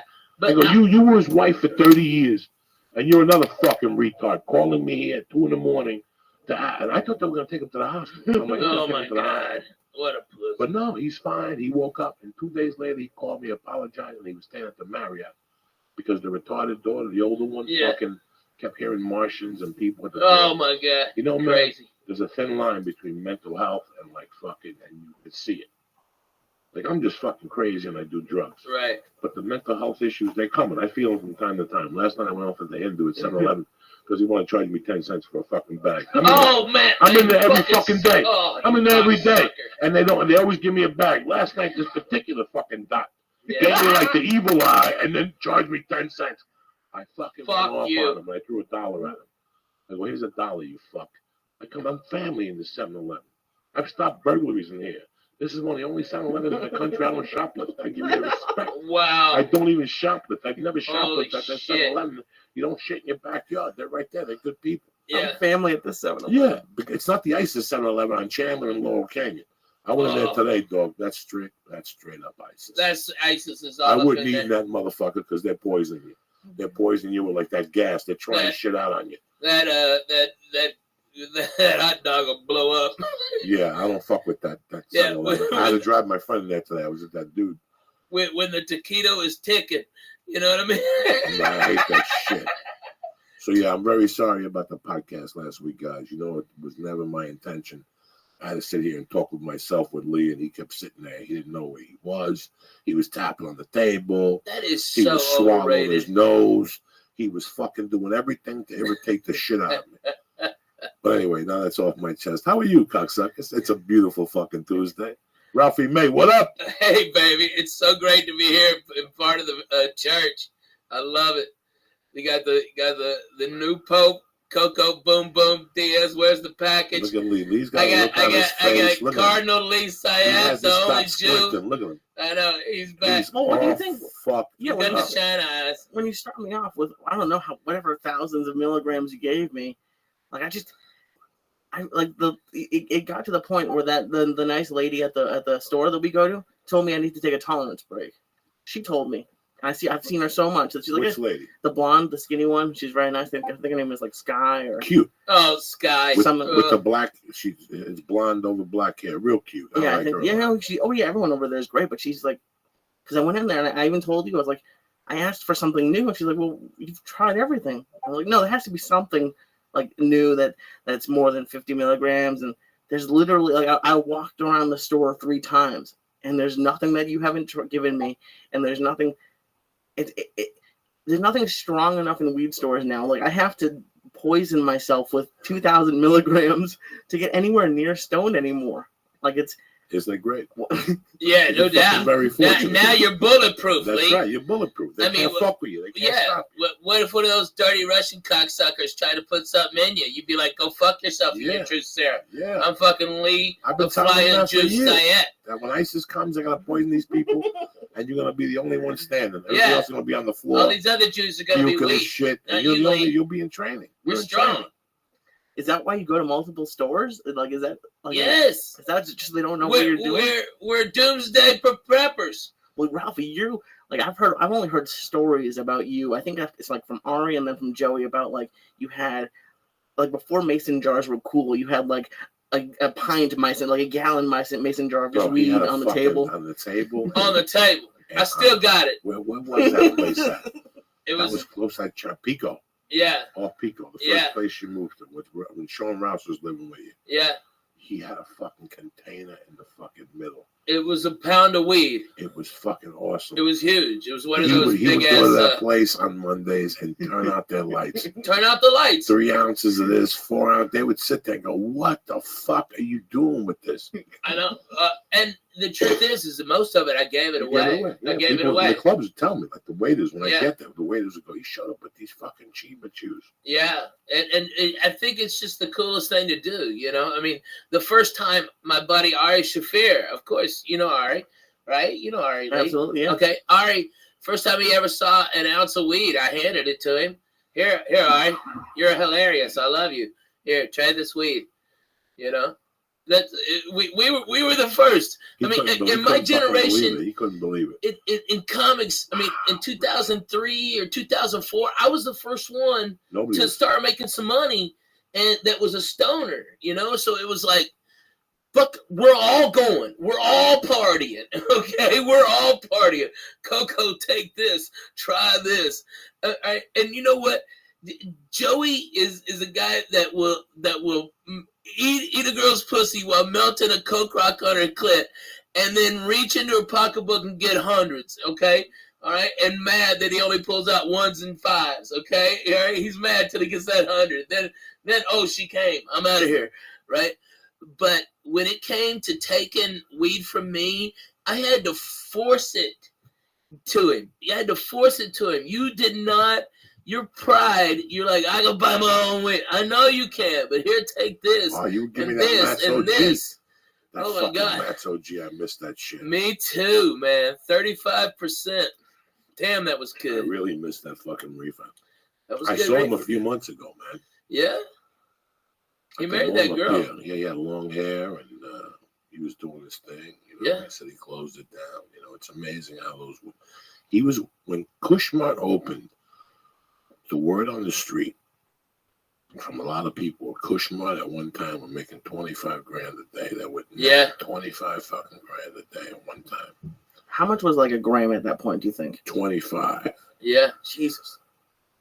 25. The Russians on fucking Sunset by Rouse were charging 30 for a gram. The rock and roll Rouse, right? Rock and roll Rouse. They were charging 30 for a gram of Obama and 90 for a fucking eighth. They were straight up gangsters with that weed. Yeah. That place on Foremost, what was that place that we used to go to? The Pharmacy? Yeah, but it was the West Hollywood Collective. No, we used to go to a Pharmacy for a while. When we bought the Pharmacy with the F. When you bought the tickets for us to go see Clemens pitch, and it was 1,000 degrees in August. Yeah. Against the Dodgers, and Ralphie bought a bag of edibles at the other place because the Pharmacy had like ice cream and they were going out on a limb, Italian ice, and but the other place next to the breakfast joint that we used to go to there, by Whiskey a Go-Go.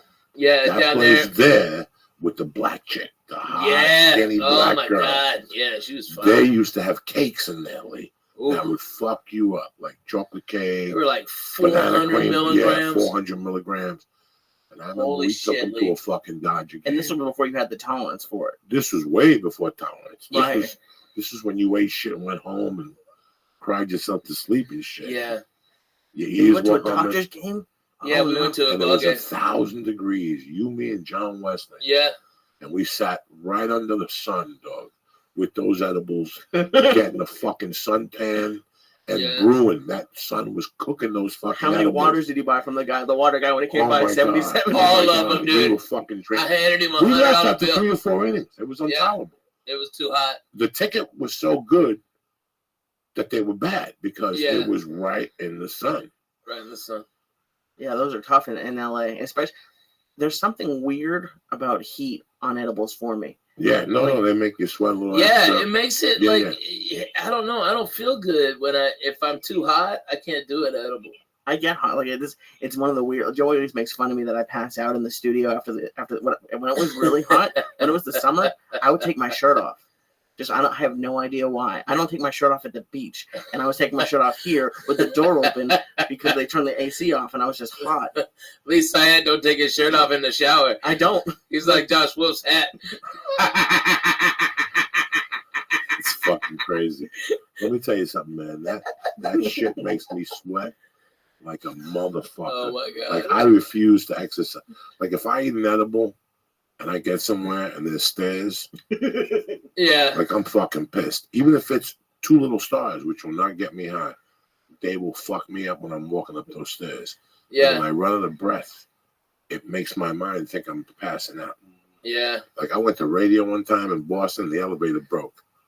And that motherfucker made us walk up to the 3rd floor. By the 2nd floor, I'm like, dog, you better bring the radio station down. No, I'll do a phoner from down here. Yeah, I'll do a phoner from down here. Yeah. I thought you were going to like the 8th floor, the 10th floor, no, the 3rd floor. But these were long. It was an escalator. And it's 3 Boston. escalators. The ceilings are really high. The fucking electricity went down, so they wanted us to walk up. Jesus. They were running the radio show on the generator. I can't do edibles and do anything. Like once I do edibles, I don't blame you. And I walk unexpectedly, my fucking heart stopped. Like my heart fucking beats too What much. about going downstairs at the old office? I used to have a freak out whenever I was going. Those are kind of steep stairs, man. Those freak me out. Oh my god, yeah. And I'm fine. I get a little nervous sometimes if I'm out and it's like rainy or something. But if I'm sober, I'm fine.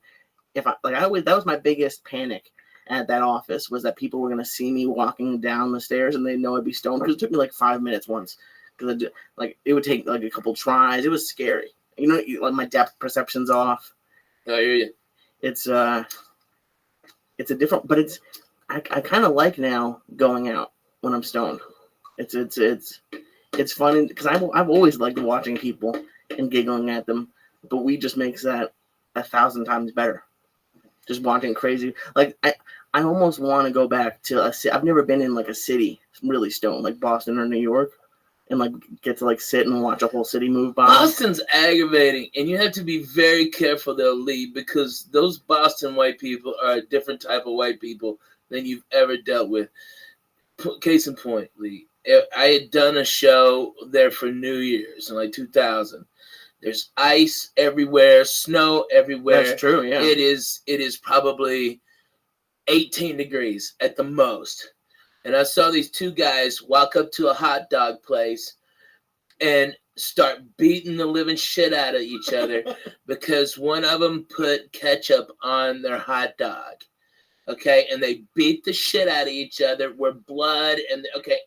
And then he goes, I told you not to put ketchup on it, and gets up and they put their shirts back on and walk off together. They're the craziest white people you've ever seen, dude. I grew up in the suburbs of Boston. I've always hear stories about this stuff. I never really get to see it. But yeah, I think the winter would be a little bit tough, especially when it's like the same how hot freaks me out. I think super cold would freak me out too if I was stoned. Like when you can't breathe a little bit, when the cold takes your breath away. Man, okay, I was just in Fargo, North Dakota. Last month. It was negative 22 degrees. The wind chill, negative 40. It was so cold. I went outside to smoke a joint. Literally, I thought I was going to pass out. It hit me so hard because it was so cold. The weed did. And then... Well, when you walk into the warmth. Yeah. It's like being in high school. You smoke outside, then you walk into the high school. Yeah. And the weed levels off a little bit because you're in warm weather. Yeah, it's right. Deep. Man, it was so... Was that the coldest you've ever been in? Yeah, that was the coldest I ever been in, dude. I mean, I can't describe it to people. I mean, it's just, I mean, Coco, in my bus, on the inside, the windows were all closed, the bus heater's on, I have a space heater on top of that. I am under 6 inches of blankets, all right? And there's a water on top of my blankets that's about 18 inches away from the window, and it completely froze. And it was inside in a heated place that far away from the window. That is how fucking cold it was. I've never experienced anything. I tell you what, those people up there, they're tough, man. They're the fucking toughest motherfuckers ever. People think they're tough guys. All right, you ain't tough till you do that. When I was in my 4th year comedy, I moved back to Boulder. And I started getting work as a feature in different cities, not in clubs and one-nighters. These guys were booking and stuff. And the first weekend after New Year's, I went to Riverton, Wyoming. And it had to be that type of shit. It snowed. So I remember being at the hotel, waking up like 11. There was no breakfast in the hotels in those days. There's no free breakfast. Stop. You woke up and you had to look at that front desk dude and go, where do we go? And I asked the dude, I go, where do I go to eat lunch? He goes, I wouldn't take a chance. You driving? I said, no, I'm walking. He goes, you ain't going to make it. Yeah, you wouldn't make it. He goes, you ain't going to make it. And I said, yes, I will. And I went out there, dog, and I walked and walked. It was fucking brutal. Brutal, dude. It was fucking brutal. Especially with the wind. The wind is what, at least for me, is what got me. Oh, my God. It was cold and under your skin. The last time I was in Minneapolis was January, 2-3 years ago.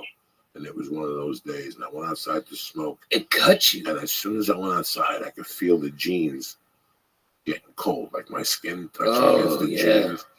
And already they were cold. You could only stay outside and smoke maybe a half a joint. I'd turn it off and hide it right there at the Mall of America in the bricks. Genius. That's exactly what I would do. And I'd go back an hour later and hit it, take it off the brick. I do that everywhere. I find the dumpster and put it on the ledge. And you go over a fucking trailer. There was in Jersey, there was a trailer they just built behind the hotel in Edgewater. There was still a construction trailer. It had a flap. I put the joint on there. I smoke half it, put it on there, go to my room. It's better than you. Hours later, what happened when you would smoke cigarettes? I know you don't do smoke cigarettes anymore, but I've always wondered that. When you have to smoke a cigarette and it's that cold, you go outside. Jesus. And trust me, with the cigarette, it could be 10 below fucking zero, and you go out there. Yeah, my tour manager Ben, he was out there in it. It would take him 10 minutes to put on all the extra clothes to go outside and smoke a cigarette. Now, did you grow up in cold weather? Arkansas had 4 seasons. You know, we definitely had 4 seasons. It would get cold. I mean, you know, we had holes in our house, so it was. If maybe it felt colder than what it really was. It's funny because I grew up in cold weather. You grew up really in cold weather, man. But the weather has gotten colder with climate change. Is that what they call it? Like global warming and everything. Even this rain we're getting in California they're getting history making. Yeah. Like yesterday, it rained 4 fucking inches in Long Beach. Is it true that we're not in a drought anymore? Is that true? I have no fucking I know idea. you don't know, but No. Listen, they were never in a drought. They were growing weed. They got water to grow weed. They ain't no fucking drought. You know what I'm saying? Right or wrong? Right? That's why I still took long showers. They got They got water to grow weed. They got water to fucking long. I take You know, long showers. For a year, I would only take long showers on the road. I get in a hotel room, and it was like fucking paradise. I was like Mad Max when they found fucking gasoline. I just laid in the fucking tub for an hour, let my fungi nails soften. But now I said, fuck that shit. When I'm home now, I go in the shower, bitch. I steam everything. I steam the muff. I don't give a fuck. Coco, you take 2 showers a day. 3, 2, Dude, 3 times. when I lived with you, it was at least 2, maybe 3. Water was I free. love it. Fuck it. Let's do this. I love fucking showers. I love going in there and breaking the monotony. Jerry Seinfeld used to have a joke that he put on his Rodney Dangerfield special about the shower. No, nobody can bother you in the shower. Nobody can bother you in the shower. Think about that. He's too busy. He's in the shower. You're in the shower. You're in the shower. And you see that hair. You wonder how it got up there. You get how it would just creep his way up the wall. That's an early Seinfeld, though. He was on fire that night. Man, that guy, he's so good. And yet so boring to me. I find Jerry's jokes so boring, but he's so good. Like from purely just joke technique and everything. I mean, he's brilliant. But what he has to talk about does not fucking interest me at all. About your fucking socks. I don't give a shit. I don't give a shit about putting your keys in your shoes at the beach. I don't give a shit about any of that. You know? But he's so good at doing it. Somebody fucking cares. Dude, of course. He's the fucking greatest. They're paying him a ton of fucking money. I know. What do I know? They just brought his drinking web show to Mexican Netflix. Coke next to a Jew and a spig. Netflix just brought comedians in cars drinking coffee to Netflix. But he's also doing 2 specials for him. Wow. He's doing 2 specials, so it's like $50 million deal. It's crazy. And I love Seinfeld, the show. I've seen a couple of his stand-up specials. So I love, but what's interesting is I've only seen it before I started this and before like the storytelling comedy came out. So I'd be interested to look back on it, even because I like it. I think it's funny. But now that what I don't even know what the word is, but the genre of comedy has changed a little bit. I don't know if it stands up. I paid to see him. I took a girl on a date, maybe 1992. Wow. In Denver. I took this girl on a date, and I did stand up. I was like an open micer. She knew, and I took her down there. And he was great. He was fucking great. He did like a Q&A at the end. Oh, wow, really? I was ready to ask him a stupid fucking question. I'm happy I didn't. So it was before the show then, if it was 92? It was around the show. The show was, I don't know. It was the show starting? It had a tough first season. I think the show was starting. I don't know. He had a really hard, tough season. A lot of people don't understand how. Well, you know, they always said that if it was today, the show would have never made it because they would have fucking cut him by the 4th episode or something like that. But I still watch the show on the road sometimes. I still watch it. I still giggle. That shit makes me laugh, man. Makes me giggle. I still remember the night that show ended.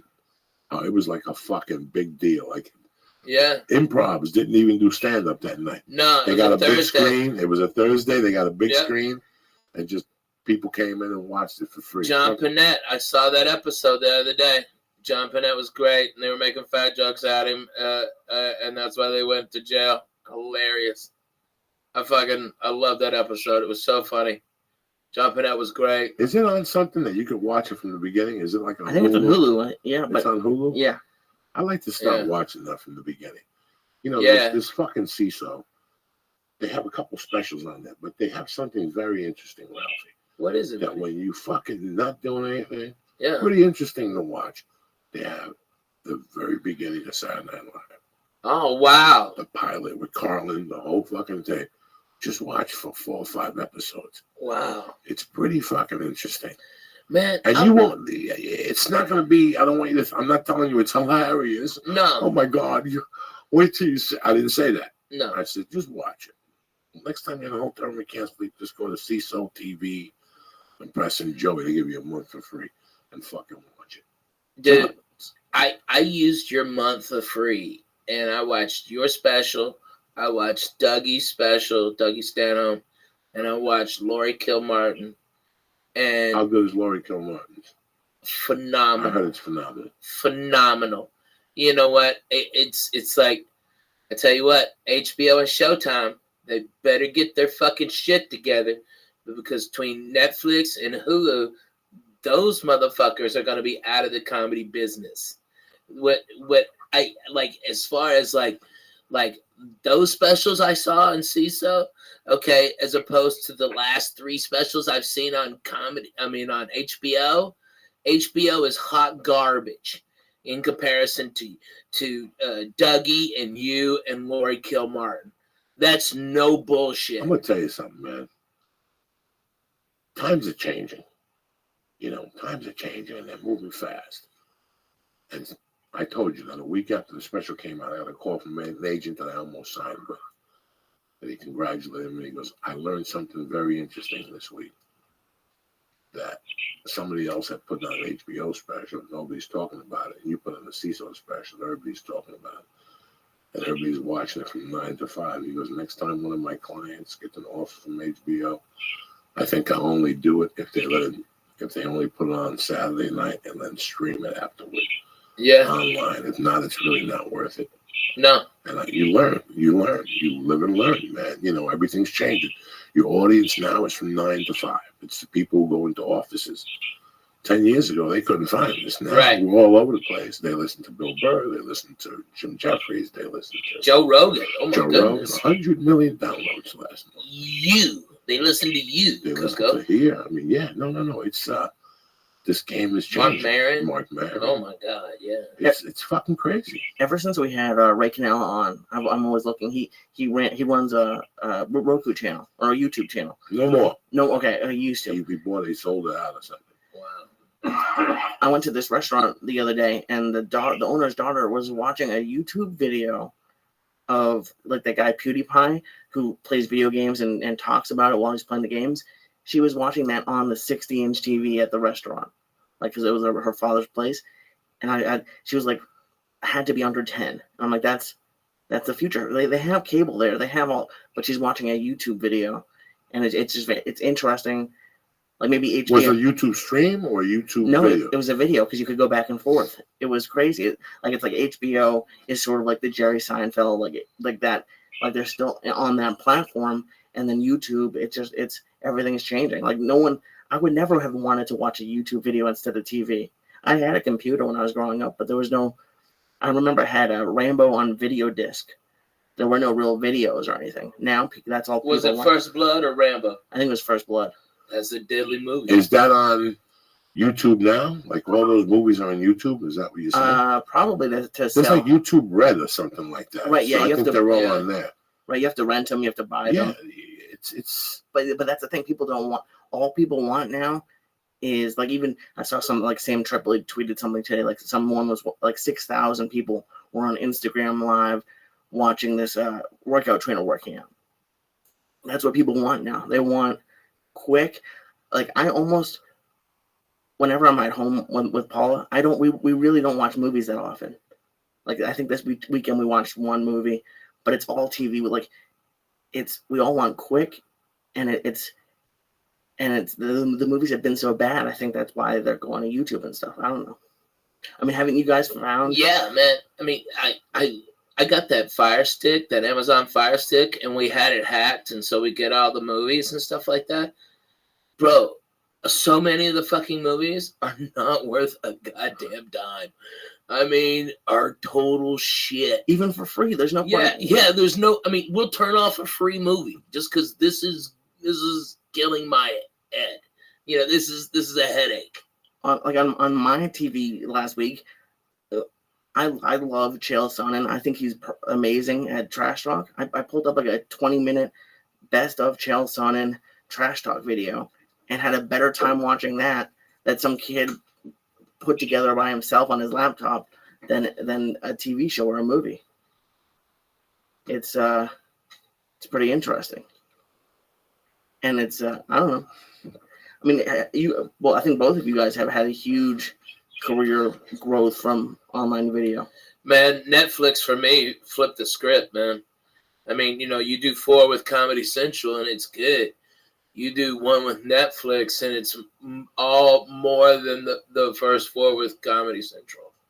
I mean, but you know what? I was lucky because I took less money for the specials and did them on better cameras. You know, it cost me more money, but because of that, Netflix bought all my ones that were on Comedy Central, and they were the first to go out on those when they used to do just DVDs. Do you remember that? Absolutely, yeah. And they when they first went to 1080, mine were already there, and that's why the last like 4 I've shot were in 4K. And so they're still going to be good for years and years and years.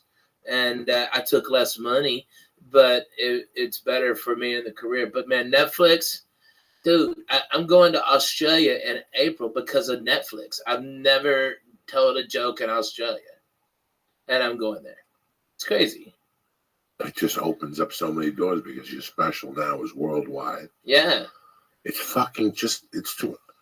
I didn't know what the fuck you were talking about, Lee, before. I'm high. You confused the fuck out of me that you went to PewDiePie and she was watching the restaurant. You and Paula watch fucking nothing. It was also you a watch 10-year-old fucking kid. Terrible shit anyway.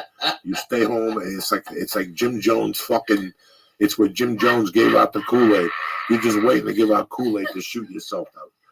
The other day they were watching Animal House. I was so fucking happy. Yeah, that's right. I was so fucking Animal happy. House is a He's phenomenal movie. 28 years old. He sits in at night and watches Cheers.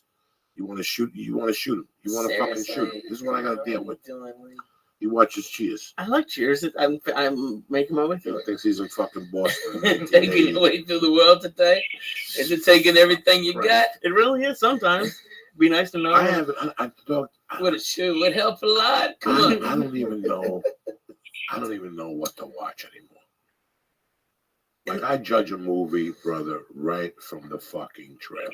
Man. And I could tell you from the trailers now if this is the movie. Yeah. Do you follow me? Like, you could see it and go, that's the movie. That's as good as that movie is. Don't even take a genius no more. Don't even take a genius. I grew up a movie buff. I still watch trailers. You could see it. You know, all these assholes that did a movie and it was great, but they were on top of their game at the time. And when they went to them with sequels, they said, no, let's move on. Like Jim Carrey with that fucking Death Trap and Santa Claus 2, which Momo finally went to see after 3 weeks. After the fucking Doubleday canceled, he still went 3 times. That was the sign right there not to go see Santa 2, because they made them years later when they needed the money. Right. And they just did it, and then they just got it. It's just garbage. They don't even care. They just keep putting out shitty shit. Yeah. It breaks even in the box office. They sell it to international, and they make a little profit, or it's a fucking write-off. I heard that fucking CBS is redoing the Honeymooners. Yeah, that's a true story. Oh, my Listen, God. man, there's not an original fucking idea left. Not an original idea left. This new youth is fucking They're garbage, dude. This is hot garbage. Garbage. And the networks have caved because they don't know what to do. They panicked. So they said, what shows work? The Honeymooners. They didn't know that it was the Honeymooners with Jackie Gleason. Yeah. That was Cedric the Entertainer. They didn't know that it was fucking Uncle Buck with the fat fuck, not fucking the black dude. Yeah. You understand what I'm saying? And I got nothing against nobody. I'm just telling you the truth. John Candy. Yes, John Candy was Uncle Buck. That's it. Leave it at that. Yeah. Leave it at that. Yeah. Leave it at fucking that. Fuck yes. You But see, they're remaking Training Day as a TV show, but they just switched the races. Oh, Yeah. That's all they did. Oh, They just made the Yeah. blind. I mean, that looks if you can't say my nigger, okay, then kill yourself. Okay, you can't say my nigger I on saw fucking that TV. yesterday doing football, and I was Oh like, my they're god! using that fucking mutt in the Titanic to be wild and shit. Seriously though, dude, you Bro, gotta be able to say my Have nigger. you watched Lethal Weapon? You know what? I like it. Oh, I like God, that. I think it's brutal. You think it's brutal? I like it. I like tough. Damon Wayans. It's tough to play Riggs. It is. It's real tough Listen, to play it Riggs. took. I was such Lee. Here you go. When I got arrested for kidnapping in 1987, Bruce Lee died in 1983. In 1987, if you came to me and said, "Joey, you got to watch this kung fu movie," I tell you to go fuck yourself. I hated kung fu movies more than ranch dressing. Just because of your allegiance to Bruce Lee? There's no reason to watch any of those stupid fucking movies without Bruce Lee. Right? He was here first. I like Chuck Norris. Chuck Norris, Men Wear Black, Good Guys Wear Black. Dude, Dog Code of Silence. what was that Bruce Lee where they just start like warming up? Return of the Dragon, all that shit. But Chuck Remember Norris, that? Chuck Norris till about 85, the Octagon, whatever. What was that movie? Return of the Dragon. Him and Bruce Lee Yeah, fought in the fucking Coliseum. But until that time, I wouldn't see dick. Like if you came to me with one of your stupid fucking movie ideas back then, I'd tell you to go fuck yourself. But there was this one dude in Boulder at the car dealership in Detroit, Michigan. That was my dog. His name was Jim Wheeler. I lost contact with him 10 years ago. He's from fucking, where's that comedy club outside of Detroit that's been there? Mark Ridley's Comedy Castle. What's the name of that town? That's where he was. Something Oak. He was from there. Oak Brook or Royal Oak? Royal Oak. He was from Royal Oak, Michigan. This motherfucker met Bruce Lee and got a book with his autograph. The Tower Jeet Kune Do. He was cool as shit, Jim Wheeler. He was a kung fu dude. He fucking came to see me when I was in county. The whole thing, he got me a job when I came out of county. But he kept bugging me before I got arrested. The night, he kept bugging me for weeks to watch Lethal Weapon and this movie with this fucking dude, Steven Seagal. The one where he's fucking great. Oh, he only did one good movie, and that was when he's on the boat. No, Under Siege with Tommy Lee, and they're doing that night shit. The first one is tremendous. Nah, the first one is fucking. Which one is? Dog, the only reason why he made that one on the boat was because it must have been good. It was tremendous. But what was it? What was the name of it? Above the Law. Oh, that was a good one. I thought I got it twisted up. Okay, he made Above the Law, which then he went on Letterman and made an asshole of himself. Yeah, right. They asked him if it was the real CIA. He wasn't the CIA, but he was married to Kelly LeBrock. And if you're married to Kelly LeBrock, you're always welcome in my motherfucking yeah, house. right. You know what I'm saying? Yeah, let me smell your hand. Kelly LeBrock and Weird Science, good movie. Holy moly! When you're a kid, your head explodes. And what do you guys want to do? Yeah, that whole fucking thing. But then he released the one when he goes to Brooklyn. Who shot Bobby Lupo? That one wasn't bad with sticks and all those. That's the dude from Law and Order. Who shot Bobby Lupo? And he fights it. It's all about the mafia. Dude, I saw you the other day on fucking Law and Order. William Forsythe is the gangster in that. And you know the girl that Tony Soprano hooks up with, that he buys the real estate from, that she's on that show now. Hard to Kill? No. What's the show that she's on now? Viviana Margulies or something is her name. She was Tony Soprano. And then she started dating Christopher. Yeah. And then Christopher was doing heroin with her. Right. It's her first movie. She plays a hooker. She's the gangster's hooker. And Steven Seagal. So that's that one. And then the third one was the horrible one, when he gets shot and he goes into a coma. Oh, yeah, that was horrible. And he wakes with Kelly LeBrock and he wakes up and he's fucking no paralysis, no fucking, what's that thing you go for training after you wake up? Rehab. No, nothing. No. He woke up from a coma and he was throwing sidekicks for Jesus 2 days later. Fuck you. And then after that, it all went downhill and shit. Yeah, who gets out of a coma and starts beating people and choking them out and shit? His cardio. I was in a coma. I couldn't work a spoon to my mouth. Okay, what the fuck up. He came out of a coma. He's Almost beating drowned up in a fucking couple of muscle applesauce. guys and running 4 miles. Almost drowned in applesauce. That is fucked up. But no. Above the law is the real fucking deal, my man. It's deadly. It's a great movie. But dude, I saw you the other day talking about Alexis. All right, taking out the trash on that fucking Law and Order, dude. Which one? The one you were on. You were taking out the trash. You were telling the cops about the fucking like SVUs or something. Dude, it was great. I did 2 You're scenes. getting a check. I did 2 scenes, but they fucking cut them. They cut the one. Oh, they cut the first one? Yeah, they cut. It was the fucking coldest day of the year, my friend. Ooh. You understand me? And the fucking, I had a $20 bill, Lee, and I walked into a store and I said, "Hey, let me get a pack of cigarettes and something else." Listen, it was $16 fucking dollars. And I almost shot myself. I go, why is it $16 for a soda and a pack of cigarettes? So cigarettes at 10. That's when I shot that, which had to be 2006. Yeah. I can't imagine what cigarettes are in New York. So next time you go to New York, pack heavy. In fact, there's somebody who quit. Gene Pompa quit because he said he went to New York and he went downstairs. It was $10 a pack. He goes, I'm done. Wow. Done. Yeah. It was 10. I got a Snapple and a fucking pack of smokes, and it was fucking $17, 16, and a lottery ticket, $17 or something. I was like, what the fuck? Jesus. And the wind was coming. See, this was before. I was trying to tell you about global warming and stuff. Oh, yeah. But it changed in New York because there were all those tall buildings got built. All those buildings along the Jersey coastline facing New York City, they all got built. So that slows that wind down. When I was a kid, I still remember I could still go through maybe 4 nights. One night I was coming from Judas Priest at the Palladium. I went over there by myself. And I came home. My mom had just died. She'd been in the grave 2 weeks. I said, I'm going to see fucking Judas Priest.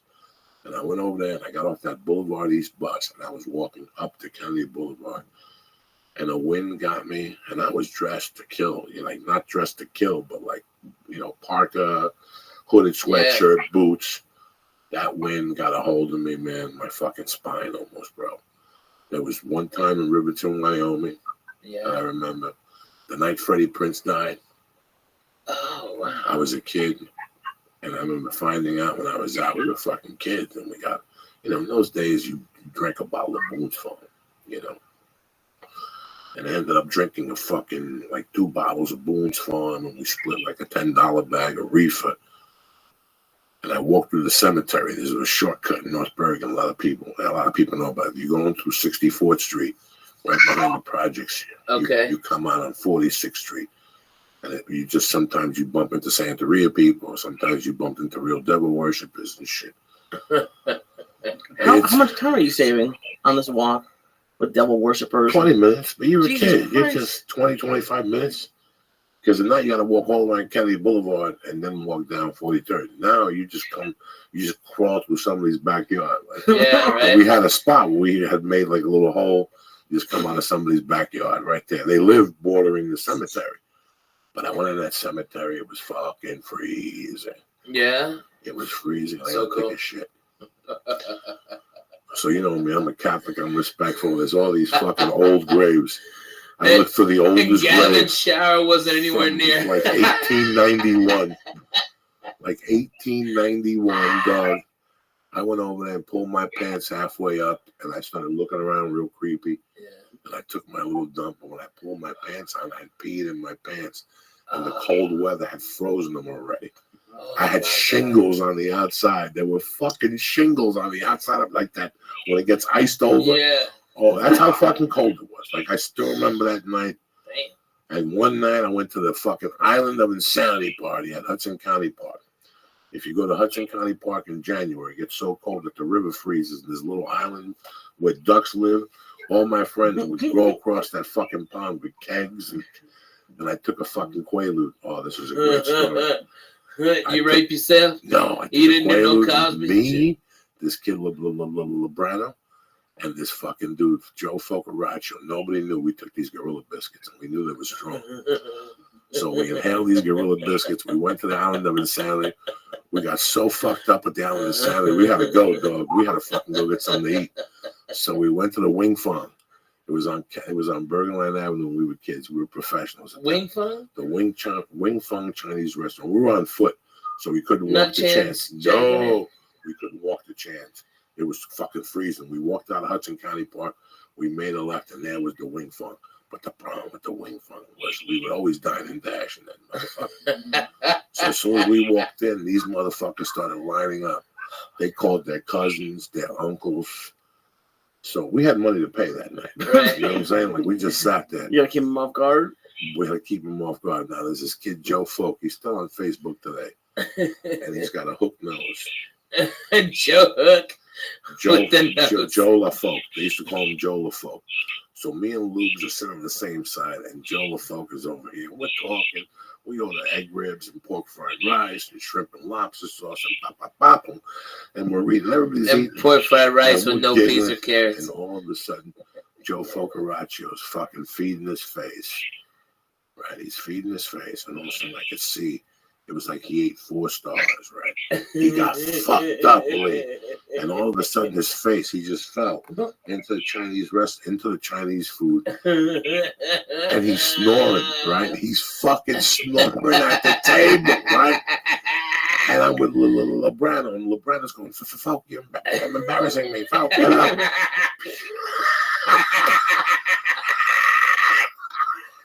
Why would you go to Chinese food but after this?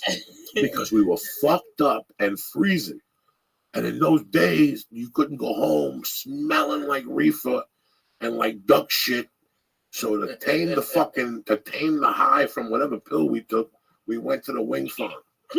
And we fucking ate, and we stayed there for like 2 weeks. Stayed there till we had ordered extra noodles. We took our time because it was 10 below fucking zero out there. Man, yeah, fuck that. That's cold, Jack. And I walked home that night, and I fell asleep in the hallway of the Gollum's fucking hallway. There was a building next to Dragon Grocery. It's still there, and it's still called Dragon Grocery.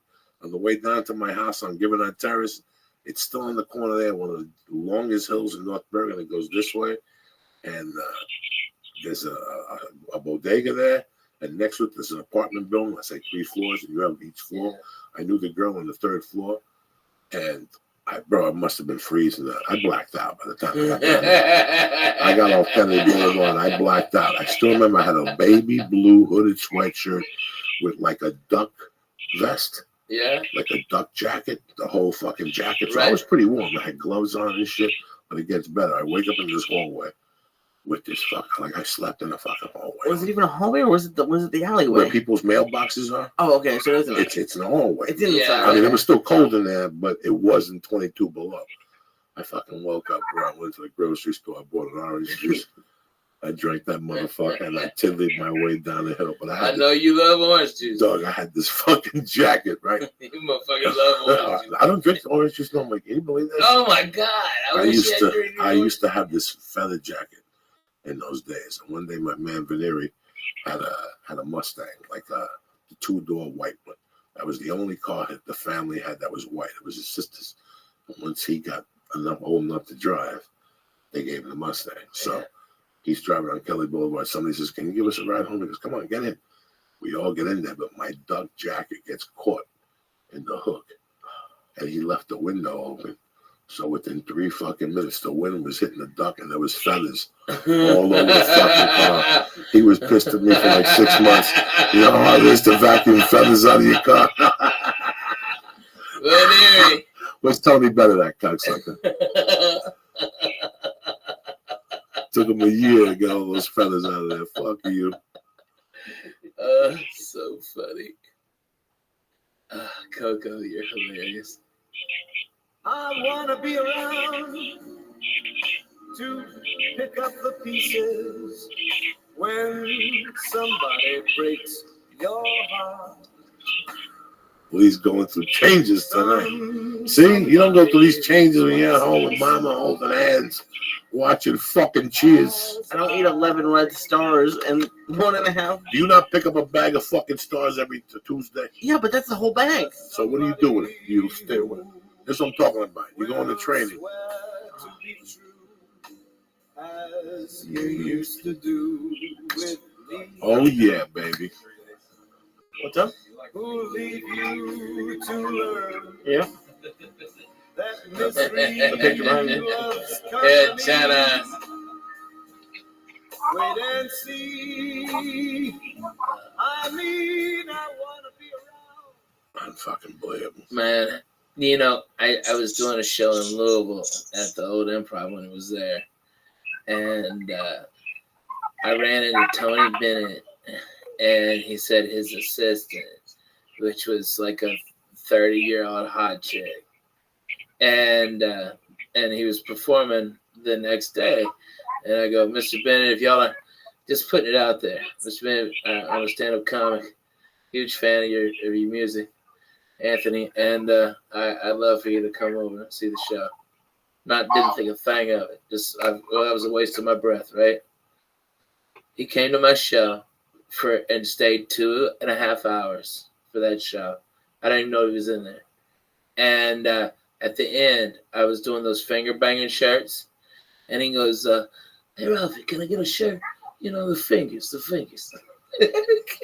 And that was the coolest I've ever felt. Was when Tony Bennett was asking for a finger bang shirt. How strong is that? Poor Tony Bennett. He's bad, Bro, man. he's badass. He's 80 something. badass. 80 fucking something. That Dude. song came out the day I was born. No, it didn't. Yes, it did. Look it up. That's I such a believe great you. music. That's fucking crazy. That He's is so fucking good, crazy. dude. He's still killing it. He's I still saw him like this. last year with Lady Gaga. So he's got to be 80, right? He's older than 80, I think. Look it up, Lee. You got the computer. The computer. You sound like my daughter. He is The computer guy. 90. He's 90. He was born in 26. Yeah. That's fucking heavy duty, my friend. That's as That good as it means- gets, Jack. That means if he stops, he dies. Yeah. That means if he stops working, he dies. He knows that he'll get stiff and shit. He doesn't want to do that. So he keeps fucking moving. He probably paces himself. Probably does a show every other night like Black Sabbath was doing. You know, Yeah. 3 shows a night when you're 60. You know, when we had the doctor around here one time, I asked him, when you prescribe testosterone, who are your biggest clients? Movie stars. He goes, for a while. Or football players. He goes, but it's musicians. He goes, all my musicians have fucking testosterone. And they go out there fucking 3 nights a week. And Yeah. And then, you know, look at U2's coming back. Man, they're playing Joshua Tree. They're playing Bonnaroo this year. I don't even want to know what they're charging for tickets. I just thought about $300. yeah, it's got to be 3 because Cat Stevens is charging 3 at the Beacon fucking Theater last year. Yes, he did. Wow. Yes, he fucking did last September. 300 a ticket. That's the welcome to the new. What? I don't know. But my friend's a Cat Stevens fan. He paid the 300, and I know for a fact. I heard her tonight, and I was thinking about her tickets when she came to LA. Who? 300 was light. 300 Barbara Streisand. Oh my God. 300 yeah. was light. I was telling me and Lee were howling. That's a different audience. The So. first row, that's the top Jews. Oh my God. Those they fly over from Israel. Yeah. They take them out of a cave. You They got come over to Panthers LA in there, right just to there. be seen in there. They got Just to be Panthers. seen amongst those Jews, like that circle. You pay They got $10,000 for arugula the ticket. cookies. Come on, tell me, Lee. Arugula cookies. No, Come on. she was. Yeah, that's gonna be the new. Yeah, so you know this for a fact. U2's charging 3. Yeah. And that's the shed seats. I mean, that's what they're getting at the door. Okay, and everyone. I mean, they're doing Joshua Tree. They're doing just Joshua Tree. An Which is album. tremendous. It's just a fucking amazing album. 1987. It's an amazing album. Bullet to Blue Sky. The cheapest ticket I can find for their Agora Hills one is standing room only, and it's $50. Who? $52. U2. Wow. So to stand up, you have to. I don't know. Like The place in Nashville is $300. Cause I was trying to buy it. Where are they playing? Bridgestone? Yeah. But they might not now because they just got Bonnaroo. They're gonna be playing Bonnaroo. It's gonna be 90,000 people there. They'll still sell out 2 nights later in Tennessee. Dude, oh my god. Still sell out in Tennessee 2 Still nights out. later. Yeah. That don't mean dick with them. No, but Bonnaroo gets real shitty about that. They don't want nobody performing. They didn't want me performing anywhere in Tennessee for like 4 months before and 3 months after. What's up, Doug? I think most people spend their entire working life like hoping for retirement.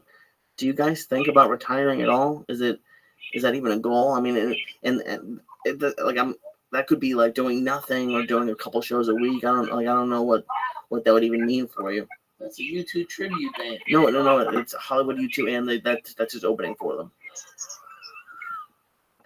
That's a tribute band. No, Jesus Christ. No, It says YouTube it's tribute just Hollywood band. U2. Look, I swear to God, All right. You still got to deal with? that's his opening for them. Do you still got to deal with? I swear to God, You still got to deal I'm not with? that- 'Cause I'm not that much of a Agora fan. Hills. Where they playing in Agora Hills? the Canyon Club. No. YouTube's not the Yes, Canyon. they are. That's No, called- they're not. You it's big called dummy. Hollywood YouTube. You big YouTube dummy. This is what I got to tribute deal with. You band. see what I'm saying? You As much as you're fuck. slipping, that's it. Take a strike from them. I know what I'm saying. Where are they going to play in Agora Hills? There's only a Canyon Club. They're not going to do the fucking Canyon Club. They'll play the Staples. You see what I gotta So why deal do they with? have it on their YouTube You see what- website? you see what I gotta deal It with? says Hollywood U. I don't know. You see what I gotta deal with? I tried. I took You know a what I strike. love them. Fine. I Okay. took a Here, shot. is this a good one? U2 and the Lumineers at the Rose Bowl. Yes. Yeah. Okay. At the Rose Bowl. The Rose Bowl.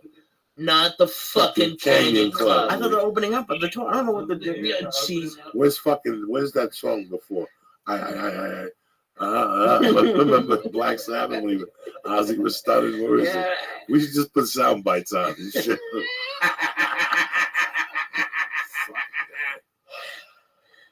It's those fucking stars. I tell them, be careful with those stars.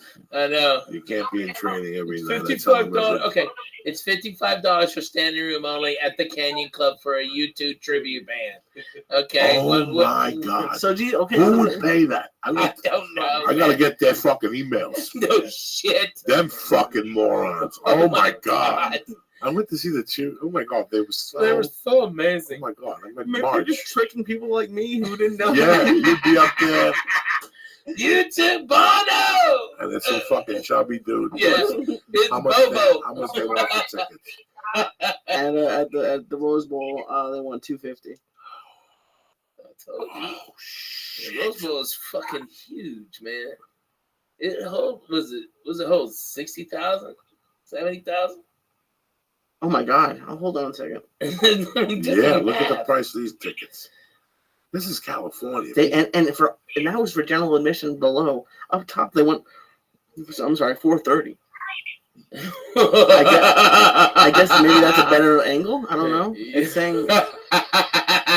Yeah, they could retire. Oh Well, my but God. Do you want to confirm this? Just think some. Make sure. No, you're No, on the you're right, Rose yeah. Bowl. That's the That's- right. I mean, Let I me was like tell you something. 55. I don't That's- think so. Where has America gone?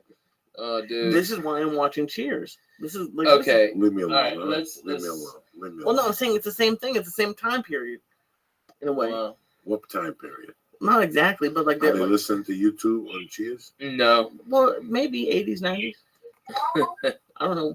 I don't know when U2 was Are around. you playing with me? Are you I don't know when trying to U2 was around. Are you really trying to drive me crazy? You When know, I got was a lot of U2 money. started? YouTube. The first time I remember about YouTube was maybe 82. No, you okay? 82 or 80. So, yeah, they were listening to 83, U2 then. somewhere out there. So they were. What? Why They're didn't you- so good, dude. They're really So fucking good, man. Really, you like U2? good. Oh my God, yeah. And they fucking blow it up in concert. You'll sit there and fucking drool. It seems like Bono would annoy you. He got annoying. He got on my nerves on one of the tours. He walked Yeah. on stage with a cane and shit. Let it go, okay? Stop. Jimmy It's Page never had a sunglasses at night. cane. Yeah, like all that Yeah, shit. fuck off. But you know what, man? He shows up and he delivers the goods. And the guitar Yeah. player's a savage. The bass player's a savage. The drummer's a fucking savage. They're all They're fucking bad, man. savages. So I ain't mad at nobody. And I love music. I like what they do. I like the early shit. I like some of the shit they play on the radio sometimes. I mean, I wouldn't go buy it if that's what you're asking me, but I like it. I really like the Joshua Tree. but I ain't paying $250 at the Rose Bowl. I got For shit seats. and it's $50 to fucking park, and it's $9 a beer. You know what? I'll buy the fucking CD and put it on my iPod. The next time I take a 5-hour flight, I'll drop Purely Stars, and Yeah, I'll do it for fucking free. Okay? man, those dudes with those stars need to hook me up. Those are great. We'll hook you up with a fucking email. You can take the stars with you. You know what I'm saying? Fucking love it. Like, you want another one? Fuck yeah. Fuck yeah, Lee. Here's one for you too. Oh, sure, why not? There's 3 of them. We might as well. Fuck yeah. Fuck yeah. Right. Come on, Lee. Oh shit. Like I got this, that. Lee. Oh. Wow. Can I have another water, please? There's no more water. Have some of that. Thank you. Why can't you just swallow it? It tastes pretty good. Mm-hmm. And what? He's good about puke. Watch this. He gets like a. No, just try to eat 12 of them. Ugh. I like them. I love these drinks. Oh my god, these are. I personally, what do you think, Ralphie? I think gummies are number one edible for me. Yeah. That or the old breast strips. Did you ever try those? I came out after the breast strips. I didn't. Try Oh them. my god, those are great. I know, they extinct for sure. Yeah, nobody's got them. I think there's one place still got them. The place over in Santa Monica. By La Cienega. Really? Right there in Santa Monica? Mm-hmm. If not, they should. I'd go in and buy them out, man. I'd go in there and drop $2,000 on those. I mean, that's the whole point with an edible is just to get it over with, to do it quickly. To not have, I mean, I like smoking. I don't mind smoking, but it just doesn't last long enough for me. So edibles, I think that's why I don't like the big cakes and the cereal nobody bars. does. Nobody Some does. people do. They're obsolete, those things. Yeah. They're obsolete. Those big things. Oh my god. I don't think anybody's making cakes anymore. No. There's a company that has them. Remember the guy showed up here one day? Right, yeah. And he had like really delicious stuff, but 60 milligrams. I'm wasting 3,000 fucking calories. Yeah. No way. It's not worth the aggravation. It's a fucking huge piece of chocolate cake they got. But then I don't see baking goods anywhere. No. And I generally go to 4 places. I got that place, Buds and Roses. I got Perennial. I got the Russians #1, and I got the people over by Victory there. And I don't see those. I don't think there's no more banana bread. I don't think there's no more banana bread. That banana bread was deadly, though, Jack. It was delicious. I don't think there's any more banana bread. People won't go for that. That banana bread was They so want, good. the stars are 7 calories. Yeah. 7 fucking calories. You don't even notice it in your system. Mm-mm. At night, you wake up to pee at 2 and it's real yellow. With that shit, it's glowing in the dark. You wake up Right. and wow, and in the morning go, oh shit, that star has some kick to it. Yeah. That fucking meal, look at that toilet. It's shining and shit. It looks like that shit in the fucking, what's the old man movie? The shit they stole from the moon and put in the pool. What's that movie? With Cocoon. Oh, Cocoon, It looks yeah. like Cocoon. Yeah, It exactly. glows like Cocoon and shit. Yeah, right. You wake up at 2 and you pee at little stars at that. You're like, ooh, that kidney's working overtime, Jack. I know. We're putting the strain on those motherfuckers. Just might as well eat steroids and kill that fucking liver. Speaking of Ralphie, Joey Yes, go Joey ahead. has tried to, or doesn't try to, he does torture me He's the recently with his boogers. And I think you must have been around at that time. Have you ever seen him eat a booger? Who? Coco eat a booger? Yeah. No. My favorite Joey Booger story is we were at the Comedy Store in like 2000, okay? And me and Joe Diaz were the only ones smoking weed, okay? Up there. There were a bunch of lamos. It just wasn't in. Me and Coco were it. And we kept on getting the ear beating from this black guy who said he was a producer from Fox. He was just doing this to come into the shows. He probably wasn't even a PA, a production assistant. You know, this guy was there, and he was so fucking annoyed and telling us about what TV show we should do and stuff like this. And Coco, I guess he had a head cold, and the boogers he was pulling out, Lee, they were like hard at the beginning, and then like really thick and wet at the end. I've seen it. Okay, you know what I'm talking about? Those Tremendous. they're amazing. It's like half Triscuit, half snail. Okay, and he'd take those and he'd go to this guy and rub him in. Okay, that guy must have had 20,000 snots on the back of his jacket by the end of the night. Coco, I saw this one too. Lee, he got one going on one finger, all right, and then went with the other nostril with the thumb. All right, and so you had two, and that one looked like a fucking seagull shed on that guy's shoulder. It was so thick, and it was amazing. And this guy was such a fucking asshole. It was the most tremendous. I used to put snots on my high school teacher, Mr. Zink. And I used to hang out with a daughter. He used to wear the same black jacket every day. And once or twice a week, I go up to him and tap him on the shoulder and say, "What up, Mr. Zink?" And his back had fucking thousands of little dried snots. He would never wash the jacket. It was just my little snots on. Who else did I put a snot on? I put a snot on a few people. But that guy, the producer, was the fucking best, man. That was the best. Man, there's so many charlatans that came to the store. Oh, so many. So much shit. So many people called me and sent me emails with just so much bullshit. I don't think people understand. It's not the auditions and the other shit that wears you out. Bullshit. It's the fucking bullshit. Oh my God. Oh my God. Why do you think I live in Nashville? I think that's the fucking key to this, just to avoid those people. There is so much bullshit you have to cut through when you first move here. At first, you look at these people and you're like, really? You're doing this? And then you find out they're fucking extras. They're so full of shit. Oh, my God. Oh, my God. If somebody's doing a day extra work, all of a sudden they starred in this movie. Or you may have seen them in that movie. It's like, no one saw them in that movie. You know? It's just annoying as shit. But speaking of movies, dude, you gotta tell. Does the church know about the Eminem story? Does the church know about the Eminem? Yeah. When he threw it at someone in the movie? Yeah. And it bounced off his fucking head. Okay. All right. And when we walked out, the guy had the Eminem.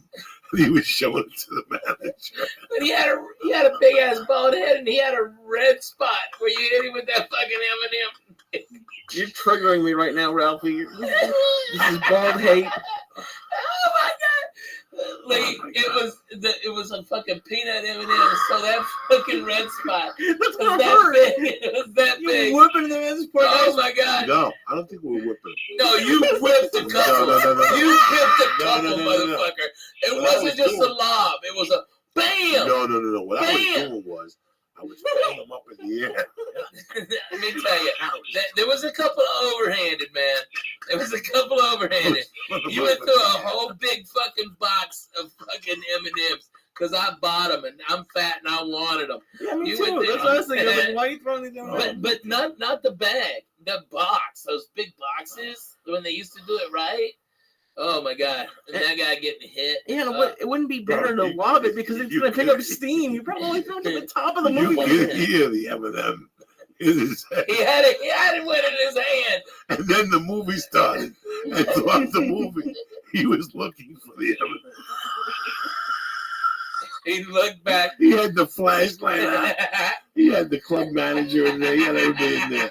I'm sitting there like, I don't know what the fuck's going on, right? He knows it's us or the black dude in the corner. He's looking at the black dude. Oh my God. Oh, Jesus.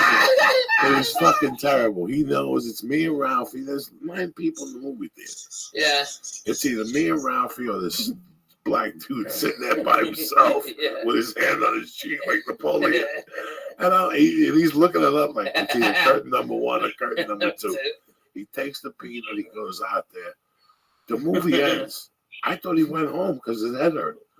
I thought he went home. I told you you banged him. I thought he went home. I told you banged him. I thought he went home to Didn't I buy. tell you? I told you, didn't I? His head hurt. We need to I hear thought Ralphie. He had I that thought red he spot went- that big. I thought he went home to put ice on his head, right? The movie finishes. I forget all about this fucking dude. We're walking We're out. walking out.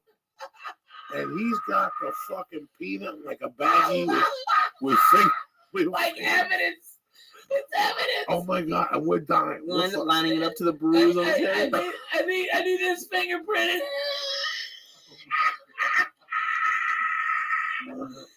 Oh god, Coker. So funny. There has to be like a Facebook group for all the people that you tortured throughout the years. Oh my god. Like, we don't know who he is. He's a masked man. Bro, since I was a Gonna kid, set your asshole on Listen. fire. I'm gonna be honest with you. Since I was about 6, I've been the king of the lob. What? Like, I'm the type of guy that'll get a rock and go 5 feet away from the corner of a roof, The king of like the 11th floor. Yeah. And I won't even look down. I just go, whoops, and take my chances, and then take the elevator down and see if there's somebody down on the floor, or if it went through a windshield. Yeah, When I right. was a kid, I was fucking crazy, man. What are you loving?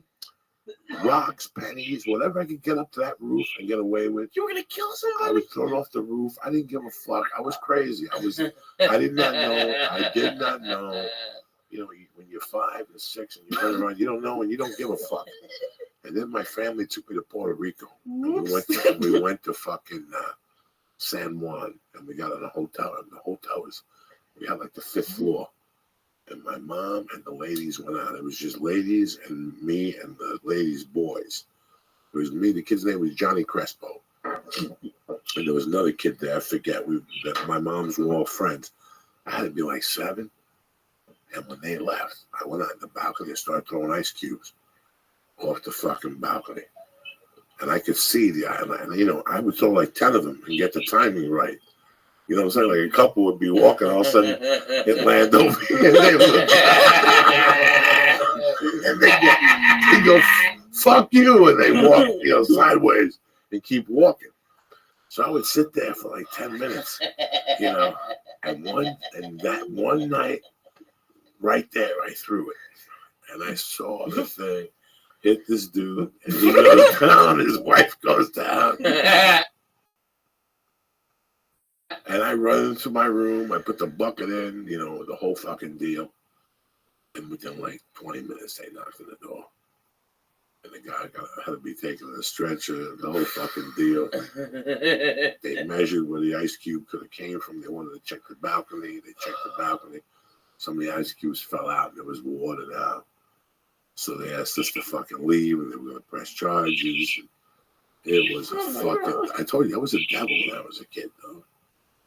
I was into all that shit. That was my world.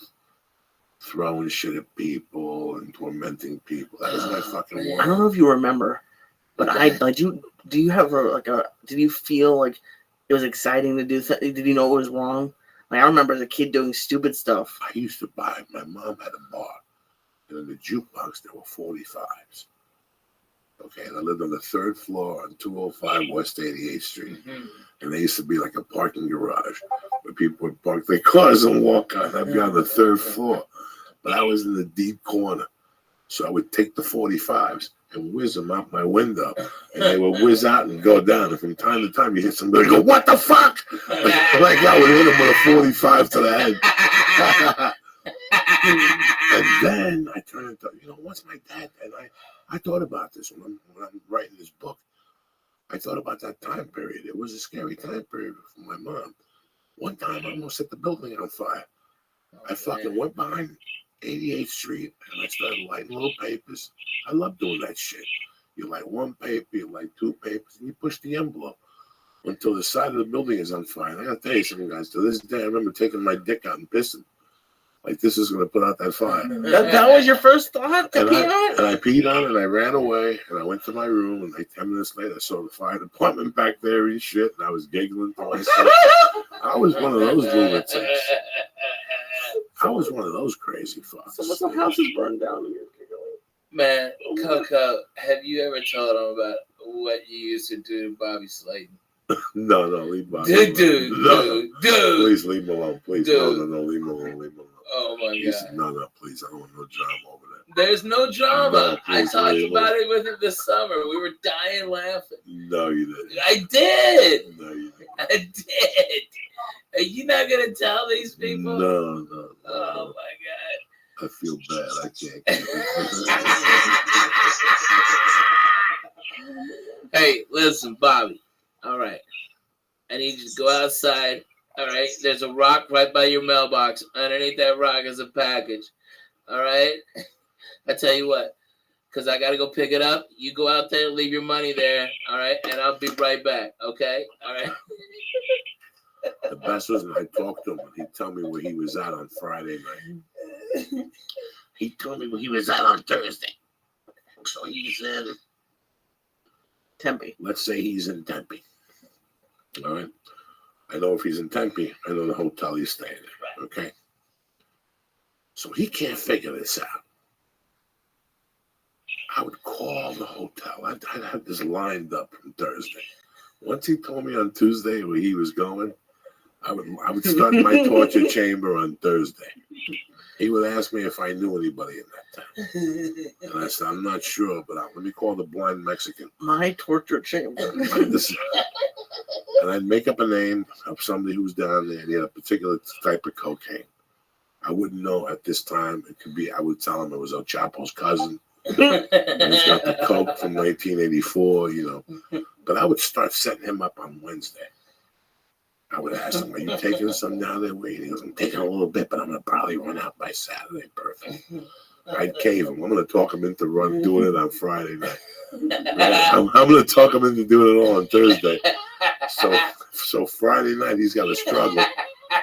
And by Saturday, I got him on the hook. I got him walking miles to the corner, make a left down this alley. You know what I'm saying?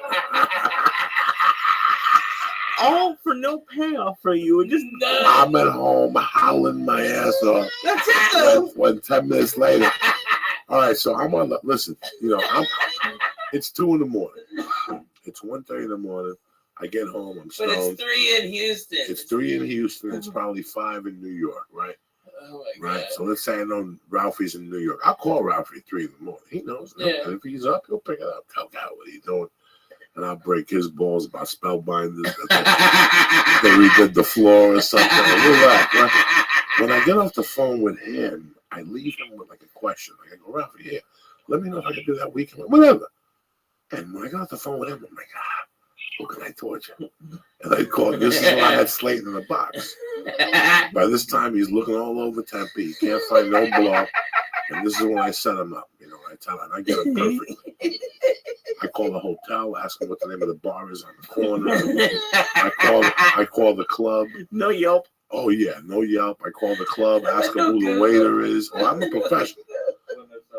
But no Google. No, and I would call him up. What's your And creepiest I waiter? call him, and I call him up Thursday. I call him up Thursday at 5. I know he's in his hotel room. He just had a vodka. He just did one little blast. He's listening to the Stones. He thinks he's Keith Richards.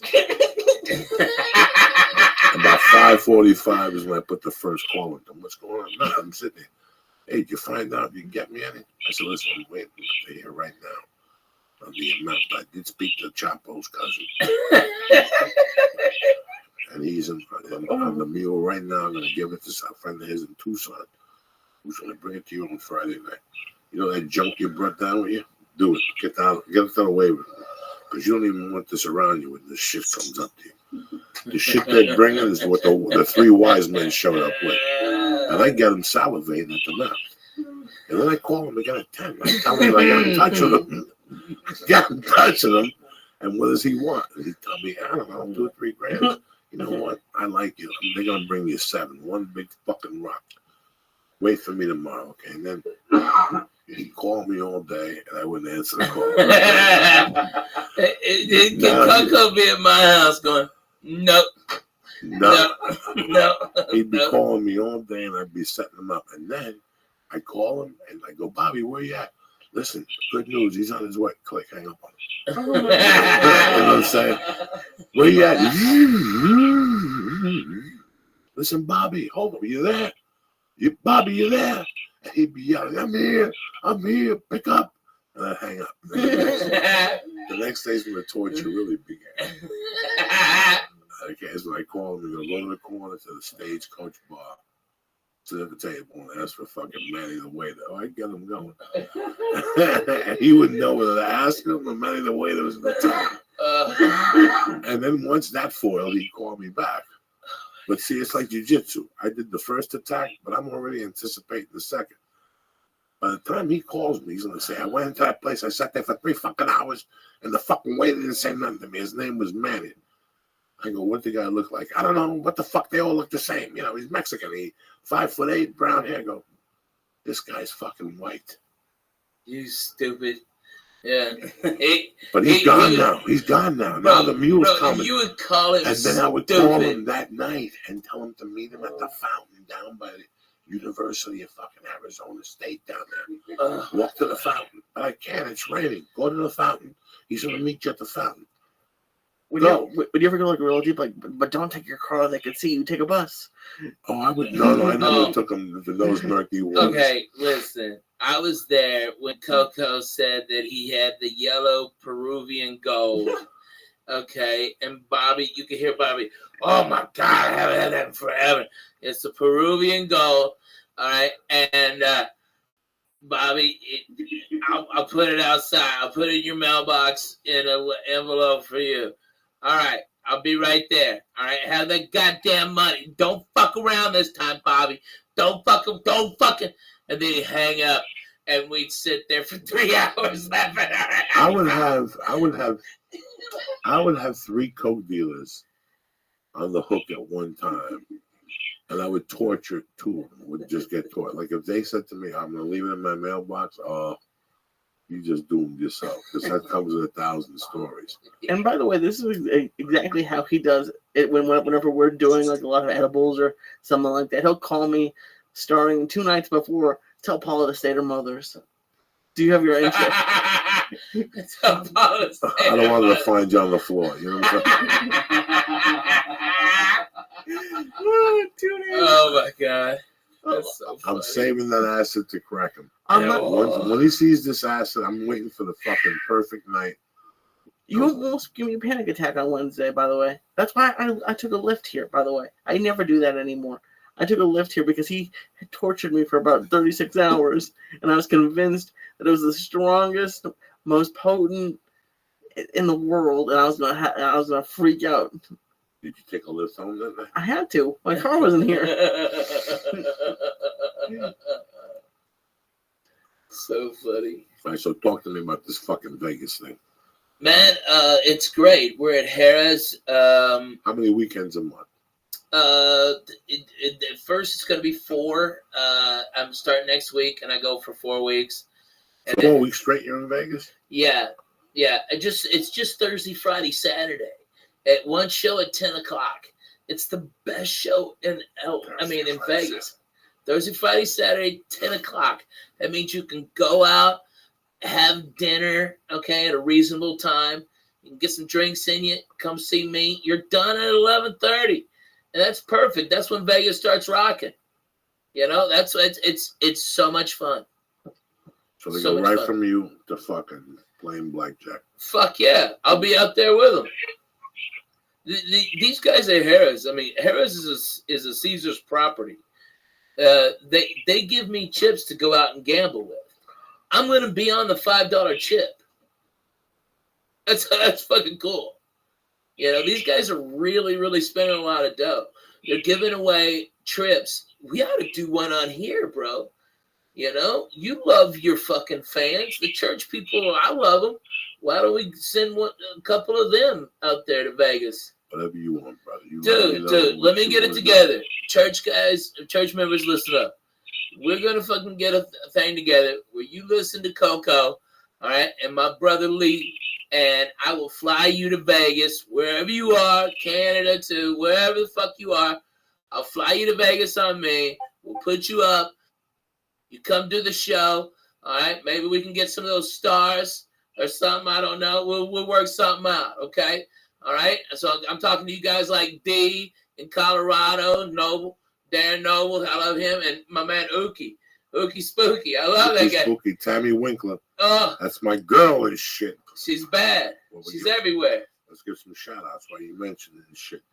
Paulo Ofoglo, Louis Hector, Jesse Lindquist, Dom De Niro, my brother, MMA Insider, the fucking Spanish German, Leon Vega. There she is. Tammy Winkler, a.k.a. Ookie Spooky. Julian Thomas, and Horning. I love you, motherfuckers. Thank you for always doing your thing. You know what I'm saying? Our friend Yeah. Bobby Sharon had the cold today or the flu, so Everybody's got the fucking cold. Something, man.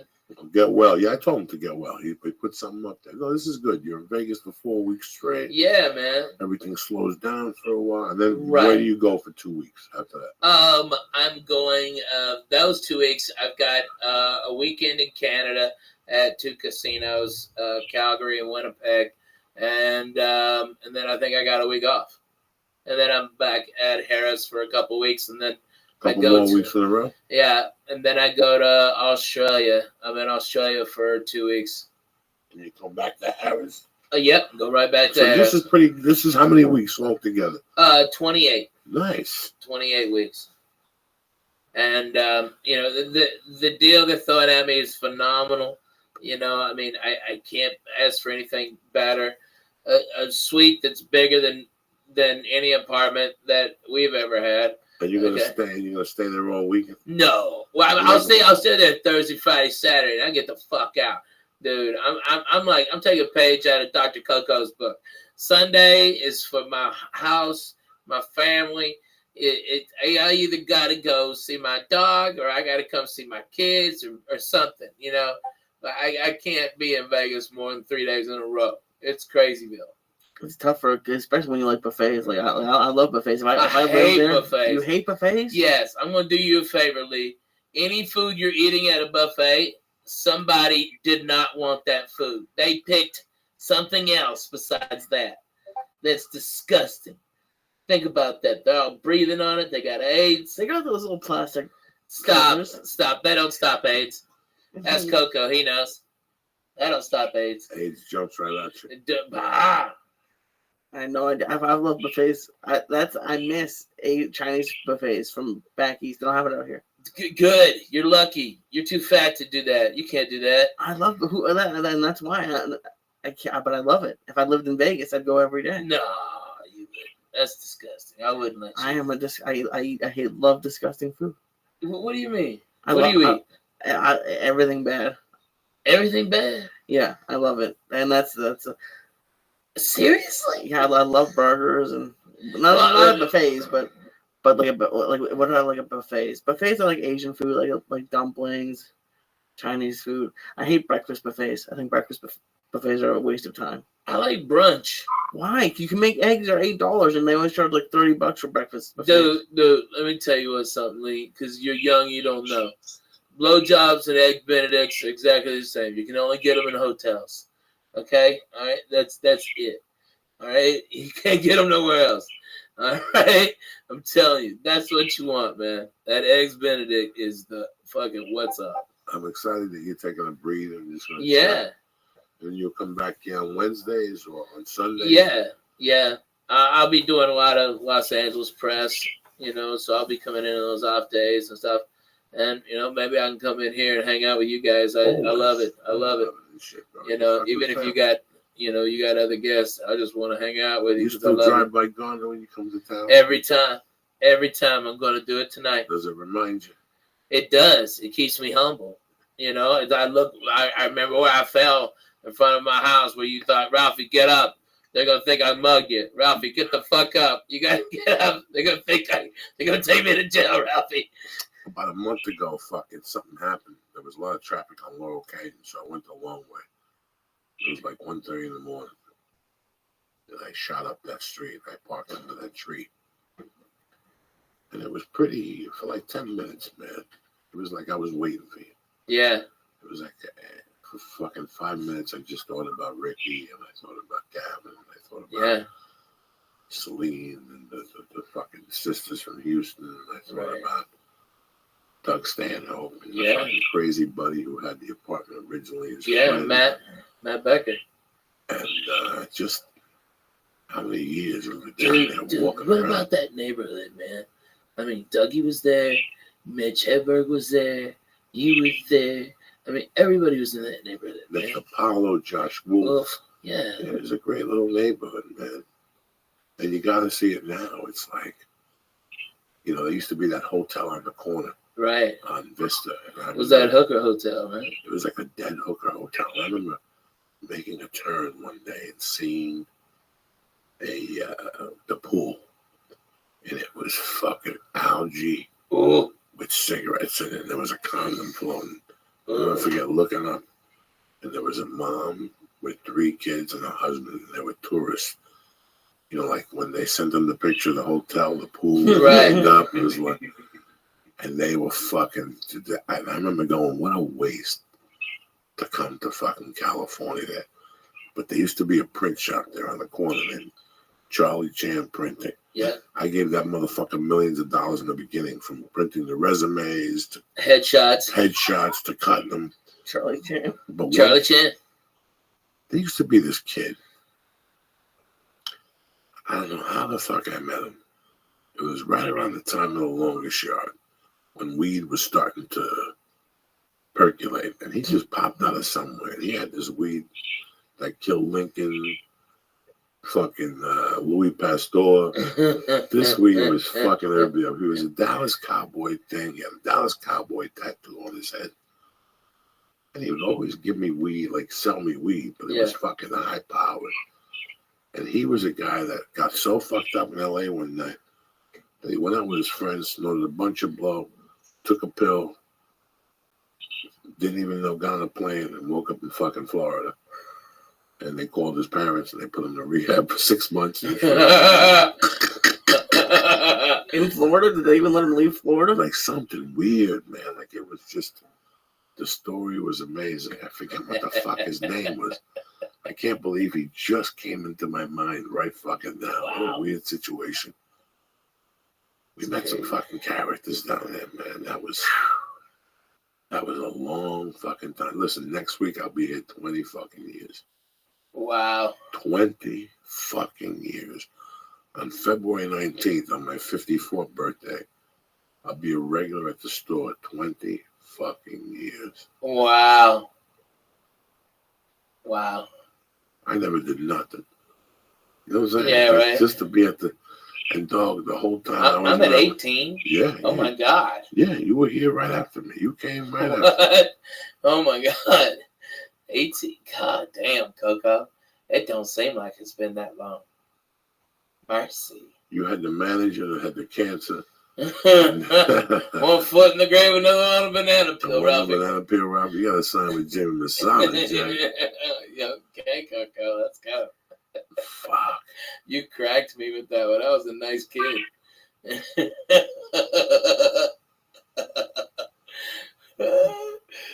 My manager, Ben, when I first got here, she signed me in San Antonio during the Latino Laugh Festival. They fucked up and let me go first, and I got a standing out. All right? So she signed me on the spot. Come out here, and within a week and a half, 2 weeks, I found out she's got terminal cancer. All right? All right? Okay. It sounds like something that happened to me. Okay, all right. She had terminal cancer. My whole reason for being out here. I've already said, fuck everybody in Houston. Fuck you. I'm going to LA. Suck my dick. And now my manager's fucking dying.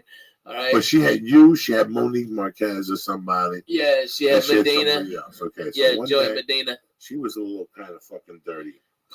Right? One day I got a call from her. She goes, listen to me. I just got off the phone with these casting people at CBS. I had done dick at that time. I had done the pilot for CBS and maybe basketball, maybe not.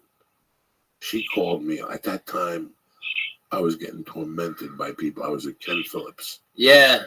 Okay, and I was getting tormented by weird things, Phillips. like weird, Oh my God. weird offers in those days. There was a guy. Honestly.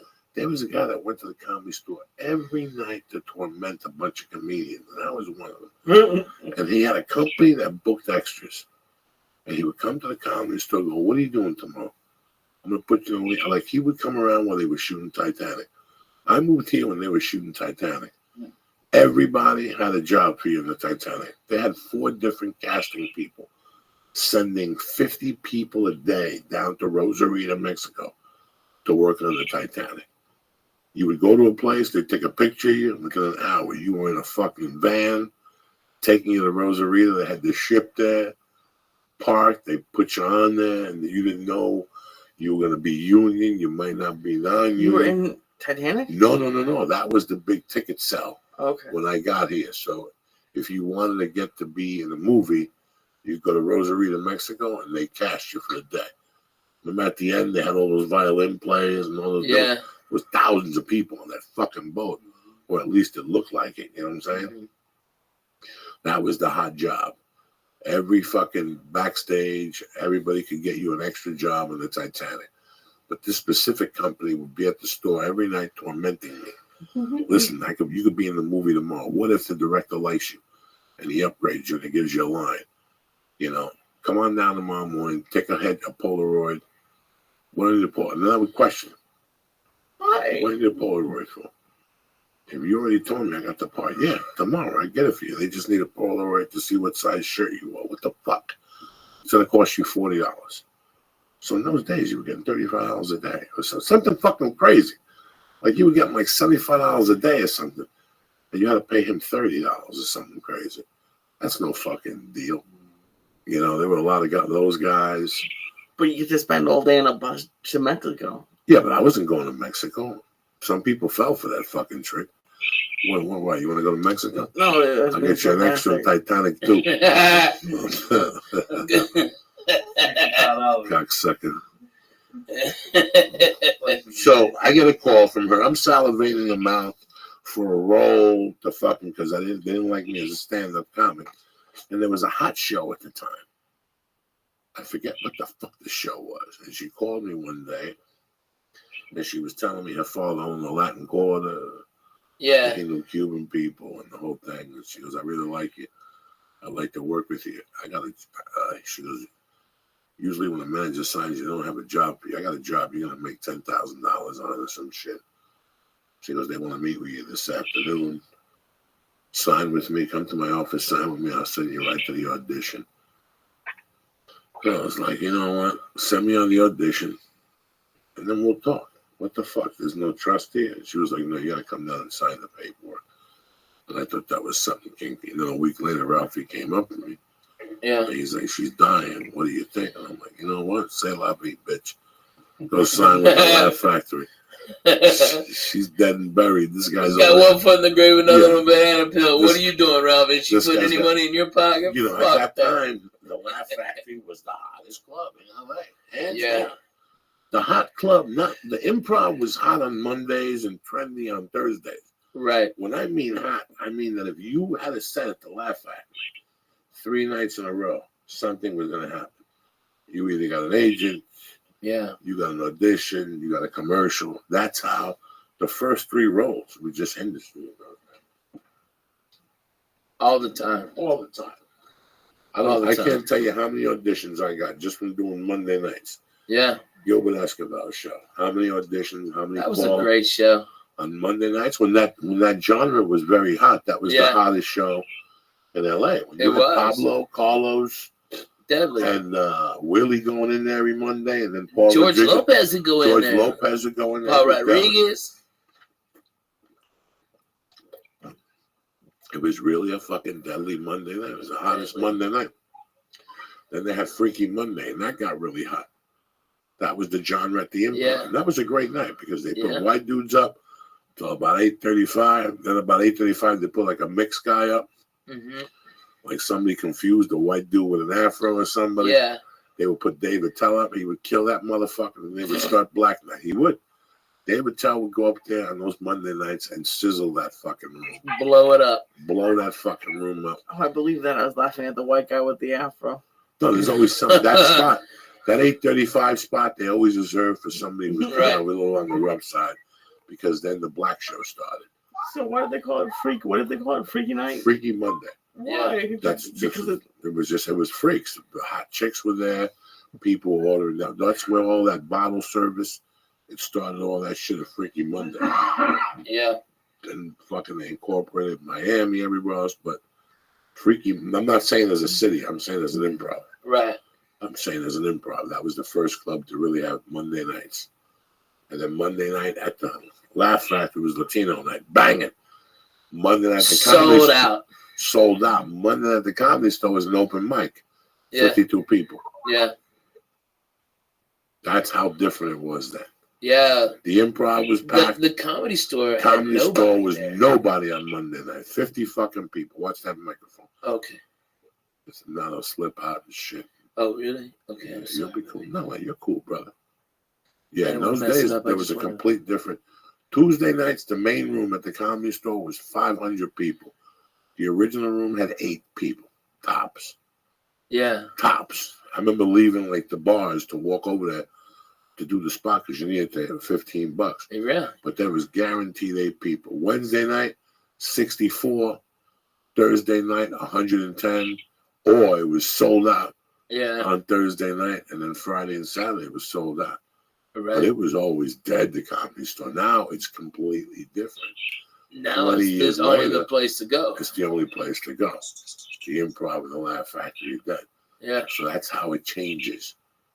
It's not that the club is better now. The club was where prior was there. Yeah. They'd gone through some years and it was rough at the Comedy Store. Man, So do they you turned remember away. those nights we went up there trying to do get our $15, and then like Eddie Griffin come in and do an hour and a half, and then Andrew do an hour and a half, and then Paul somebody else, Mooney Paul would do it. Mooney, would do an hour. It was rough to be a comic up there. And you had, you wanted to try material. Not only did you want to try material, let's be honest. You needed the $15 We needed it. You counted on that $15 Yeah.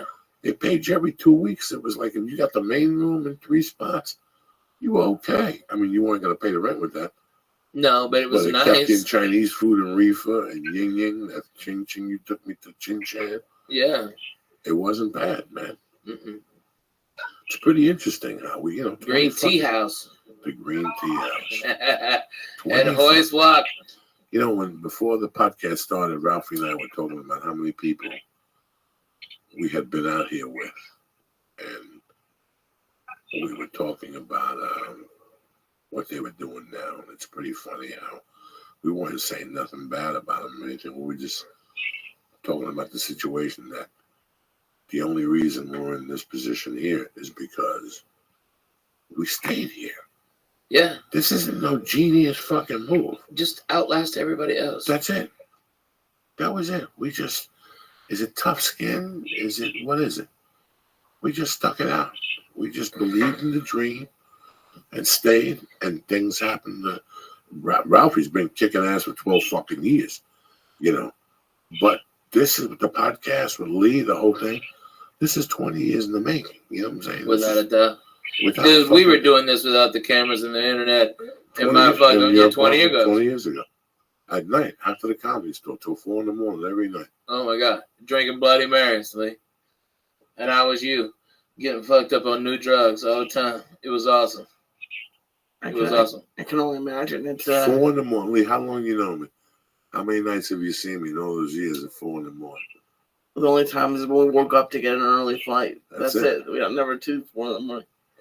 We'd be up till 4, talking, laughing, Laughing. listening to music, giggling, talking about fucking comedy and the politics of comedy and Set what our my hair on dreams fire. were and who he had worked with. And it seemed like such a long time ago, but it really wasn't, bro. Isn't it crazy? It's weird, Coco. I mean, 20 years. God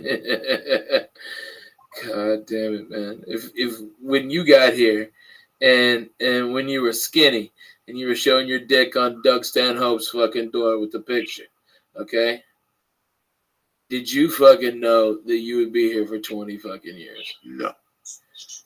Right? At that time, when I was doing that and acting that way and having a great time and doing blow and hanging out with the stripper chick, I thought I would last 3-4 years up here.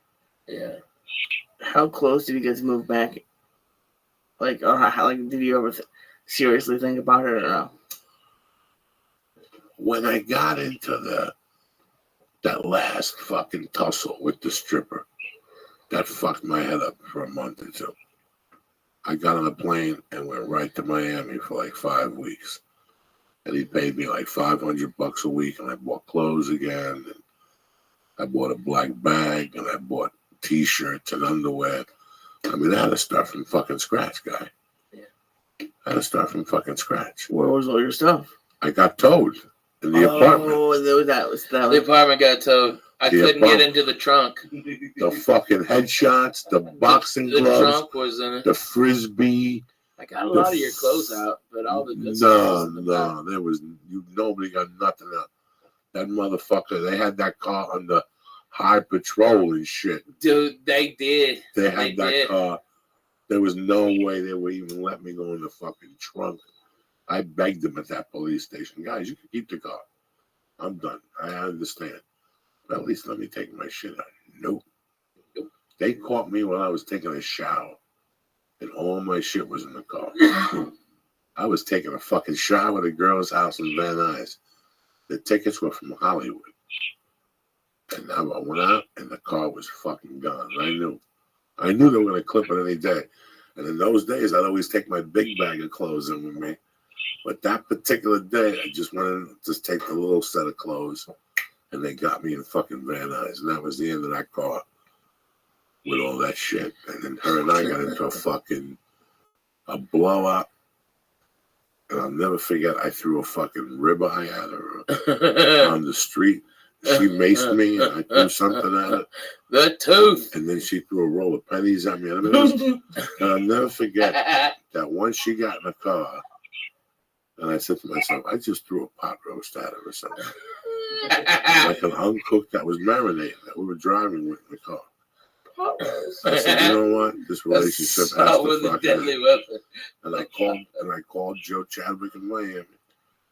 And I got him to give me an American Express number. And I got a plane ticket. I went to Miami for like 5 weeks.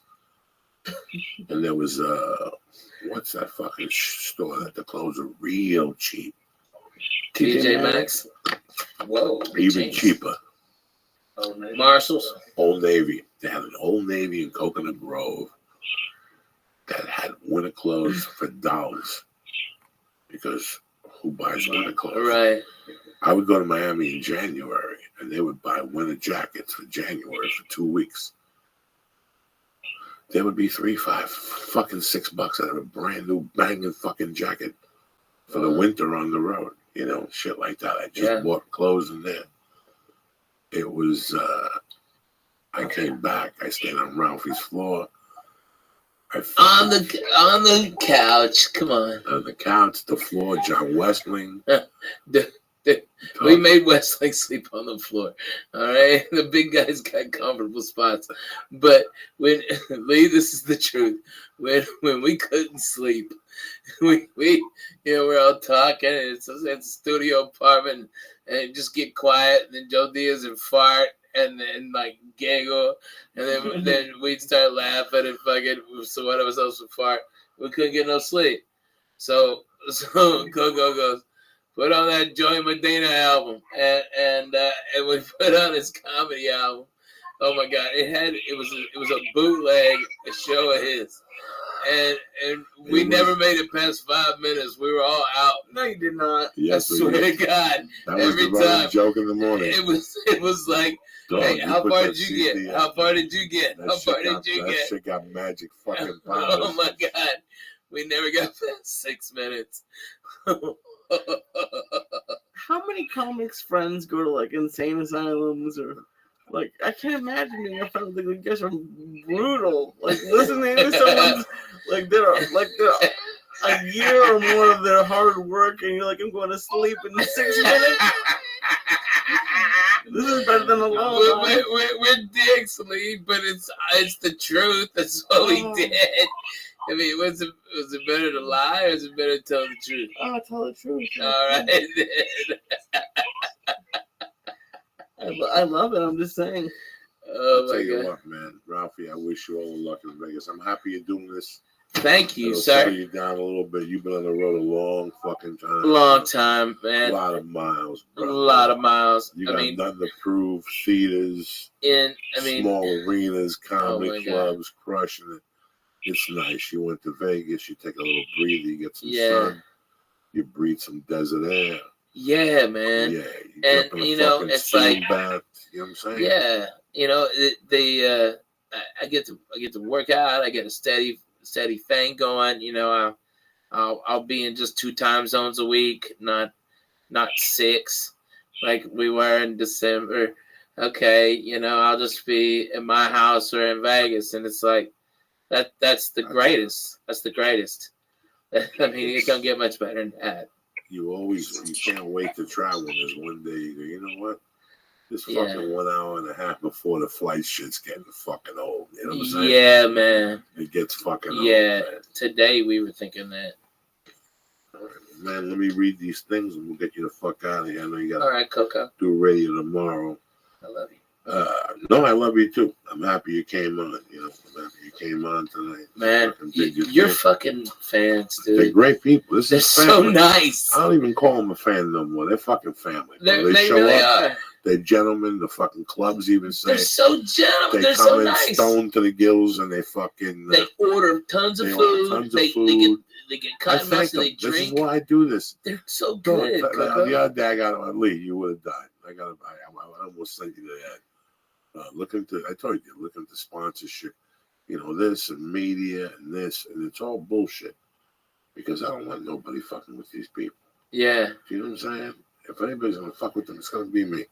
Let me fuck with my own people. I love these guys. They know I get up early and I play music. I have a good time, man. I would have done it anyway. You gotta put something out there for them to get motivated. You put a Periscope tape out. I get fucked up on Periscope in the morning.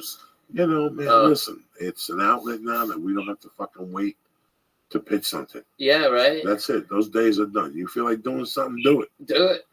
Do it. Who gives a fuck what you're saying? Yeah. Do it. That's it. If you start with 3 people, eventually you're going to get 4. Yeah. Eventually you're going to get 8, and then you're going to get 12. And now what, bitch? Yeah. Now what? I got 12 people watching me now for a week. You're going to get 13, but you keep doing it. And one day you'll get right up to 38. And I don't even know how the fuck that happened. Do you attack? No. You keep fucking doing it. Keep on going, man.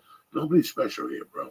Exactly. We just believed in that dream and kept doing it. We hung in there. Fuck yeah, Coco. We just kept showing up, bitch. That's more than half the fucking battle of life. Show the fuck up. You know, I mean, when people wouldn't show up, who got their spots? Me and Coco, because we were there early. We didn't have no spots. We were getting them and smoking weed out back on the steps like doctors. When you're broke, you get to that spot early. Fuck yeah, you do. You get to that spot early. It's like that fucking first line in the Pope of Greenwich Village. Oh, how come nobody keeps me waiting when they're looking to borrow? That's my favorite fucking line in that movie. Damn, that's a good movie. Anyway, MeUndies has been on the podcast for a long fucking time now, and for one reason only. They're comfortable. I like how they feel, and I wear them when I go to the gym. They keep everything tight. Plus, they have a fabric, and they keep your nutsack nice and fucking clean. If I said it once, I said it 1,000 times. When I had the surgery last time for my nose, I couldn't bathe for a day and a half. The next day I went in there, I took a whiff, and they smelled like hip-hop magoo. You understand me? Fresher than a fucking... And you know why? Because of MeUndies' special material called Modal. But listen, this Valentine's Day, give a gift that they can unwrap again and again. Matching underwear from MeUndies. Who's better than you? Valentine's Day, it's near, and it's go-to time for the thoughtful gift hunting. MeUndies has covered you with limited edition matching pairs of undies for you and yours. Has Valentine's Day got you stumped? Forget the cliches and give a gift that looks great, feels great, and will make everybody happy. MeUndies. You ever give a girl a pair of underwear, you knock them right off their fucking horse. You understand me? The only thing is make sure the size is right. Because if you give them a big pair, they're going to smack you right in the face. And you have no danger getting a fucking hand job. You understand me? Fancy dinners, chocolate last night, flowers last week. Fancy dinners, chocolate last a night, and flowers last a week. This year, give the gift of looking great and feeling great. Every day with the world's most comfortable underwear. MeUndies, all right? MeUndies are the perfect gift for you and yours this holiday. They're unbelievably soft and come in limited edition prints. MeUndies knows that your special someone deserves a special fabric, which is why their underwear is made with exclusively out of modal, like I told you, a fabric with a touch 3 times softer than cotton. MeUndies is special, limited edition Valentine's undie, which means you and your Valentine can match. And yeah, it's as cute as it sounds. You understand me? Not for me. Women like that shit. When you show up shit with matching, and you want your balls licked, something's got to match. You know what I'm saying? And if for some reason you and MeUndies aren't a perfect match, they'll give you your money back and let you keep your first pair. There's no refund on a bad fancy dinner, all right? They offer free shipping, and for limited time, listeners to this podcast get 20% off their first order. But you got to go to MeUndies.com/Joey's. With the MeUndies Better Day Guarantee, you have nothing to lose, ugats. So don't wait any longer. Go to MeUndies right now. Go to MeUndies.com/Joey right now and get 20% off your first order.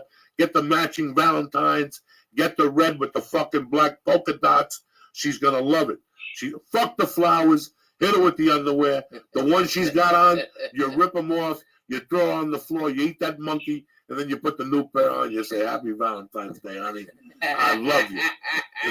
We've been together 10 years. Your monkeys never tasted so delicious. Oh, man. And that's because you got MeUndies on. Again, go to MeUndies.com right now /Joey and get 20% off your first order and free shipping. Who's better than you, cocksuckers? All right, here we go. Let me ask you people something. Are you hiring? Do you know where to post your job to find the best candidates? Posting your job in one place isn't enough to find quality candidates. If you want to find the perfect hire, you need to post your job on all the top job sites, and now you can. You ready?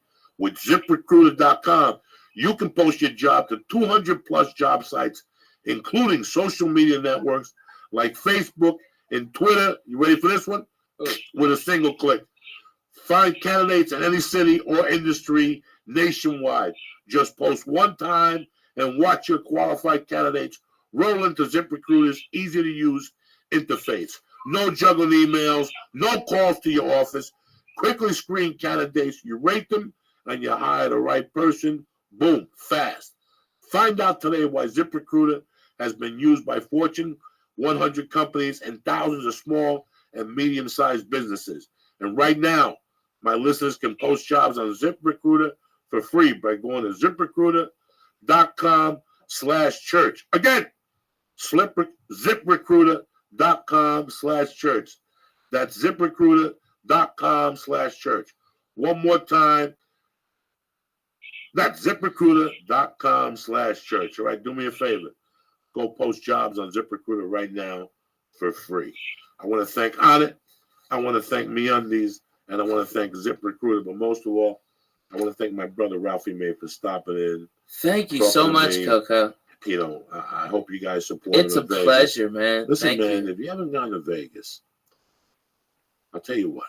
You look at his calendar, you pick a date, you go on the hotel thing, we'll fucking help you. You pick a cheap fucking hotel, whatever you need to do to get there. You know, from time to time, you deserve a break. They got great deals in Vegas. They got fucking great deals if you look for those things. Harris is a really, it's a nice hotel that's reasonable. And the thing I like about Harris is it's right on that rail line. I'm almost positive, even in Harris. Yeah. So that means the MGM, it's connected to the entire strip. You go for a couple of days, you see Ralph, you get a massage, you take your wife, you come on the titties, you get a nice fucking dinner. Who gives a fuck? You only live once. Like I said, Ralph, you'll be there how many weeks? Coco, it's going to be 28 weeks this year. Right. And this is what I'm talking about, people. And, you got 28 fucking weeks to fly in and make a weekend of it, all right? You church people, y'all come up to me. You tell me you're part of the church of what's happening now. And guess what? We're taking pictures and hanging out. I'm probably hitting you up for a number. All right, so don't come empty-handed, Jack. Let's go. I love you motherfuckers. Don't forget, I'm in Nashville next week. Fuck yes. And I don't know what's going to happen with the Flappers thing for the taping for the Cat special because they put me on the Gong Show by mistake. So I don't even know if we're doing that tonight, but I'll tweet and you come on Thursday night, all right? And that's basically it. Ralphie starts where? This weekend? I'll be in Harrah's at in Las Vegas, right there on the strip. What's the Coco. Thursday, what? The 26th, Thursday the 26th, Friday the 27th, and Saturday the 28th at 10 o'clock. Best January time to stay sharp. 29th was my first pinch, 1982. No, really? January 1983, I got pinched. Was that the Possession. jewelry job? Nah, possession of some tools and shit. Mr. Holloway bailed me out. Yeah. You know how we do. What's up, Lisa? You going through changes again? I am. You know why? Why? Because you I'm don't not going train to. I get. correctly. Oh my. You're fucking lying. The reason why I'm bugging out is because Ralphie said that they give you chips when you go. Yeah. That's like my dream. Where? At Harris. Harris, you yeah. get chips. Well, you come, Lee. You're gonna be a part of church weekend. Ralphie, I'll be there every day. We'll see if we can get Coco to go out there, and maybe we'll make a big thing of it. Me, you bring the girls if they want to come. I get spas, so I'll send Terry to the spa like a doctor. All right, we'll go down there and get massages and get steams and shit like that. That's the best. Who's better than you? All right, and we do that, and we go to Vegas, having fun. We bring some church people in. You know, my man Darren Noble wants to come out. Those fools, dude. All my friends are watching us right now. My Twitter's blowing up. Oh shit! They love us. I love them. They can't do nothing about it. Too. I know. It's like Coco. You know, it's like if we can't fucking have fun with our fans that are friends of ours, then what the fuck are we doing this for? You know, it's like you see those comics who try to big time everybody. It's like, what the fuck are you doing, man? These are the people that love you, that pay your fucking bills. It's a fucking nightmare. They're fucking nightmares. It's like a jungle sometimes. It makes you wonder how I keep from going under. Hit it, Lee. Come on. I love you, motherfuckers. Stay black. And don't forget Uncle Joey, Ralphie May, and Lisa. I love you. We'll see you motherfuckers Wednesday night. Same bat time, same bat channel.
It's going to be a good day. The Church of What's Happening Now is presented by On It. Bidets are back. The Church of What's Happening Now is proud to introduce you to HelloTushy.com. HelloTushy.com makes portable devices that spray your butt clean with water.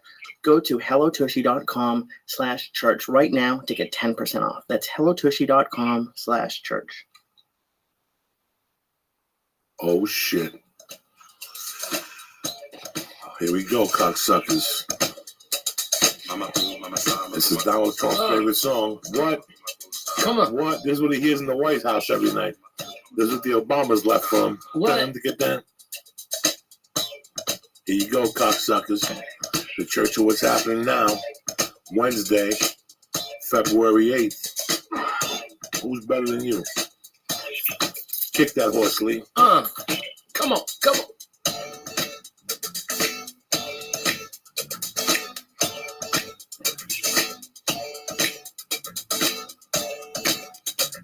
Oh, shit. And you thought this was just a podcast, huh? This is a fucking party wagon. Here we go. Black people jump up and down. Come on, black people. Mexicans jump up and down. Let's go, Sticks. Armenians, do your thing. Ow, werewolf for jungle. Wiggle, cocksucker, wiggle. Here we go. The intensity. Oh, shit. There's a white chick suck black dicks in the 70s. Fuck yeah. Oh, here we go. Hey, Samakusa. Lisa Yak. Ralphie May. Oh, shit. And Uncle Joey. My family, what the fuck? What's happened, you bad motherfuckers? Uncle Joey here, the Church of What's Happening Now. It's a beautiful motherfucking night. I'm happy you get to join us. Lee Syed's here. And yes, again, my brother, Mr. Ralphie May. Hi, everybody. If he's in town, we bump motherfuckers with Ralphie May. I had to tell somebody today something happened. The fucking studio burnt down. I'll call you next week. What do I give a fuck? Somehow I'm sure I got blamed. Oh, you always get the blame. I always throw Lee on the Flying bus. Jew, That right under the motherfucker. bus. You put water on the computer. People over there and shit. I'm sorry about the Periscope this morning. What happened was this. Let me explain to you what the hell I lived in, okay? Joe Rogan's my brother. I love him to death, but he gets a lot of creepy fucking people that listen to him, and the creepy people, but when they can't get through to him, they start going down the line. So they go to Duncan. When Duncan tells them to fuck off, they go to Ari. When Ari tells them to fuck off, they'll come to me. When I tell them to fuck off, they'll go to Brian. When Brian tells them to fuck off, they'll go to Tony Hinchcliffe. When Tony Hinchcliffe, they'll go to Sarah Tiana, and it's on and onward and onward. So this started 3 weeks ago in Cleveland. I had to fly in early the night before, right? I get there, my fucking sleep apnea machine breaks. At 6 o'clock at night, I gotta get a new fucking wire. What am I gonna get? So already I go into panic mode. I got radio on Thursday morning. I gotta be alert. I'm not gonna go to fucking sleep. So I said, let me not deal with this. Let me get something to eat with these dudes from LA that wanted to play with me. I know them. And I'll come back and I'll deal with this shit. I'll figure it out. I'll scotch tape it. I'll do something, you know? Right. I eat with these two guys. It's cold out. They walk me back into the hotel. You know the hotel in Cleveland where you stay right down the corner from I walk in and there's these two people there. I don't think about nothing. You know, I just see two people there. That's what my job is. I'm talking to these two guys, and all of a sudden they're looking over at us. And they keep looking and looking and looking. And as soon as I go, they're here for a fucking picture. God damn it. I know. And next thing you know, I go real loud. I go, listen, my sleep apnea machine broke. To the guys, I go, let me go upstairs and deal with this. I turn around. The guy chases me with the girl. They come up to me and like, listen. We got you a present, but it's in our car. Right away, that's not going to happen. Right. We didn't know if we'd see you or not. But listen, I'm not walking to no car. You coming to the show? Would you like me to leave you tickets for the show? That's nice. Yes, we would. I mean, that's how fast it was. I'm in a rush, guy. Yeah. I got to go figure out the sleep apnea fucking thing. So do you want tickets for the show? We took a picture, and while we're taking the picture, that's when he starts his shit, the guy. About fucking going to fucking some country, the jungle of Amazon, and doing fucking ayahuasca and all this shit that I don't even dirty white I don't need to hear this shit. This is not for me. You want to take a chance, go to the Bronx and get a $3 bag of heroin. You don't need to go all the way to fucking. But Listen, before you move to LA, you see how these fucking idiots work. You're watching TV and you're trying to lose weight and you're working real hard, you're doing jumping jacks, and all of a sudden some Hollywood guy comes on and goes, I have a new revolutionary way to lose weight. We do this. These motherfuckers always got the next answer. Well, guess what? I'm from the 70s, bitch. That was the answer. That was the answer. You motherfuckers are still living off the 70s. Every TV show, every fucking movie, you guys are living off the fucking 70s, okay? So when I see it's like Quaaludes. Quaaludes are great. They became ecstasy. Yeah. That's what happens. They become ecstasy, but it's the same cousin to the fucking Quaaludes. The same thing that just evolved. Me, listen, you want the answer? Take a hit of acid. When my mother was dead, 3-4 months, I think I recovered from the pain. I ate acid every fucking night. And that breaks down whatever problem you have. You don't need to go to ayahuasca in the jungle and have a shaman around you breathing. Stinky, dirty. Yeah, all you need is a $3 hit of some good fucking window pane. You put on Black Sabbath, fucking Sabbath, Bloody Sabbath. The answer to your questions will come to you. I don't care if you put the Beatles' Help on. The answers to your questions will come to you. I'm telling you this as a man because this is what I did for fucking years when I was recovering off the biggest pain you could possibly have in your fucking life. So don't fucking tell me my fucking job, okay? This, and I'm going to tell you in front of somebody just so you guys know, and he's going to tell you. This November, I'm going to be clean off coke for 10 years, Ralphie. I know. 10 fucking years. Can you believe that? Fuck yes. Did I go to get Robogaine? Did I go to Brazil? No. Did I go get hugs? Did I go to rehab? No. I need to go to fucking AA and get all these people in LA go to AA to get clean. Yeah. But 2 weeks later, they go to a doctor and they give them a stretch of pills. Yeah. And also they have all these symptoms, these fake fucking symptoms. And they're giving you pills, so you're just drugged up on pills, but you're still going to people telling them you're on AA. Yeah. And not for nothing. I was there the last night. You had a great fucking run, and that was a great last night to go out on. I had a great fucking That was a great fucking night. 27-year run on fucking blow. Yeah, but I was there at the fucking finish line, dude. That mean, dude, you smoked an ounce of my fucking Matzo G weed. An ounce, okay? After eating like 4 dinners. It was terrific food, all right? And we're laughing our butts off. And then I bring out mushrooms. Oh, after dinner, fucking get you started. Let the day go. Let's remember the Indians, natives. All right? And we put it right there. The Indians. Remember what happened? Hey, I love the Indians. Are you kidding me? Don't bring the fucking Indians up. I love them. The last time you brought Indians up, you had to do benefits. I still do it. With a tomahawk somewhere. Fuck yeah. No, I know. I sent that kid to camp. Space camp. I'm helping out natives. I'm fucking saving them. Somebody's got to do it. Anyway, listen to this garbage. We bring out an ounce of fucking great mushrooms, Hawaiian ones. Have you ever had the Hawaiian ones? I don't know. You have to ask him. Okay, the regular ones are a little bit bigger. The Hawaiians are smaller and the cap's thicker. All right, and I brought out a fucking ounce of the most deadly fucking mushrooms on the planet. Coco ate half an ounce of mushrooms. Okay, half an ounce. Do you understand me? Why? On top of smoking, because it was Thanksgiving and he was goddamn thankful. All right? He did all of that over the course of like 6 hours. Okay? And then went to the comedy store and did a set a la Theo Vaughn. Pow! Zoom straight to the moon. And the fucking lights in there were turning purple. The whole original room was purple, and I'm in there telling jokes on stage. Oh, my God. Like I was the only one in the room.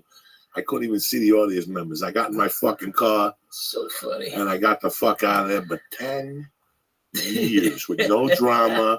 No. Oh, my God. I feel like doing blow. I'm going to what's that? What's the word they use? I'm going to relapse. Relapse. I'm going to relapse. What the fuck are you talking about? Yeah, you make a decision. Right. You set your mind Here's to how it. you quit. I ain't doing that no more. I ain't doing it no more. That's it. That's all you did. It, guys. There were no 12 steps. There was no 12 steps. There's no Coco took the escalator. There's no fucking. I ain't gonna do it no more. I ain't gonna do it no more. I don't want this poor girl I'm with to find me on the floor dead. I don't want her to walk out of the bedroom and see fat little legs in the kitchen that are turning purple because I want to do blow in front of her. I can't do it no more. And that's pretty much the fucking end of it. Dude, that was real as shit, man. But it's like we had so much drama to getting high. Like, I like to just roll a joint. No. You got to roll a joint and cut a matchbook and put a filter. Yeah. What filter are you talking about? What filter are you talking? A matchbook cover? You got to be cool. Everybody wants to be fucking cool. I'm through with cool. Right. I didn't play that game. Where I'm from, they didn't play the cool game. You were Right. just fucking either you were cool or you didn't. Nobody teaches you. You putting on a t-shirt doesn't make you cool. No. You putting a goatee and shaving it real tight, like a fucking half a fag, that don't make you fucking cool. You know what I'm saying? But it does tickle my balls. Yes, it Thank does. you. Herbie in LA wants to be cool. Hold on. I'm going to go to Mexico City. I haven't talked to them. I'll tell you what. Shut the fuck up. Just take it. Listen, if you're not going to do a hit of ass or take a $3 bag of heroin, just leave me the fuck alone. It's not my world. It's not my world. I don't even want to listen to that kind of talk. I never did. It's the reason people I are just never hearing did. about it now. It's fucking stupid. Right. No, it's and listen, it helps people with opiate addictions, and it helps all these type of people and shit like this. I But you didn't know know. what? Take it to somebody else. All right. Yeah, no I'm an old shit. school type of fucking guy, and that's the way I'm gonna go out. That's Lee and me have conversations every night, and Lee looks at me because he knows I don't give a fuck. I don't know what you're talking about. You want an adventure? Go to the Boogie Down Bronx. I'll surround you with 20 black guys and 3 Puerto Ricans. And that's an adventure right there. You don't need to make till you can tell your friends at Starbucks. I went to Brazil. Oh my God, you're so strong and valiant. Shut the fuck up. Go fuck These are the same yourself. people that were gonna go to Canada when fucking Trump became president. Man. I'm just sick, dog. It gets old, man. No shit, It gets dude. fucking old. I come from a different fucking society of people, and men act like men. Every night I turn the fucking TV on. Tonight they're protesting again. How many times am I gonna tell you? There's no future in protesting. There's none. There's no future. People who All do you that, do is learn how to bitch. they go down there to fucking with a hole in their chest. Just do drugs like I did. You don't have to mingle and to be cool. So people go, "Oh my God, you're marching." Fuck you. Fuck you. I got better things to do with my time. Yeah, it's called life. Yeah, you're creating traffic. I know you don't like Trump, but go fuck yourself. You're creating You're traffic. fucking making traffic, you cunt. I hope you all get AIDS in your mouth. Fuck you. All right? They're a bunch of dicks. Okay? I got stuck in one of that goddamn woman march, and I didn't know why they were bitching. Okay? All right, you don't like Trump. Hey, you guess what? Maybe you should have marched your ass to the fucking voting booth. All right? Because he told you 3 weeks before, hey, I'm going to grab you by the pussy. And you know what? Most of America was like, I'm cool with that. That's all right. I can overlook that. Nobody likes fucking Trump. Everybody's mad at fucking Trump. Yeah. What, they should have done something when they had the shot. Okay? You know, what bitches me about being a Democrat is fucking, you have until the end of the game to win the fucking game, Coco. You have until the end, the fucking last play. All right? Like fucking New England on Sunday. Yeah, New England on Sunday. You thought it was over? No, we got overtime. Now we're gonna settle it. Okay? All right? And instead, all right, these assholes, these little fucking Democrat pussies are all fucking crying. I want to recount. I want to fucking recount. I want to get the Electoral College not to do this. You lose on Sunday. You don't wake up. Nobody from the Falcons woke up on Monday and go, man, everybody, I know we lost yesterday in the biggest, fucking choke you could ever lose. All right, but we really wanted to win. So now if everybody just agrees that we'll just say that we won, that's cool, right? That's cool. It's cool that we won the Super Bowl, even though New England won, but we really won. You know what I mean? It's like you fucking, I don't give a fuck if referee Vladimir Putin blew the fucking call. I don't give a shit. You fucking lost, you lost. You know what, bro? The way I look at it is they had Bernie Sanders. They had Joe Biden, a man. You had Bernie Sanders, but you drank the fucking juice of being cool and a woman president. You jumped up and down like a fucking Momo that you are. You fooled the country one time. And I'm not saying fooled the country, but Obama was one of those weird presidencies. It wasn't going to happen twice, bro. The WHO said it best. We won't get fooled again. Yeah. We won't get fooled again with the fucking smoke and mirrors and the Priuses and the, I know people who were buying clothes to go to Hillary Clinton parties. Oh yeah. On the West Side. Like, this how fucking embarrassing it got. Like, they had to sit there and watch that fucking teleprompter. Me, I don't give a fucking. I think we were doing a podcast, man. Yeah, we were with Totoro. With Totoro. Yeah, we were doing a fucking podcast. Oh man, it was little Nicky. Yeah, we didn't give a Oh fuck. man, you didn't give a fucking two dicks about nothing, man. If you know how hard we've worked in our lives and what we went through, there wasn't a president there to help us. Not None. one fucking time. None. Not one time. I love Obama. He never gave me a fucking glass of iced tea. Not one of them. When I was fucking, I still remember when I got thrown out of the Benders. It was the day fucking Reagan got shot. Yeah. You think when he was laying there on the floor, he goes, "Hold on, Joey, I got a place for you to move to." Yeah. Fuck no. Reagan didn't fucking reach out. Fuck no, man. In fact, that's why I learned about bureaucracy. Was when my mother died. That's when I really learned Yeah, right. what this country's all about. It's we're going to give you your money, but you got to do 82 papers. By the time, it's like what they do to you now when you call Sprint Yeah. to tell them that you have a bill problem. They put you on hold so long, you just hang up and pay Yeah. $40. Yeah, just pay $40. My time is worth, you know what I'm saying? With bureaucracy, when my mother died, They I wait had to go you down out. there. I had to go down there every other week. Oh, you have to bring the mortgage from that. Well, I'm fucking 16. Who's got the mortgage book from the fucking house? Yeah. My mother's dead. What mortgage book? Every week, it was like more and more shit. And I was taking a bus out to Newark. Sometimes I get a ride, but most of the times I take a bus at 3 o'clock in the afternoon and come back at 7, 8 o'clock at night. I learned about bureaucracy and our government the hard fucking way. Yeah. Because when you need something, I got to fill out paperwork and more paperwork and come back 3 weeks from Thursday. You know, it's like you get hurt on the job. It takes you 3 weeks for your disability to kick in. Most American families They can't wait 3 weeks. don't have fucking 3 weeks. No, not at all. They ain't got fucking 3 Don't have weeks. fucking 3 weeks. You That's know, fucking- everything's a fucking by the way. Everything. That's why smoke your weed. That's why I took the place at Harris. I got offered a bigger place that would have to charge more for tickets, and I said no. My fans can't do that, and I won't do that to them. Okay, you want to fucking go pay $120 and laugh at fucking sock jokes from Jerry Seinfeld? Hey, there it is. If you want $35, me banging you in the face and talking about teabagging bitches, I got you covered. I'll give you way more fucking laughs than he will. But if you want to spend that money, it's there. But man, my fans are coming from everywhere, dude. The church people, you guys are fucking showing up like They're nobody's savages. business. They're savages. They Like drive, nobody's business. They They pack the car drive. with weed. They get Vicodins. Dude. They go. They go. And they're coming out.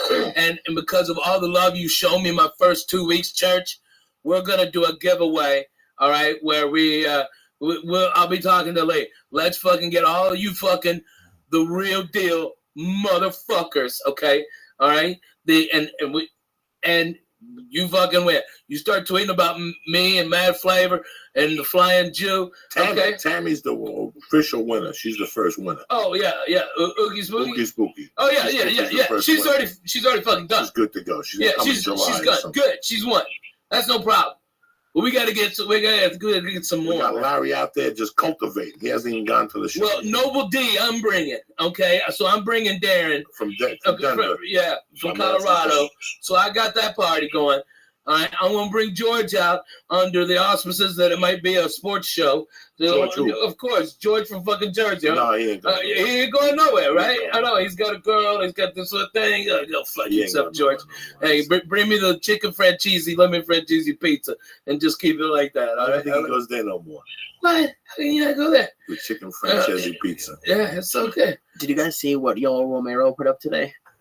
I must have laughed for 10 minutes. I laughed my ass. What is it? So is Bisbee fighting him or not? That I think it's the next fight. I don't know if it's fully been announced yet, but I guess it's. I'm I guess doing it's this the announcement. podcast tomorrow night. Oh, Him and Gomez. Bisbing. Oh yeah. Him and Bisbee And I Gomez. know you love Bisbing. I love Mike. I love Bisping too, but just like that, I love trash talk. So just he made a GoFundMe page for his future medical bills, and and I have nothing against Mike. I like Mike, but it's just funny. It's That's just so fucking funny. That MMA is getting fucking funnier and fucking funnier. My fucking Irish brother, Conor McGregor, suck my big Irish balls. Oh, crying. I want that on my phone. I want t-shirts. I want that everything. Suck my big Irish balls. Fuck yeah. Who knew we had a church in Ireland? Okay. I didn't even Me and you. Has anything been going on with it? I don't even know what's going on with MMA in the last 2 weeks. I haven't even seen that. Oh my God. I saw that today, and I said, wow, that's the first time I've seen anything on MMA. yeah, that's all. Because there's a fight this week. Yeah, it's Brooklyn. That's That's Anderson Silva. I placed money on him. Nobody even knows nothing. Like, nobody Oh said my nothing God, to me. yeah. Nobody's called. That's why I didn't know. I'm like, what the fuck's going on with MMA? Man. And all of a sudden I seen the fucking thing today. And I go, Oh, wait a yeah. second. There's a fight this weekend. Yeah. Nobody's talking about this fucking fight. How can nobody? Brooklyn, New York. How Brooklyn, can fucking nobody New be York. talking about this? I haven't heard one fucking thing. I don't know what would be a better fight. The one in the ring in the octagon, or the ones with the people leaving. Okay, that's gonna be a great fight. Right outside, all these guys get all fucked up from on Red Brooklyn? Bull and Yeah, Brooklyn but and who's shit. gonna go to this thing? It's not gonna be your typical Brooklynites. It's gonna be those tickets are gonna be high. Oh yeah, They're doing it up there because yeah. they can charge a little more. That's Jay-Z's You're neighborhood and right. shit. You're right. You're right. So it's not the Brooklyn that we left 30 years ago with the Oh, knuckleheads hitting each other and shit. Yeah. It's a new civilized Brooklyn where they're probably gonna bring, stevia soda in there to drink, and nobody smokes. But if you light a joint at one of those things now, they look at you like if you're Hitler. Yeah. Did you know that, man? Especially in New York. I can't believe it. I grew up in New York. I used to smoke everywhere in New York. Like, Yeah. you light a joint now in New York? People walk on the other side of the street. People They look at you. like They you're take pictures of you on their fucking phones. It is crazy. There's a lot of cities I go in. I travel, and people get mad at me. Like, you don't Periscope. Listen, guys, it ain't the same. Mm-mm. It ain't the same. I know where you can Periscope, and I know where you can't. Yeah. There's some places you can sit behind outside and smoke a joint. I put the phone on a fence and nobody sees me. There's some places where they're watching. You stick out like a fucking sore thumb. They're watching you, man. Yeah, man. What's the matter, Lee? Nothing's the matter. It's You just, already going through changes? I started the sweat starting. Oh my god. It's What do you mean the sweat starting? it's just You can see his I'll be head is shining. drenched. I don't know what it is. I don't know. Does it make you sweat too? I don't know. What are you talking about, Lee? The sugar cubes make you sweat. The sugar? It's sugar not what's in cubes? it's not the sugar cubes, Lee. And it's not the sugar It's cubes? what's in the motherfucking sugar cubes that makes you sweat. Oh, shit. Oh, shit. Look at your fingers. Are they getting all wavy? Not yet. The fingers aren't getting All right, wavy, but all right. everything else. I'm going to do you a favor. My daughter, she made this for me, and I'm going to wear it, all right? I just want you to look at that every now and then, okay? It's going to be a safe place for you, all right, Lee? Thank you. All right, if you need to look at anything, Look at that. Focus on the yellow. Focus on the yellow, okay? Just find me the yellow. All right, I got the. All right. Lee, when you were a kid and people spoke about acid, what did you think? No, it's not even that I was scared of What acid. drugs were people talking about when you were 18 in high school? Fucking weed and drinking and maybe some pills, and I don't know. I was a nerd, so maybe they were doing it and I just wasn't invited. But I didn't see any of this. Maybe some. No mushrooms in Boston? Not I think some ecstasy. Ecstasy, yeah. Uh, Ecstasy, coke, pills. yeah. weed, I didn't even see alcohol. much. I didn't see coke till I got out here. Where'd you see coke out here the first time? Party of a guy I worked with. And I didn't even really see it. I saw them in the room putting, and that's why I told you the only reason I have a Volkswagen is because I like this key. I like and it's this is the key they were using. I was like 22 or something. Oh, they're doing key bombs on that? Yeah, yeah. On the little Volkswagen key thing? And it's it was scary. Yeah, pretty much. Yeah, I just like the button, but Perfect Newton, right? ooh, I'm hot. Yeah, it was mostly just that. I never really.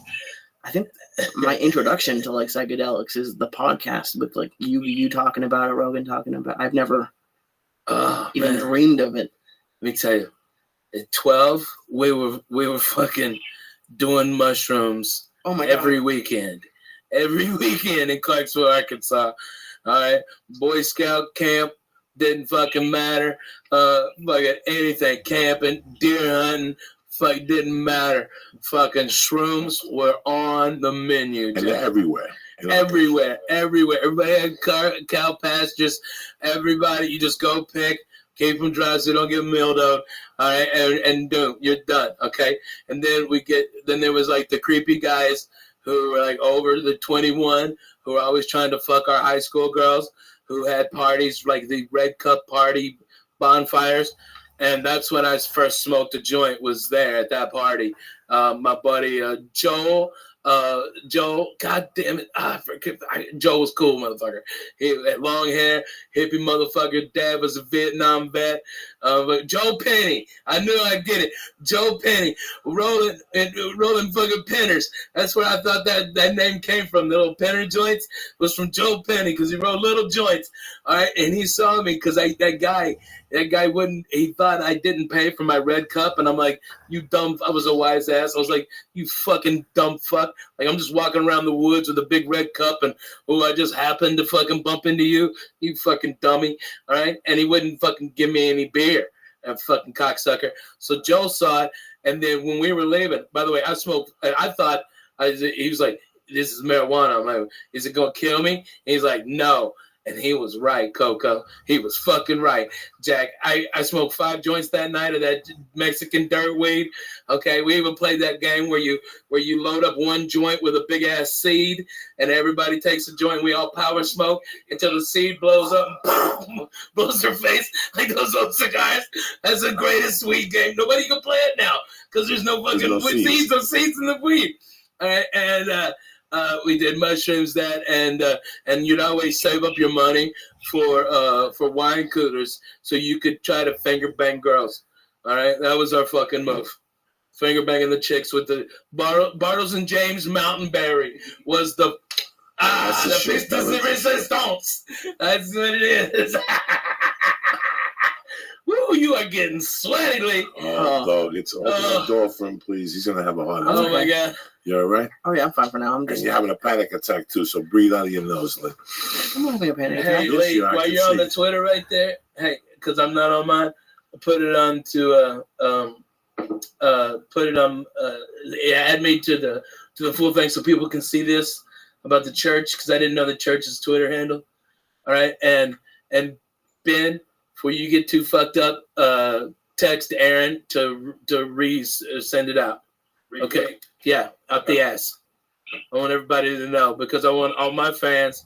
If you ain't down with the church, you need to be. Okay, all right. And that's number one. All right, you got to get down with the church. All right, and number two, I want everybody to have more chances to win a free vacation, to come to fucking Las Vegas, Nevada, Jack. All right, and we'll have a fucking blast.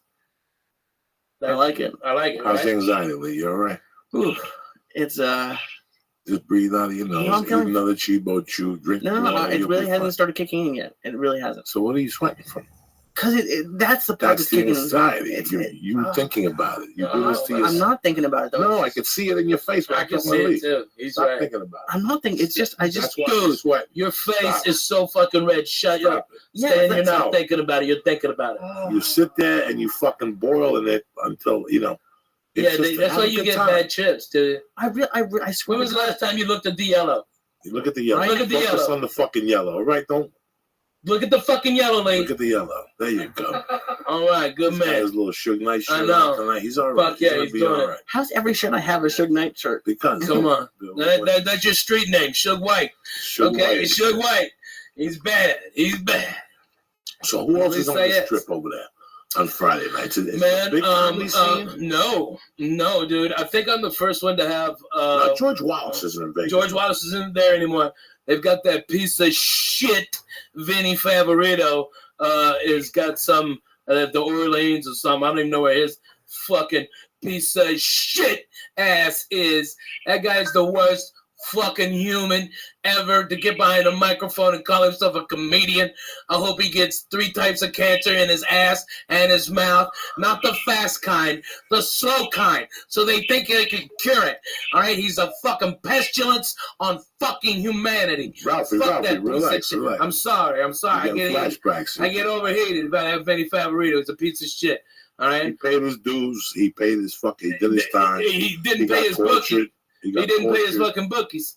I'll tell you that. Fucking guy welches on bets too. And people are taking action for him still. You dumb fucks. Okay? How about ask all those Boston comics who got fucked out all that money he fucked them off with? All right? To teach a comedy class. Dumb suckers. They should have known. You either have it or you don't. You don't go to class. You don't go to class. Focus on the yellow. Focus on the yellow. Focus on the yellow. He's It's safe. rubbing and everything. Now he sees it. Now you see it, right? I can feel it. I'm not freaking out though. I can feel it kicking. It's definitely kicking in. I like it. I'm not like it's just. I sweat. Right? I'm Hey, fucking. don't fucking yellow. Yellow. Just yellow, baby. Just yellow, baby. Think about yellow. That's it. That's all I'm There's thinking no about. other colors. Just yellow. All right? That's it. I like yellow. Yellow's my favorite color. Stay in the man. Stay in the zone, baby. Ooh, okay. We're All right. It's funny that when I got into comedy, especially when I came out here, I go, how long is it going to take for me to fuck up? Like, how long is it going to take for me to hit somebody with a chair or fucking rob one of these comedy clubs, you know. Because you could just sit there and look at 10,000 for so long. For so long. Before you have to smack this little fucking. Mamma mia, if it was anybody else's wedding. Oh, you know, it's like. If they only knew. If they only knew, Coco. You know, it's so crazy how we sit here and we fuck around and you crack jokes, but how sad is it that like Keith Richards outlived fucking Whitney Houston? Oh yeah, like Ozzy Osbourne's outliving everybody, I know. And he's still doing blow and pills. She's tried to dump him 2 months ago because he was still getting fucking high and fucking the hairdresser. How old is this guy? They don't stop. What people don't realize is. I just figured this out too. Me and my tour manager Ben, we were talking about it. How the fuck can Ozzy you not understand a goddamn word he says, but sings like a fucking bird? How the fuck did that ever happen? Lou Graham, the English people, that's what they do. They're fucking bad at the bone, Jack. I'm sorry, I cut you off. No. I'm just thinking about how these people, you know, I sit here and I go, how the fuck did I outlive Whitney Houston?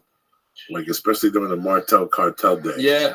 And I always felt bad. Like, I never knew when the trust was going to end. Like, I never knew at what point.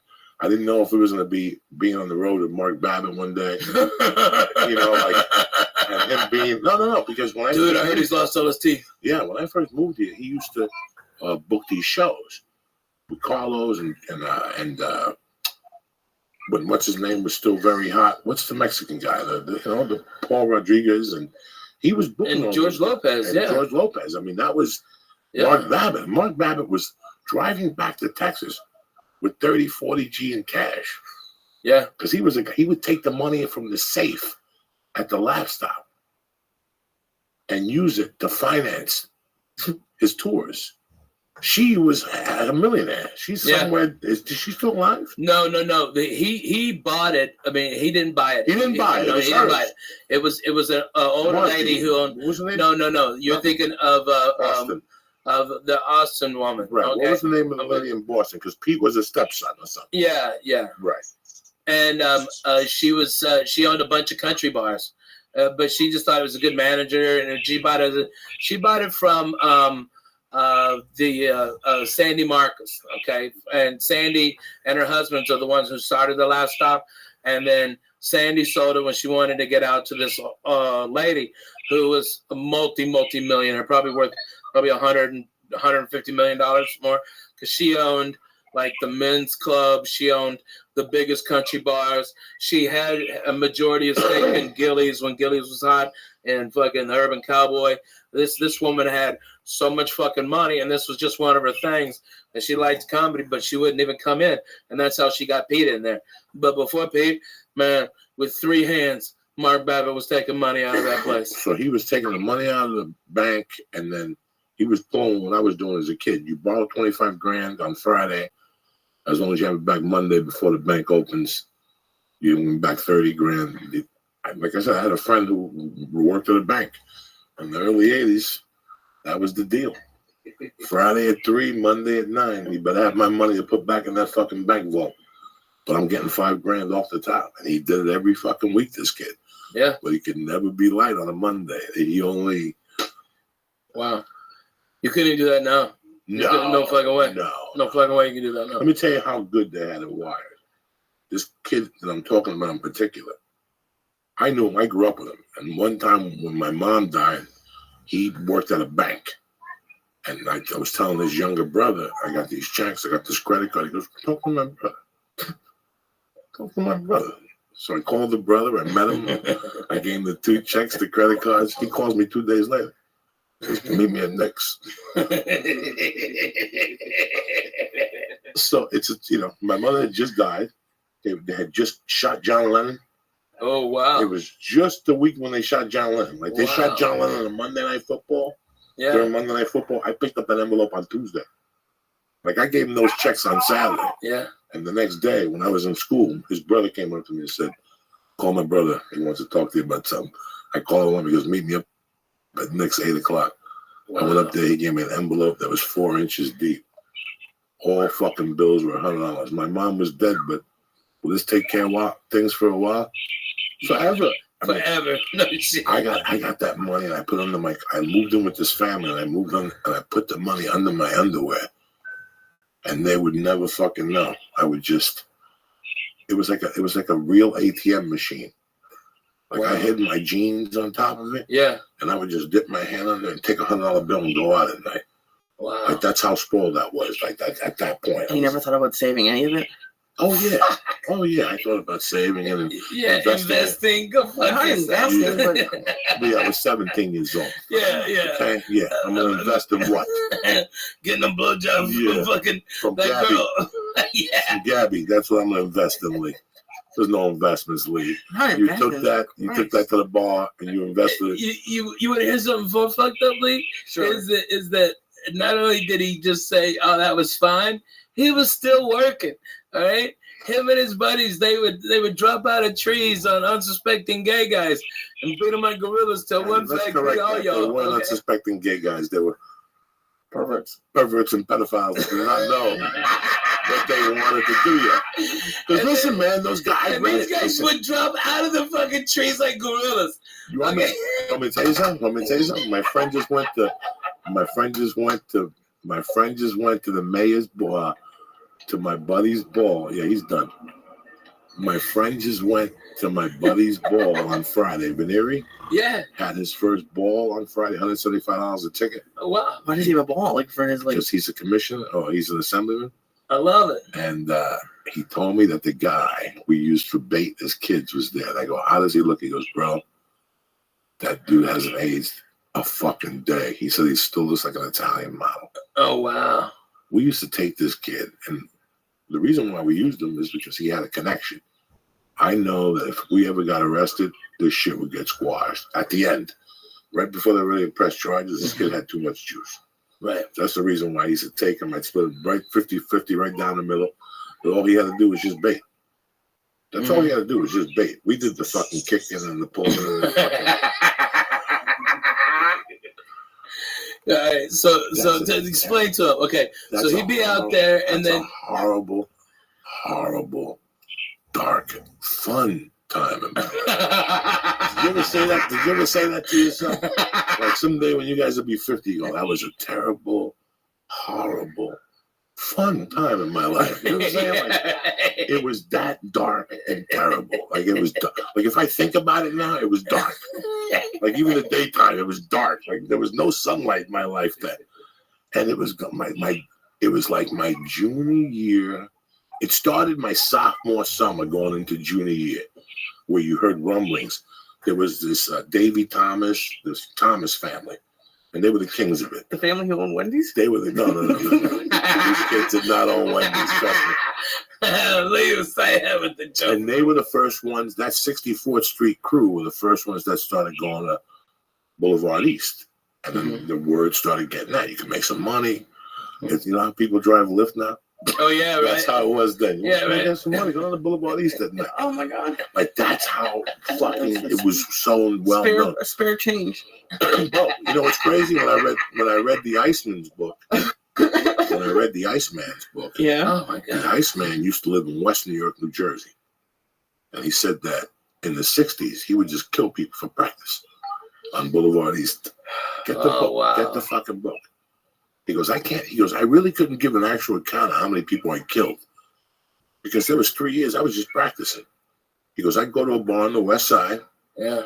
and tell a guy I was gay or whatever, and he'd follow me to Jersey, and I'd kill him on the Jersey side and shit. He goes, just for practice. Just to practice control tactics. Oh my god. This guy was the real fucking deal. Why man. do you read this book? This book Because- sounds like a terrible book. No, it's fascinating. It was very fascinating. Oh. Let me tell you something. Why do you look at tigers in the zoo? When the Iceman popped up 10, 15 years ago, like people called you the next day. Yeah. It was fucking disturbing. Yeah. It was disturbing. Like even the first time I watched, I'm like, Because you live near him, or just no. It was disturbing that I always thought that you kicked somebody in the stomach and you had some fun and you called them a cocksucker. This guy had it to a complete different level. What was he doing? He was a hitman that I forget the whole fucking story. He was working at a porno thing. Yeah, he And was the guy came editing. in, He was making editing pornos, films. That's right. Editing films. Editing films. And the guy wouldn't pay him, and he fucking whacked him. And then He liked it. His brother raped the 12-year-old girl Oh my and god! killed her, and then he threw the girl off the roof. I mean, the whole family's rotten. Oh my god! The family was To rotten. the core. When you read the book, there's times you're reading the book and you have to shut the book and go, Right. why am I reading Oh this? my God! His yeah. first wife dumped him and he cut her nipples off. Yeah, I remember you told me that story. He cut her nipples off. God damn. And he used to live right there with a coat factory. When we were kids, that was it. We went behind the coat factory. If you go to the coat factory today and vacuum it, you're gonna find rocks of coke from the 80s. Wow. I wish I was kidding. It was every night. You knew that if you were gonna come over and you wanted to get coke and you was coming from the city, go to the coat factory. There'd be 4 cars there, and somebody in that car had blood. Somebody behind a tree, behind a dumpster, somewhere in this area, there's an ounce of fucking coke. Wow. Yeah, the first interview with the Iceman was very fascinating. What happened was, Leaf, that people took that interview, sucked it in, and then started hearing other things, and all of a sudden put them together, and they were all really tied together. Oh, like different stories? No, all the mafia hits were tied through him. Oh, Yeah. Jesus. He began doing hits for one family, and then he kept going to different families, and Yeah, he would do hits freelance. for different captains, and nobody knew what the fuck he was doing. Then he got really crazy. The third phase of it is he got really crazy, and he started saying that he was there on every murder. Like when Kennedy got shot, I was up the corner. Yeah, right. When a guy from the fucking Bananas got shot at Joe and Mary's restaurant in Brooklyn, and that summer, he says he had one of the tables, that he was one of the backup shooters if the original shooters fucked up. That's a lie. You know what I'm saying? Yeah. All these, that was an inner family thing. They weren't going to get a fucking Pollock to step in on that one. There was just a lot of things he claimed, but at the end, he said something that I've said on here. You know, all these people like conspiracies. You know, like last week, Eddie Bravo's my dog. He loves conspiracy. Here's another one for you. He, on his last thing, said that he shot a cop in Westwood, New Jersey or something. Watch the fucking thing on HBO. It's on YouTube.